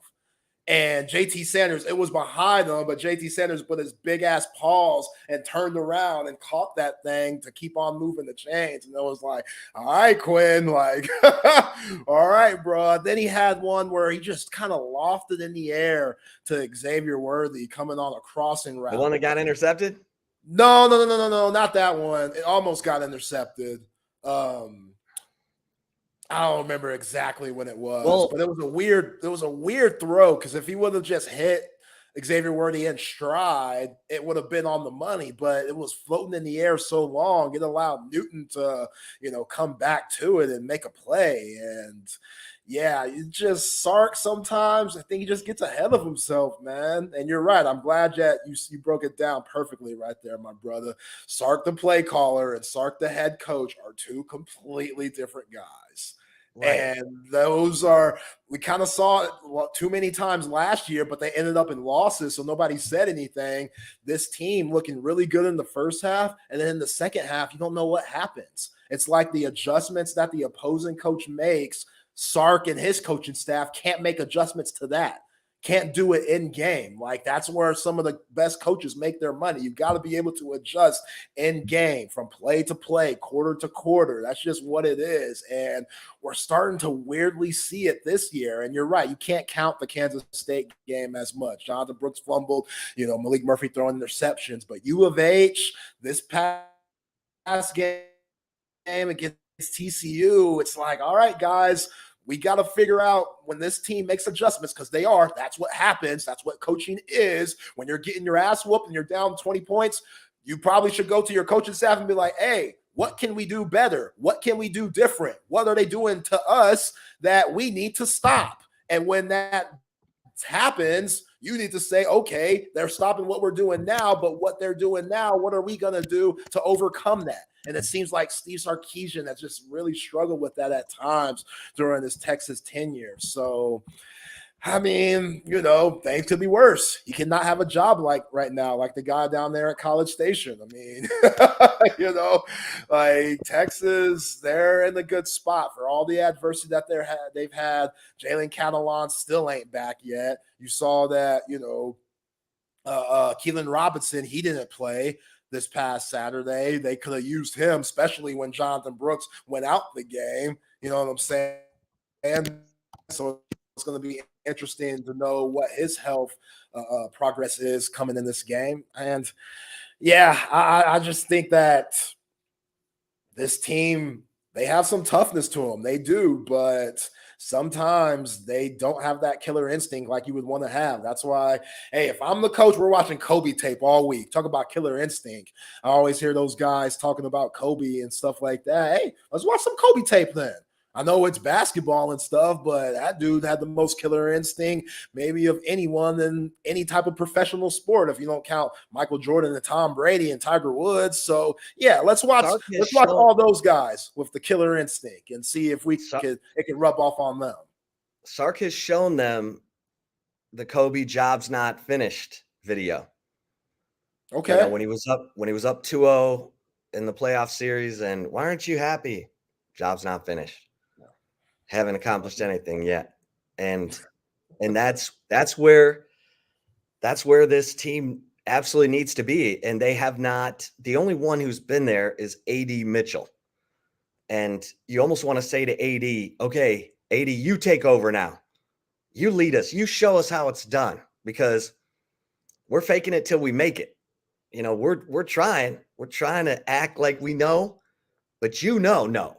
Yeah. We just think we know. And let's, this is where you look at this, you look at Byron Murphy, you look at T'Vondre Sweat. This is where you want everyone to take on their mentality, because those two were the MVPs of the TCU game, in my opinion. Byron Murphy, T'Vondre Sweat got the first sack. Byron Murphy got the second sack. Ethan Burke, Trill Carter got the other sack, but Ethan Burke was in the backfield. That defensive line is a monster, and this whole team needs to take on that personality. But I cannot emphasize this enough. Steve Sarkeesian has to help them. He has got to help them. Steve, the play caller, has got to help this offense and this team by playing complementary football, managing the game so that he doesn't have a tired defense out there that already apparently is having communication issues. They can't afford to make a mistake this week, not against this defense, because I'm just saying I'm glad that Quinn Ewers is making this trip because he's seen this defense before, and it's no picnic. It's no picnic. And Steve Sarkeesian, he talked today like he knows this defense inside and out. He knows it's what it's built on. He better know, but I don't know why, people haven't been able to figure it out, or maybe they don't have the talent to execute against it. But Iowa State's defense, year in and year out, since 2017, when John Haycock unveiled this 3-8 cloud, has been the best pass defense in the Big 12.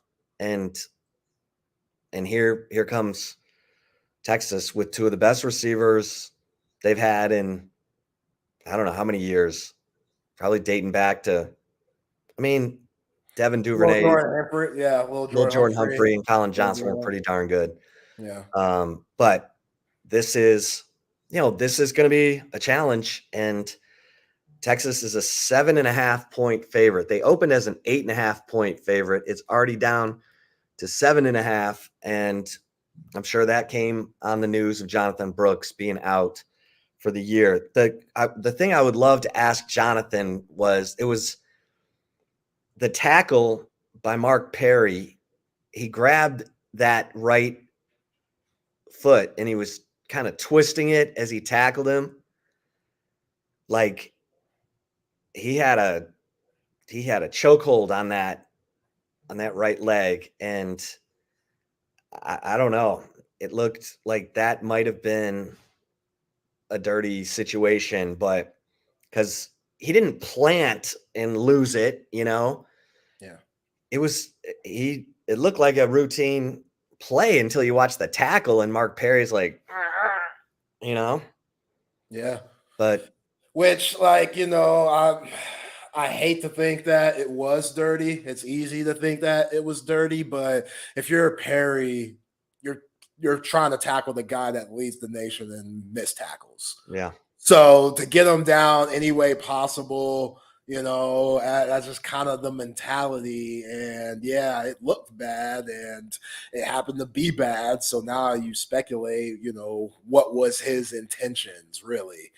So yeah, I don't know. That's just such an unfortunate situation for Jonathan Brooks and this Texas ball club. But yeah, when you play that 3-5 defense, a lot of teams don't have the patience to methodically move the ball. Like you got to really hit those intermediate and short routes. And, the deep ball is very hard to do in that type of that type of defense. And we know Steve Sarkeesian loves to throw the deep ball. And I think that's where the issue has been with Sark having problems with these defenses. Plus you have a young quarterback majority of the time trying to make plays happen, with this offense and going against that 3-3-5. So I think A.D. Mitchell, JT Sanders should be huge in this game for just those intermediate throws across the middle of the field.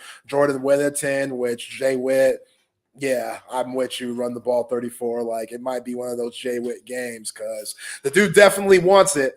Talk about wanting to win a Big 12 championship. You saw that with his effort to smoke the tackle on the Quinn Ewers interception and then to get back in the play and force the fumble. That was one of the best plays that I've seen a wide receiver make that had nothing to do with catching the ball. Like that's winning football right there. And Jordan Whittington, who, you were saying at one point of the year, maybe we should get rid of some of his reps. I understand that just because he can become invincible in this offense. Well, he had a couple drops. All the talent. Yeah, that was now, that one hey, was behind look, him. That was tough. But yeah. that was earlier. He had his 10 catch game against OU. He looked great. He's all effort. Now he's not getting any targets. Like he didn't have a single reception. No, he had one target, and it was Quinn threw it behind him. Okay, one target. Drop. Yeah, it looked like a drop, but it was a bad throw by Quinn. Yeah, I mean, this is all hands on deck. But I will say this in this game, you've got to the defense has got to get to Rocco Becht. They've got to shake this kid up and beat him up. I mean, that you got to get hits. But they blew out BYU with that Radcliffe playing quarterback. BYU's backup. It wasn't even Keaton Slovis. I'm like, damn, Keaton Slovis, he already struggles, himself. But if they're going to their backup, then Kalani Sitake, yeah, that was ugly. They brought the black jerseys out and everything. And my man had a pick, one of the first plays of the game. Radcliffe, whatever the hell his name is, the backer for BYU, and Iowa State was already in BYU territory, and they scored really quick. So that game, it was over before it even started. And it's hard to look at that game and say, okay, they got BYU, who's been struggling. They got their best shot because, again, the Cougars backup, beyond suspect. Wow. That was a tough showing because I watched that game this morning and good Lord. that was a tough watch, man. That was a tough watch, boy, because that backup there. Yeah. He struggled, to say the least. And Quinn Ewers, whatever percentage that he is 10 times better than what BYU threw out there the other night. So, yeah, I don't think Iowa State's seen an offense like Texas, even without Jonathan Brooks. Like, all that you have to account for with the wide receivers, like anybody could go off at any moment. It's just about Sark calling the right plays at the right time. Yeah, I mean, you go back to Iowa State's game against Kansas 2 games ago, and Kansas got a pick 6 off of Rocco Becht. And that came early in the second quarter. And then they were able to hold off Iowa State and they won it 28-21. That's what I'm talking about in terms of, getting to Rocco Becht, getting him to make that big mistake because Texas has the defense to make you pay. And this is a game where you can help yourself a ton by getting Iowa State to turn it over. And they're not. They are awesome in turnover margin. They're tied with Oklahoma at +9 on the season. I mean, they take the ball away. They don't give it away. And in that Kansas game, they got Rocco Becht to give it away and make him pay for it. And the defense did it. They scored. And that, man, anytime you don't have to score against the Iowa State defense, that's a big old plus. All right, let me tell you what else is a plus. How about Apple leasing? Getting into the car you really want to be driving, and you're picking any make or model of car. You're getting into a brand new car, a better car than you thought you could afford because you're not paying for the future trade-in value of that car. And did I mention you're picking any make or model of car? There's nothing like Apple leasing. You're not going to find it anywhere else. It is the brainchild of my man, Scott Crossett. They've been doing it for 30 plus years. And everybody loves Apple leasing because they're getting into a better car than they thought they could afford. And it's a brand new car because a lot of people were like me. I would never buy a new car because I was like, I'm not paying for that future trade-in value. I'm going to get a used car. I'm going to get all the depreciation out of it so that I'm only paying for the value of the car. Okay, well, you can do that, and you can do it with Apple leasing. And It's a new car and you're under warranty. You're not paying for repairs. You're just loving life. You're riding around like you're in your living room and your friends are going, "What's up, man? New car?" And you're like, "Yeah, Apple Leasing." "Oh, yeah." If you want to keep your payments in the $400 range or go get a Range Rover, they're going to get you whatever you want. You're going to be happy and you're going to be in traffic. So you need to love the car you're in. Just give them a call. 346-9977, appleleasing.com. Check out the, inventory. You can chat online, they'll answer any questions. And look, they'll talk. They don't care what car you pick. If you go to a dealership, they're going to want you to buy their car. They're not going to let you leave the lot. Don't lease from a dealership because they're not going to let you out of that lease if you want to change make and model of car. Lease from Apple Leasing. They'll lease fleets too. Okay. They got everything for you. 346-9977, appleleasing.com. Tell them Chip Brown sent you. All right, Zay, we got a lot to get into, my man. We'll come back to Texas football, but Jimbo Fisher is out. And I'm going to do the chip shot. Oh, boo-hoo. Boo-hoo. I hope he wipes his tears with those $100 bills. Oh, no, he's happy. Yeah, man. He's ecstatic. He's like, "Oh, just pay me the money. Yeah. Let me get away from this place." And I'll come back to that. But Texas A&M, I'm just saying, you better know what you're doing here. And you better not let people find out what the Chancellor, John Sharp, is really like running that place. They're looking for their 5th president since 2020. Damn. Let that sink in. Let that sink in. So, how long has Jay Hartzell been here? Jay Hartzell was named president in September of 2020. Okay. He was interim. He was interim before that.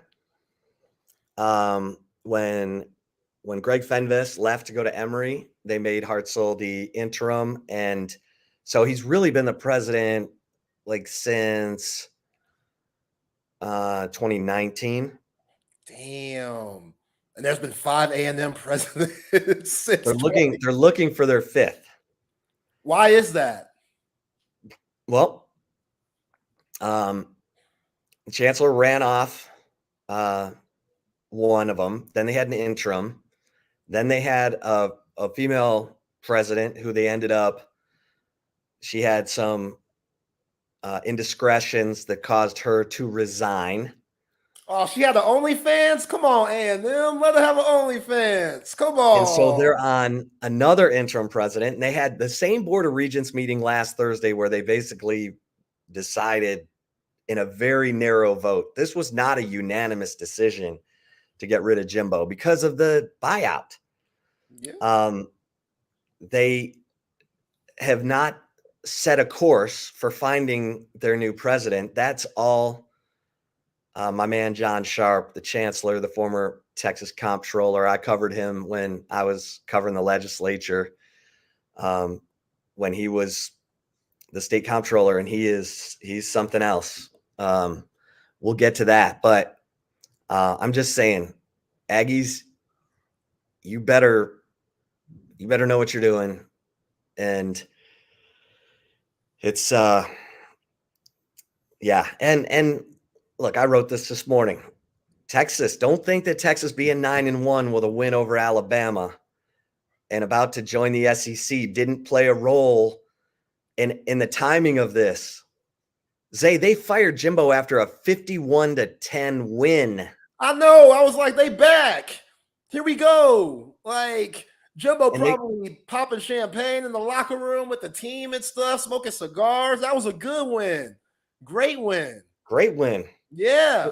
51-10. That Mississippi State team beat Arkansas. And don't forget, Texas A&M beat Auburn earlier this year. Yeah. Auburn's playing some pretty good football right now. And they have Connor Wegman, who's hurt, who looked pretty darn good, beat LSU last year, has a chance to be a difference maker at quarterback. and he's been hurt since week 4. I'm just saying, they didn't want Jimbo to beat Abilene Christian and then find a way to beat LSU. They wanted to get rid of him before it looked really stupid. Because remember when LSU fired Les Miles? He was doing fine, and they just wanted him gone. And so they fired him. The timing was off, everything. This is the same exact thing. They just wanted him gone. They didn't want him winning and getting to 8-4. And I'm just telling you, this was not a unanimous decision at A&M. There are people there who are like, what are we doing? $77 million to get rid of this guy? Is it really this bad? I mean, and they're going to have to pay him $11.9 million like by the end of the year, and then they got to pay him $7 million, and then they pay him another $7 million. I mean, it's like it's spread out over 8 years so that they can get their increased SEC money to help pay some of this off. But they are, I'm just saying, Texas helped in this because Sharp is, remember, this is the guy, John Sharp. I'm kind of doing the whole chip shot right now anyway. But he's the one who gave Jimbo the national championship plaque with the date blank, and he said, you fill in the date. Yeah, that was a good move, John Sharp. For a guy who's so smart and so politically savvy and so vindictive and controlling, that probably wasn't the right move, because now it looks like a complete punchline move. But A&M is not a stable place right now, and this is why Texas struggled. This is why Texas was a sieve from 2013 on, because there was no unanimity in the leadership. There's no alignment, and so they get rid of, Mac Brown. Steve Patterson wanted to keep Mac Brown. The big money guys were like, nope, Mac's got to go. And then Patterson doesn't consult the big money guys. He ends up hiring Charlie Strong, who had a good run at Louisville because he had Teddy Bridgewater. You gotta really take a look. And I hear that A&M loves Dan Lanning. Okay. Well, Dan Lanning, good defensive mind, but his 2 years at Oregon have come with Bo Nix, who's a high-quality quarterback, transferred from Auburn. He's been really good at Oregon. But is that the body of work? Do you know enough about Dan Lanning and his ability to recruit, hire? Remember, his OC is Will Stein, who used to be the offensive coordinator at Lake Travis, and then went to UTSA and got hired by Oregon at UTSA. I'm not saying Will Stein's not the greatest thing ever, but there's no sure thing in life, but you gotta really do your homework to know that this guy or whoever they hire can make great staff hires and have elite coaches on both sides of the ball, because A&M's got a loaded roster and they need to make a move fast to keep that roster together, because everyone's coming to pick it apart. I mean, every school is already like, oh, who do we want? Who are we going to go after? Who's their NIL agent? Who do I call? And so I'm watching this. I'm eating popcorn. I'm like, oh, hell. Here we go, because if it's me, I'm going to let Jimbo get a year with Connor Wegman. I'm going to make sure that my defensive staff is right. Remember, their defensive line coach died right at the beginning of the, season. And if Jimbo needed to make some changes, whatever, 77 million, Zay? It's the largest buyout in it's the largest buyout in college athletics history. It might be the largest buyout in pro sports history. I don't know. 76.8 million. Yo, that's one of those when Jimbo walks in the room, you go, this son of a bitch. Like, you got to really hate that dude to get rid of him for 77 million. Like, you got to really despise the dude to get rid of him for that much money. And yeah, Dan Lanning is doing a good job up in Eugene and stuff, but I mean, it's a different atmosphere when you come down to College Station. And does Dan Lanning understand that? And to your point of every good coach you know has good players, regardless. And has a little bit of luck with that. Like, Connor Wegman's been hurt. He's supposed to be the person that saves it all. So they didn't give a damn. They said, Jimbo, you're the coach. Make Mac Johnson better. How about that? So, hey, it clearly hasn't worked out. If I'm Jimbo Fisher, I'm tanking some of my millions and giving it to Jameis Winston and some of those guys on that Florida State team that helped Jimbo have the big-time name that he had with all that momentum coming in to College Station. But, yeah, Jeff Traylor, I think Jeff Traylor is a fallback. I mean, I think they're going to try to money whip a guy like Dan Lanning, pay him $11 million. Oof. Because here's the thing, Zay. If Jimbo talks, like if people call Jimbo and say, hey, man, what's going on down there? And Jimbo tells the truth, I don't know how many coaches are happy at A&M, honestly. It's not a thriving, vibrant place, and it should be. Like, just forget who I cover. I've covered things at A&M. I've been to that campus. I covered when they moved Reveille's grave for the Associated Press. I wrote that story. That school has awesome history, tradition. It's a top research institution. It's one of the 3 largest universities in our country. They love their animals, big time veterinarian. Yeah, I mean, look, they have some really weird stuff like fish camp and those yells. Yeah. But by God, the Aggie faithful, and they love that school. They'll do anything for that school. The atmosphere at those games is off the charts. I just wonder if people are going to catch on. Yeah, and they love me. Because I'm the only one who tells the truth about my man John Sharp. And I've had people say he's going to come after you. He's got a private investigator and all. I'm like, bring it on. He can pay for my retirement, you know? But I'm just saying that's not a good place to work. It looks good on paper. I thought Jimbo was doing a pretty good job, all things considered. And look, he didn't get the quarterback right, and neither did Jim Harbaugh for 7 years. And then he did. You know, I mean, Dabo Swinney didn't win a national title until year 7. Mac didn't until year 8. There's no patience anymore. I don't know, but I got my popcorn. I'm watching because $76.8 million buyout. That does not happen without John Sharp's blessing.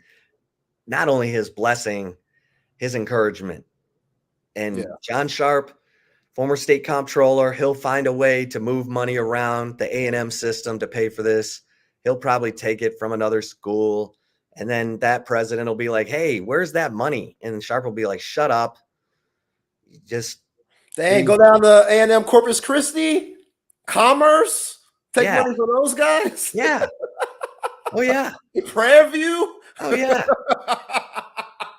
Sharp knows how to create new accounts to make the accounting look like, oh, look at all this money we saved. But I'm just saying. Yeah. Yo, at least Sumlin had a Heisman winner. I know they like to compare Jimbo to Sumlin, but he had Johnny. Oh, we need to, hey, Zay, you and I need to go around. take Kevin Sumlin out for, well, no. For real, that's my guy, man. Even though he was coaching them, I love we always got Stretch coming on, hating on the visors. Yo, a brother and a visor, that's a tough thing to pull off, and he did that. So I know he's out here coaching one of them bootleg USFL or XFL leagues, but yeah, man, he deserves some type of an apology. You know what I'm saying? Because how they he got buyout money. Yeah, he got buyout money, but the way they be talking about him, like he didn't do shit, and the way Jimbo was all praised and stuff before it hit the fan. Yeah, at least he got a Heisman Trophy winner. What did Jimbo do? None. Got a worse record, more money. Since 2013. Yeah. Jimbo's. But hey, he got I think Jimbo got divorced. So he's gonna get to keep all this money to himself because he's already divorced. Now you gotta give some to the ex, though. You know what I'm saying? You gotta give some. Depends. If he gets divorced in the state of Texas, they cap it. Yeah, huh? Hey, don't get divorced in California. You got to pay him forever. Get divorced in the state of Texas. Yeah. Y'all remember that big ass ring? Yeah, you remember that big ass ring Kobe bought, homegirl, R.I.P. God bless his soul. But when Kobe got caught up in that Colorado stuff, he said, "Yo, I ain't getting no divorce. We gonna work this out. Here's that big ass ring for you, Vanessa." And they did. Shaq got hit though. Shaq got hit rough. She went and started a whole reality show with his money. So, yeah, I mean, Sumlin had a better 6-year record than Jimbo, by the way. Oh yeah. Yeah, I saw that. Look, Kevin Sumlin, everyone would love to go have a beer with Kevin Sumlin. Just make sure he has a driver. Damn. But no, I love Sumlin. I got his number. He's hit him up, man. Get him on the show. Let's ask him how he feels about the situation. Because he's living good. Jimbo about to be living good, man. Now he ain't gotta be stressed out. He ain't got to worry about players smoking the chronic, in the locker room. He ain't got to worry about players driving 50 miles per hour in garages. He ain't got to worry about none of that stuff, man.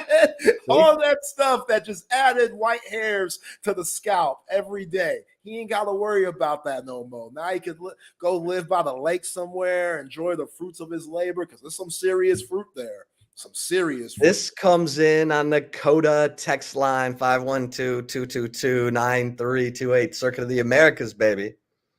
The coach the Aggies should hire is Gary Patterson. GP would strike fear in Longhorn Nation.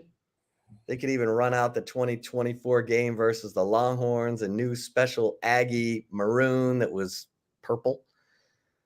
Instead, the Aggies will probably hire Coach Prime. Or Urban Meyer and proclaim themselves de facto 2026 national champions. Nah, Coach Prime don't want that. He need freedom. He got freedom at Colorado. Yeah. Prime don't get that freedom. He ain't gonna get that freedom. They might act like he is, just like when you get recruited and stuff, and the coaches are trying to wine and dine you, and everybody's cool. And then once you get on campus, you get an earful. Nah, man. Prime, don't do it. The money might look good, but you ain't that broke. I don't know how he spent his NFL money. I know he got 20 kids or something, but nah, Prime, you ain't that broke, bruh. Like, they will try to take over all them rappers and all them celebrities that be on campus. You think they gonna go to College Station? Hell no. Hey. Hell no. You think they gonna be invited? Hell no. No. Them rappers, you think they're going to be invited? All them boosters in A&M, you think they're going to let Lil Uzi Vert walk in? And stuff like that? No. No, he needs to be where weed is legal and everything's cool. Yeah, exactly. Yeah, he needs some more. Yeah. Don't go a little too conservative for Prime at A&M. Don't go under the Gestapo of John Sharp. And Mississippi State fired their coach. Now, they lost 51-10, I understand. And it's sad because Zach Arnett only had a job because of the passing of Mike Leach, the legend, the myth, the hilarious one and only Mike Leach. But you can kind of understand why Mississippi State is moving on, and they lost 51-10. But A&M fired their coach before Zach Arnett got fired at Mississippi State, and he won. I'm like, damn, Aggies. Oh my gosh. Yeah, that's cold.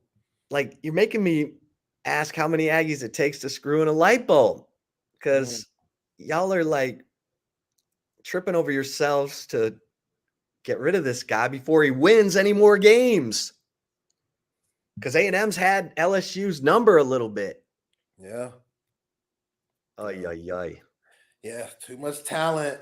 Once they started paying the kids all that money, and once the 5 stars started coming in, and he couldn't do much with the 5 stars, like there's too much talent there in College Station. And once the talent gets there, and you're like, damn, we giving you all this money, and we giving these brothers all this money too, and y'all ain't doing shit with it. Something got to change.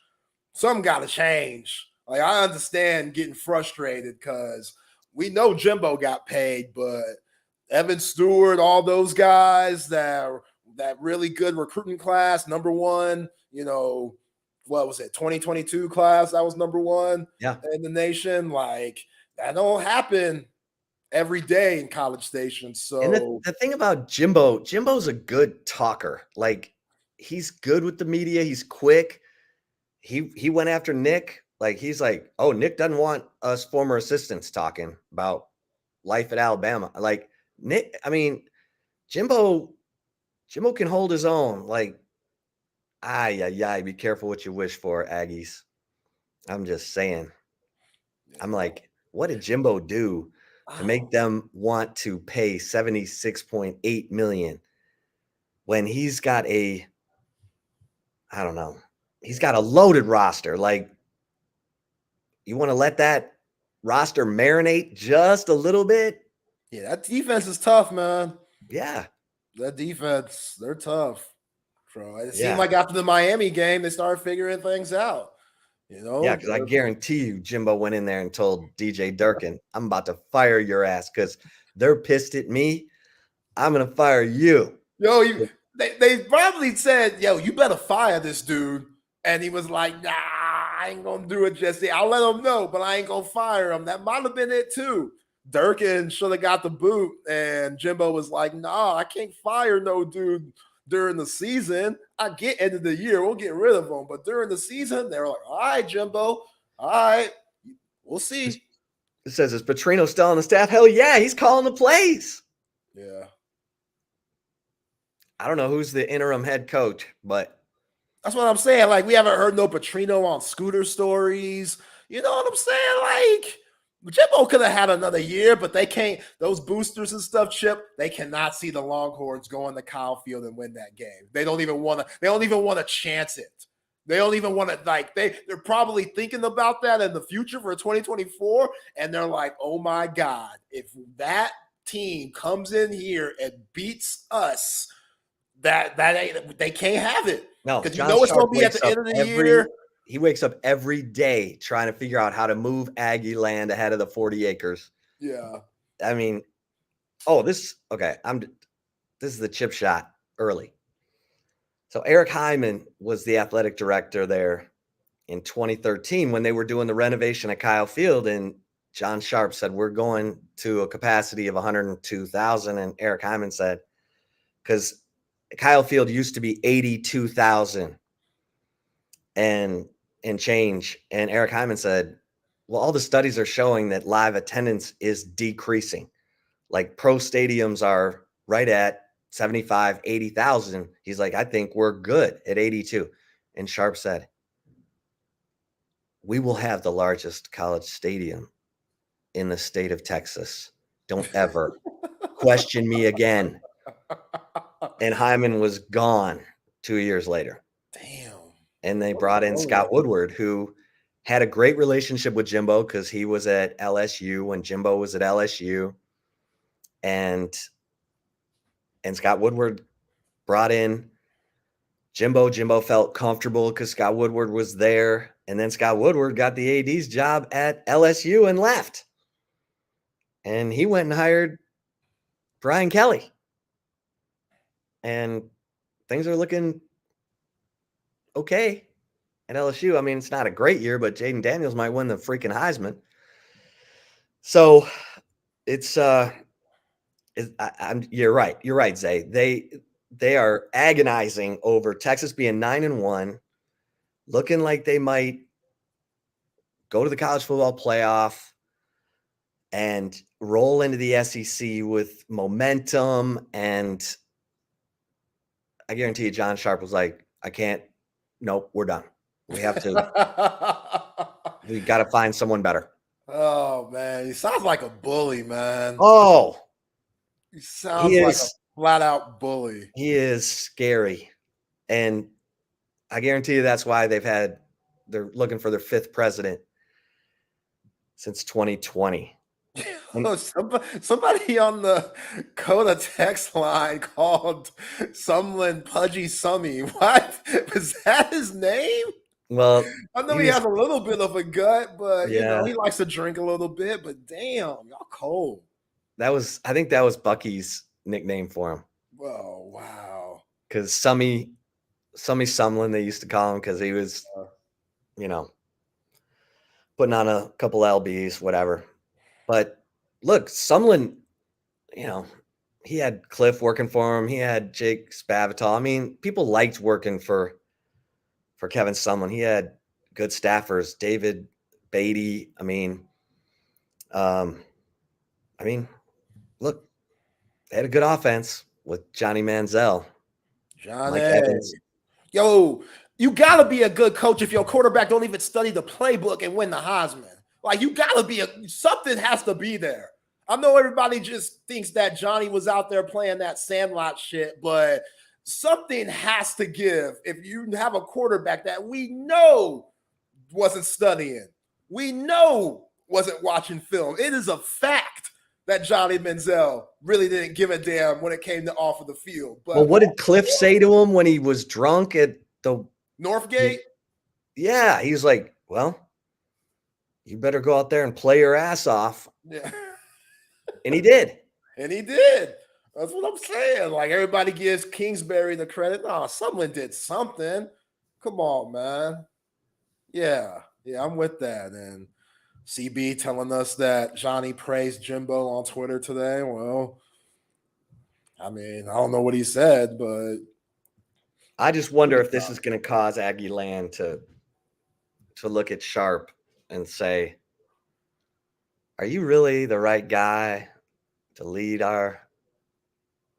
And I'll tell you, it's a crazy story, but Rick Perry, the longest tenured governor in the history of our state, former Yell leader, is the one who pushed to make Sharp the chancellor because he was trying to extend an olive branch because Perry beat Sharp for the lieutenant governor's race in 1998, and Sharp never got over it. And Perry became lieutenant governor and then became the longest tenured governor in our state. And Perry apparently told Sharp, if I don't win the White House in 2016, I'll come be the president at A&M and you'll be the chancellor and we'll ride off into the sunset. And as soon as Perry said that, Sharp got rid of every department head who was loyal to Rick Perry and blackballed Perry. Like, Perry's not an active participant at A&M because of Sharp. And no one talks about it in Aggie Land because they're all so unified and we don't talk crap about ourselves, but it's a problem. And some of the big money guys at A&M know it's a problem. And it's the fact that this was like a 5-4 vote by the regents tells me Sharp still got the regent's chair, and he usually puts the regent's chair and the vice regent's chair on this bank board where they get some preferential treatment. I mean, Sharp is a smart, savvy, political piranha. And he will, I mean, he knows how to work every angle. I mean, every angle. He is a politician's politician. He's the reason I say no elected official should ever be a president of a university, because these elected officials are so privileged and they're so used to having everybody cater to them and serve them when they're in office that when they become the head of a university, they act like everyone should be serving them. No, you should be empowering everyone at that university to make it the best it can be. And he's about, we're doing it my way. It's toxic. Y'all can suck it. Yeah, that's toxic, man. With all the news with Jonathan Brooks and stuff, this did put a smile on my face yesterday. This put a huge smile on my face, because I don't feel bad for Jimbo one bit. Again, he gets $77 million to be fired. Like, I wonder if they make him sign a non-disclosure agreement. So he don't talk? I mean, you don't want to mess the money up in any way, so you might as well just go off into the sunset. What's Ed Orgeron doing? We thinking about coaches right now. What's Ed O doing? Oh, he's probably sitting one on of the those beach. blonde bimbos that he has. Yeah. He's just got a bimbo parade with all that buyout man. money he got from LSU. Hey, I said it when I was covering the Cowboys. My dream was to get fired by Jerry Jones and just get some buyout money. Yeah. Hell yeah. But this $76.8 million? Come on, Zay. That's lotto money. Yeah. That's lotto jackpot money. Yep. Because you did a bad job. You getting that because you did a bad job. Which, again, to your point, Shep, I would have wrote it out. It ain't that bad. Yeah, it ain't that bad. Right. It could be worse. He's an 8-win coach in the SEC. Yeah. It could be worse. He's 6-4. He's 4-3 in the SEC this right now. And if he beats LSU, he's 5-3. He's gonna finish 8-4. I respected A&M because you've always been little brother. So that standard, y'all are setting the standard like, hey, whatever's going on now ain't acceptable for nobody. I don't give a damn how much we paying you. It's not acceptable, which is, again, is why the job is so toxic, because are the expectations a little unrealistic? It kind of seems that way. When the chancellor hands you a national championship plaque and tells you to fill in the date. Which, when was the last time they won a national championship? Thank you. You know what I'm saying? I don't even think the Junction Boys were getting close to that. And they were getting abused by Bear Bryant. Yeah. He didn't give a damn. Those dudes were getting heat strokes on the field, and Bear Bryant was like, get your ass up.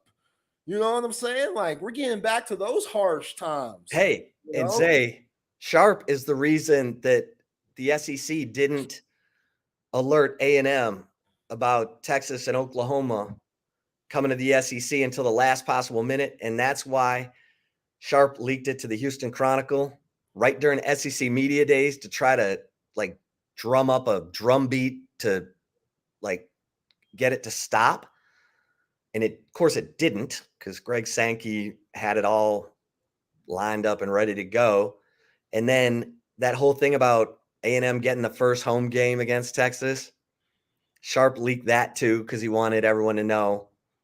Sharp, he's just, it's a blank measuring contest with him every day with Texas. Yeah. And he's really good. He's a really good politician. He's gotten all these federal programs into A&M. I think he got the National Weather System to move some money into A&M. And he's smart like that. He knows how to get all these research grants and everything like that. But he cannot stand Texas being over. Yeah, insecure Aggie. He is an insecure, egomaniac Aggie. I'm just saying, this is going to be fun to watch. Sounds like the dude that stands right next to you at the urinal and has to take a peek just so he can compare. You know, like you never That's like John that Sharp. guy. You never like. Always watch out for that guy. Like, what the hell you doing, man? Oh, nothing. But, That's John Sharp. wow, man. All right. You know what? You know where you should get a drink? You should get a drink at Salt Traders Coastal Cooking tonight. All night happy hour. All night happy hour. I went by Salt Traders Coastal Cooking in Round Rock. The grilled oysters, the New Orleans barbecue shrimp. That's all on the beginnings menu. And you're getting $5 off the beginnings menu tonight. Well, every day. Happy hour from 3:30 to 6:30. You're getting $5 off the beginnings menu. But all night happy hour tonight. So you take your date to Salt Traders. Keep an eye on, Monday Night Football, but just enjoy that beginnings menu because you're getting the grilled oysters, the New Orleans barbecue shrimp, the chowder fries. It's so good. Just order that family style, and you're going to be eating like a king and queen. Salt Traders Coastal Cooking. And don't forget about, for all you team managers, coaches, flag football coaches, the Brain Vault mouth guard. This is how you keep your kids safe from a concussion. Look, the Brain Vault mouth guard developed by Dr. Greg Eckert right here in Austin, Texas, is now the mouth guard worn by Bijan Robinson and so many others in the NFL. Your child needs it too because it is patented. It is proven to protect your child, whoever's wearing a Brain Vault mouth guard, from the effects of concussion. I've been fitted for a Brain Vault mouth guard. It fits so beautifully. You could wear it all day, every day. And look, if you've got cheerleaders who are flying through the air and are susceptible or risk concussion, you have the upper and lower mouth guard, but they can wear the lower mouth guard so that they can keep their smile perfectly intact. You know how cheerleaders are. They don't want to look like they're wearing a mouth guard. Dr. Eckert gets it. But they'll come to you. They'll do group fittings, brainvault.com. And Zay, I've kind of done an extended chip shot there. So yeah, well done. Why don't we let's get to the right call, my man. The right call.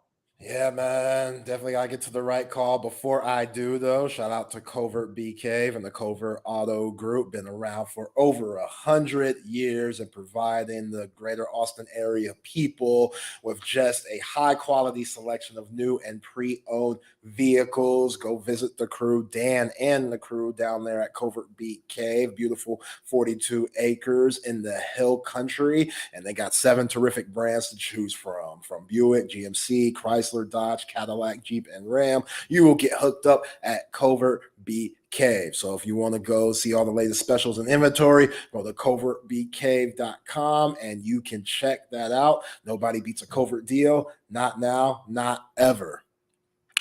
All right, Chip. So let's go to the NBA a little bit. I heard something that was very interesting to me from one of the Mavs broadcasters this past week, talking about James Harden, which, if you haven't checked in on the Clippers, ever since they got James Harden, they are 0-4. Like I told you, Chip, if you start all 4 of those guys, it's probably not going to work. And Ty Lue has decided to start all 4 of those guys. Those 4, I mean, Russell Westbrook, James Harden, Paul George, and Kawhi Leonard. You cannot start Russell Westbrook and James Harden on the same team. That's just not going to work at this point in their career.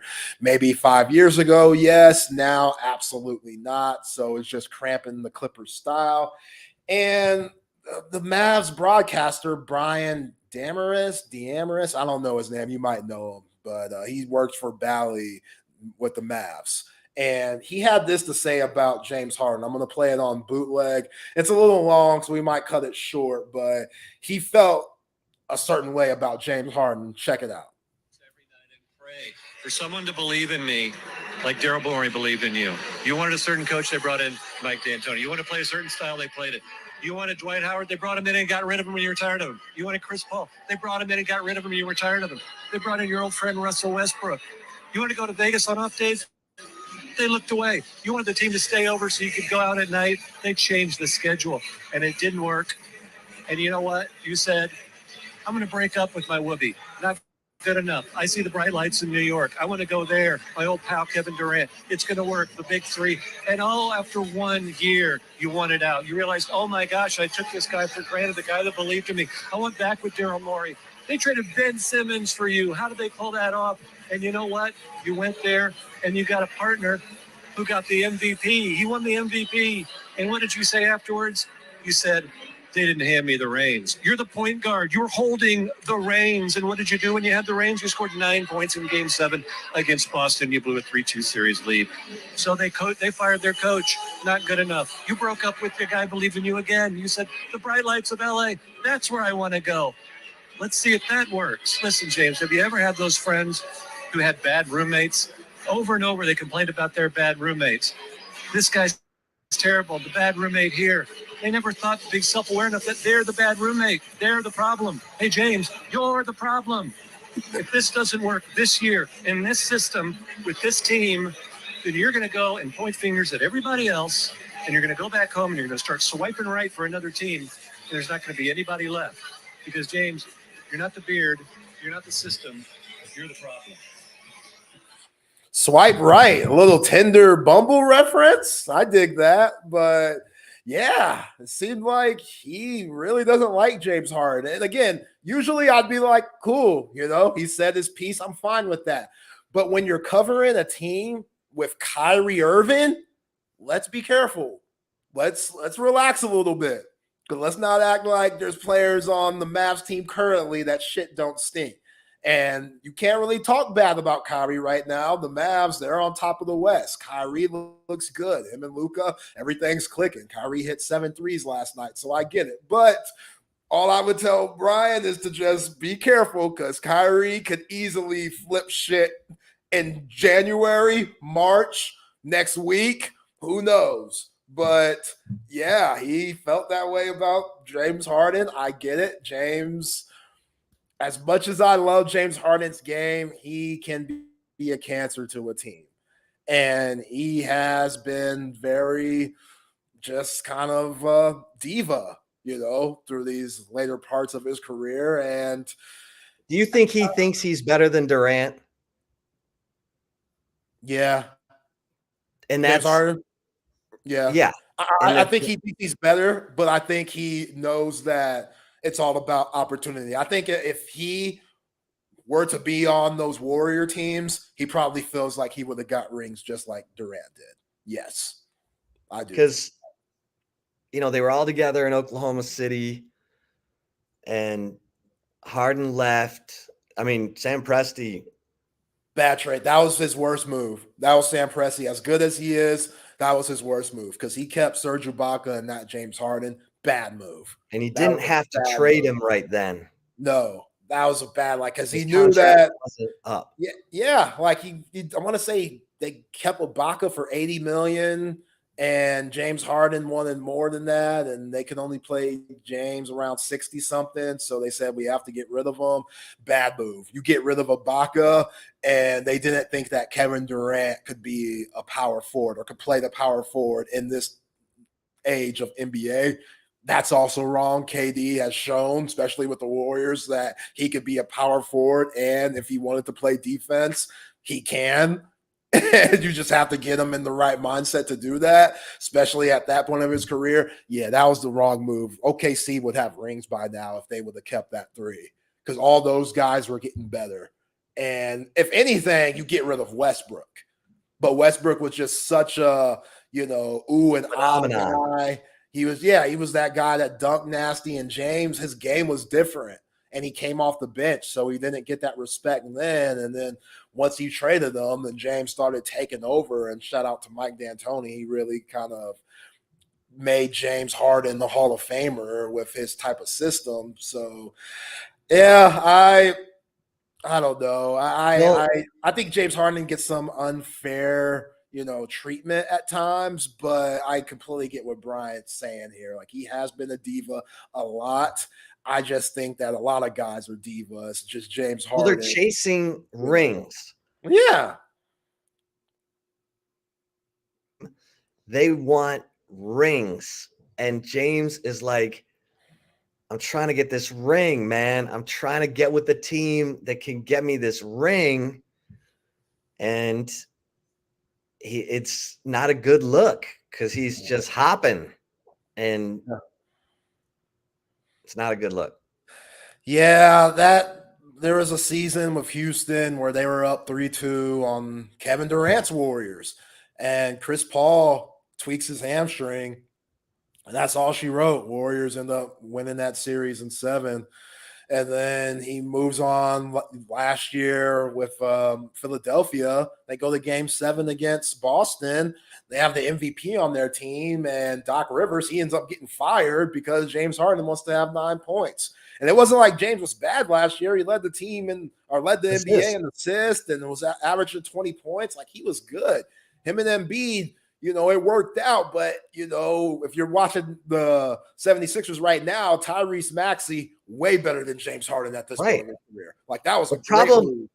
The problem with where James Harden is in his career now is like the same problem that Serena Williams had at the end of her career trying to get that last major, is that you put so much pressure on it that you're not just in the flow. You're not just playing your game. You're thinking about, I got to win this thing. I got, and you're not just playing.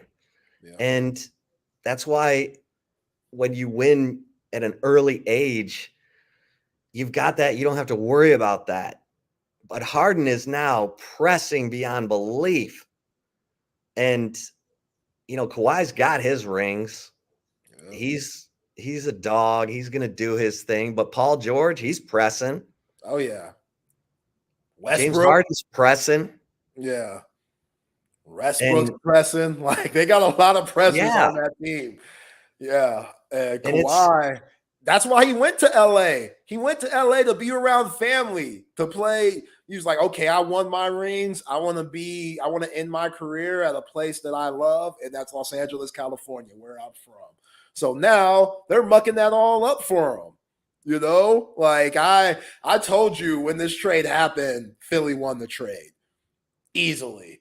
Like it's not even close. Getting Batum and those guys, which Batum, he's been solid for them, but Ty Lue is being too much of a player's coach. He's trying to make everybody happy and start all 4 of those superstars and perennial all-stars. And that's not smart. Russell or James has to come off the bench because those guys only know how to play one way. And when they're all 4 on the same court together, like Kawhi could play off ball, but you don't want him playing off the ball much. He's just too good with the ball in his hands. And Russell, he needs the ball in his hands. So does James Harden, and they just dribble so much, and they can't. Well, and if you're Westbrook, how you were on the Lakers, and they wanted you gone. Yeah, like if you couldn't play with LeBron. Are you serious? Are you kidding me?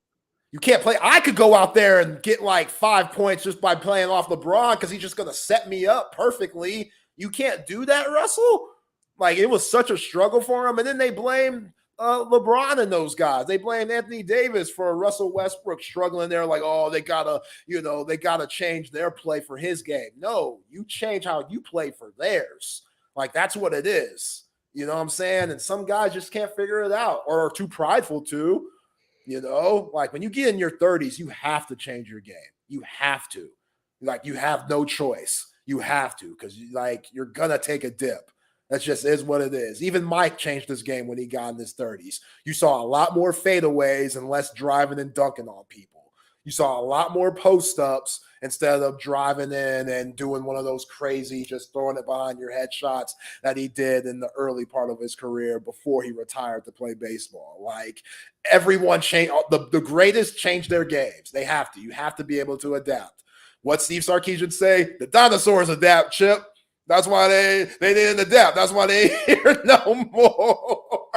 Well, the thing about Kawhi is it seems like Kawhi is kind of the opposite of LeBron. Like, he's not the alpha who's going to be like, hey, here's how it's going to be. Like, he's not going to be in with Ty Lue talking all the time, saying, hey, here's what we need to do, and then help go carry it out. Like, Kawhi's going to show up, play as hard as he can, shower, and go home.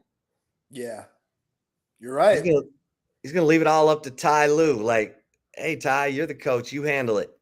Yeah, you're right. And that's tough, man, because like LeBron goes to Miami and he's like, hey, D Wade, this is your team. I'm just here to help. Okay. Yeah. Like D Wade out that first year. And everyone's like, oh, LeBron, he doesn't like the big shot. He deferred. LeBron's unbelievable. LeBron's the best all-around player the game's ever seen because he can play the point. He can defend all five. It's ridiculous. And he gets everybody else going. And hell, he won a title in LA already.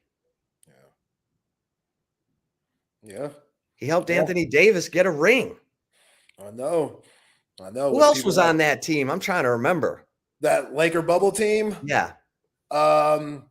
Aggie, Alex Caruso, he was on that team. Rondo was on that team. He was probably their third best player. Dwight Howard was on that team. They had a lot of guys that kind of put their pride aside. And JaVale McGee, yeah. So, I don't know, man. Russell wasn't on that team, right? No, he was on the Rockets at that time. Okay.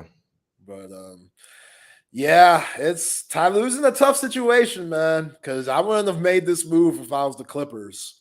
You know, when you see James Harden, I guess it looks good, but the dude comes with a lot of baggage, and his game is just different now.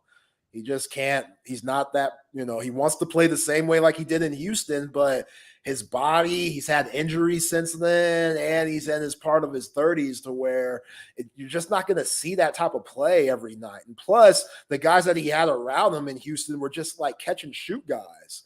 Like Chris Paul, that was one of Chris Paul's, best moments of his career because he was able to play off James.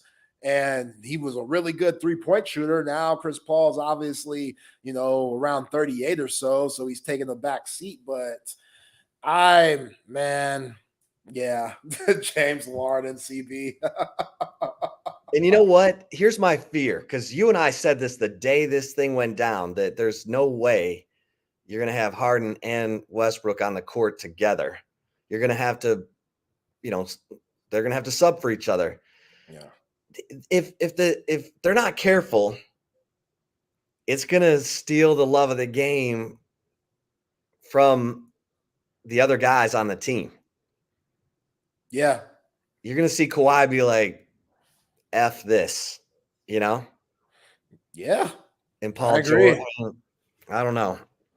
Yeah. I mean, I know they're all from LA and they're friends and stuff, but once you start losing, shit changes. It's like what really happened in Philly. Okay, Joel Embiid is the MVP.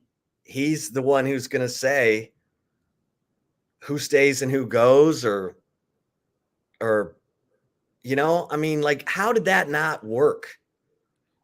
Oh, that should have worked. Yeah. James Harden and Joel Embiid should have worked. Yeah. Because they're totally different positions.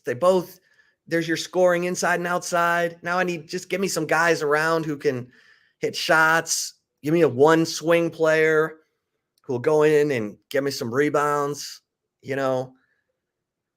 And the fact that Harden wanted out. Yeah.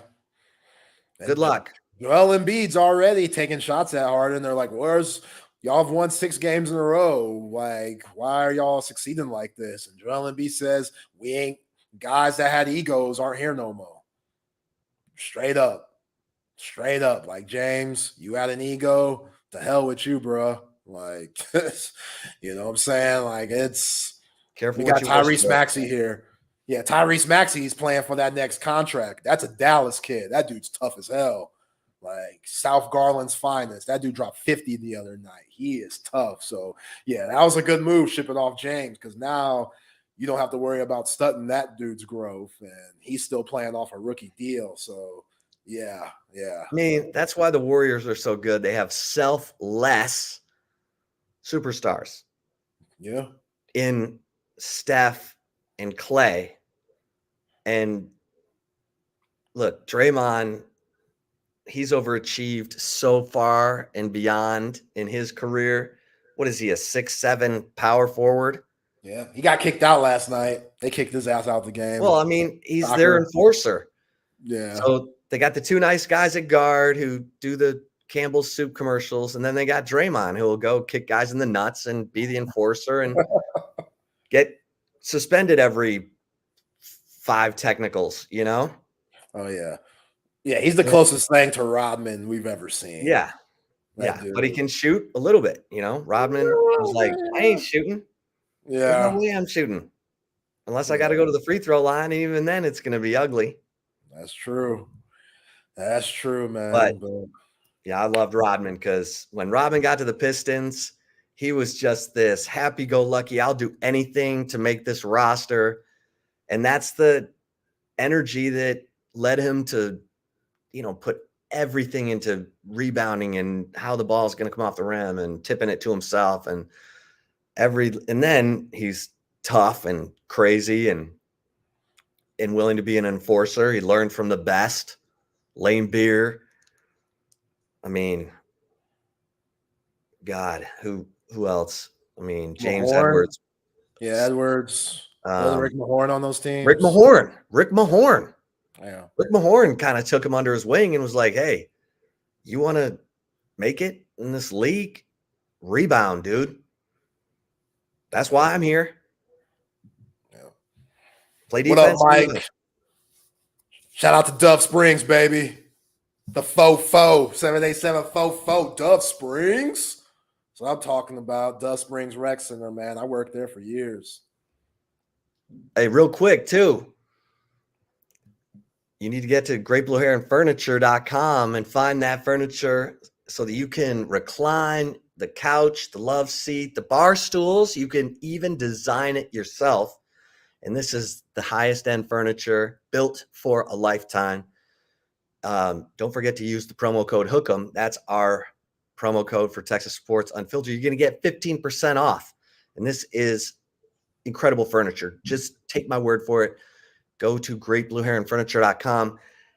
And then when you're sitting in your Great Blue Heron couch or recliner, you can check out your big screen TV from audiovisual consultations, the surround sound, electronic shades, new lighting, surveillance. Tom and his crew will bring everything to you. Don't go to the store. Just call 255-8678 from the free consultation to installation. Tom and his crew bring everything to you. All you got to do is make that phone call. Zay, the Cowboys and the Texans. Yo. I mean, Dak looked great. Everybody's happy. They still don't have a running game. Doesn't matter. They threw it all over the place. Everybody caught passes. Dowdle had a couple runs. Dowdle had a couple runs. They got stopped on that 4th down trying to run the ball to Tony Pollard. They're like, come on, fellas. What are we doing? I mean, but it didn't matter. The Cowboys and Longhorns are leading parallel lives. In the red zone, on 4th down. Well, man, I wish the Horns could get a blowout like Cowboys did yesterday. Thank you. Like, Thank Tommy you. DeVito, good Lord. Wow. They ain't like, that's what makes you think. Like, there's not guys out there that just won like a shot at the NFL. Like Tommy DeVito, that's the backup in the NFL. He's a backup. Like, how is he not out the league? I'm not trying to wish on nobody losing a job or anything, but Lord have mercy. Like, how is Badgent? Yeah. How's he in the league? From Shepherd College, like, ay. But hey, speaking of quarterbacks, CJ Stroud, dude, this is getting ridiculous. My picks were terrible because CJ Stroud made me look like a fool. He's so tough. I think I got them all wrong. I could be wrong, but let me double check. All right, you had the Lions -3, so that was a push. Damn. You had the Jags +3. Oh, shit. I had the Bengals minus 6.5. Yeah. I had West Virginia plus 12.5. They got lit the F up. And I had Texas minus 12, and that didn't happen. It was looking good for a half. It was looking good for 3 quarters. Damn, we didn't win one, did we? No, you at least tied one. Okay. I'll take that. Broncos didn't cover, right? They play tonight. Oh, you got a chance.